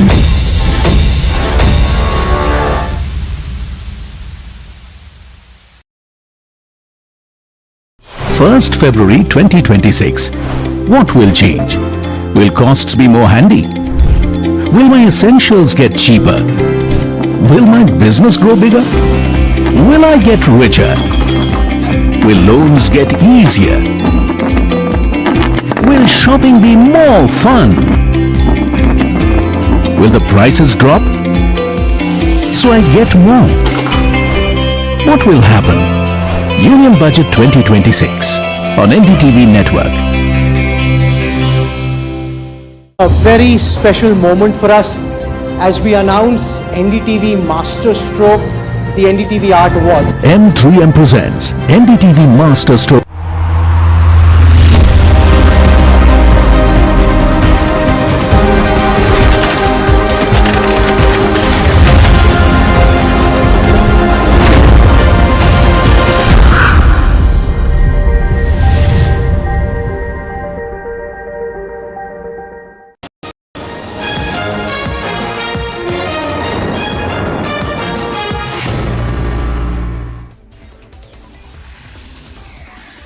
Hello, good afternoon. You're watching Market Express on NDTV Profit. I'm Himakshi Bahugna. Let's take you through the key market action, big movers, and also top business stories after the closing bell. First up, let's see how the markets have fared today. So it was a good day of trade on the Lal Street as markets have ended on a positive note for second straight day. Benchmarks have also witnessed a solid start to February series as Nifty closed with over half a point gain, while Sensex has ended with near 500 points gain. If you look at the broader market, so they have outperformed the benchmarks as small cap index have ended with 2.5% gain. And looking at the sector, so it was another good day of trade across most of the sectors with defense counters leading the pack, followed by energy and metals. And on the losing side, pharma and FMCG stocks witnessed some sort of selling pressure in trade today. And let's look at some key earnings of the day. First up, we have Maruti Suzuki that has reported mixed results for the third quarter. Revenue rises sharply, but profit falls short, hit by a one-time 600 crore impact from the new labor codes. Now, operating earnings are also broadly in line with the expectations. While margins take a hit here, the company sees steady growth, but cost and regulatory changes weigh on the bottom line. Next up, we have TVS Motor. So that has delivered a robust third quarter with strong double-digit growth across the board. Now, revenue has surged 37% to 12,476 crore rupees, while the EBITDA has jumped 51% to 34 crores, expanding margins to 13.1% from 12% last year. So net profit has also seen a solid 52% rise, coming in at 940 crore rupees. And, the company has taken a one-time hit of 41.4 crore rupees on account of the new labor codes as well. But overall, if we look at TVS Motor closes the quarter on a powerful footing. And next up, we have Craftsman Auto. So that has delivered a strong quarter with net profit jumping to 107 crores. And this is a sharp rise from 12.9 crores a year ago. And if you look at the revenue, so that has also grown 30.5%, nearly 31% to 2,057 crores. And this is supported by solid demand across the key segments here. Operational performance, if we look at, so that has also improved. EBITDA has risen 57% to 312 crores. So this is also lifting the EBITDA margin to 15.2% from 12.6%. So what's the takeaway here? This is a robust quarter driven by strong revenue traction and also improved cost efficiencies for the company, marking one of the company's best performances yet. And Novartis India has posted a weak set of numbers with a dip in key metrics. EBITDA has declined 12.9% to 22.2 crores versus 25.5 crores, while the profit has also fallen 36.8% to 16.1 crores from 25.5 crores. Revenue was down 7.6%. It stands at 85.9 crores as compared to 93 crores in the same period last year. And if you look at the operating margins here, so they have eased to 25.8% from 27.4%, and this is reflecting, softer top-line performance for the company. Next up, we have Bharat Electronics. So that has surged in trade after posting a strong quarter. Profit has jumped over 20%, and this is backed by robust revenue and also healthy operating earnings. Margins have improved slightly, reflecting efficient operations, and the company's order book remains solid at over 73,000 crores, highlighting continued demand for its defense and electronics products. Let's look at some brokerage notes, viewers. So the brokerages have remained sharply divided on Asian Paints post its Q3 results. So Jefferies, if we look at, so they have remained positive, pointing to the steady volume growth and also resilient margins despite competitions. Morgan Stanley, however, and Citi, they have, they are staying cautious, and they're also saying that demand is patchy here. Growth, misses the expectations, and also competitive pressures remains, equally high, keeping the outlook extremely challenging. And brokerages are also largely bullish on Marico after a strong third quarter marked by healthy growth across the key segments. Even as margins stay under pressure, Morgan Stanley says that the quarter is in line with steady execution and also improving the growth visibility. Jefferies is staying more upbeat, and it's also lifting its target as the momentum continues across core brands, premium personal care, and also overseas markets despite a softer showing in foods. Viewers, Tata Consumer has reported a strong third quarter with margins up sharply on the back of robust growth in its key businesses. Now, India foods and growth segments post solid gains, while plantations, also do well for the company. International operations, if we look at, so they have faced some sort of margin pressure, and coffee price volatility weighs on the non-branded earnings for the company. Next up, we have Vishal Mega Mart. So that has posted its lowest growth in 5 quarters, with same-store sales up 9%. So lower than previous periods. Loyal customer numbers continue to rise, jumping 16%, and the company adds 29 new stores as expansion continues steadily. Next up, we have Spandana Spurti. So the stock has surged in trade after posting a narrower Q3 loss of 94 crores. This is much lower than last year. And net interest income, if we look at, so that has improved, and assets, show some gradual recovery there. The microfinance segment stabilizes, and also the management signals strong medium-term growth and keeping the investors optimistic about the company. Next up, we have CSB Bank. So that has, cracked as rising asset stress and higher provisioning weigh on the results here. The bank posts a marginal profit of 153 crores in Q3, even as net interest income grows strongly. Gross and net NPAs rise sequentially. This is prompting some sort of profit booking despite earlier support, from a strong gold loan book. Next up, we have PC Jewelers. So that has posted another steady quarter, marking its third straight period of recovery. Operating performance improves to levels last seen a few years ago. This is helped by sharply lower debt and also interest cost. So management is saying that the company is close to becoming debt-free, and also signs of an aggressive expansion plan ahead. Viewers, SBI Life has posted steady growth for the third quarter. Profit rises moderately while premium collections jump more sharply. Solvency remains strong here, though slightly lower than the previous quarter. Customer retention shows a small dip across both 1-year and 5-year policies, reflecting some sort of softening in the persistency. Next up, we have L&T. So Larsen & Toubro has secured a major order worth 5,000 to 10,000 crores for its civil infrastructure business, and the contract is, for the extension of the Riyadh Metro, strengthening L&T's footprint in the large-scale international transit projects. So this win adds significant visibility to the company's order book and also underscores its strong execution capabilities in the global mega infra builds. Next up, we have Rail Vikas Nigam Limited, that is the RVNL. So that has been declared the lowest bidder for a 242 crores contract awarded by the South Central Railway. Now, the project involves a key rail infrastructure work and is also scheduled to be completed within 24 months. And winning this bid strengthens RVNL's order pipeline and also reinforces its strong execution presence within the Indian Railways network.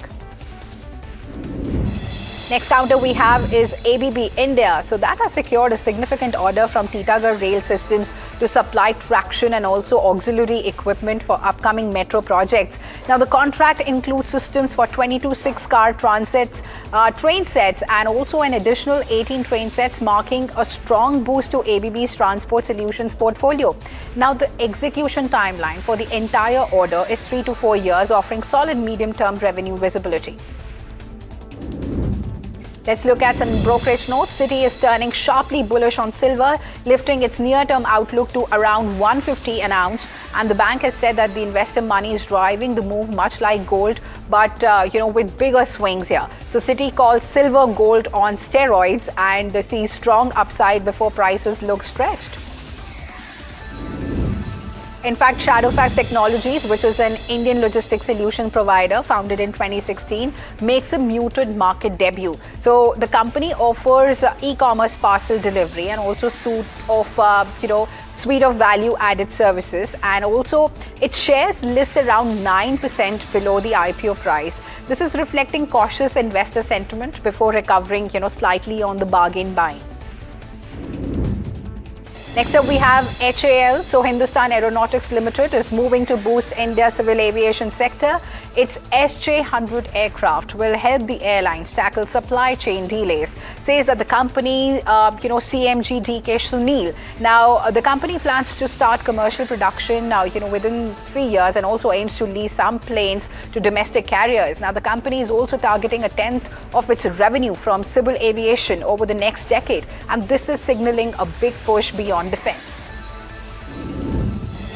Here's a Boeing forecast that India and the broader South Asian aviation market will require 3,290 new commercial jets over the next 20 years as passenger demand grows. So according to sources familiar with the company's outlook, the plan, reflects expectations of rising air travel within the region and also the expansion of domestic and international networks. Now, India alone is expected to account for a significant share of its, of these aircraft deliveries. And this is driven by low-cost carriers and also fleet renewals. So Boeing is also seeing strong demand for related services and also maintenance. And the outlook underscores South Asia's role as one of the fastest growing global aviation markets. Here's the budget session of Parliament has officially begun with President Draupadi Murmu addressing a joint sitting of both the houses. The session will run in 2 phases till April 2nd, where the key focus areas expected to include taxation, government spending, fiscal consolidation, infrastructure push, and also employment. So what's also drawing attention, this year is the timing. Finance Minister Nirmala Sitharaman will present the Union Budget for 2026-27 on Sunday, that is February 1st. And so this is an unusual move because it has never happened on a Sunday. And the economic survey will be tabled just before the budget, with markets already building expectation. Now, this session could set the policy tone for the entire year. And Amazon has sent an internal email prematurely notifying some Amazon Web Services employees of planned layoffs, sparking confusion and also concern among the staff. Now, the message signed by a senior AWS executive incorrectly stated that affected employees in the US, Canada, and Costa Rica had already been, informed of the job losses and also referenced the layoff plan under the internal name Project Dawn. Now, a scheduled meeting linked the announcement was quickly cancelled after the error, and the company has not publicly confirmed the overall layoff plan, although earlier reports said that broader job cuts were expected this week. And shifting our focus to global investors now that are already placing their big bets on India's digital future. So global investment firm Blackstone is planning to invest over 10,000 crores to develop a hyperscale data center campus in Chennai, strengthening its digital infrastructure footprint in India. So the project, this is led by Blackstone's data center arm, Lumina Cloud Infra, will be built on a 16-acre site in Ambattur and also feature an initial IT load capacity of about 216 megawatt. Now, the land acquisition for the campus was completed in association with Bengaluru-based Berry Group, which will help deliver the project. Now, the investment underscores rising institutional interest in India's expanding data-driven economy and also digital services demand. Here's the AI wave that is driving data center demand is also fueling one of the biggest investment races globally. SoftBank Group is in talks to invest up to an additional $30 billion in OpenAI, according to people familiar with the matter. Now, the discussions are set to be part of a larger funding round that could raise as much as $100 billion and also value OpenAI at around $830 billion. Sources have said that SoftBank already holds an estimated 11% stake following a previous investment, and the talks highlight SoftBank's continued push to deepen its exposure to artificial intelligence, and details of the proposed investment remain under discussion. And as technology becomes more powerful, concerns around safety, privacy, and also digital protection are also rising.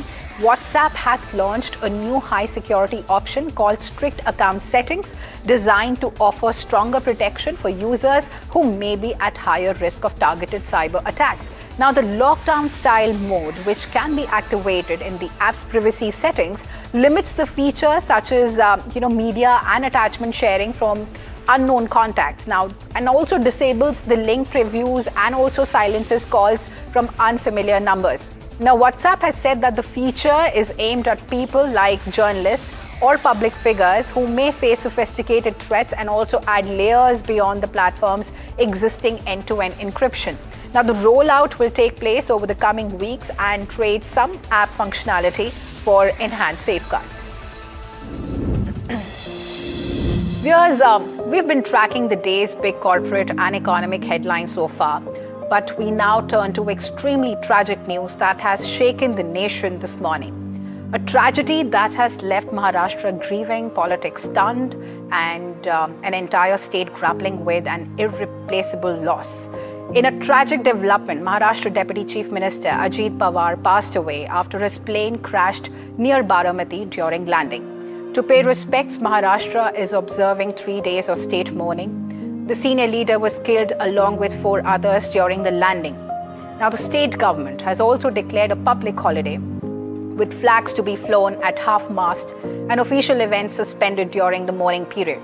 Chief Minister Devendra Fadnavis and Deputy Chief Minister Eknath Shinde have expressed deep grief, calling it an extremely difficult day for Maharashtra and remembering Pawar as a steadfast colleague and also a committed public servant. Leaders across the political spectrum have offered condolences as the state prepares for the final rites in Baramati. According to sources, Pawar's body was identified by his wristwatch. Ironically, NCP's official election symbol is a clock. So it's certainly a heavy day for Maharashtra, and the funeral is set to be held tomorrow. Now on to another tragic news. A massive avalanche has swept through the Sonmarg area of Jammu and Kashmir late last night, engulfing several buildings and vehicles under heavy snow. CCTV footage captured a powerful wall of snow rushing down the mountainside, covering homes within seconds. Now, officials say that no casualties or injuries have been reported, even though the impact appeared severe. Now, the region had already been, under a high-intensity avalanche warning following continuous snowfall. Heavy snow also forced the closure of Jammu-Srinagar highway and also led to the cancellation of all the flights at Srinagar airport, leaving many travelers stranded. Authorities remain on alert as snowfall is expected to continue. Whereas the Madhya Pradesh High Court has ordered an independent judicial commission to investigate the water contamination crisis in Indore's Bhagirathpura area, where several deaths over December and January are suspected to be linked to polluted drinking water. Now, the court has described the situation as alarming and said that the matter requires urgent judicial scrutiny. A one-member commission will examine whether sewage ingress, pipeline leakage or other failures led to the outbreak of vomiting and diarrhea. Now, the state government has told the court that 16 out of 23 have recorded deaths may be linked to contaminated water. The petitioners argue that the number could be higher. Now, the commission has been asked to submit an interim report in 4 weeks and also has been granted civil court powers to summon officials, inspect the sites and also order water quality testing. Now on to some international news, viewers. The US Federal Reserve is set to announce the outcome of its 2-day policy meeting tonight, with markets widely expecting interest rates to remain unchanged in the 3.5 to 3.75% range. Now, the meeting comes amid unusual political pressure on the central bank, with the Trump administration pushing for further rate cuts. Now, this also marks one of the final 3 policy meetings before Jerome Powell's term ends later this year. Now, Powell will hold a press conference press conference after the policy statement, and also investors globally will watch closely for cues on inflation, future rate paths, and also, the Fed's response to recent scrutiny.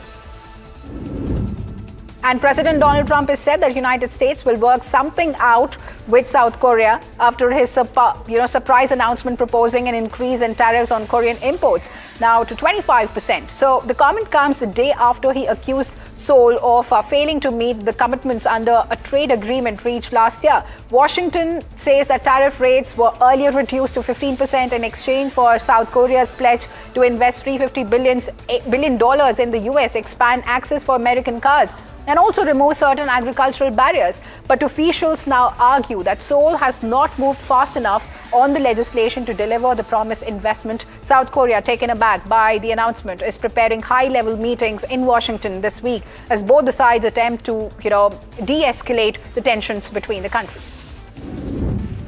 And US President Donald Trump has said an additional US armada of military vessels is moving towards Iran, and also expressed some sort of hope that Tehran will make a deal with Washington amid the rising tensions. Trump has described the deployment as a show of force while still holding the door open for negotiations. Even as Iran's foreign minister said that there have been no direct talks requested with the US, the deployment comes amid heightened US military activity in the region, including the presence of carrier strike group and also increasing regional unease about possible escalation. Iran's leadership has warned that any sort of use of neighboring territory or attacks against it would be deemed hostile, underscoring the fragile standoff.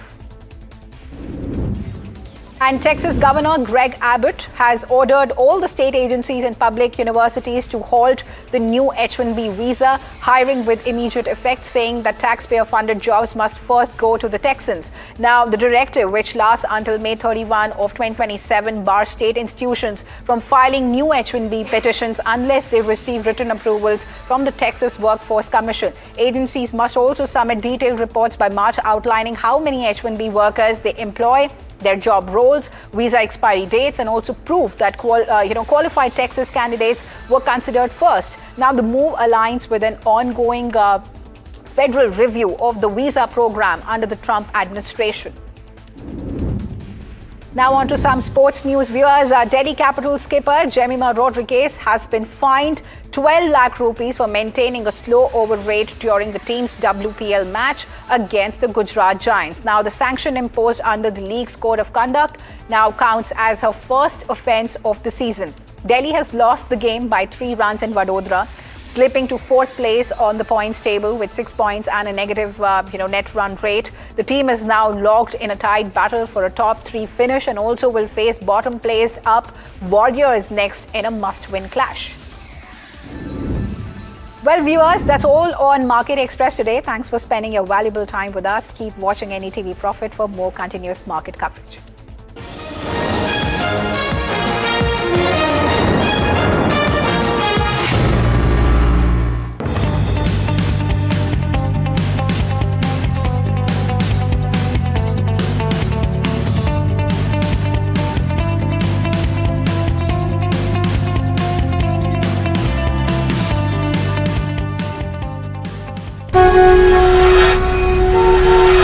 On 1st February every year, hope becomes a question.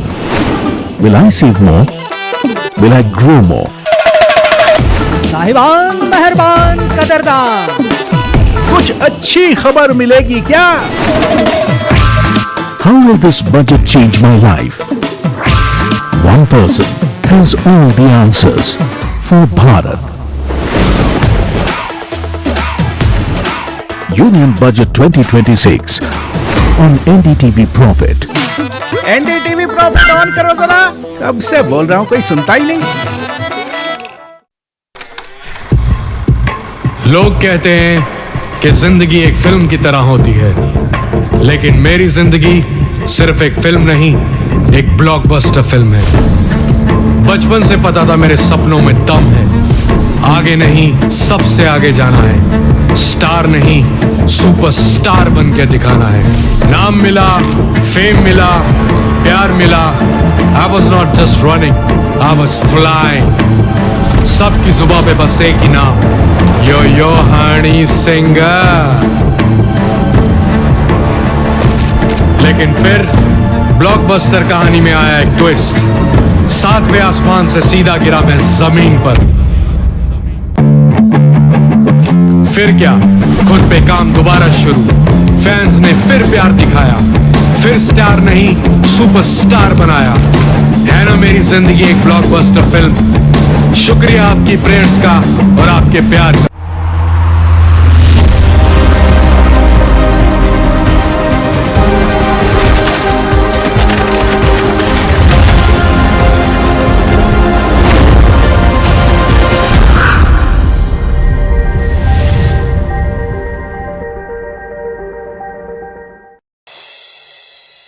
Maharashtra's Deputy Chief Minister Ajit Pawar passes away after his private jet crashed in Baramati.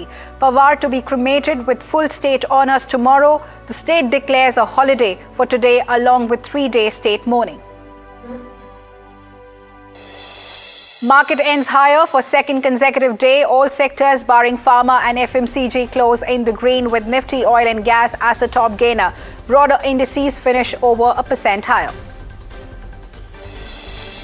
Auto majors Maruti Suzuki and TVS post their Q3 results. Maruti's profit misses estimates and margins shrink while TVS Motors standalone profit jumps 52%. Both the companies see one-time impact of labour codes.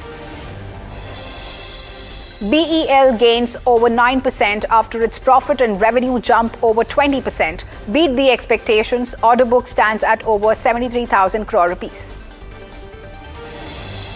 Shadowfax closes lower after a weak debut on the bourses, list at 9% discount to the IPO price. Parliament's budget session begins. Trump's tariffs, SIR and the G-Ram-G Act are the key issues likely to be on the agenda. President Murmu says the government is committed to social justice, adds that work is being done to further empower the poor.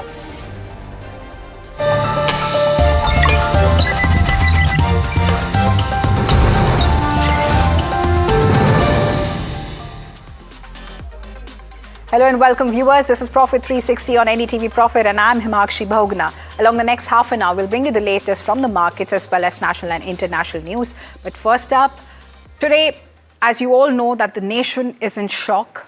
A tragedy that has left Maharashtra grieving, politics stunned and also entire state grappling with an irreplaceable loss. In a tragic development, Maharashtra Deputy Chief Minister and NCP President Ajit Pawar and 4 other persons were killed after an aircraft carrying them crashed in Pune this morning. The Lear Jet 46, operated by Delhi-based VSR Ventures, crash-landed around 8:45 a.m., 35 minutes after taking off from Mumbai. Now, the other victims included Pawar's PSO, an attendant, and 2 crew members, the pilot in command and the first officer. A statement from the Civil Aviation Ministry also outlined the sequence of events leading to the crash. So what actually happened? At 8:18 a.m., the plane established contact with the Baramati airport. The plane had left Mumbai minutes earlier at 8:10 a.m. The plane's next call was 55.6 kilometers from the Baramati airport. The crew inquired about the winds and the visibility. The aircraft then reported its final approach to runway 11 and the runway was not in sight to them. At 8:30 a.m., first landing attempt at Baramati fails.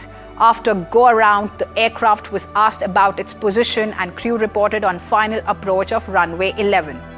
After a few seconds, they reported that the runway is in sight. At 8:42 a.m., second approach for landing was initiated. At 8:43 a.m., the plane reportedly went silent, means it stopped sending automatic dependent surveillance broadcast.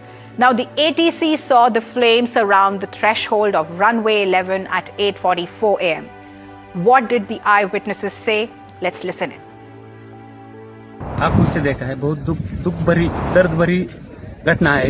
ये हमने देखा कि aeroplane जब नीचे आया था, ऐसा लग रहा था उसका क्रैश हो जाएगा, ऐसा हम सोच रहे थे, तभी क्रैश हो गया।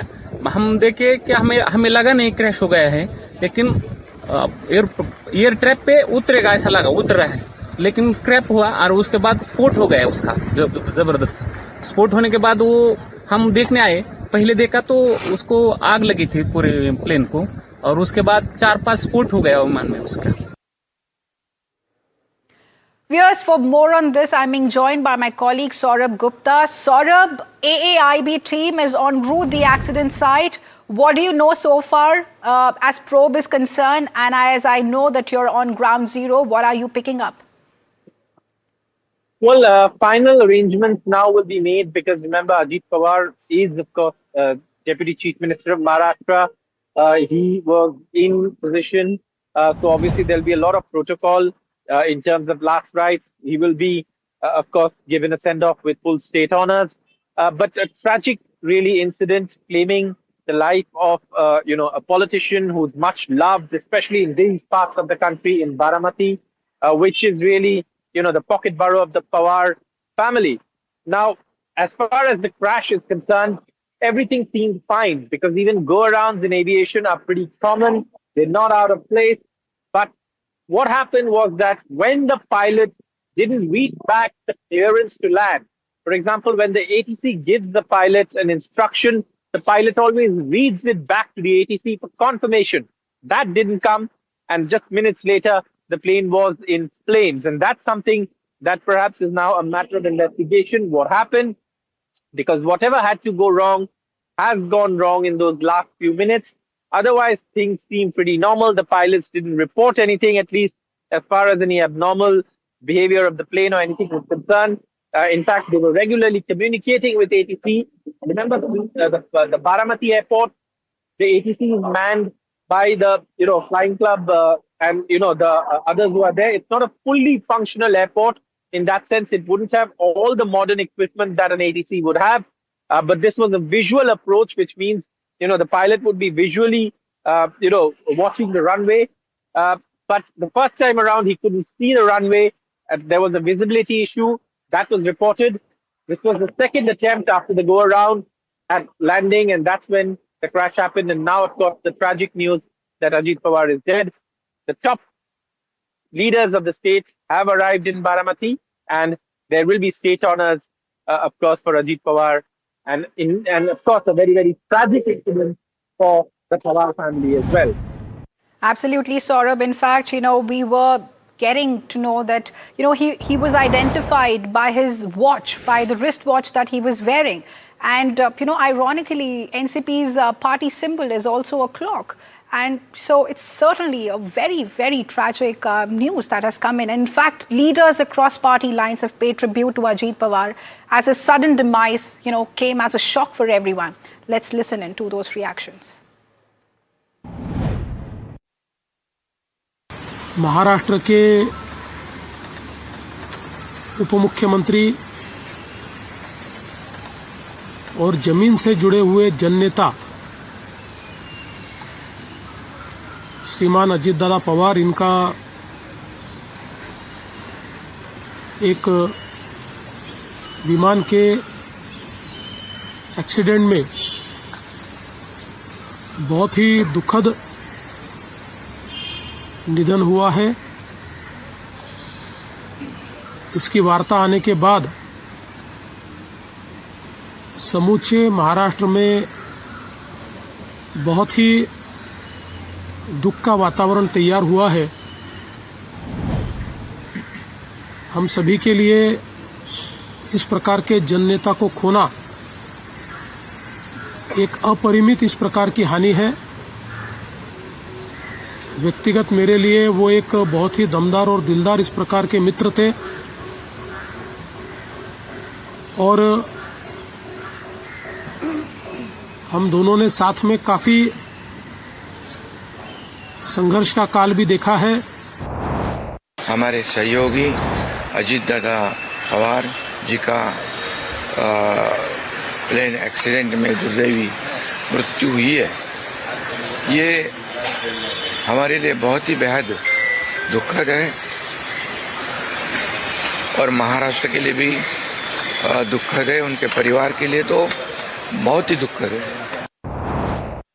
समूचे महाराष्ट्र के लिए केवल नहीं लेकिन राष्ट्र के लिए एक दुखद घटना है।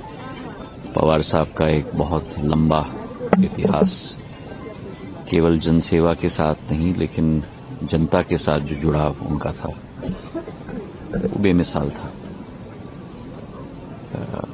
महाराष्ट्र ने एक कुशल नेतृत्व को खोया है। मराठा होने के नाते एक कुशल मराठा सैनिक आज हमारे बीच में नहीं रहे।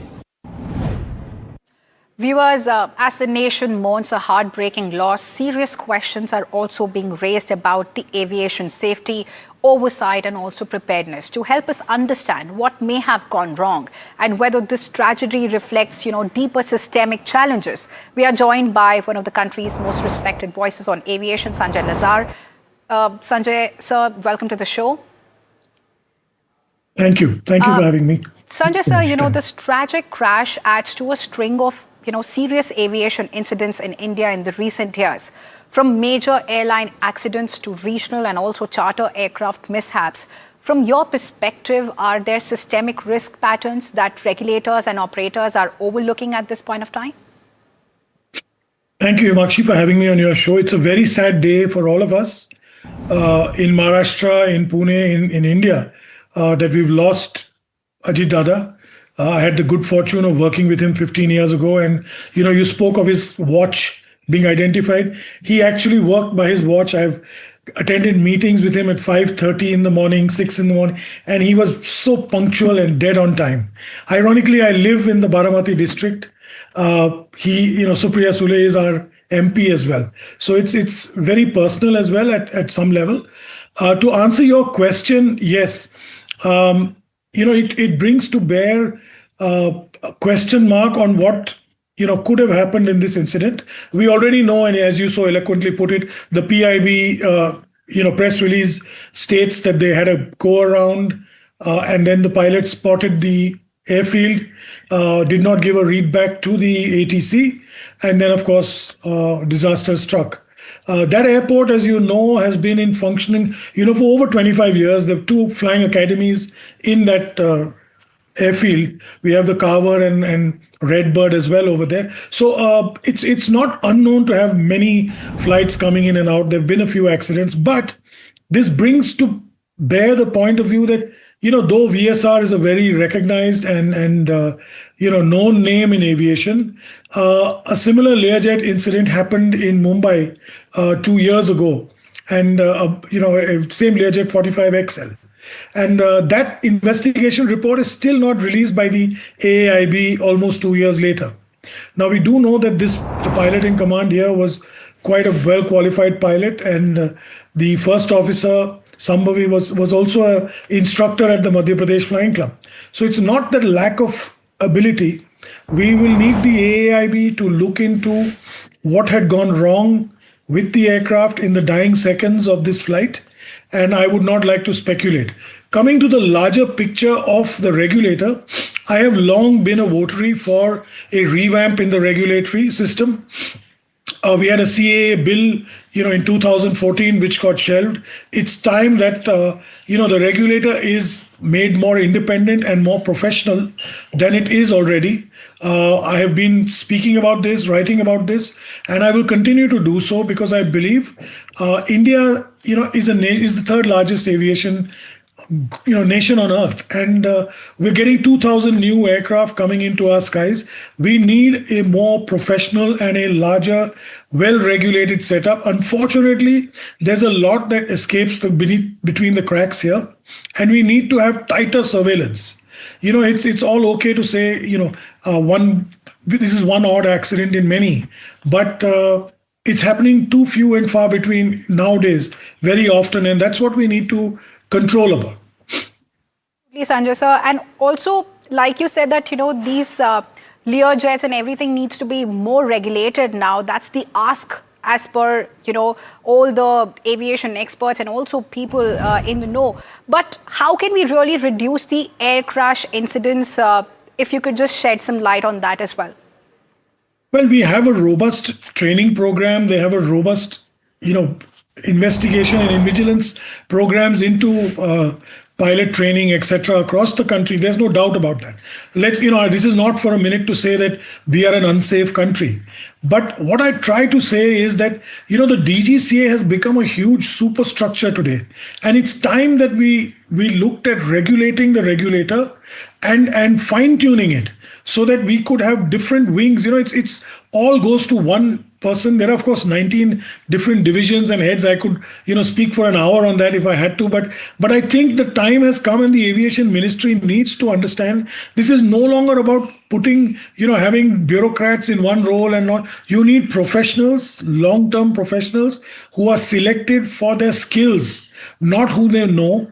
And let's get that clear first. The second part is tighter maintenance and management on private operators and public operators, both. Both need to be sharpened. We've already seen the Indigo crisis. We had an air crash last year. We've had a few other crashes, in the last couple of years.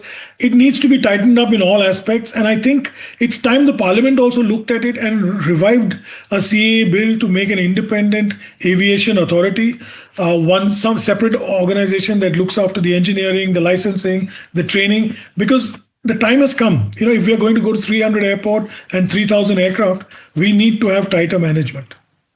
Absolutely. Sanjay sir, also, this tragedy comes at a time when India is aggressively expanding its aviation sector. So adding new airlines, more aircraft and, more regional routes, are we really scaling up faster than our safety ecosystem can support? And is this crash a wake-up call for the regulators out there? Well, it's ironical. I was on another NDTV channel yesterday celebrating the Adani Embraer deal. And, what a big step it is for our country in aviation. I'm proud of it. This morning, we were to flag off the wings in Hyderabad.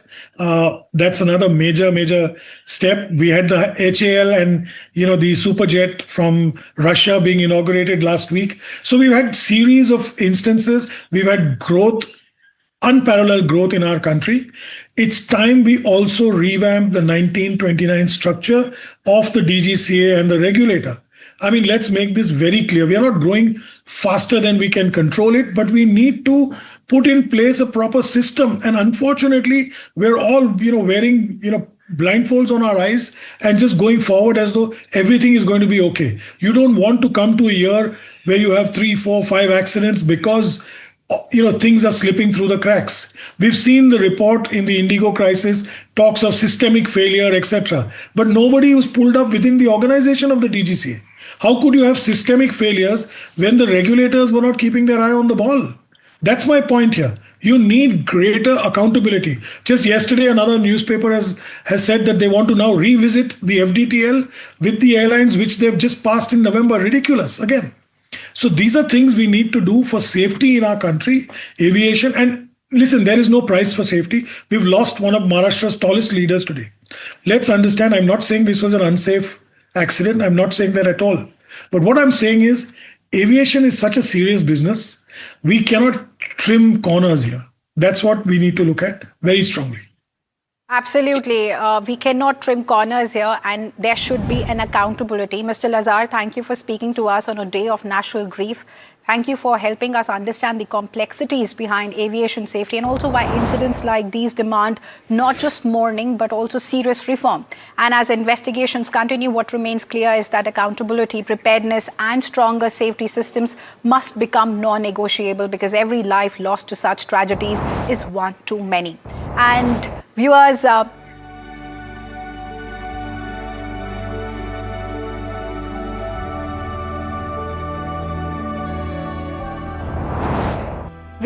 we are getting a breaking right now. IIP for December has jumped to AQ26 month high of 7.8%. The IIP data is out. Industrial output has risen 7.8% versus 6.7% in November.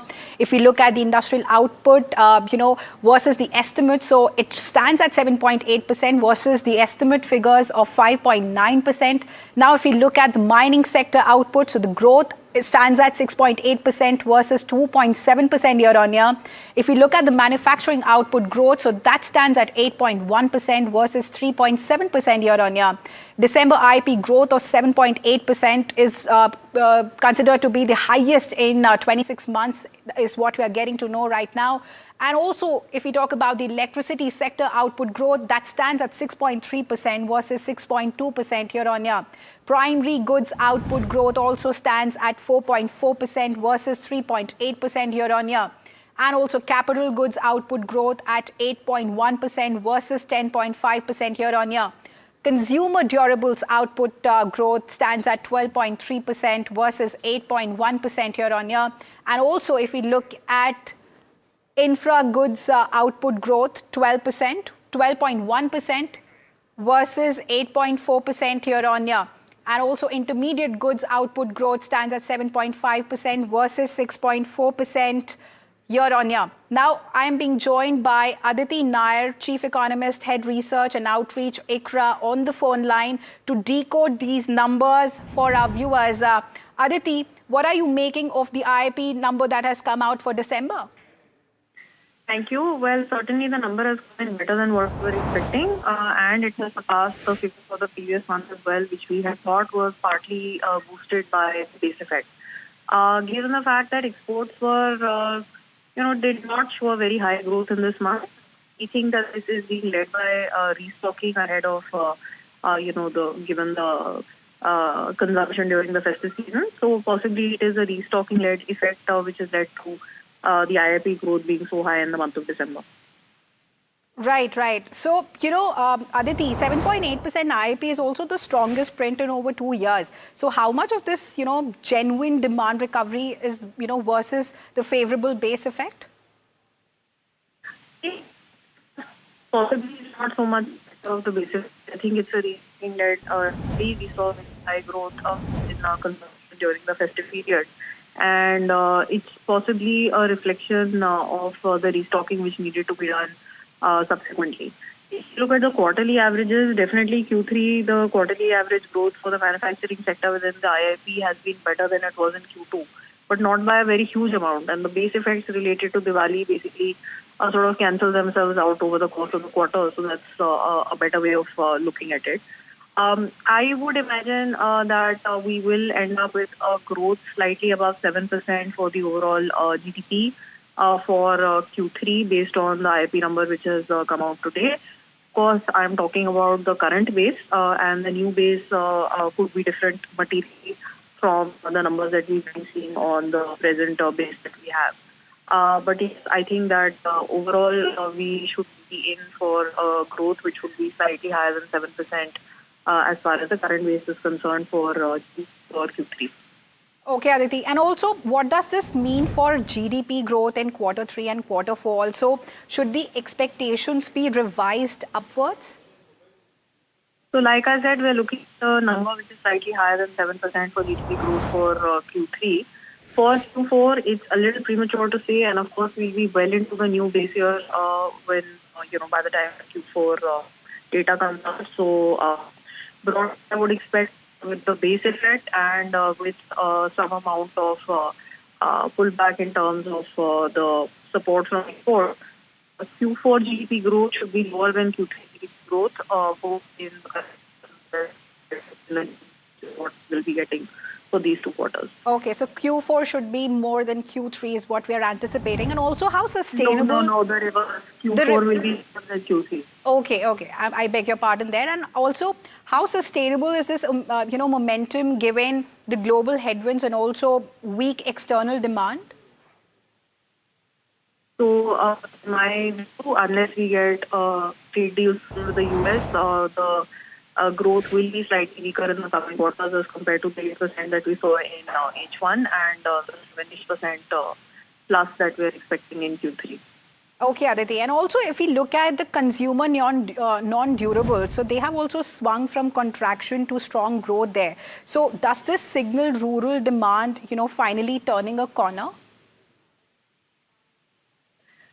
The sense we have is that rural demand has been building up for the last few quarters. So I don't think consumer durables turning around in the month of December is necessarily a reflection of rural demand turning around. I think it's more of inventory alignment after the GST rationalization, etc., and some pickup in urban demand as well.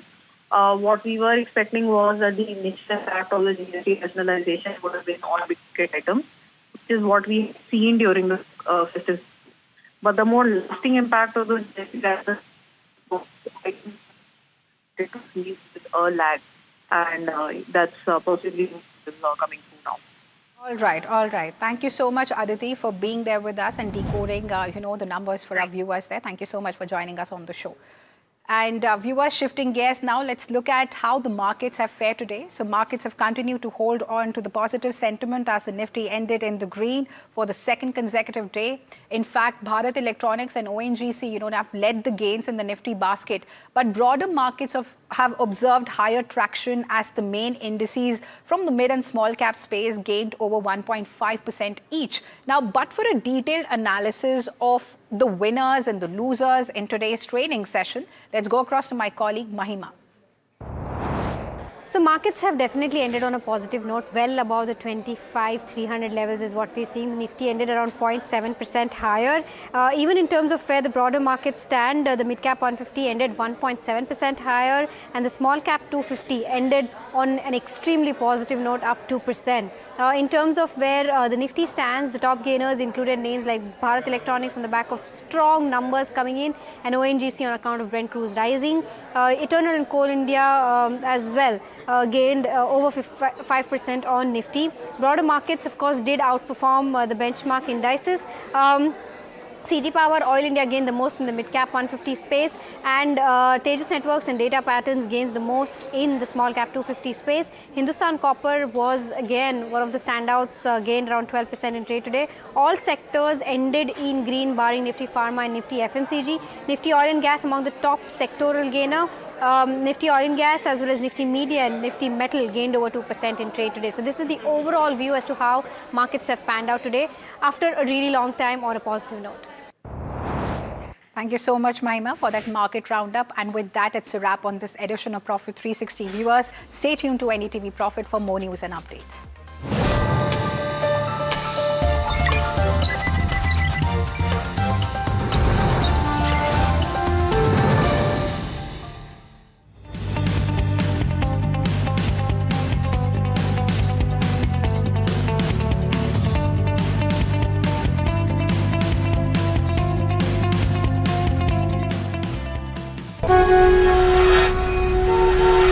On 1st February every year, hope becomes a question. Will I save more? Will I grow more? साहिबान, मेहरबान, कदरदान, कुछ अच्छी खबर मिलेगी क्या? How will this budget change my life? One person has all the answers for Bharat. Union Budget 2026 on NDTV Profit. NDTV Profit on करो जरा. कब से बोल रहा हूँ, कोई सुनता ही नहीं. लोग कहते हैं कि जिंदगी एक फिल्म की तरह होती है, लेकिन मेरी जिंदगी सिर्फ एक फिल्म नहीं, एक ब्लॉकबस्टर फिल्म है. बचपन से पता था मेरे सपनों में दम है. आगे नहीं, सबसे आगे जाना है. स्टार नहीं, सुपरस्टार बन के दिखाना है. नाम मिला, फेम मिला, प्यार मिला. I was not just running, I was flying. सबकी जुबां पे बस एक ही नाम, यो हनी सिंगर. लेकिन फिर ब्लॉकबस्टर कहानी में आया एक ट्विस्ट. 7वें आसमान से सीधा गिरा मैं जमीन पर. फिर क्या, खुद पे काम दोबारा शुरू. फैंस ने फिर प्यार दिखाया, फिर स्टार नहीं सुपरस्टार बनाया. है ना मेरी जिंदगी एक ब्लॉकबस्टर फिल्म. शुक्रिया आपकी प्रेयर्स का और आपके प्यार का. कॉन्सर्ट्स तो आपने बहुत देखे होंगे, but this is gonna be concert of a lifetime. क्योंकि मेरे फैंस ही हैं मेरी विक्ट्री, मेरी हिस्ट्री, मेरी glory. So come and witness Yo Honey Singh. This is my story.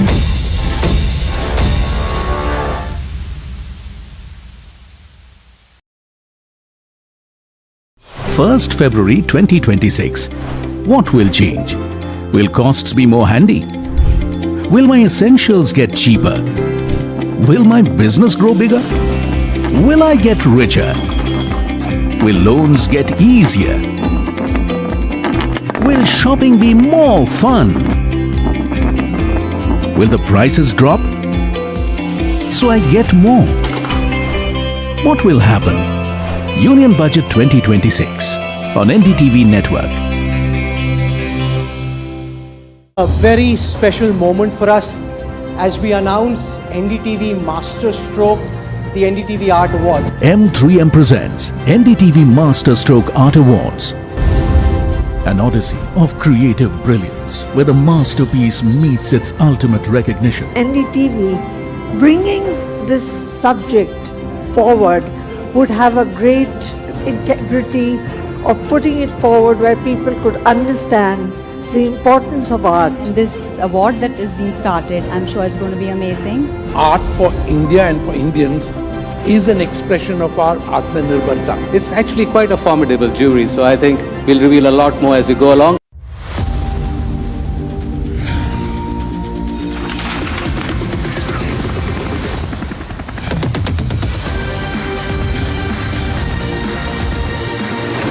Budget 2026, the growth agenda. Hello and welcome to the show. Budget is just around the corner and corporate India is really watching out for the finance minister's budget speech. What's really going to be the key head turners? And while there is global turmoil, how is India resilient? What has been government's contribution? And at the current moment, what does the budget need to really address for a far better fortified economy of India? Let me welcome on the show R. Mukundan, President Designate of CII, and Chandrajit Banerjee of CII. Gentlemen, so good to have you on NDTV Profit. Beginning with you, Chandrajit Banerjee, how do you see the current socio-economic, geopolitical scenario and the India's position in it, and what will corporate India really require at this point from the government? So, I mean, because you are relating socio-economic to geopolitical, and we having just come back from Davos, I would start by saying that if there is a spot in the world which the world looks at as a reliable partner at this point in time, it is India. And because it is stable, we have had the best of economic growth. We have had also inclusion through our many projects like digitization, the DPI and all of that, which has really benefited all. And we've seen a high growth rate, a very high growth rate, which is the highest in the world amongst emerging economies. But at the same time, we have seen inflation, which has been so very well controlled. And so the supporting fiscal conditions, the macroeconomic fundamentals and stability, and the structural reforms that one has seen, we've of course all seen the reforms expressed. So looking ahead, we see the next 12 to 18 months growth prospects to be very, very strong. There is a strong bounce back of demand for corporate sector doing well. And then the business confidence index very strong, and even to end with, I would think that there is good stable growth in private capex. So these great fundamentals for us to see as we look at the budget, which is they're up there in a few days' time. All right, the excitement in your voice about the budget is quite infectious, Chandrajit Banerjee and R. Mukundan. Now, of course, we are faced, the entire corporate world and exporters like yourself, manufacturers like yourself, have been faced with a unusual problem globally of tariff war, where the Indian government has had a two-pronged strategy of diplomacy with the US and negotiations there, and on the other hand, doing FTAs with several other regions to open the market for the Indian producers. How do you see, as a corporate representative, this particular scenario and the uncertainty impacting the corporate world? Thank you, Nisha. I think let me first start by saying that I want to compliment the government for a very, very deft handling of a very complex situation as it has evolved. And I think you already highlighted that. I think we have done it in two ways. Never waste a crisis. Focus on internal reforms. If you look at GST 2.0, if you look at what we've done with the labor codes, and in addition to that, also open up the economy by signing multitude of free trade agreement, whether it be with UAE, with UK, whether with Oman, and now with EU. I think what government has done is to make sure that Indian industry continues to be competitive and has got access in the markets around and is able to sort of withstand the pressure which came in with the uncertainty which unfolded because of certain changes in the geopolitics as we saw it. And that has come out actually in terms of numbers too. The trade has held up well, the exports have held up well. Some sectors which have been impacted, but I can say that very, very quick handling by the exporters and the government jointly to identify new markets and identify new routes to access markets has led to a situation where I think most sectors, while they took a dip, I think have bounced back very well. And I think this new, the latest EU-India trade deal also augurs well. That does not mean we don't start working towards signing up one which is left just now, which is a US deal. It's work in progress, and hopefully that gets done. But what is very critical, which is going into this budget, is it actually lays the foundation for what needs to come next in terms of elements which will take us forward, which is high growth, high level of innovation, high level of sustainability, and high level of external engagement. If you combine all this, yes, finance minister has already alluded to that this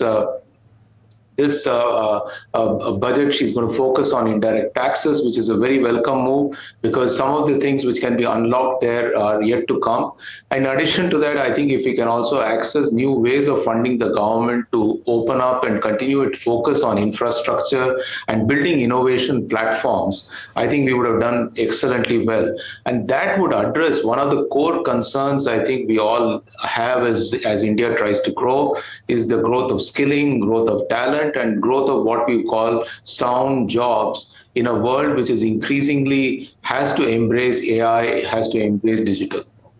That's right. You've encapsulated a lot of points and a huge wish list there coming in from corporate India from the budget, R. Mukundan. But Chandrajit Banerjee, out of all these aspects, of course, fiscal prudence is a challenging task, and that's going to be very important. Considering that rupee has dropped to its lowest ever levels, and on the other hand, there are global macro factors which are really impacting our economy as well, and also our import bill and oil bill is dependent on our purchasing power of our currency. Putting a lot of these aspects macroeconomic wise, what do you think should be the main point and agenda of the finance minister? See, I think one of the biggest achievements of India in the last few years have been its fiscal prudence. And this has been very strictly adhered to since the time of COVID. Actually, we have been very, very, very strong as far as fiscal discipline is concerned. And I think our view would be that fiscal discipline and growth can go together. And a right type of focus on the right type of spending. And that's going to be critical. What India did was to have a very strong focus on public capex. And I would imagine that increasing capex by 12% or so in the forthcoming budget would be a prudent way of looking at how do we spur economy and counter some of the points that you mentioned. The other point area of when you talk about fiscal discipline, etc., is the debt to GDP ratio. We are at 54.5, right? And if we are able to keep that with a tolerance limit, that would be very, very important.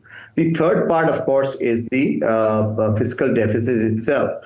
We have a glide path. Adhering to the glide path, keeping that 4.2% for 27 fiscal would be extremely important. That's a very, very, very, very critical area of work. Now, as we do that, there are certain spendings that we would require.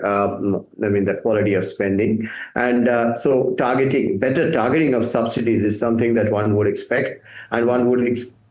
How do we reduce leakages? And I think that's something it's a very important. When we are talking about direct benefit mechanisms, and this will keep the macro stability intact while we are looking at higher levels of growth rate. So capital expenditure creates jobs.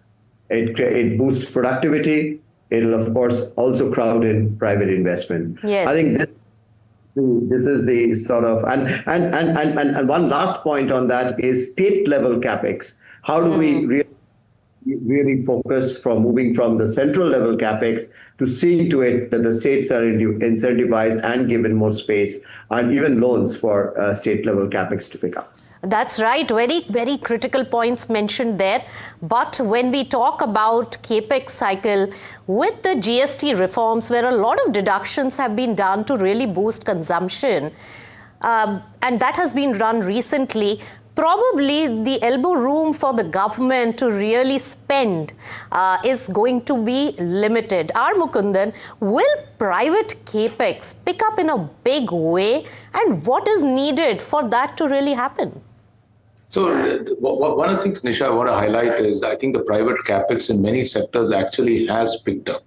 I think as the capacity utilizations have jumped much closer to 80-85%, many companies have started to sort of invest, and I think you would continue to see a boost in the private capex going forward. It was lagging behind the government capex spend for 2 years back, but now it probably is catching up, and the companies are very well incentivized to put capital on the ground. With the signing of many of these FTAs and the access which Indian companies have got, I think that's a big boost to external sector that is also going to drive capex. And many of the foreign companies, the international companies, are also looking to invest in India. Because the diversification of supply chain, building resilience in supply chain away from dependency on one single country, I think is now a theme which has gathered even greater momentum. And I think India offers the optionality for people. And I think these reforms which government has put in place and the signing of these FTAs has only strengthened the attractiveness of India as a destination market. What we need to do is when capital does come in, we need to act with speed. So it's not about ease of doing business, also the speed of doing business needs to and in that, some of the bottlenecks we do have is, for example, access to land is one of the key bottlenecks. We've been saying create a national digital land bank, which people can access, get access to land when the industries have to be set up, and also access to the whole element of labor so that the living condition of labor improves. So what we've also been recommending is things like providing access to hostels for a labor force to stay in good living conditions. So these are all things which I think come at a tertiary level, but now they're becoming increasingly important. What you highlighted just a bit before is that not only should the center work, now a lot of this effort has to shift to states, and states have to also improve the ease of and attracting business to their industrial centers. And I think a lot has been done by few states, a lot of heavy lifting, but I think every state must now need to pull forward, and anything government can do to incentivize that, to make sure the states are egged along and nudged along to deliver on ease of doing business and the speed of doing business, which is always a welcome move. And whatever budget can do in that manner in terms of nudging would be very positive element. the Atmanirbhar Bharat, momentum that was started by the government earlier has never made more sense than in the present context. R. Mukundan, you will agree with that. And also the PLI schemes by the government. There again, a few of the at least startup companies and certain sectors have really pointed out that it should be not sunsetting much sooner than the really projects take off from the ground. What else can be done on PLI, and what is the ask of the corporate India when it comes to these kind of projects by the government?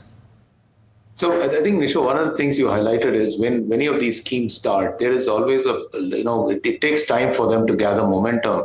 And very clearly, early sunset of some of these things is counterproductive at times. And I think it's only fair to ask, and within the fiscal prudence government can do, I think it's important that we pursue. So there are things like critical minerals, there are things like electronics, there are things like some of the key defense areas. These key areas, I think, helping the private sector to come up to speed, to fill the gap and make sure that it can invest with boldness is going to be something which is going to play a lot of big dividends. India is going to become a hub for sourcing, not just for the key minerals, key processes, or not just for electronics in the long run, but also for defense. I think these areas augur extremely well. As one of the key areas I want to just say is that the world tends to move from 2%, 3% to 5% of GDP spend on defense. It will open up a huge market for Indian private sector, which is already having built capabilities due to Atmanirbhar, which you referred to.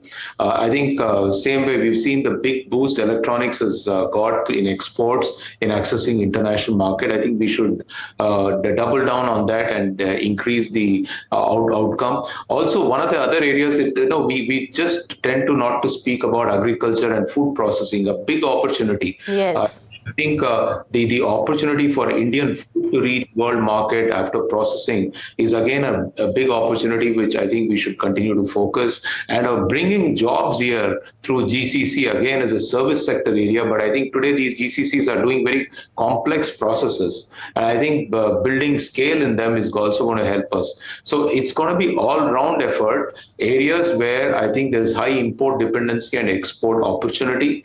There is going to be areas where agriculture can play a larger role in food security around the world. There is an opportunity in what we call as a defense security around the world. And finally, building capabilities in service sector, where I think India can serve the world as a center for giving its capability access to entire world to become more efficient and more competitive. That's right. Indian companies have to be much more competitive, and their funding plays a very important role. Mr. Mukundan, any word on that? Because, FDI is something that we have been attracting. FII outflow has happened. Japan has raised its interest rate, which has been really funding a large part of our infrastructure. On the other hand, there is a global turmoil. So how do you see the funding requirements, especially from global pools, and what can India do for domestic pools? I think if you look at the private sector, I think what government has done in terms of emphasizing on what governance standards, it will make sure that the foreign funds, when they want to come to India, access the capital markets, there'll be robust resonance with them.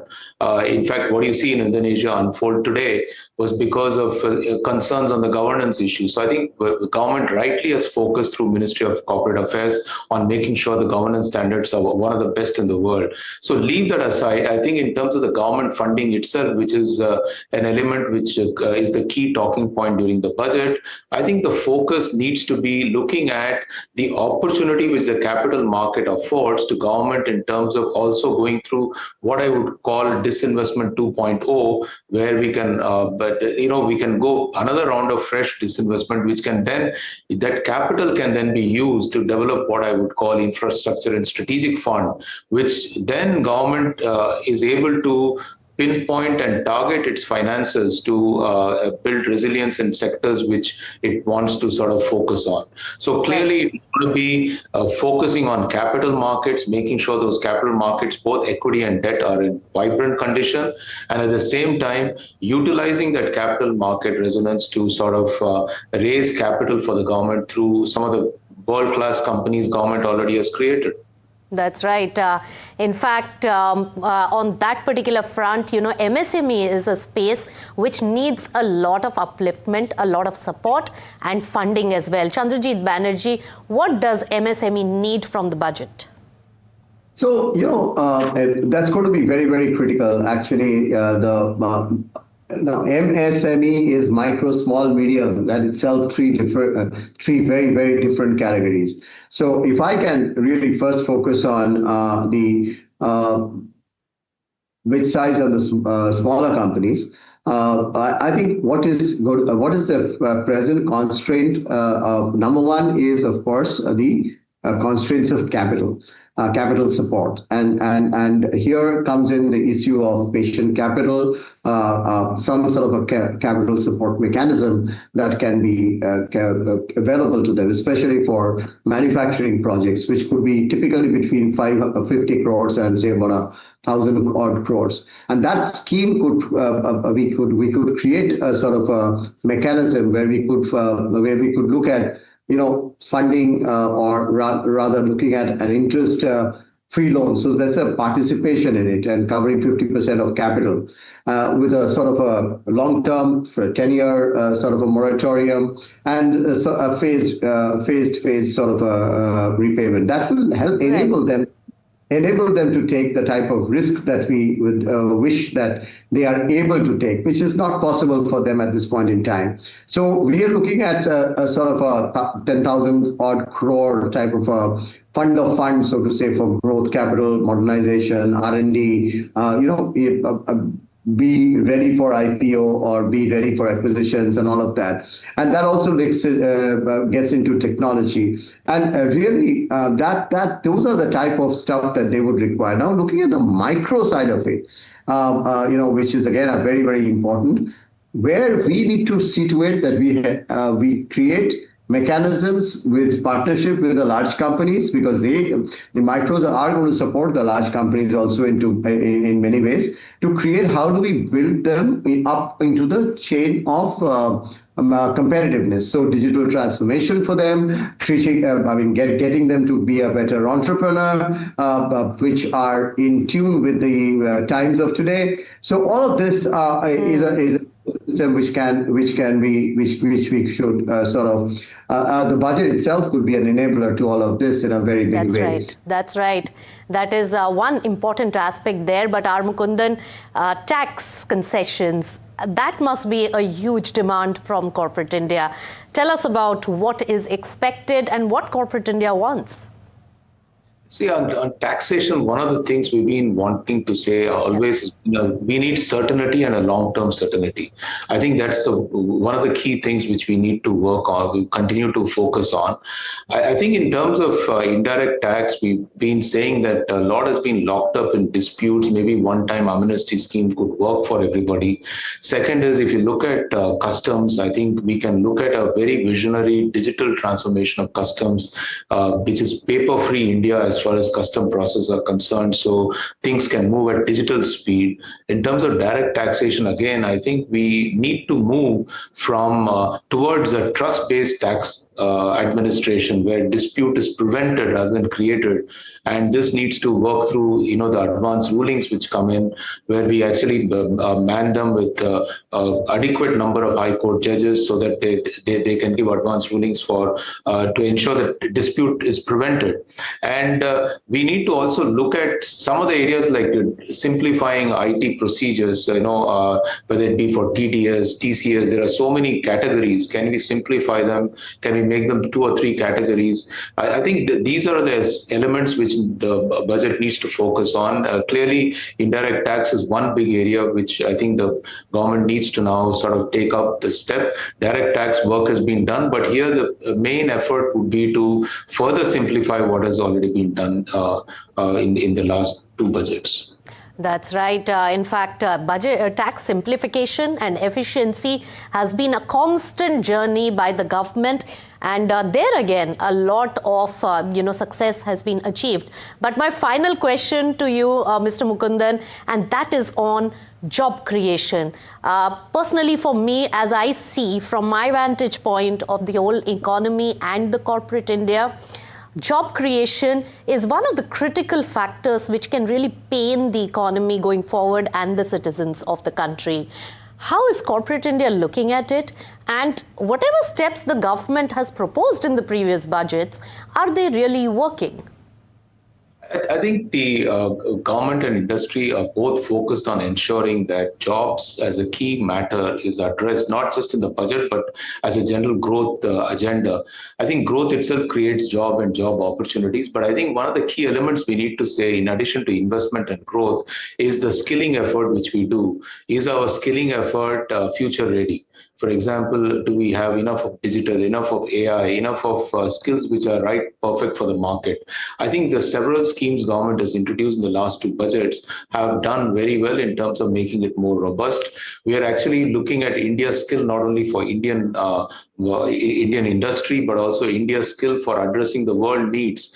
As the world population ages, I think this is the right time that we need to focus much harder on making sure that we have got a skilled talent which is future ready, and creating that pool is going to be extremely critical.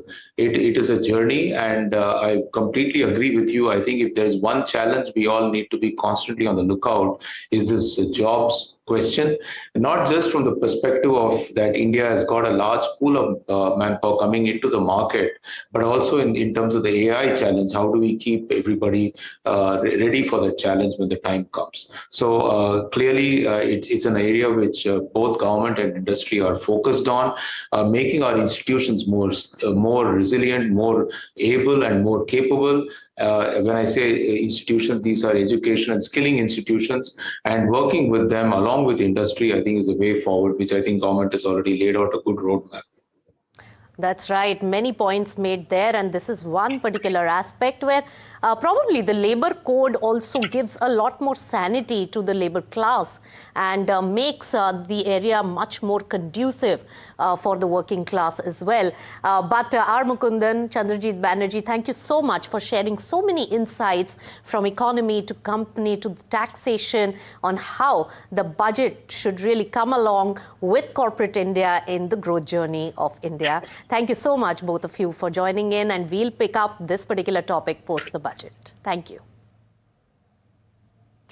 All right, with that, it's a wrap on this special edition of What Corporate India Wants from the Budget 2026. Thank you so much for tuning in. Keep it with NDTV Profit.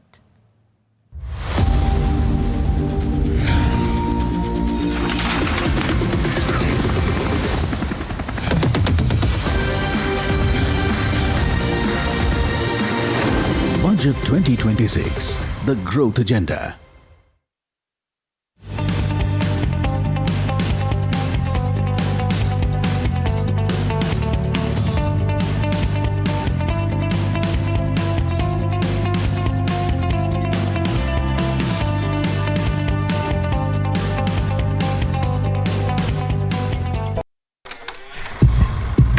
लोग कहते हैं कि जिंदगी एक film की तरह होती है, लेकिन मेरी जिंदगी सिर्फ एक फिल्म नहीं, एक ब्लॉकबस्टर फिल्म है। बचपन से पता था मेरे सपनों में दम है, आगे नहीं सबसे आगे जाना है, स्टार नहीं सुपरस्टार बन के दिखाना है। नाम मिला, फेम मिला, प्यार मिला, I was not just running, I was flying।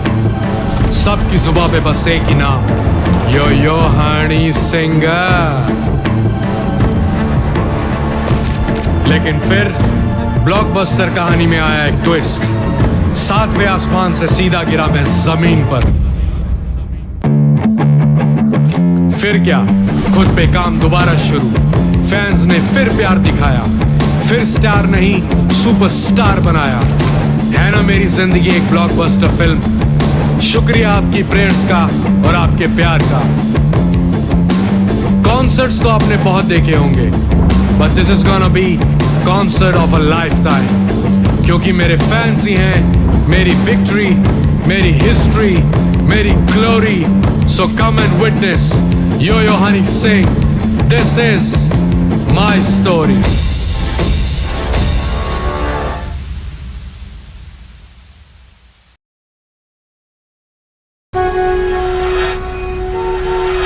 On 1st February every year, hope becomes a question. Will I save more? Will I grow more? साहिबान, मेहरबान, कदरदान, कुछ अच्छी खबर मिलेगी क्या? How will this budget change my life? One person has all the answers for Bharat. Union Budget 2026 on NDTV Profit. NDTV Profit on करो जरा. कब से बोल रहा हूं, कोई सुनता ही नहीं. A very special moment for us as we announce NDTV Master Stroke, the NDTV Art Awards. M3M presents NDTV Master Stroke Art Awards. An odyssey of creative brilliance where the masterpiece meets its ultimate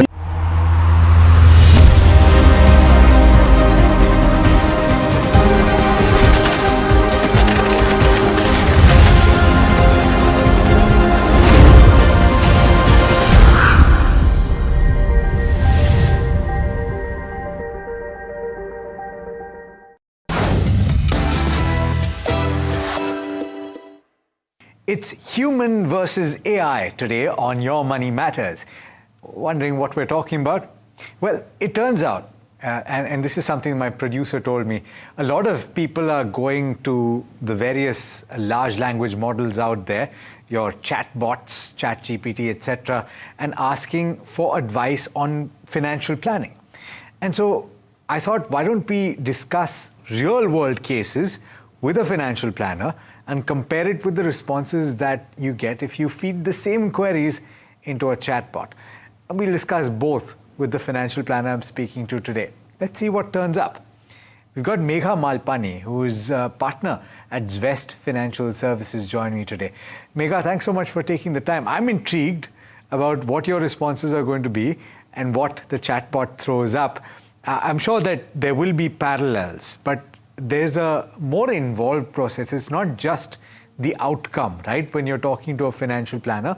So let me get started with the first question, which actually is somebody who wrote to me on Instagram.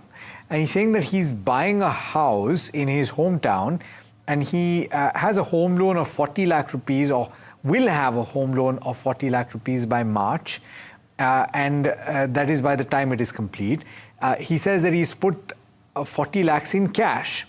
His question is, he's anticipating an incoming amount of about 40 lakh rupees in March. Should he pay 20 lakh towards a loan and invest the remaining in mutual fund and slowly pay off the loan? Or should he completely clear off the home loan? He says he's 35 years old. He's got his mutual fund investments in Parag Parikh Flexi Cap Fund, which is worth about 40 lakh rupees right now. He wants to hit that 1 crore mark ASAP.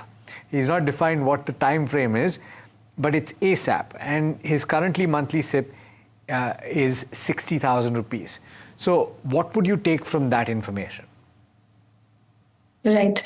Thanks, Alex, for having me here. And, this case the query is quite common, wherein we often get cases about prepaying a home loan versus investing. Now, the way we advise is on 3 parameters.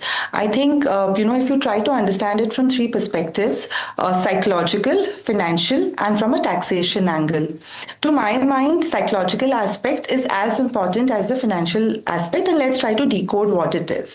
Now, if someone is debt averse, is not very financially prudent or not very disciplined, and does not have the ability to handle drawdowns which equity market is going to present at different points in time, it is better to prepay the loan.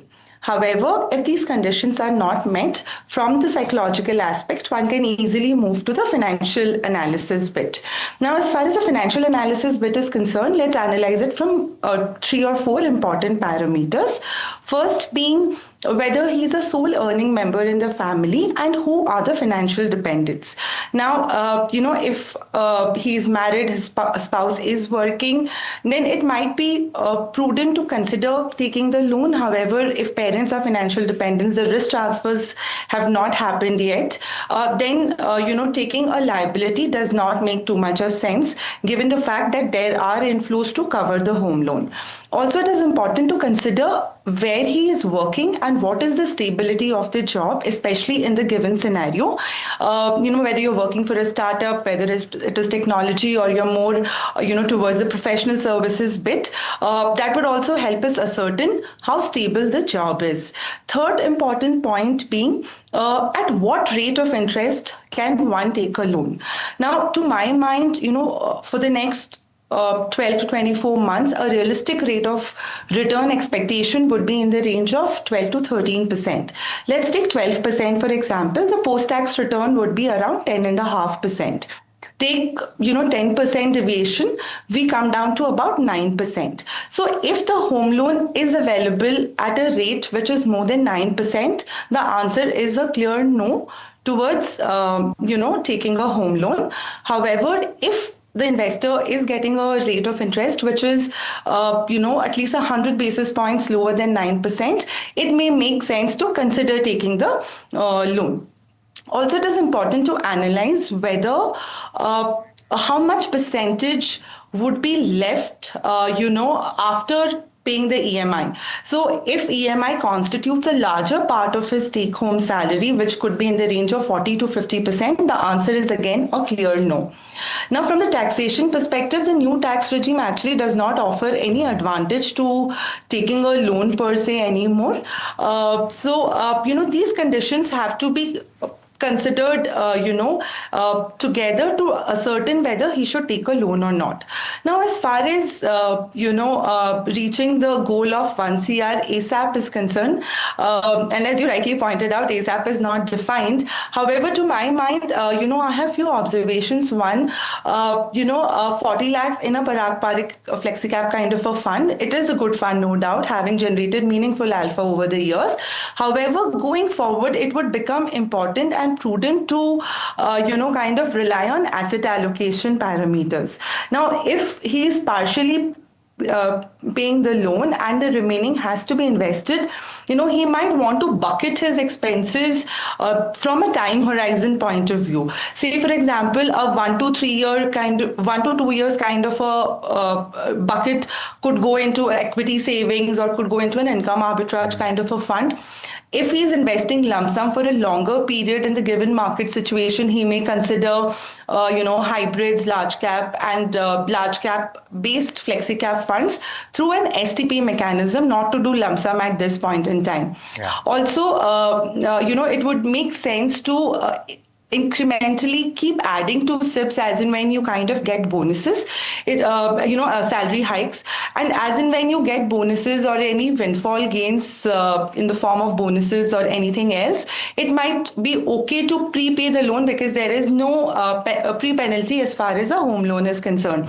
So to my mind, once you kind of build a framework on the above on the parameters I just alluded to, it would we would be better in a better position to address whether he should take a loan or not take a loan. Okay, so fair point.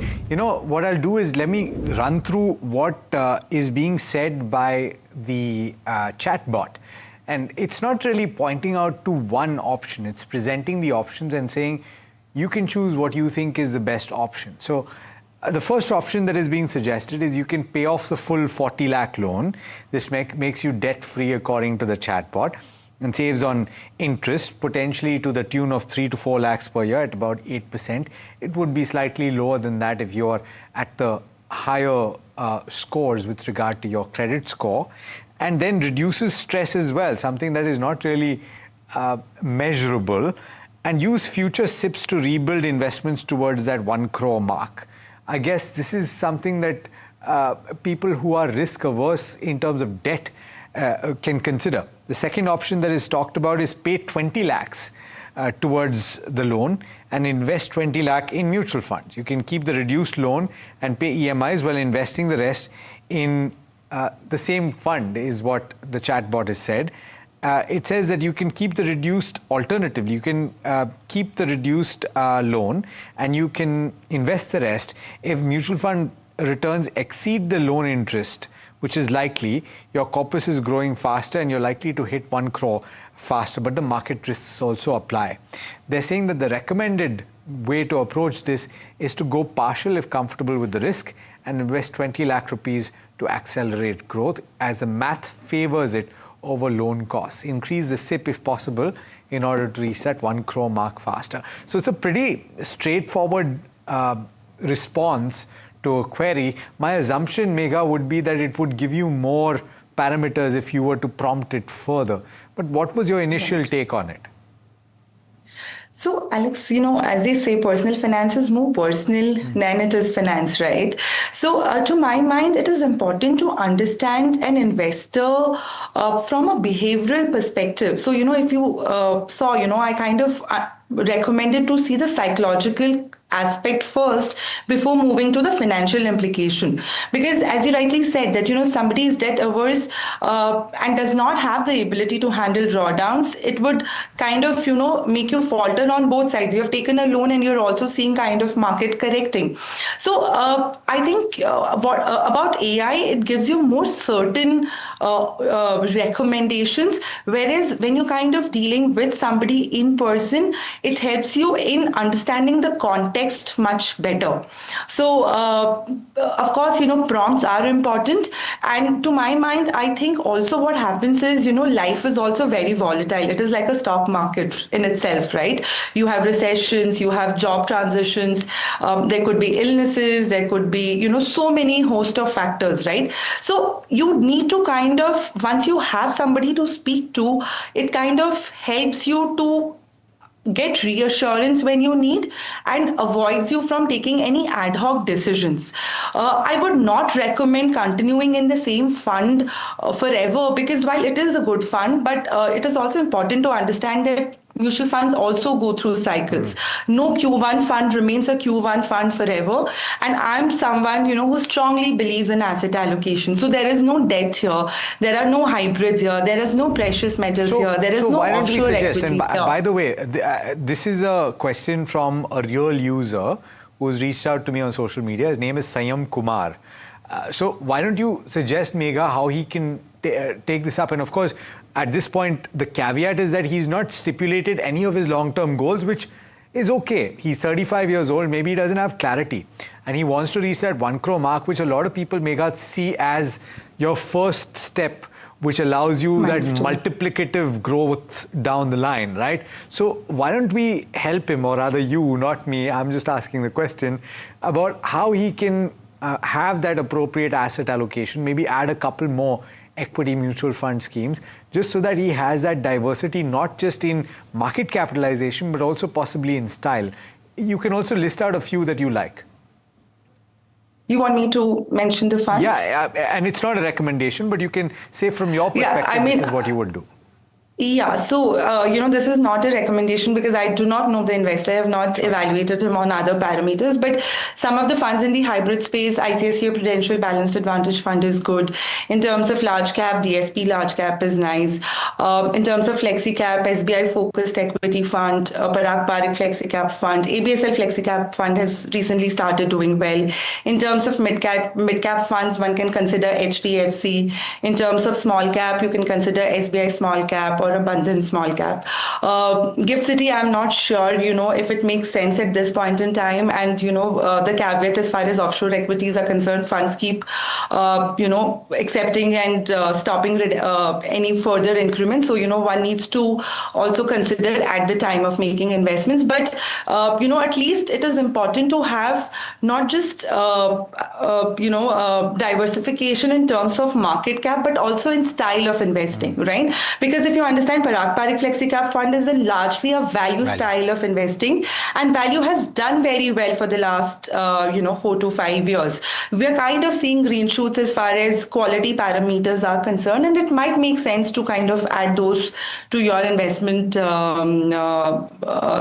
consideration set as well. Let me ask you this. So suppose he's got a 60,000 rupees, as he's pointed out, right? So 60,000 rupee SIP right now, and he's got incrementally 20 lakhs that he can invest.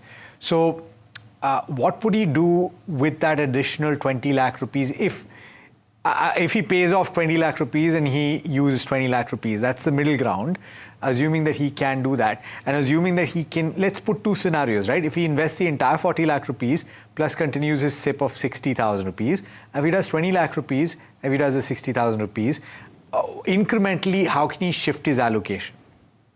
Yeah. So, the lump sum allocation, as I said, can be done through STPs, more in hybrid and the large cap, flexi cap category. And the mid and small cap, precious metals, etc., can be done through the SIP route. So that way, given where the valuations for mid, small cap and precious metals is, a larger holding period and also a longer deployment period would help fade out the volatility. And as far as the lump sum goes, that can go into categories which are more fairly valued at this point in time, of course, through STPs. Okay, and just finally, Megha, just to drive home the point for Sayyam, what should his ideal allocation be towards equity and then these balanced advantage, etc.? Alex, that's a very difficult question to answer because, I would not know anything more about him than the information that you have shared. So I don't think I would be in a position to give, exact range of percentage allocation right away. Okay, that's a fair, and that's a good answer. Let me take you through the second question. And this is Pallavi Singh who's asking this. She says she's 25 years old. She's got no SIPs running except for a corpus of 1 lakh rupees that is locked in an ELSS fund that matures in October of 2027. She's confused right now about how much to save as an emergency or for emergencies and how much to invest in mutual funds to take a budget trip to the US in the next 3 years. She's got a salary of 90,000 rupees and she's wondering how to go about saving and investing to achieve this goal. It's a relatively more straightforward question. Do you agree? Yeah, and a tough one.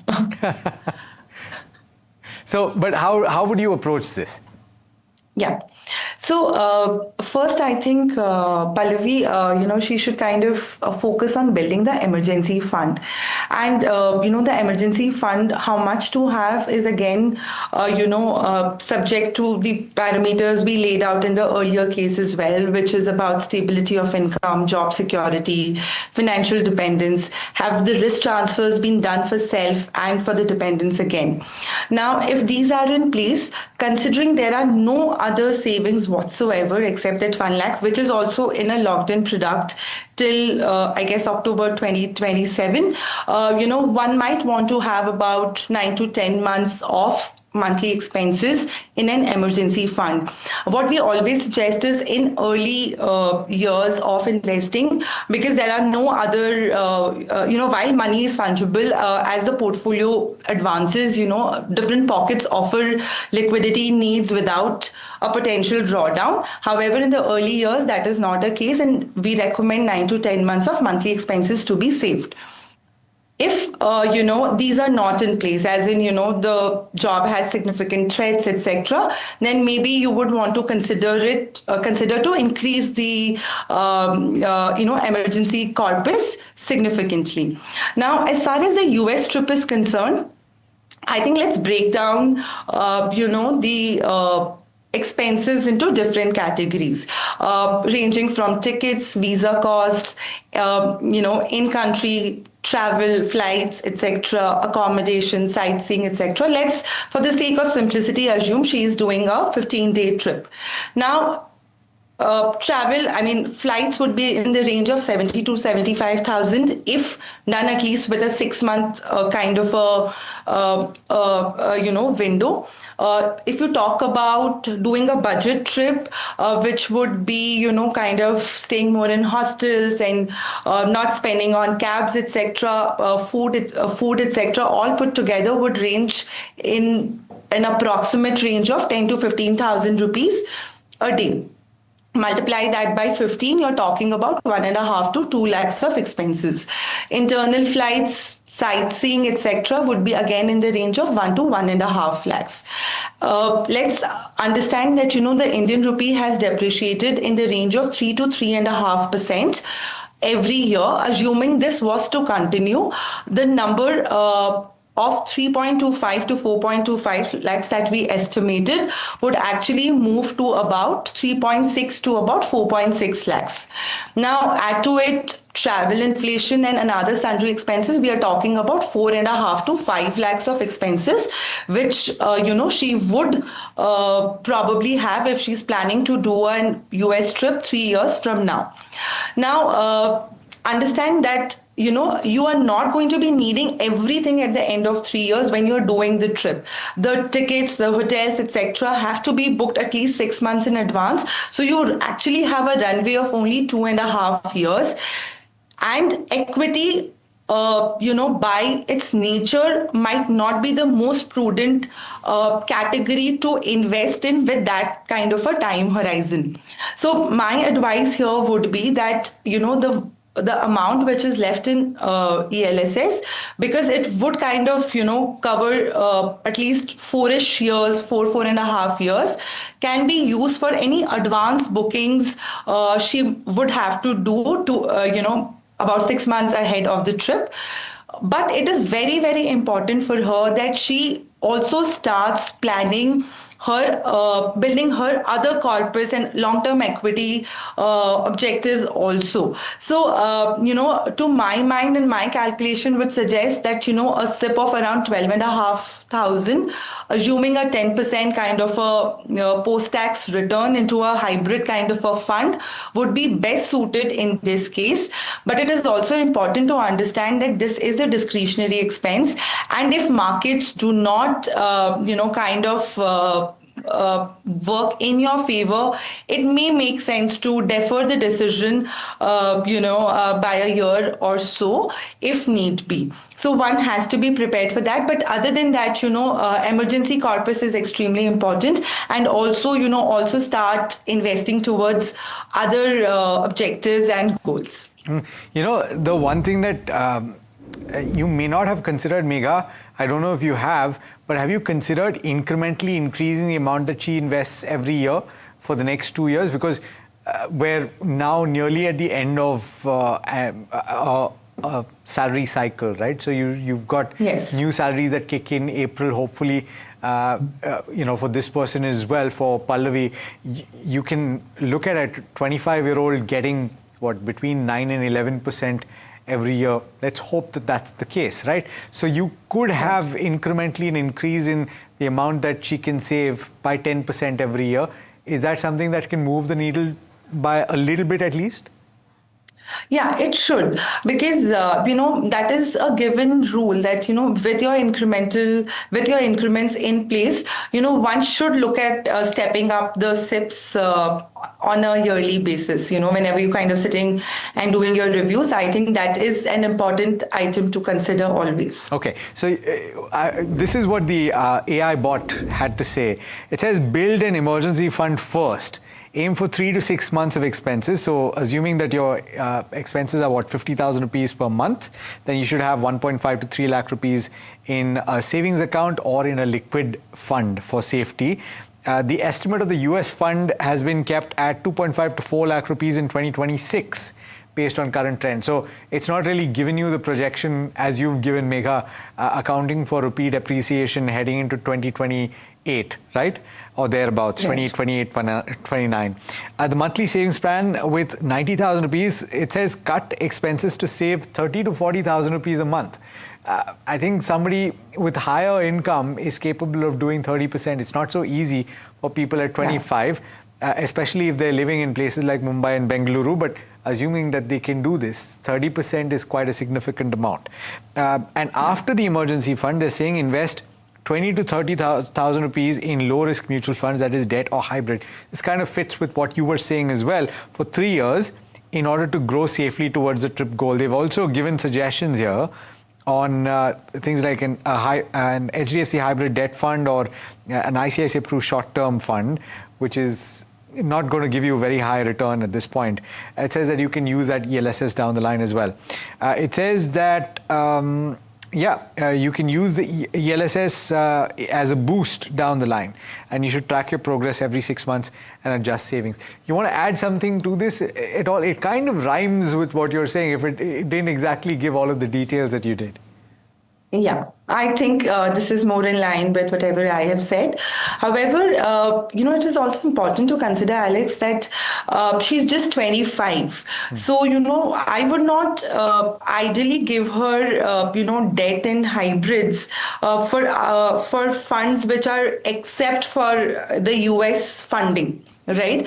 We might want to resort to more equity-oriented schemes given the long time horizon she may have. But that is, of course, we'll know better once, we have better and more nuanced details. But Megha, if a 25-year-old with practically no savings came to you and said, look, I want to do a US trip in 3 years, as their financial planner, wouldn't you say, hey, you know what, maybe you should consider a cheaper option? Maybe go to... I would definitely do that. Maybe go to Bali. I would definitely do that. Maybe go to Bali, you'll save a lot more. So I'm just saying, for somebody that old, wouldn't you say that this is the best time to start investing so that when you're 40 years old, you can do 3 US trips in a year?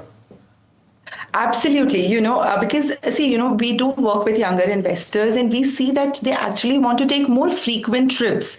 So they kind of do not look at expensive options like, the US to begin with. So you're right, Bali or Thailand would be a much better option. Okay, all right. On that note, I think we've had a pretty interesting conversation, man versus woman versus machine. Megha, thanks so much for playing the role and for a lovely conversation. All right. Pleasure talking to you, Alex. Bye.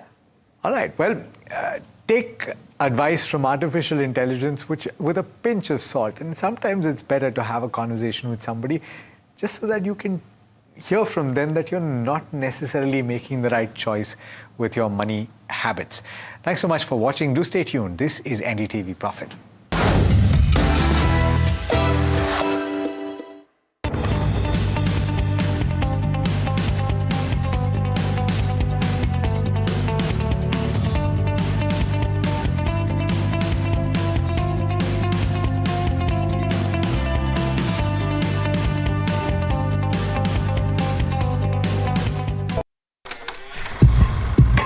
लोग कहते हैं कि जिंदगी एक film की तरह होती है, लेकिन मेरी जिंदगी सिर्फ एक फिल्म नहीं, एक ब्लॉकबस्टर फिल्म है। बचपन से पता था मेरे सपनों में दम है, आगे नहीं सबसे आगे जाना है, स्टार नहीं सुपरस्टार बन के दिखाना है। नाम मिला, फेम मिला, प्यार मिला, I was not just running, I was flying। सबकी जुबां पे बस एक ही नाम, यो हनी सिंह। लेकिन फिर ब्लॉकबस्टर कहानी में आया एक ट्विस्ट, 7वें आसमान से सीधा गिरा मैं जमीन पर। फिर क्या, खुद पे काम दोबारा शुरू, फैंस ने फिर प्यार दिखाया, फिर स्टार नहीं सुपरस्टार बनाया। है ना मेरी जिंदगी एक ब्लॉकबस्टर फिल्म। शुक्रिया आपकी प्रेयर्स का और आपके प्यार का। कॉन्सर्ट्स तो आपने बहुत देखे होंगे, but this is gonna be concert of a life time, क्योंकि मेरे फैंस ही हैं मेरी विक्ट्री, मेरी हिस्ट्री, मेरी glory. So come and witness yo Honey Singh, this is my story.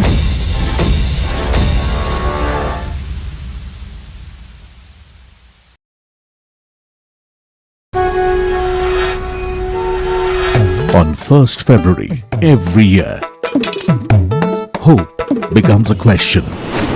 Will I save more? Will I grow more? साहिबान, मेहरबान, कदरदान, कुछ अच्छी खबर मिलेगी क्या? How will this budget change my life? One person has all the answers for Bharat.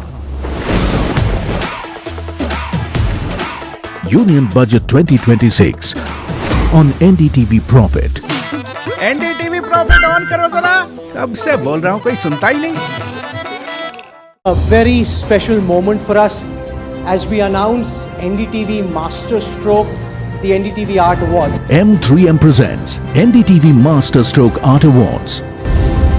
An odyssey of creative brilliance where the masterpiece meets its ultimate recognition. NDTV bringing this subject forward would have a great integrity of putting it forward where people could understand the importance of art. This award that is being started, I'm sure is going to be amazing. Art for India and for Indians is an expression of our Atmanirbharta. It's actually quite a formidable jury, so I think we'll reveal a lot more as we go along. This is an amazing platform, I think, today what you're doing.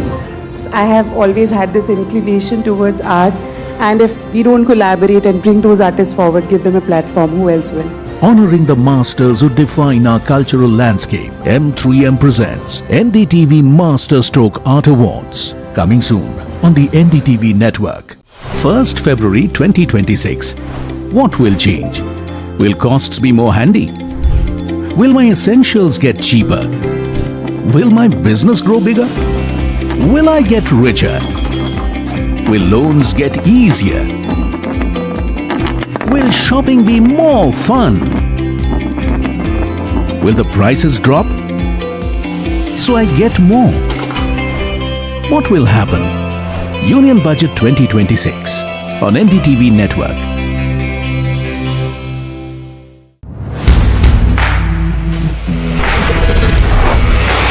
Alright team, our new order show is ready. Now we need a promo. Something cool, something sharp.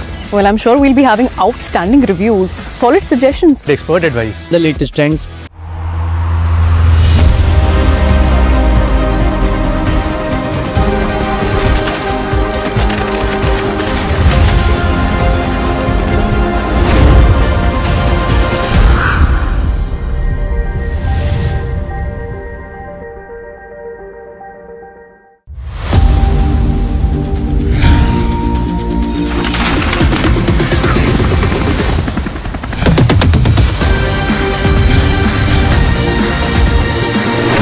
Budget 2026, the growth agenda.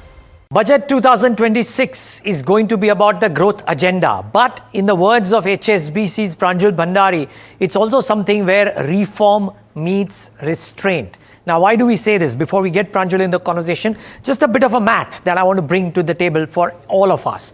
Now, what is the budget math like? Capital expenditure or CapEx, which has been the big bulwark of what every budget speech and math has been, is this, that we've moved towards numbers of nearly 10 to 10.5 lakh crores, but the revised estimates, at least this year, came out to be lower, and the FY26 budget estimates still forecast a 10% high growth. Will this happen? That's one key question.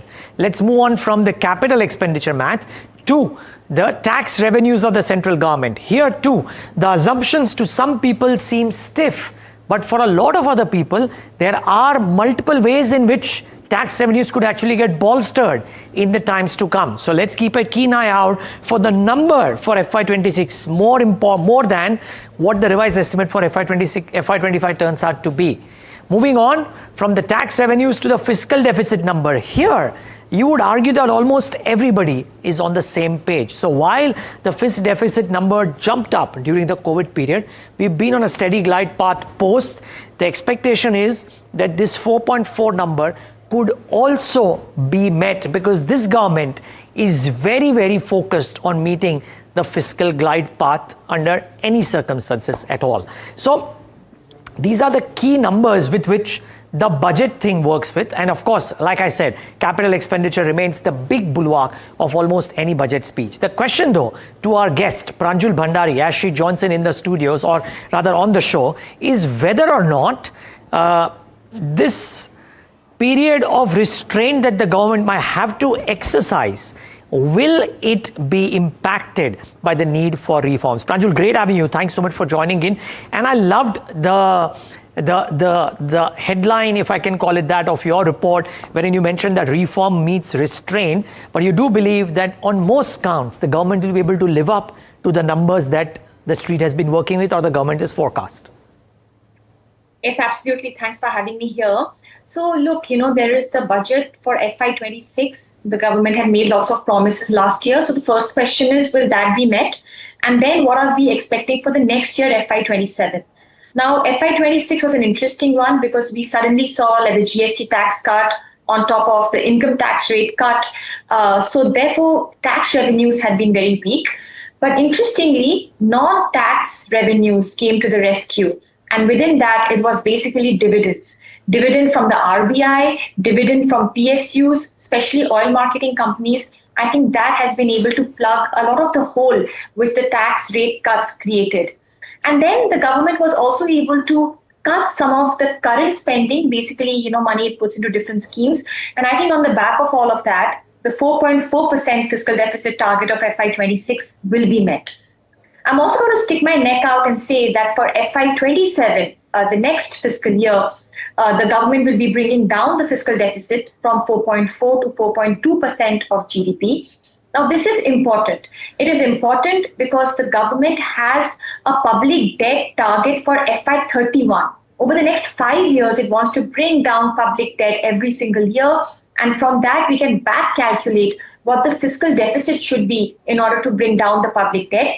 And when we do that calculation, we expect the fiscal deficit to fall from 4.4 to 4.2% of GDP in FY27. I would say this is not a very difficult task at all. In the last few years, we've been bringing down the fiscal deficit by a lot more, like 0.4, 0.6, 0.8% of GDP. The government has had to really cramp expenditure. But this time around, it's only 0.2% of GDP, which I think will happen on the back of some cuts in some of the centrally sponsored schemes. Now, the government runs a lot of centrally sponsored schemes, but unfortunately, in the last 5 years, they've actually doubled in number. You don't want to have too many because then you're running thin and you're too widespread. You want to focus on a few and really do well in those.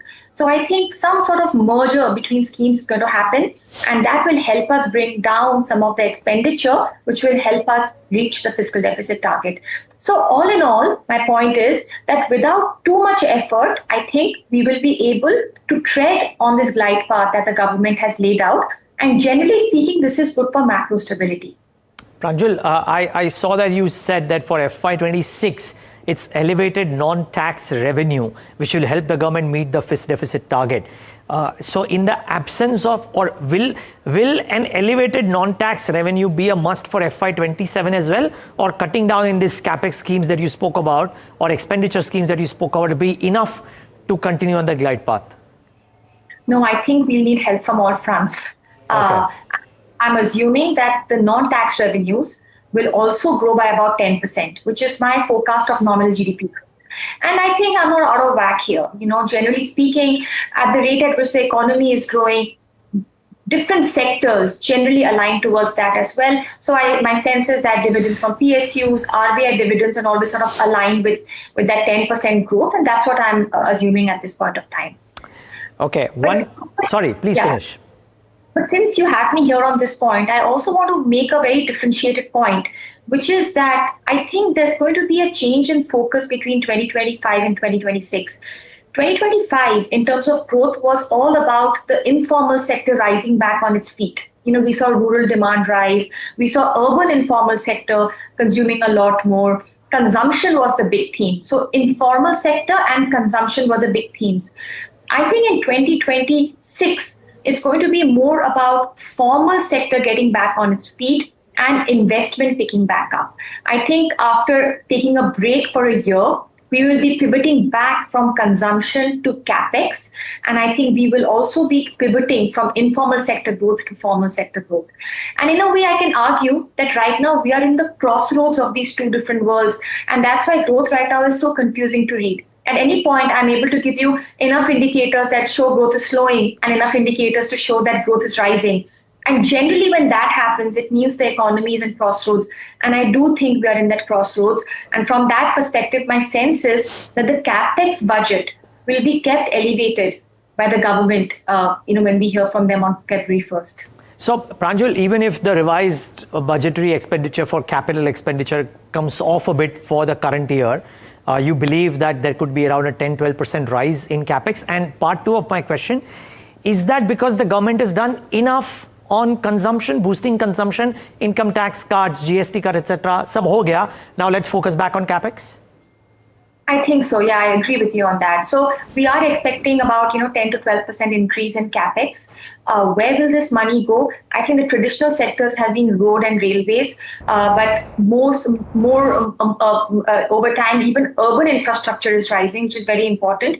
And I also think that capex loans to states is also something that will increase. It's a 5-year-long experiment that the central government has done. Every year it has risen this by a little bit. And I think in FY27 also we will see a big increase in capex loans to states. By the way, this is also important because the GST tax cuts have meant that, some revenue losses happen for states. So in a way, you try to compensate from all of these things. And I think capex loans will be a very important one out there. In terms of consumption, I must say that last year, the GST tax cut and all the income tax cut, it actually cost the government 0.8% of GDP in revenues. I think that's quite a big number. And I don't see a need or space for that to be repeated this year. So yes, I think there's going to be a pivot in the government budget from consumption towards capex. Okay. And the line on your note says that a slew of reform steps and a neutral fiscal impulse are likely to be the hallmark of the budget. What reform steps are you envisaging? Yeah. So look, I'm not going to say that there's going to be something new and dramatic that's going to change the face and shape of India overnight. What I do want to say is that I think some important things have been announced over the last year, and a concerted push will be given on all of them. On the domestic front, this whole deregulation drive that's happening in central government statements, I think that will pick up space, and I'm going to watch out for that.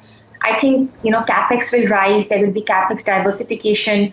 I think there'll be pruning of schemes. Some of the old centrally sponsored schemes will be done away with to clean up, the act to some extent. So these are some of the domestic reforms. And in some of the external reforms, I think we could see a little more subsidies to small firms and exporters, particularly exporting firms. We could see more openness in FDI. I think there's going to be a very big push in right-sizing customs duty, because right now we have a lot of issues like inverted duty structure or too high import duties that is making cost of production high in India. So right-sizing the whole customs duty regime, I think, is going to be a very important one as well. Got it. Okay. Pranjul, so one is the budget and the government actions. Two is how is it that people think about it? And I think while the rating agencies verdicts have been constructive to benign, there is a fair degree of variance in how global agencies of various sorts think about growth numbers for India. Now, you do this via PMIs on a month-on-month basis as well. You would have predictions for what happens over, let's say, FY27 too. What do you think about the variance in these estimates? Is it a factor of how the world is right now, that it is so unpredictable? And what is your own target for the next 12 months or 15 months, as the case may be? Yeah, so for growth, look, it's a very uncertain world, right? Every day the tariff rates for different countries are changing. There's new sort of geopolitical risks. Markets are moving wildly between risk aversion and, risk taking. So these are very difficult times to get a forecast done. But I would say that my sense is that when I look at India, I think right now a lot of the growth is coming domestically. We are not doing very well in exports. We may have done a little well in the first half of 2025 because of front loading of exports, but I don't think we did as well as many other ASEAN countries I follow, like, for example, Vietnam and Malaysia. So we haven't been a very external sector driven growth. We've been more domestic driven growth. What has helped us in the last 12 months is all these tax cuts, RBI easing, and then a lot of exogenous factors. The fact that oil prices suddenly went down, the fact that rains were very good. So all of that has helped our growth, but mostly domestic. My sense is that in the next 12 months, many of the things that helped us in the last 12 months are going to fade in importance, like rain, like oil prices. In a year-on-year basis, oil can't fall dramatically more or as much as it had fallen in the last year. And therefore, we'll have to look for new ways to grow. one new way to grow is that there are tailwinds coming from all the policy easing we saw last year. Like we saw the RBI cut a lot of rates, give some liquidity here and there. Credit growth has now started to pick up, and the hope is that it continues to pick up over the next year. So the tailwinds of the policy easing that has already happened may help us grow over the next 12 months. But we are at an interesting crossroads, as in it is possible that some of the green shoots that we are seeing in credit growth or some private capex in a few sectors, they fizzle off, or they gather strength and then they keep going. And that is the level of uncertainty that I have, in my forecasts. And with that, I would say for me, real GDP growth will be somewhere between 6.5% to 7%. 6.5%, if we are not able to really, move on to this whole credit growth and capex story, and about 7% if we are able to move to this new world. Got it. Okay. Pranjul, as we wrap up, I'm going to ask you to do the impossible, and which is try and give us some sense of how can one predict anything in a Trump era with all the uncertainty that comes in. Now, it's a difficult question. You might not have firm views on any of these. But I'm just trying to understand, as somebody is looking at India and India growth and how it may get impacted due to various moves that happen, how do you, when you're writing a report, think of the uncertainties that come in by every decision by a decision that could come in almost every second day? And point two, it now no longer seems to be a tariff event against India because India has not signed the trade deal. I mean, it's happening against EU, it's happening as a clutch of other countries as well. Yeah, I think what helps me keep my focus on my forecast is macro stability. I think it's very important to be in the position we're in which our inflation is fairly low. Our current account deficit is also sustainable, broadly speaking, and we have fiscal deficit that is coming down every single year. And I think that creates some sort of confidence in the economy. Now, look, there are questions on growth. There's a question on timing. There are some times when other themes are interesting, like, for example, AI theme, and a lot of equity money is going there and not coming to domestic economy themes like India. But eventually, what sees you across cycles is, a strong sort of macroeconomic backbone, which I think we have at this point, and I think that is to our strength. And I'll make one final point, a little geared towards bond market. We've been so worried, every single day we are seeing the bond yields rise a little bit, despite the RBI trying to help out with OMO purchases. We worry a lot about things, but sometimes things can change a lot. And I just want to leave you with this thing on states. We are so worried about state funding and state fiscal deficit rising and creating very large borrowing. But if you look at the numbers, you'll see that the state fiscal deficit has already reached its maximum number of about 2.9 to 3%. States are not allowed to borrow more from these levels. So at this point of time, states can't really splurge from here. And I think that is going to be news for the bond market in a couple of months down the line that will bring in some comfort that state borrowing may not rise as dramatically as they have been in the last couple of years. So once you're doing the hard work, bringing down fiscal deficit, keeping inflation low, some of these positive surprises will spring up as time passes. Pranjul, thank you so much for all the wisdom and the nuggets. Really appreciate your time, and have a good budget. I look forward to talking to you post the budget is done. Yes, absolutely. Good luck to you too. Thank you. And viewers, thanks for tuning into this very special conversation. It was lovely talking to Pranjul Bhandari. I hope you got some idea about what the budget and the next few months or next few weeks could look like. Budget 2026, the growth agenda, it's a budget for Bharat. What would it actually mean for all of us sitting here, all of us watching? That's going to be the key conversation that we're going to have today with none other than Keki Mistry. Welcome to the show, Keki, and always a pleasure to speak to you as well. Thank you. Thank you very much. The experience that you've had so far, the number of speeches that you would have heard so far as well, I'm sure you would be able to always think, you know what, this is what it's going to look like in terms of the budget. And these are going to be the focus areas. If you have to look at 2026, what according to you are going to be the key priorities of the government? All right. So in my view, the budget will be around 5 or 6 themes. I think the first theme will be on growth. And we can talk about each one later. One is growth. Second will be employment generation and therefore encouragement to industries which create jobs.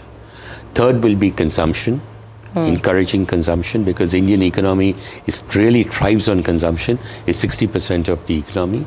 That's the third theme.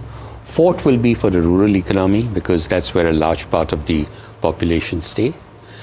Fifth will be fiscal prudence, because I think they will continue with their aim at keeping fiscal prudence and probably bring it down a little compared to where it was even last year. And the last bit will be on encouraging manufacturing. So these will be the 5-6 broad themes of the budget, in my opinion. Okay, so let's break this down. You know, I'll club two of them. If you have to talk about fiscal prudence and growth together. Now, we're targeting a fiscal deficit of what, 4.4% for FY26, right? Do you believe there is some room for a slight slippage that could come in, say 20-30 basis points, if the money is then utilized for higher multiplier activities like infrastructure? Not in my opinion. In my opinion, whatever is planned for infrastructure should happen, but private sector should be encouraged to invest more in infrastructure, or private sector should be encouraged more to create jobs. And there are ways and means of doing it. For example, take manufacturing. Now, there was a time when we used to have something called investment allowance, where when you bought a plant and machinery, then at that time 25%, and then at some stage I think it became 20% of the cost of that plant and machinery could be written off against your profit and loss account for tax purposes in 1 year. Then there was a period of time when there was accelerated depreciation. So when you, again, in addition to your normal depreciation, if you set up a new factory or a new unit which met with certain conditions, then you would get additional depreciation. So something like that could be created to encourage manufacturers to produce more, to create more facilities. Because if you create more facilities, you will automatically create jobs. And jobs will lead to consumption, consumption will lead to more demand, and more demand will lead to more manufacturers wanting to produce more. So it's a chain which will keep the economy growing. So in my opinion, fiscal prudence is important. We should not let go of the fact that over the last 4 years or so, every year we've seen the fiscal deficit coming down. Okay. Because a higher fiscal deficit will be inflationary. And once it becomes inflationary, then you have a new challenge to sort of encounter. You know, but when you add to this, you know, yesterday, in fact, just we had IMF who's come out and upgraded your FY26 growth outlook, though they've said there will be some bit of stagnation that could be coming in the coming years as well, right? How do you read that entire transcript? Because currently all eyes are on India. You have tariffs which do come in as a concern. FTAs are being looked at as well. Probably we are fast tracking UK, US, no one knows where it's going. With all of this, how are you then looking at growth? Look, I would look at it like this, that exports has been relatively, and I speak relatively, obviously exports are very important, but exports is a relatively smaller part of the Indian economy than it is of, let's say, a China or, you know, someone like that.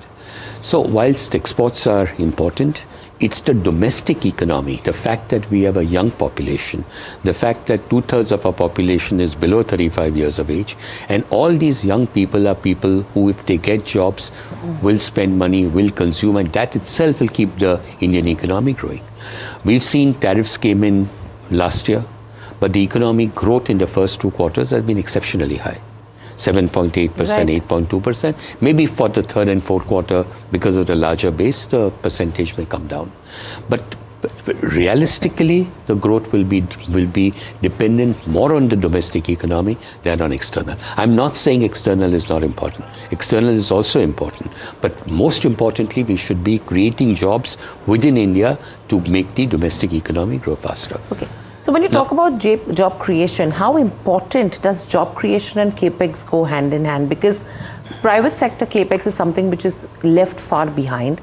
The encouragement, you already mentioned a couple of points that they need in the form of schemes that need to come in from the government as well. But do you think, apart from manufacturing, there could be any other sectors which could actually drive this? Services.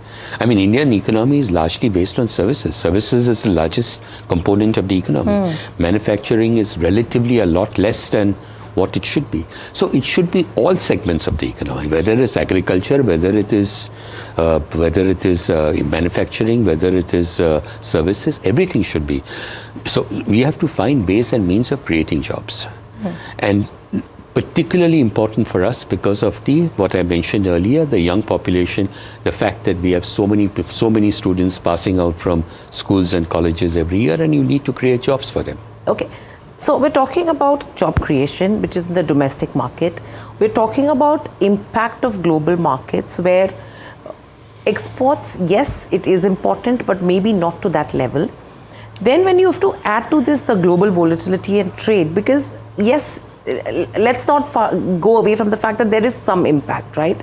How do you think that the finance minister could prioritize to shield the Indian economy when it comes to financial buffers? Well, first of all, as I told you, exports are relatively less, 22-23% of the economy. And within that, exports to the US are about 18%. So in terms of the tariffs, the way they are today, the impact on the economy would be, on the GDP, would probably be 20, 25, 30 basis points. Material, but not that material. We saw that when the tariffs were imposed, we cut the GST rate. And with the reduction in the GST rate, consumption has picked up. You will see that across the sector. Whether you look at auto, you look at FMCG, you look at whatever, consumption has picked up. We have to make sure that momentum continues. And for that momentum to continue, we need domestic job creation. Now, you take housing, for example. Housing is a huge employment generator. It's the third or the fourth largest employment generator in the country, because there are so many jobs that get created, not just directly in terms of construction workers or masons or carpenters or plumbers, but indirectly in industries like cement, steel, paint, power, and so on. So a little boost to the housing sector. Like, for example, I remember in 2015 or 2016, the government had come out with this CLSS scheme, Credit Linked Subsidy Scheme. And we saw a big spurt in demand coming in for a period of 2 or 3 years. Something like that could perhaps be revived. I don't think the amount that the government spent was massive. Relatively speaking, the amount was less, the benefit was much more. Benefit was much more. You know, when you're talking about job creation, the other thing that comes in is the risks that are associated with AI coming in. One way we are saying we need to create jobs, you have AI which is coming in as a disruptor to job creation as well. Because the conversation now is, if AI comes in full-fledged, what happens to the job creation? How do you deal with that aspect, and what would your view be with the risks associated to AI? All right, so first of all, I think there'll be some governance. There'll be some rules that the government at some point will come out with on how AI should be governed, how it can be used, and so on and so forth. Today, if you look at any boardroom, one of the items for discussion in most board meetings is on what impact will be there of AI on the company, on the business of the company. A lot of people are reskilling.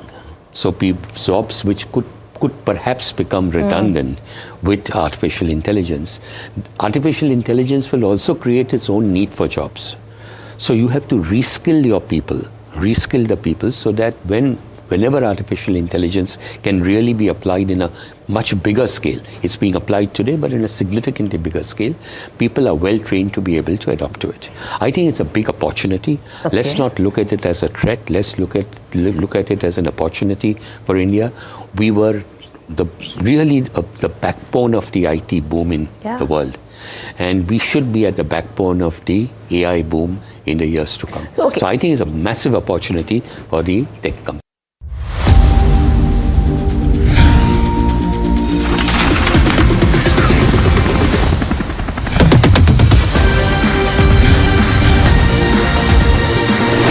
Budget 2026, the growth agenda.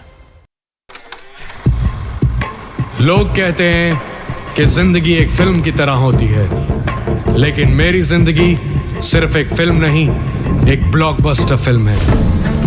बचपन से पता था मेरे सपनों में दम है, आगे नहीं सबसे आगे जाना है, स्टार नहीं सुपरस्टार बन के दिखाना है। नाम मिला, फेम मिला, प्यार मिला, I was not just running, I was flying. सबकी जुबां पे बस एक ही नाम, यो हनी सिंगर। लेकिन फिर ब्लॉकबस्टर कहानी में आया एक ट्विस्ट, 7वें आसमान से सीधा गिरा मैं जमीन पर। फिर क्या, खुद पे काम दोबारा शुरू, फैंस ने फिर प्यार दिखाया, फिर स्टार नहीं सुपरस्टार बनाया। है ना मेरी जिंदगी एक ब्लॉकबस्टर फिल्म। शुक्रिया आपकी प्रेयर्स का और आपके प्यार का।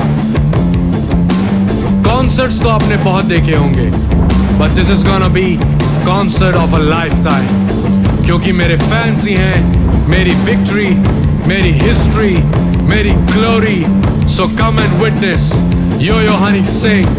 This is my story.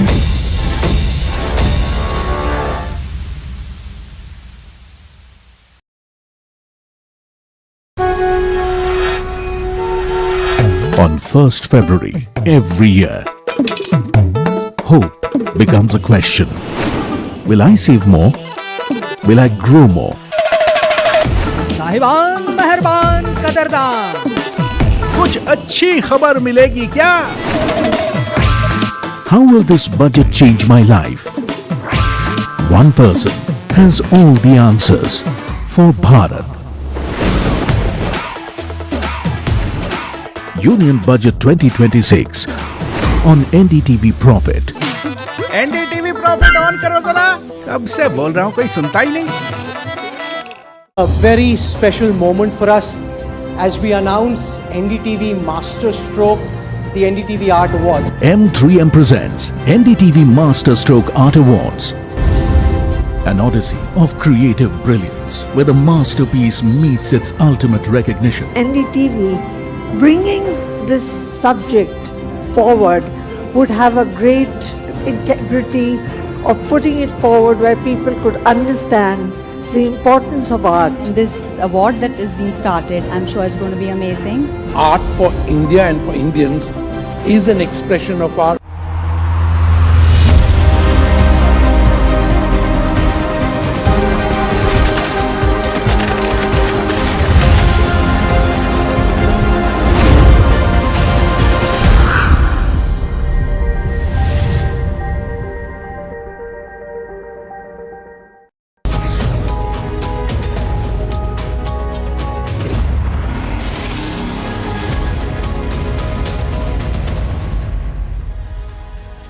Good evening. This is the big question on NDTV Profit. I'm Vikram Oza.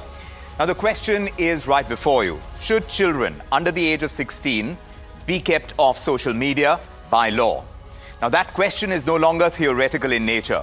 You know, there are countries who've already done it. Australia has already answered that same question for us, becoming that first country in the world to enforce a blanket social media ban for under 16s.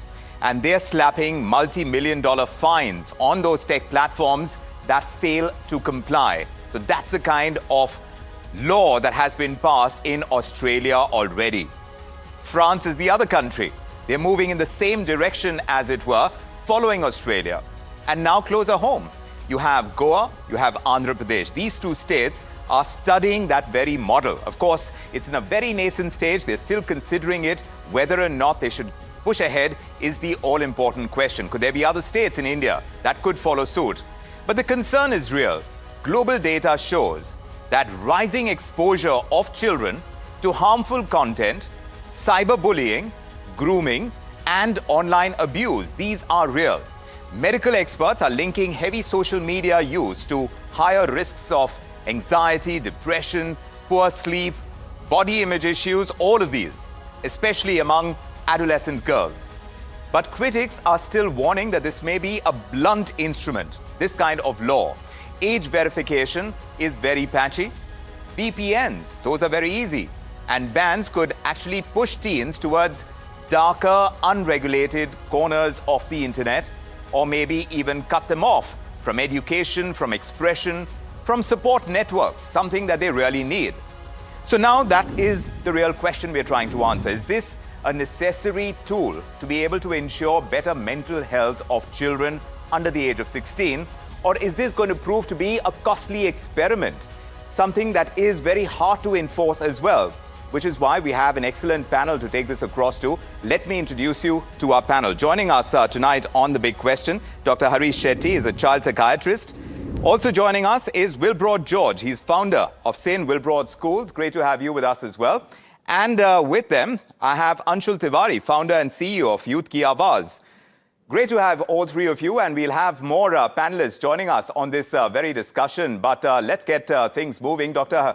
Shetty, these medical studies, and including the ones that I was reading, the US Surgeon General's 2024 report, all of them are linking any more than 3+ hours of daily social media use among adolescents to nearly double the risk of anxiety and depression.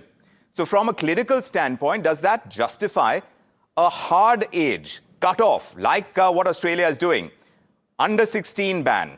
Even if enforcement is not the most perfect, do you think it is something that is still required?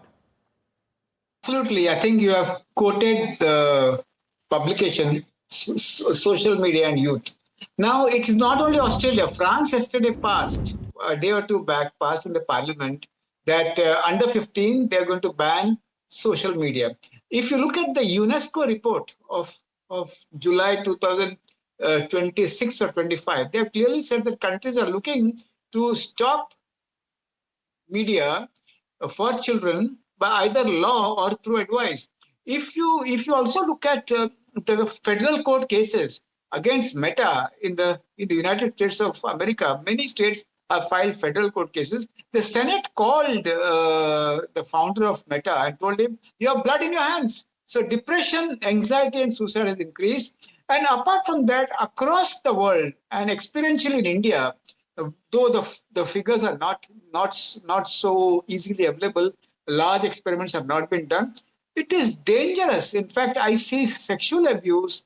I see long hours of being on the media, blue light, affecting their sleep and affecting their overall health. So children who grow up with this exposure and with it's not insomnia, but not wanting to sleep deprivation is worse than insomnia. These guys are going to have lifestyle issues before the age of 30. On the whole, it has been seen, and if you look at Matt Reed, the founder of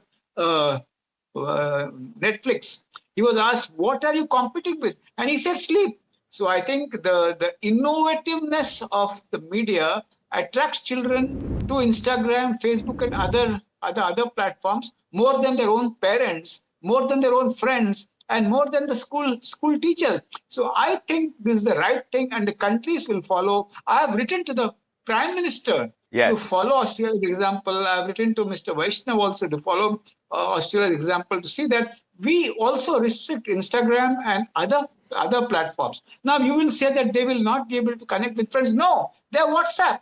They have so many other platforms they can connect. And by the way... So they don't need this social media. Let me go across to your co-panelists for a moment and get their perspective as well. Benjamin Ram is also joining us. He's writer and former journalist with BBC. He's joining us from Vietnam and he's taking copious notes even as you speak. But Anshul Tiwari, let me come to you before I go across to Benjamin. Anshul, Australia is choosing these fines and they go all the way up to 49.5 Australian dollars, 49.5 million Australian dollars. This is for platforms who, of course, don't comply. So when you look at this as proportionate regulation or not, does it unfairly shift the burden of a societal problem onto the digital platforms? Is that the reality as well, when you are kind of penalizing the platforms? I'm actually extremely glad that you said that. And there are, two ways in which I think we need to look at this. First is that you cannot ignore the fact that social media is a very integral part of a young person's life, development of their agency, development of their self-expression today. The fact that there are harms that come with being on social media is also absolutely true. So do you completely remove social media from a young person's life or do you regulate it heavily? I would strongly say that, given the fact that in India, there are young people who are developing their own identity based off of communities that they're finding on social media. They are developing their own ability to express themselves because of social media. There is, in fact, a whole generation that has grown up knowing that there is access to the internet, there is access to free expression, there is access to their own, right as a young person to access the internet, and social media is so integrated as a part of it. I feel like the onus should be on the companies, but the onus should not be on young people. And by removing them from social media, by banning social media entirely for young people, we are actually creating a more significant challenge for ourselves, because regardless of what platform they exist on, they could be on WhatsApp, they could be on any messaging tool, you still have darker corners of the internet where they will be found. You still will face a very significant social isolation, because we as a society are not ready to face the challenges that young people are really dealing with.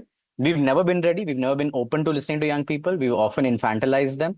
And there is, of course, more technical challenges of unregulated applications, VPN-based circumventions. So a ban, squarely banning social media is not going to really resolve the problem that we truly want to resolve. 100% there are issues like bullying and grooming and other harms that come with being on social media. And I feel like regulation and the job of regulation is to hold the platforms accountable, demand that they create more safe by design, platforms for children. Even in Australia, even though children cannot create accounts on social media platforms, they still can access public posts and so on and so forth. And there is no restriction per se on what is a public post and what is not. There is still clarity that is being sought on that. So I feel like banning social media squarely is definitely not the solution, not the ideal approach to taking it, to resolving these problems for young people. Attacking social isolation as a cultural, societal problem is probably the right way to go about it. I'm sure Dr. Shetty has a rebuttal to that, but I want to get in Wilbrod George's view as well, because being a school founder yourself, Wilbrod, you see children daily. Tell me about parental consent rules under India's DPDP framework. Does that prove sufficient, or do you think schools are increasingly feeling that voluntary safeguards have failed and now legal intervention is unavoidable, or perhaps you can't do without? Well, I'm not so sure if most schools are aware of the DPDP Act, and it's super new, and you can see all over schools, every ad that schools put out on social media, be it on Instagram or Facebook or their digital ads, they feature their own students. Every post almost has their, the students' full name, like the first name, the last name, and sometimes even the class and division. So that is, absolutely uncalled for, and it is a clear violation of privacy. So I really think that schools need to kind of up their game and understand how serious we need to take privacy towards. What I'm also seeing is parents, they're almost loving the fact that their kids are online. They're loving to put things about their kids, their kids' achievement, and where they're going for dance and things like that. Parents don't know the perils and the dangers that they're actually pushing their kids to, because the internet has this incredible permanent memory. And when I start thinking about my own childhood and when I grew up with the internet, at that time there was no social media, but there was internet. And what I mean by that is that social media for me is like 2, 3, 4 or 5 different websites. And most of these websites in their user agreements say clearly that it is not for children below 13. Most of them have that. So the fact that a school asks children to get onto Instagram or to any of these platforms itself is in some way contravention of the policies that the company themselves have put in. So that is kind of sad, because a child who cannot, say, be alone cannot think deeply. And a child who can't think deeply could easily be manipulated. And that is something that you, me, a parent, a school owner, a teacher, or a principal absolutely does not want. We want a thinking child. You want a thinking child, and you think our exposure that our under-16s have to social media is getting in the way. Benjamin Ram, where do you stand on this? Because we've seen France and Australia argue that some protection now, they're saying that some protection now is better than waiting for perfect tech solutions that may come in the future. Is that a pragmatic policy choice, according to you, or do you think it's risking repeating any past moral panics around television and video games? Because Wilbrod just took us back in time when we had limited exposure. Today, it's much larger. Where do you stand? Your previous speaker got it absolutely correct. We have to regulate systems, not users. So even in China, for example, the Chinese version of TikTok allows users under 14 40 minutes a day from 6 a.m. until 10 p.m. And that is a stipulated period. There are content controls, there are guardrails to ensure that users are focused on information and they are not going to the dark corners of the internet, to those apps that your previous speaker spoke about. All of these moral panics, or there is always perennially the question of how we deal with new technologies. And a complete ban prohibition never works and only drives people to areas of information in which they are not receiving something that is regulated either properly by the state or by corporations. So, as you're saying, Dr. Harish Shetty, and perhaps you can come in, critics are saying that bans could actually worsen isolation. And there could be FOMO as well, especially for those who are vulnerable, who are neurodivergent teens. From your kind of practice, is the harm from social media exposure today, is it greater than the potential harm of any temporary disconnection? In fact, one of the most important adverse effects of globalization is isolation and disconnection. Let us help children not to play with their fingers, but to play with their hands and legs. And those children who play with their hands and legs are healthier. So let us replace the screens with more play in schools, more interaction with parents. So what is very important to understand that what is the big picture as far as the social media is concerned? The big picture is you see hundreds of kids coming to mental health professionals. They are not connected with children. They don't sleep enough. And the physical health and the mental health is in difficult states. So when you look at the big picture, I would say ban is perfect till we achieve regulation. But let me tell you, platforms don't want to regulate. They want business. And they would just keep some safety measures. This is what Mark Zuckerberg told in the Senate, that we have some safety measures. Then they asked him, why did so many people die? So point is, a large number of children are addicted.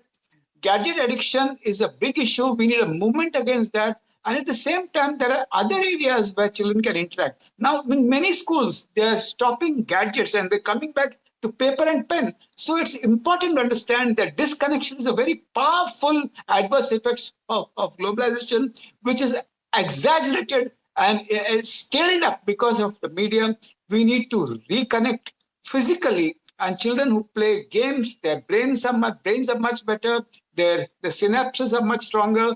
They undergo neurogenesis, and they are much better. Now, if you look at the Harvard research on happiness of 700 plus families across 75 years, they found that children who work at home rather than being on the media are much better and healthier and happier as they grow up. And children who are always on the gadgets are in a very difficult state. What do you say to that, Anshul? Because data is showing that teens already bypassing age gates that use VPNs and fake IDs. Doesn't it make any kind of ban more symbolic than effective, while it pushes these young users towards the less regulated, the lower safety platforms? Absolutely. I mean, like I said, I will just reiterate the fact that the ban itself is not going to be effective.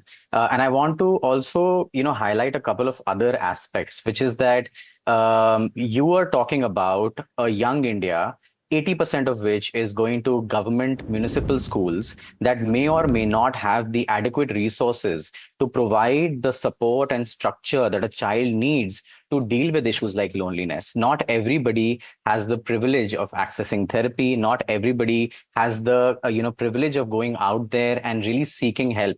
So we are already dealing with a scenario where a majority of young India is anyway dealing with social isolation. Social media might be increasing it, it might be reducing it. But at the same time, what we do need to understand is that the very structure and the nature of the internet is such that it is social by default. So if you have an Instagram today, if you have a Snapchat today, if you have a Facebook today, and you ban them tomorrow, it does not mean that the sociability of the internet is going away.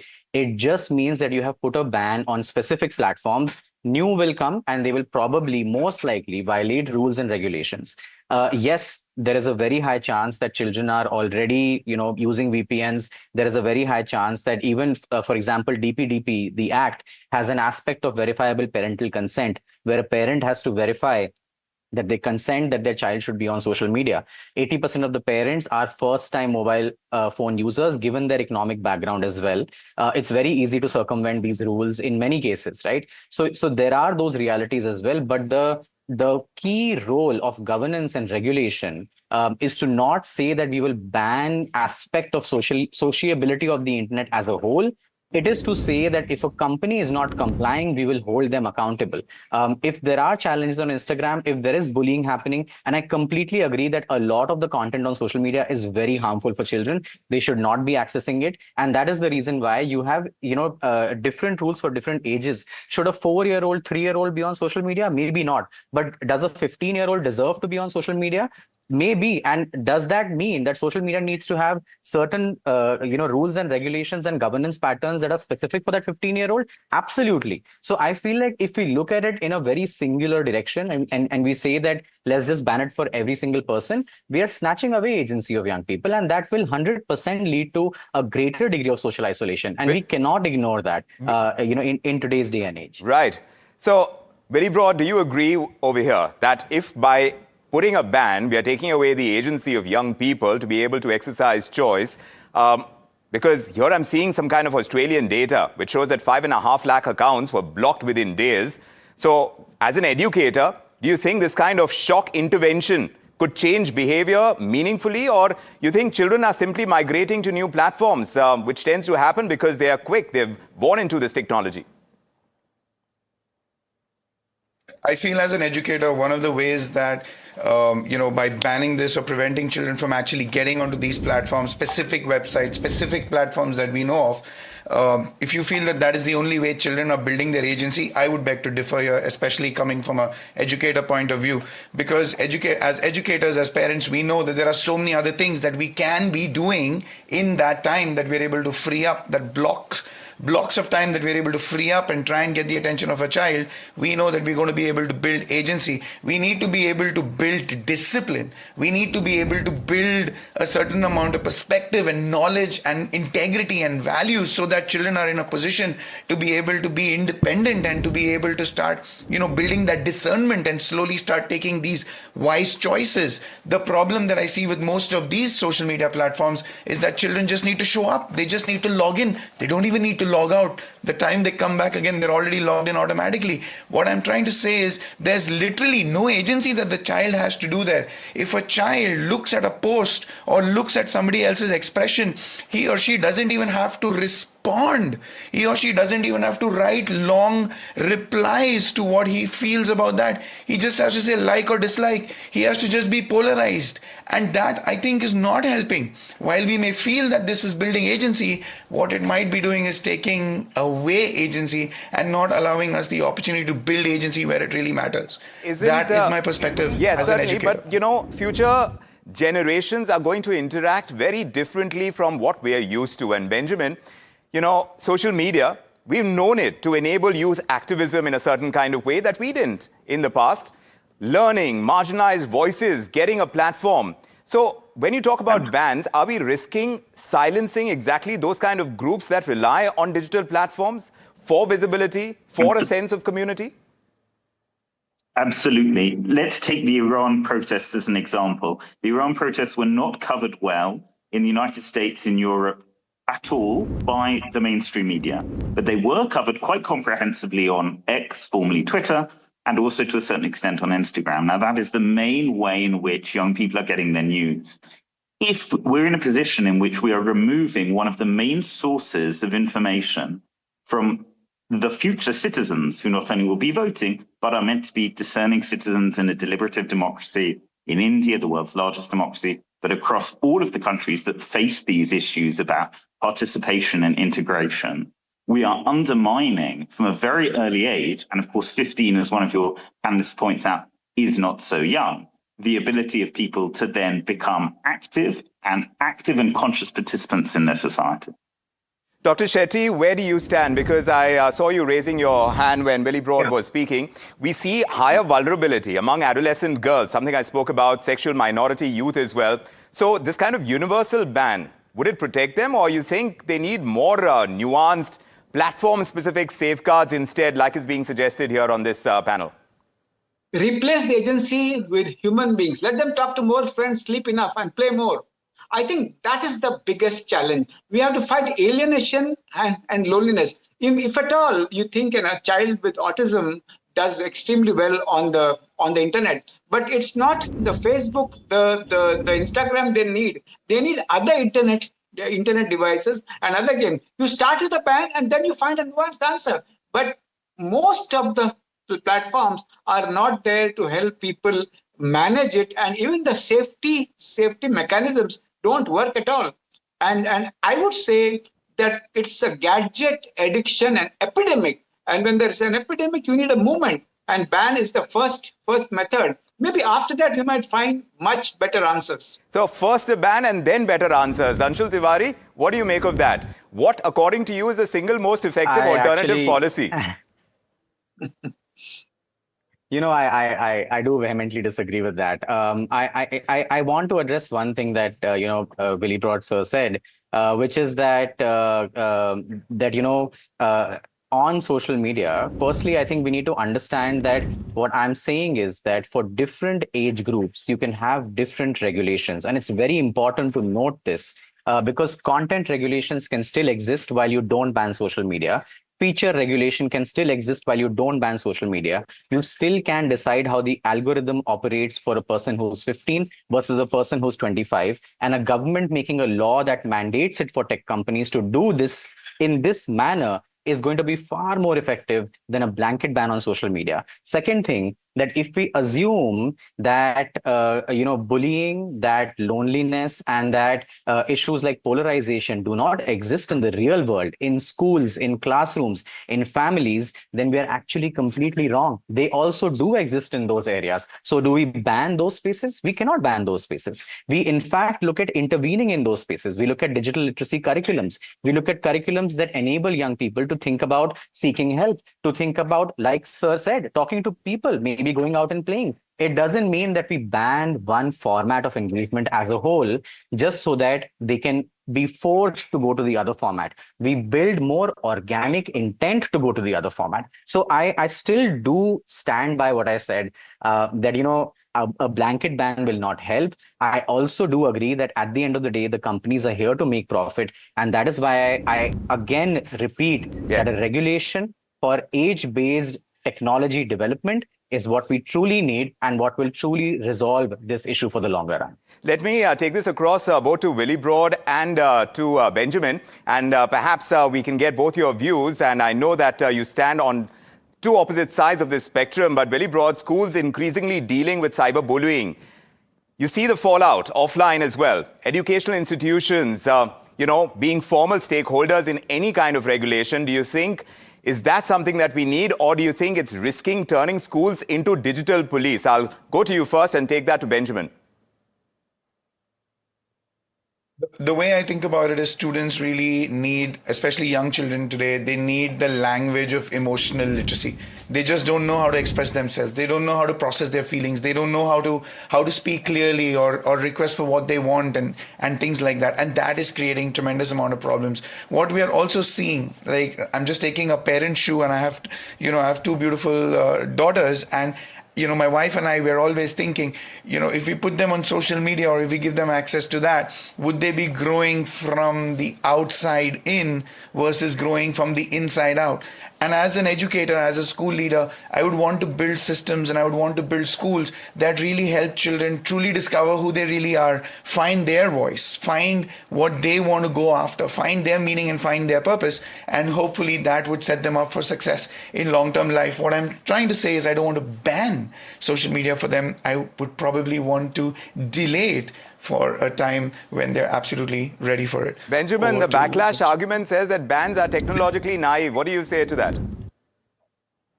It's better to regulate consciously and carefully, offering guardrails and acknowledging that whenever a new technology comes along, there is an understandable moment of scare, of reaction, and that we have to approach all new technologies by understanding that just as bullying was endemic in many schools before, now a lot of it goes online. But these are not new issues. Simply the framework is new, and we have to address them with a degree of sobriety, with understanding that a combination of governmental control, parental intervention, digital literacy, both from schools but within peer groups, a combination of all of these things. Now, it's easy for politicians to offer single, immediate solutions. These are often vote winners, and they're seen as acting decisively. But we need to understand that there are ripple effects to any of these pieces of legislation, and that if we are too extreme in any way, we can risk a deficit for the young people who need to learn to live online as well as in person. Well, at this point in time, I know of at least 2 states, Goa and Andhra Pradesh, that are considering running at least this pilot program, a time-bound under-16 ban with a built-in review clause as well. Whether or not that is the way to roll this out or not remains to be seen. But it is under discussion, and this debate, that's why, takes prominence. It goes to the heart of parenting and policy and the power of platforms with, of course, no easy answers, but very real consequences for a generation that is growing up online. I want to thank my panelists for joining us with their sharp insights. Harish Shetty, Willie Broad George, Anshul Tiwari, Benjamin Ram. Thank you very much for joining us with your perspectives. Pleasure having you with us. So that was the big question. Of course, we will keep raising them and keep finding you answers. But for the moment, from all of us here on this edition of The Big Question and all of us here on NDTV Profit, good evening.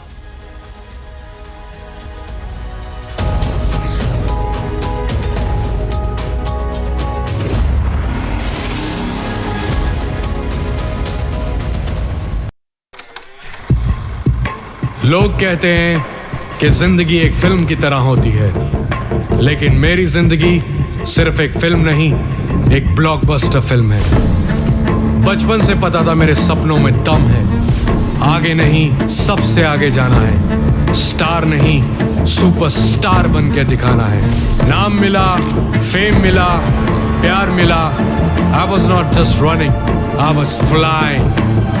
सबकी जुबां पे बस एक ही नाम, यो हनी सिंह। लेकिन फिर blockbuster कहानी में आया एक ट्विस्ट, 7वें आसमान से सीधा गिरा मैं जमीन पर। फिर क्या, खुद पे काम दोबारा शुरू, फैंस ने फिर प्यार दिखाया, फिर स्टार नहीं सुपरस्टार बनाया। है ना मेरी जिंदगी एक ब्लॉकबस्टर फिल्म। शुक्रिया आपकी प्रेयर्स का और आपके प्यार का। कॉन्सर्ट्स तो आपने बहुत देखे होंगे, but this is gonna be concert of a lifetime, क्योंकि मेरे फैंस ही हैं मेरी विक्ट्री, मेरी हिस्ट्री, मेरी glory. So come and witness yo Honey Singh, this is my story.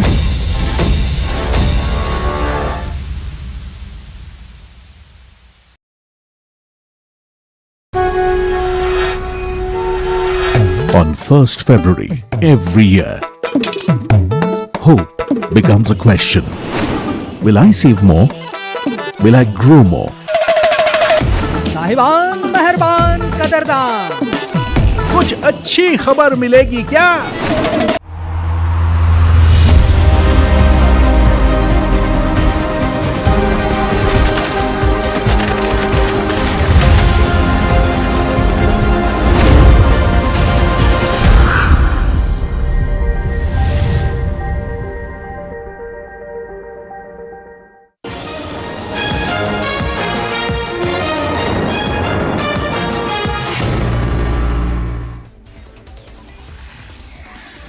Hello, good afternoon. You're watching Market Express on NDTV Profit. I'm Himakshi Bahugna. Let's take you through the key market action, big movers, and also top business stories after the closing bell. First up, let's see how the markets have fared today.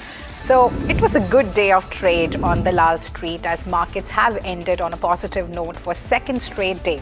Benchmarks have also witnessed a solid start to February series as Nifty closed with over half a point gain, while Sensex has ended with near 500 points gain. If you look at the broader market, so they have outperformed the benchmarks as small cap index have ended with 2.5% gain.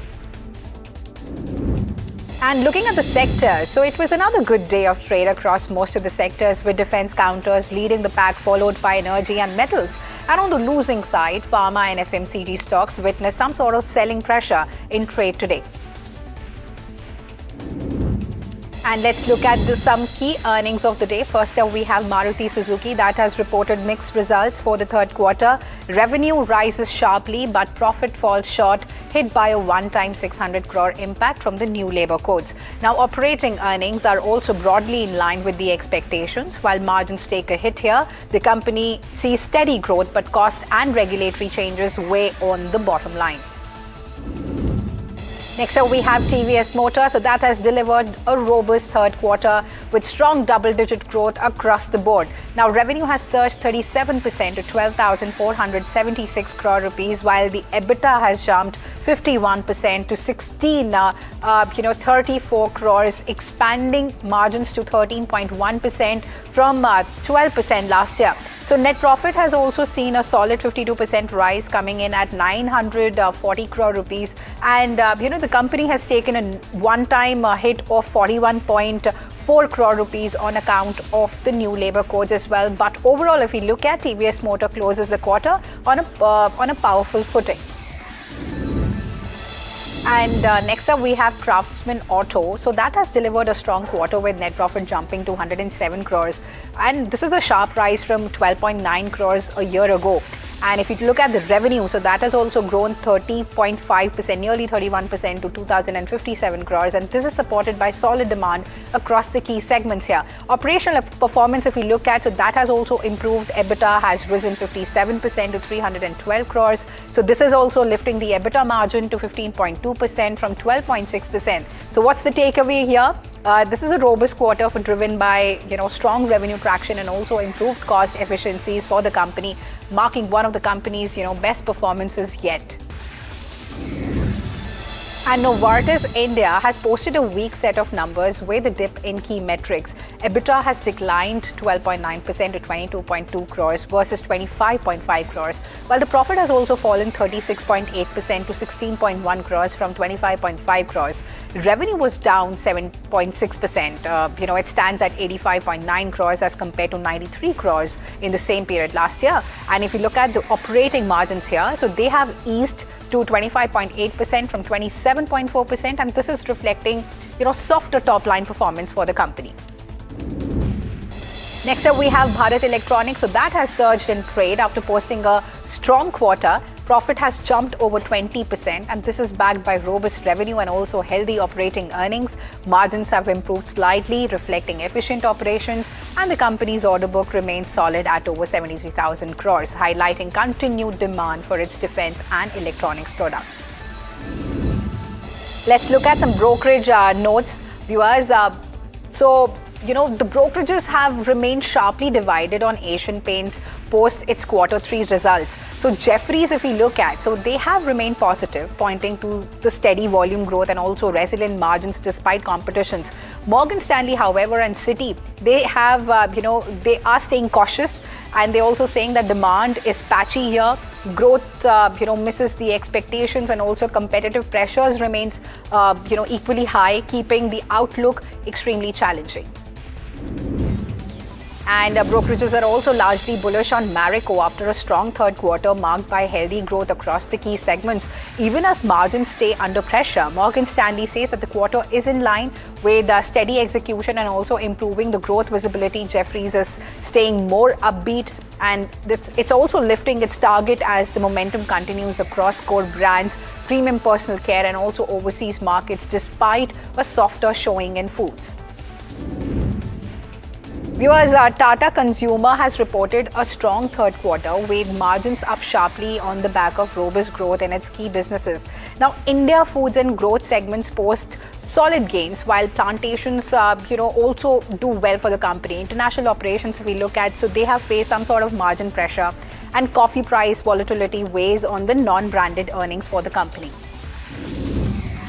Next up, we have Vishal Mega Mart. So that has posted its lowest growth in 5 quarters, with same-store sales up 9%. So lower than previous periods. Loyal customer numbers continue to rise, jumping 16%, and the company adds 29 new stores as expansion continues steadily. Next up, we have Spandana Spurti. So the stock has surged in trade after posting a narrower Q3 loss of 94 crores. This is much lower than last year. And net interest income, if we look at, so that has improved, and assets, show some gradual recovery there. The microfinance segment stabilizes, and also the management signals strong medium-term growth and keeping the investors optimistic about the company.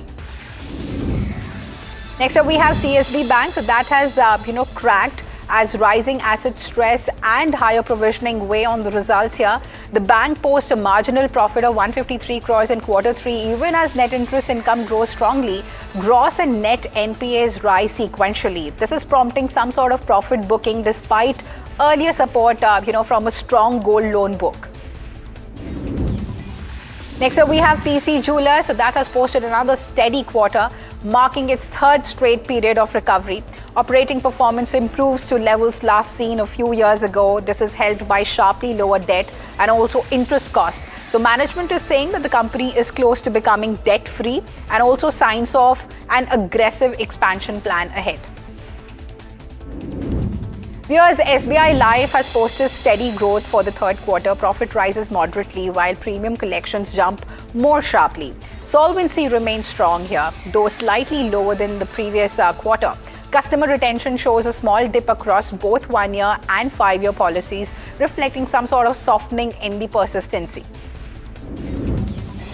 Next up, we have L&T. So Larsen & Toubro has secured a major order worth 5,000 to 10,000 crores for its civil infrastructure business, and the contract is, for the extension of the Riyadh Metro, strengthening L&T's footprint in the large-scale international transit projects.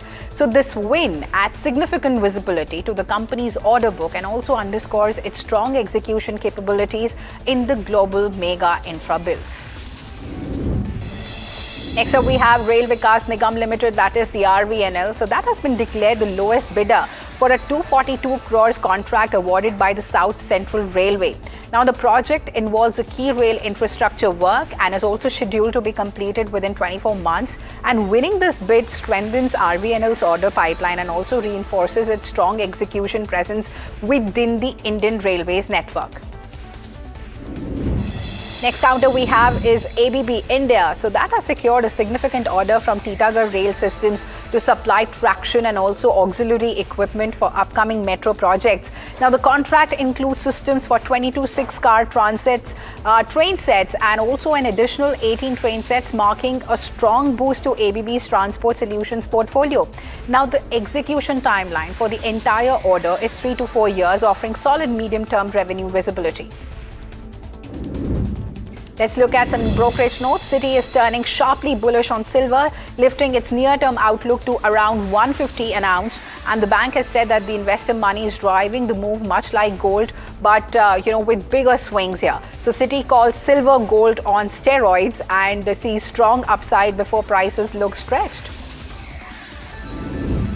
In fact, Shadowfax Technologies, which is an Indian logistics solution provider founded in 2016, makes a muted market debut. So the company offers e-commerce parcel delivery and also suite of value-added services, and also its shares list around 9% below the IPO price. This is reflecting cautious investor sentiment before recovering, slightly on the bargain buying. Next up, we have HAL. So Hindustan Aeronautics Limited is moving to boost India's civil aviation sector. Its SJ-100 aircraft will help the airlines tackle supply chain delays, says that the company, CMG DK Sunil. Now, the company plans to start commercial production now, within 3 years, and also aims to lease some planes to domestic carriers. Now, the company is also targeting 1/10 of its revenue from civil aviation over the next decade, and this is signaling a big push beyond defense.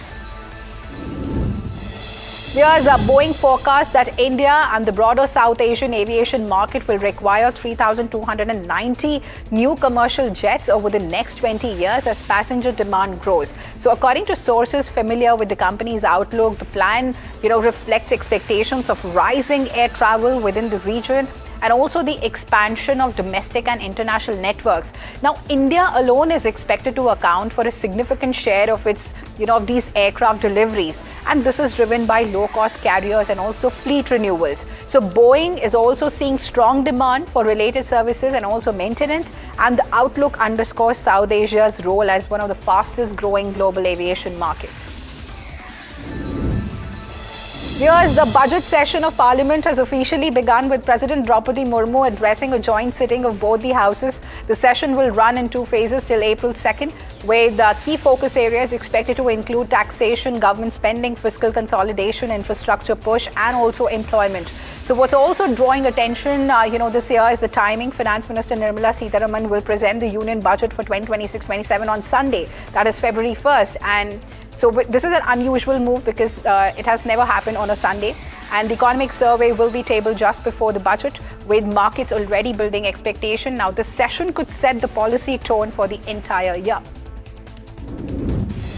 And Amazon has sent an internal email prematurely notifying some Amazon Web Services employees of planned layoffs, sparking confusion and also concern among the staff. Now, the message signed by a senior AWS executive incorrectly stated that affected employees in the US, Canada, and Costa Rica had already been, informed of the job losses, and also referenced the layoff plan under the internal name Project Dawn.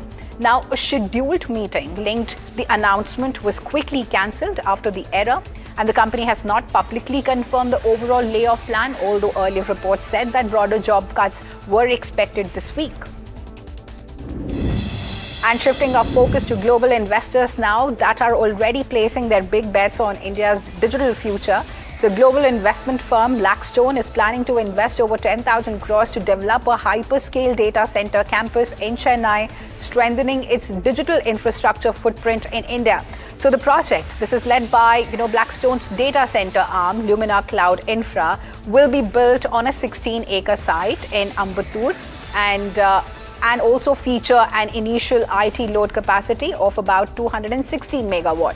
Now, the land acquisition for the campus was completed in association with Bengaluru-based Berry Group, which will help deliver the project. Now, the investment underscores rising institutional interest in India's expanding data-driven economy and also digital services demand.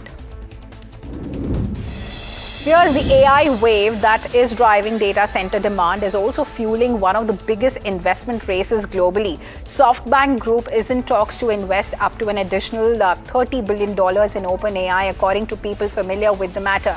Now, the discussions are set to be part of a larger funding round that could raise as much as $100 billion and also value OpenAI at around $830 billion. Sources have said that SoftBank already holds an estimated 11% stake following a previous investment, and the talks highlight SoftBank's continued push to deepen its exposure to artificial intelligence, and details of the proposed investment remain under discussion. And as technology becomes more powerful, concerns around safety, privacy, and also digital protection are also rising. WhatsApp has launched a new high-security option called Strict Account Settings, designed to offer stronger protection for users who may be at higher risk of targeted cyber attacks. Now, the lockdown-style mode, which can be activated in the app's privacy settings, limits the features such as media and attachment sharing from unknown contacts now, and also disables the link previews and also silences calls from unfamiliar numbers. Now, WhatsApp has said that the feature is aimed at people like journalists or public figures who may face sophisticated threats, and also add layers beyond the platform's existing end-to-end encryption. Now, the rollout will take place over the coming weeks and trade some app functionality for enhanced safeguards. Viewers, we've been tracking the day's big corporate and economic headlines so far, but we now turn to extremely tragic news that has shaken the nation this morning. A tragedy that has left Maharashtra grieving, politics stunned, and an entire state grappling with an irreplaceable loss. In a tragic development, Maharashtra Deputy Chief Minister Ajit Pawar passed away after his plane crashed near Baramati during landing. To pay respects, Maharashtra is observing 3 days of state mourning. The senior leader was killed along with 4 others during the landing. Now, the state government has also declared a public holiday, with flags to be flown at half-mast and official events suspended during the mourning period. Chief Minister Devendra Fadnavis and Deputy Chief Minister Eknath Shinde have expressed deep grief, calling it an extremely difficult day for Maharashtra and remembering Pawar as a steadfast colleague and also a committed public servant. Leaders across the political spectrum have offered condolences as the state prepares for the final rites in Baramati. According to sources, Pawar's body was identified by his wristwatch. Ironically, NCP's official election symbol is a clock. So it's certainly a heavy day for Maharashtra, and the funeral is set to be held tomorrow. Now on to another tragic news. A massive avalanche has swept through the Sonmarg area of Jammu and Kashmir late last night, engulfing several buildings and vehicles under heavy snow. CCTV footage captured a powerful wall of snow rushing down the mountainside, covering homes within seconds. Now, officials say that no casualties or injuries have been reported, even though the impact appeared severe. Now, the region had already been, under a high-intensity avalanche warning following continuous snowfall. Heavy snow also forced the closure of Jammu-Srinagar highway and also led to the cancellation of all the flights at Srinagar airport, leaving many travelers stranded. Authorities remain on alert as snowfall is expected to continue. Whereas the Madhya Pradesh High Court has ordered an independent judicial commission to investigate the water contamination crisis in Indore's Bhagirathpura area, where several deaths over December and January are suspected to be linked to polluted drinking water. Now, the court has described the situation as alarming and said that the matter requires urgent judicial scrutiny. A one-member commission will examine whether sewage ingress, pipeline leakage or other failures led to the outbreak of vomiting and diarrhea. Now, the state government has told the court that 16 out of 23 have recorded deaths may be linked to contaminated water. The petitioners argue that the number could be higher. Now, the commission has been asked to submit an interim report in 4 weeks and also has been granted civil court powers to summon officials, inspect the sites and also order water quality testing. Now on to some international news, viewers. The US Federal Reserve is set to announce the outcome of its two-day policy meeting tonight, with markets widely expecting interest rates to remain unchanged in the 3.5 to 3.75% range. Now, the meeting comes amid unusual political pressure on the central bank, with the Trump administration pushing for further rate cuts. Now, this also marks one of the final 3 policy meetings before Jerome Powell's term ends later this year. Now, Powell will hold a press conference after the policy statement, and also investors globally will watch closely for cues on inflation, future rate paths, and also, the Fed's response to recent scrutiny. And President Donald Trump has said that the United States will work something out with South Korea after his surprise announcement proposing an increase in tariffs on Korean imports now to 25%. So the comment comes the day after he accused Seoul of failing to meet the commitments under a trade agreement reached last year. Washington says that tariff rates were earlier reduced to 15% in exchange for South Korea's pledge to invest $350 billion in the US, expand access for American cars, and also remove certain agricultural barriers. But officials now argue that Seoul has not moved fast enough on the legislation to deliver the promised investment. South Korea, taken aback by the announcement, is preparing high-level meetings in Washington this week as both the sides attempt to, de-escalate the tensions between the countries.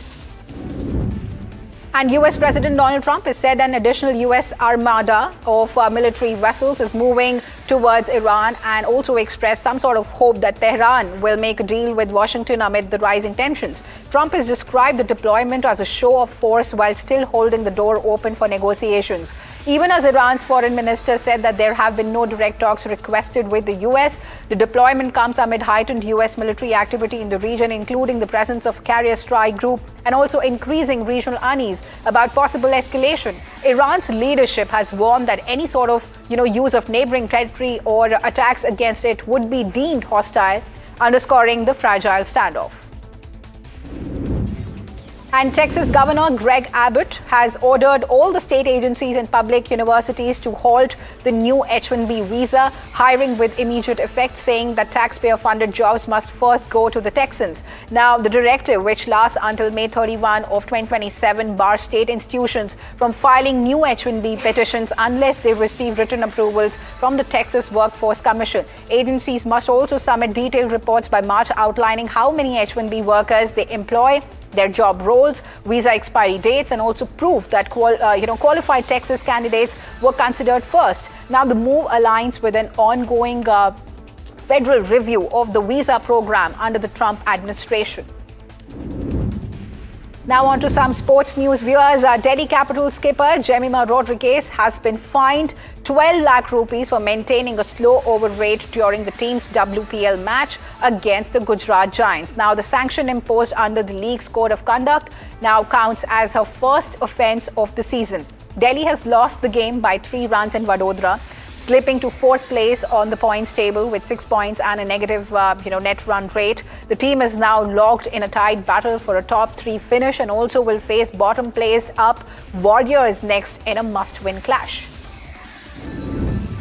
Well, viewers, that's all on Market Express today. Thanks for spending your valuable time with us. Keep watching NDTV Profit for more continuous market coverage.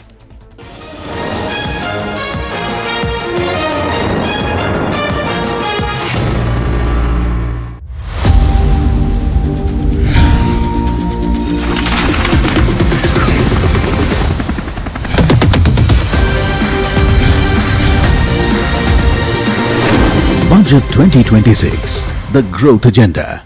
Budget 2026 is going to be about the growth agenda. But in the words of HSBC's Pranjul Bhandari, it's also something where reform meets restraint. Now, why do we say this? Before we get Pranjul in the conversation, just a bit of a math that I want to bring to the table for all of us. Now, what is the budget math like? Capital expenditure or CapEx, which has been the big bulwark of what every budget speech and math has been, is this, that we've moved towards numbers of nearly 10 to 10.5 lakh crores, but the revised estimates, at least this year, came out to be lower, and the FY26 budget estimates still forecast a 10% high growth. Will this happen? That's one key question.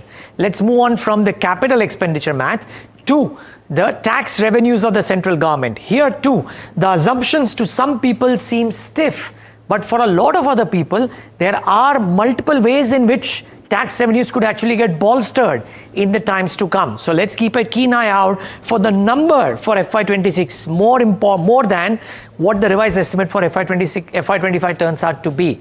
Moving on from the tax revenues to the fiscal deficit number. Here, you would argue that almost everybody is on the same page. So while the fiscal deficit number jumped up during the COVID period, we've been on a steady glide path post.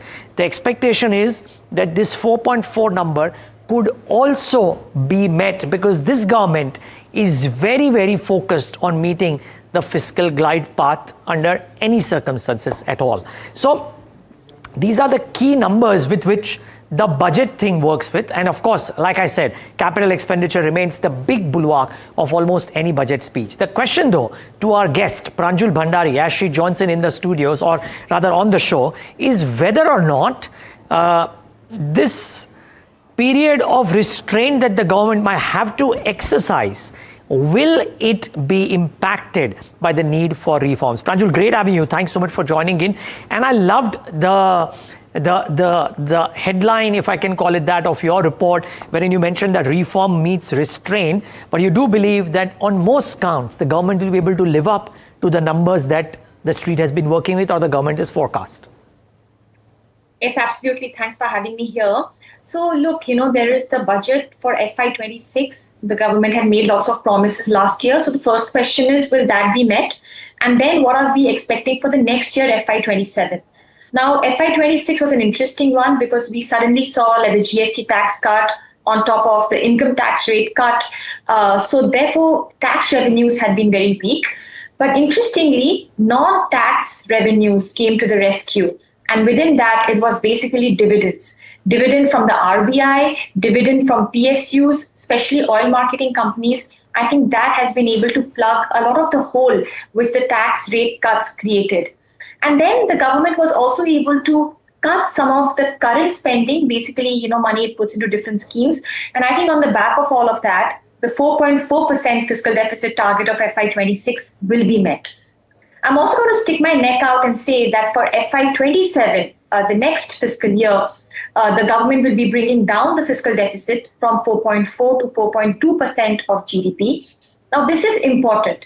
It is important because the government has a public debt target for FY31. Over the next 5 years, it wants to bring down public debt every single year.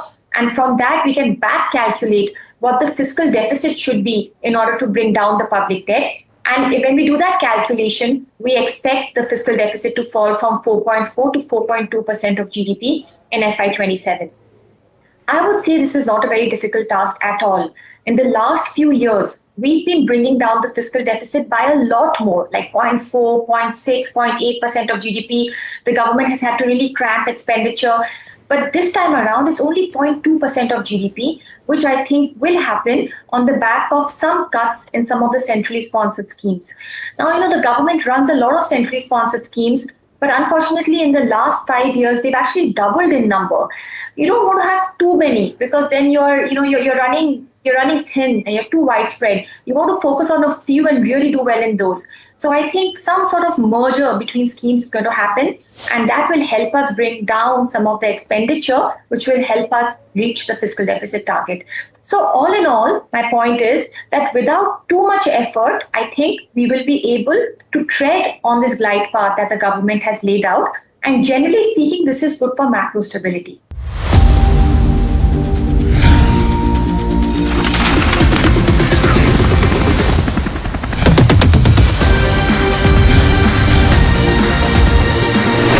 Budget 2026, the growth agenda. लोग कहते हैं कि जिंदगी एक film की तरह होती है, लेकिन मेरी जिंदगी सिर्फ एक फिल्म नहीं, एक ब्लॉकबस्टर फिल्म है। बचपन से पता था मेरे सपनों में दम है, आगे नहीं सबसे आगे जाना है, स्टार नहीं सुपरस्टार बन के दिखाना है। नाम मिला, फेम मिला, प्यार मिला, I was not just running, I was flying. सबकी जुबां पे बस एक ही नाम, यो हनी सिंगर। लेकिन फिर ब्लॉकबस्टर कहानी में आया एक ट्विस्ट, 7वें आसमान से सीधा गिरा मैं जमीन पर। फिर क्या, खुद पे काम दोबारा शुरू, फैंस ने फिर प्यार दिखाया, फिर स्टार नहीं सुपरस्टार बनाया। है ना मेरी जिंदगी एक ब्लॉकबस्टर फिल्म। शुक्रिया आपकी प्रेयर्स का और आपके प्यार का। कॉन्सर्ट्स तो आपने बहुत देखे होंगे, but this is gonna be concert of a lifetime, क्योंकि मेरे फैंस ही हैं मेरी विक्ट्री, मेरी हिस्ट्री, मेरी glory. So come and witness yo Honey Singh, this is my story.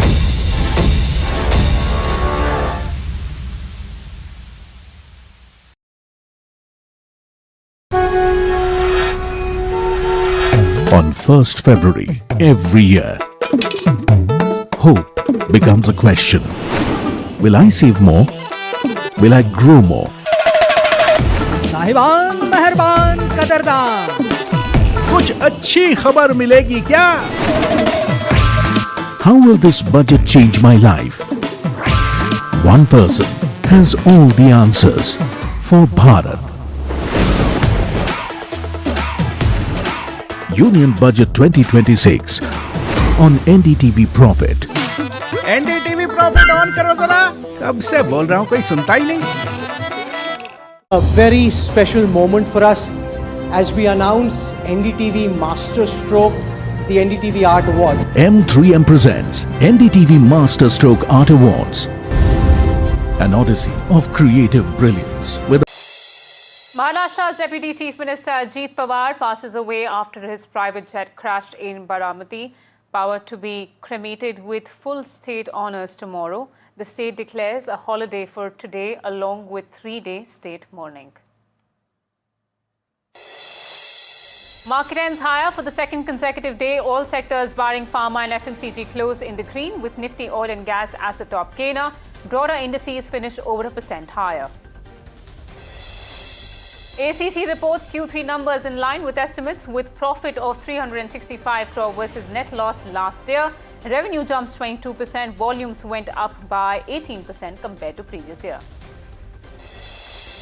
Automakers Maruti Suzuki and TVS post their Q3 results. Maruti's profit misses estimates and margins shrink, while TVS Motors' standalone profit jumps 52%. Both the companies see one-time impact of labour codes.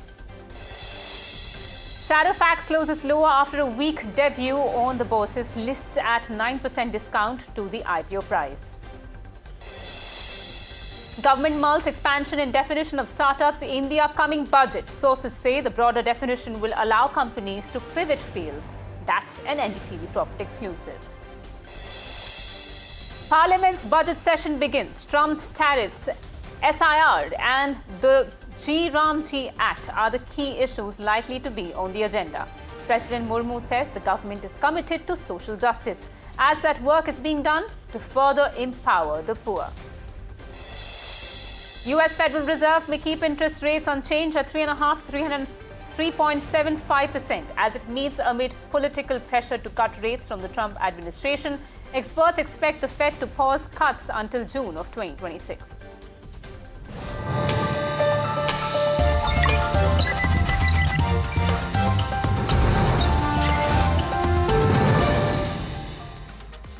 Hello and welcome. A very good evening. This is Profit 360 on NDTV Profit and I am Malika Mishra. Along the next half an hour, we'll be taking you through some of the latest updates in markets as well as national and international news. The Federal Reserve is holding its first meeting of 2026 tonight, and that's our focus this evening on Profit 360.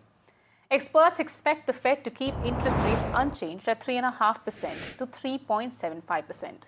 This pause shows the Fed is staying in a wait and watch mode. Inflation measured by PCE, that stands for Personal Consumption Expenditure, is at 2.8%, still above the 2% target, while job growth remains rather soft. Now, these factors give little reason for immediate rate changes right now. The meeting comes under pressure from the Trump administration, which wants faster rate cuts. Markets are closely watching for any hints about when future cuts might start. Many expect the Fed to hold off until around June of 2026. Also, what makes, in fact, tonight stand out is the fact that this is one of the last 3 FOMC meetings before Chair Jerome Powell's term ends in May 2026. Some experts think the Fed may pause cuts until then, possibly leaving big decisions to the next chair. But for now, what would a status quo mean? We have Naeem Aslam, CIO at Zay Capital Markets, joining us to help us make sense of what the consequences of both a rate cut and status quo would mean. Mr. Aslam, thank you so much for giving us your time. Let's begin with the most upfront question. What, according to you, would be the result of a status quo on the Wall Street, since the chances of that is higher? Sure. Thank you, Malika, for having me. Look, I think there are 2 spectrums to speak about this one. Number 1 is the political arena, and number 2 is the stock market, which you alluded to. Stock market is looking at, okay, the status quo is there's no change in the interest rate. Everything is going to remain same, but everything is cooking under the hood. How do we simplify that? Meaning what the Federal Reserve commentary is going to say, what they are going to project for the remaining term of Jerome Powell as part of the collective stance or their view. That is one. And then the other one is, of course, that political arena, which I've discussed. And that means that, okay, what Donald Trump, the President of the United States, is going to say about both angles. Number 1, the interest rate decision, i.e. no change. Number 2 is, of course, that what the Federal Reserve will say. Now, let's boil this one down. Let's peel a little bit more layers off and then understand what that statement could actually look like, which could change or keep the status quo as it is. If they mention their independence and if they continue to state economic data as the key point, then we don't expect, because what the Federal Reserve would be saying is that, look, we need more time now to see and digest what we have done, and then let's see what the reaction is going to be. If they show, if any of the words, even a single word, shows that there is this political tension, political pressure, which you have alluded to earlier, then that is going to be a very different, no matter what the statement is going to be, Wall Street is going to understand one thing and one thing alone. And that means that we are not done yet, even though the odds of another rate cut are at a minimal to none, but there will be another rate cut. And what is that going to do? That is going to create a huge amount of volatility in two major spaces. Of course, your assets like gold and silver, and number two is your stock market, which I'm sure that you will have plenty of questions to ask me on. Right, Mr. Aslam. Actually, that easily segues to the next point that I was trying to make. How would you describe America's economic health at this given point when inflation is just above their 2% target and job growth remains moderate? And if the situation were to continue, how do you think the Fed's rate cut trajectory is poised to be at least until Powell is at the helm of it? Look, I think the Federal Reserve before were never used to of the political circus. They just were using what the economy is doing, what the data is coming, and then they used to say everyone is going to trust what the data numbers are, and we can make a decision on back of that. Now we're looking at new world order, i.e. what economic data comes out, it remains a question if the person who's producing that data will remain in position, or if the White House officials, they will accept that data as a normal number, or whether they will just classify that as noise. So Federal Reserve has to deal with a lot of that particular circus. And secondly, and more importantly, tariff weapons, which have been enormously used, and to a larger extent, a lot of mockery now has been made out of those particular tariff weapons. That is another totally different ballgame for the Federal Reserve to look at it, because they never used to think of, okay, tariff could be used as a weapon to instigate some of their own policies or how America is seen. Because look at what happened yesterday.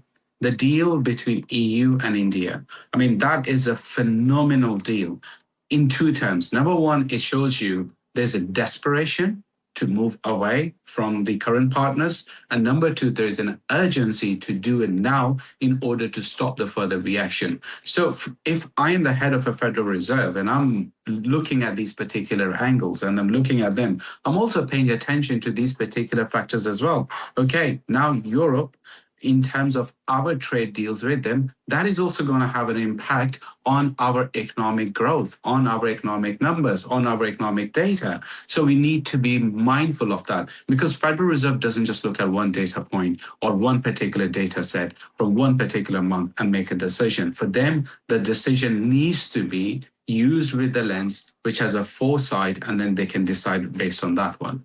Aslam, I'm actually going to leave that point to our viewers to take note of, because you mentioned it quite thoughtfully, that yesterday India and EU made an extremely important deal. It's one of the biggest free trade agreements that India has made, and that's why, as Prime Minister Narendra Modi described, it's comprehensive, it is strategic, it is also very, very historic. And I do not know if it is a mere coincidence that the ambassador, Sergio Gore, posted on X talking about the defense pact that India has with the US. And that's up to our viewers to think and relate. But my next question to you would be, one can't speak about the Fed and not mention the question rising on its autonomy that you alluded to, with Trump repeatedly jolting for rate cuts. Once the chapter changes from Powell to whoever his successor is to come, what's your reading on the factors or the parameters that the FOMC considers to decide the rates? Will something dramatically change, especially in the economic indicators that you were mentioning before? I would say that we are going to see a new order in relation to how the parameters are defined and how they are perceived and how they are allocated in terms of the Federal Reserve's weighting of the decision in terms of how many rate cuts they see it, and then what is the future projection of the dot plots will tell us. So I think the future person is going to be a handpicked, and that just says everything. That yes, from the outset, you can say the Federal Reserve is very much autonomous and they have the full autonomy of doing whatever they like in relation to the federal decision. But the person has been handpicked to do one job and one job alone.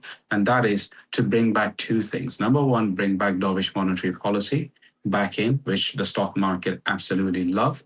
And number two is, of course, lower the interest rate to a level where the president seeks it more permissible. And I think that is what we are going to see. And I think this is the reason that we are experiencing a huge amount of a rally a rally that we have never witnessed, at least not in my career, when it comes to silver, which is not even classified as a secondary backup, but now it has coined itself as the secondary most favorable asset. Got it.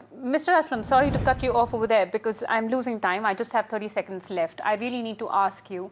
Lastly, the recent rally of gold and silver have been associated with Fed's rate cut decision too. Could you explain the relation and give us a sense into the near future on the same, especially with these two metals and Fed rate cuts, if they were to come very quickly? Yeah, I think that the path of least resistance remains skewed to the upside for both of them. So we continue to remain immensely bullish for both of them in the light of what is about to come, and that is lower interest rate and dovish monetary policy. Much, Mr. Aslam, for giving us your views. Of course, my big takeaways are that you would continue watching Fed's commentary and the projection for Powell's remaining term. Especially, he's also pointed out skepticism around Fed's autonomy, especially after Powell says his goodbye in June of 2026. Until then, the Fed could and be in the wait and watch mode. But next up, big exclusive coming in on the budget playbook. The government is looking at a major revision on what qualifies as a startup, especially with an eye on boosting innovation in emerging sectors. Sources tell NDTV Profit this move could open doors for more new age ventures and encourage greater risk taking in this ecosystem. And the details could have far-reaching implications for India's innovation economy. So to know it all, my colleague Rishabh Bhatnagar joins us with all the exclusive details. Rishabh, tell us what you have gathered on this news and how exactly is the definition of startup about to change? Right, there's certain clarifications that have come in with regards to the concessions that India is giving in the auto sector to the European Union countries as part of the free trade agreement. What we're picking up is that India, to start off in year one of the FTA, will be giving concessions of about 70% cut in tariffs to about 1 lakh vehicles. That's the quota for the first year when it comes to ICE vehicles or fossil fuel vehicles. For EVs, that same quota only starts in the 5th year of the FTA. There's also a lot of price band within these quotas that the government has decided to allocate to EU companies, and this quota is capped at 2.5 lakh units annually, and in the 10th year this will go up to 2.5 lakhs, and the division will be 1.6 lakh vehicles will be ICE cars and 90,000 vehicles will be electric vehicles. What we're seeing is that there's no duties, no duty cuts on cars with a CIF value, which is the cost, insurance, freight value of less than 15,000 euros. And after that, there is a gradation there as well. So the concession quota is then divided between cars that are worth 15,000 to 35,000 euros, 35,000 to 50,000 euros, and then 50,000 plus euros. So these are cars that, in effect, these duties start only for cars that are worth on road in India at about 28 to 27 lakh rupees. So that excludes the small car segment that is coming up in India. That is the larger part of India's domestic car market. What we're seeing is that for EVs as well, there's a quota-based concession. The quota is divided between 20,000 to 40,000 euros, 40,000 to 60,000 euros, and then 60,000 euros plus. So that is the sort of gradation that the government has given out in this particular free trade agreement. What we're also seeing is that India continues to reserve the right to allocate these quotas to traditional European companies. So that is a win that India has secured in this arrangement. What we're seeing is that India has continued to protect its sub 30 lakh car market while also providing some sort of a leeway for the EV ecosystem to develop before these foreign cars might come into India at reduced tariffs. What we're also seeing is that this FTA is also meant to push European companies to actually first test the market in India with select models and then set up manufacturing for those select models if there is some sort of a fit that these European companies find. Thanks for that, Rishabh. Of course, it's extremely important to note the EU-FTA agreement in terms of where Indian automobile sector stands, because remember, viewers, this has been one of the biggest concerns as tariffs in this particular sector drops down by a dramatic degree from 110% earlier to about 10% now. But it's now time to also quickly take a look at ACC's Q3 performance. The cement major reported a strong operational performance in the December quarter. Revenue has risen over 21% and EBITDA has increased by nearly 54%, with margins improving to 9.5% from 7.5% last year.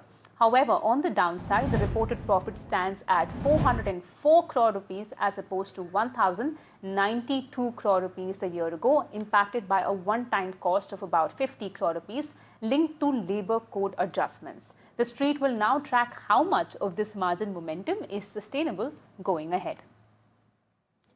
Moving on, Amazon has announced 16,000 job cuts globally Amazon has announced about 16,000 job cuts globally as the company is shifting its focus to artificial intelligence. Now, this is the second time the company has announced job cuts in the last 3 months, and that's huge. The e-commerce giant has been adjusting its workforce after overhiring duty the COVID-19 pandemic, especially during the COVID-19 pandemic. Let's go across to my colleague Himakshi for more on this.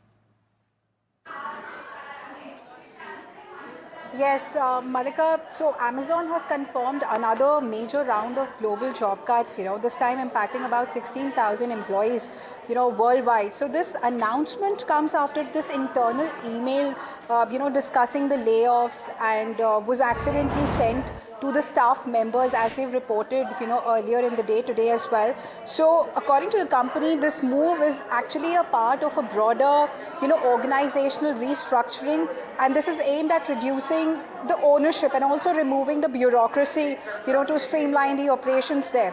And this is the second, major layoff round for Amazon within just 3 months. So following a previous cut of about, 14,000 corporate employees, and also brings the total workforce reduction to about roughly 30,000 since, October 2025. So basically, Amazon says that it still plans to continue hiring and also invest in the strategic areas, even as it trims its corporate ranks. Back to you, Malika. Thanks so much for that, Himakshi. Of course, an extremely important update as far as Amazon's layoffs are concerned. But viewers, besides these updates, today the nation is in grave shock. A tragedy that has left Maharashtra grieving, politics stunned, and an entire state grappling with an irreplaceable loss. In a tragic development, Maharashtra Deputy Chief Minister and NCP President Ajit Pawar and 4 other persons were killed after an aircraft carrying them crashed in Pune this morning. The Learjet 46, operated by Delhi-based VSR Ventures, crash-landed around 8:45 a.m., 35 minutes after taking off from Mumbai. The other victims included Pawar's PSO and attendant and 2 crew members who were the pilot in command and the first officer. A statement from the Civil Aviation Ministry also outlined the sequence of events leading to the crash. Let me take you through what actually happened. At 8:18 a.m., the plane established contact with the Baramati airport. The plane had left Mumbai minutes earlier at 8:10 a.m.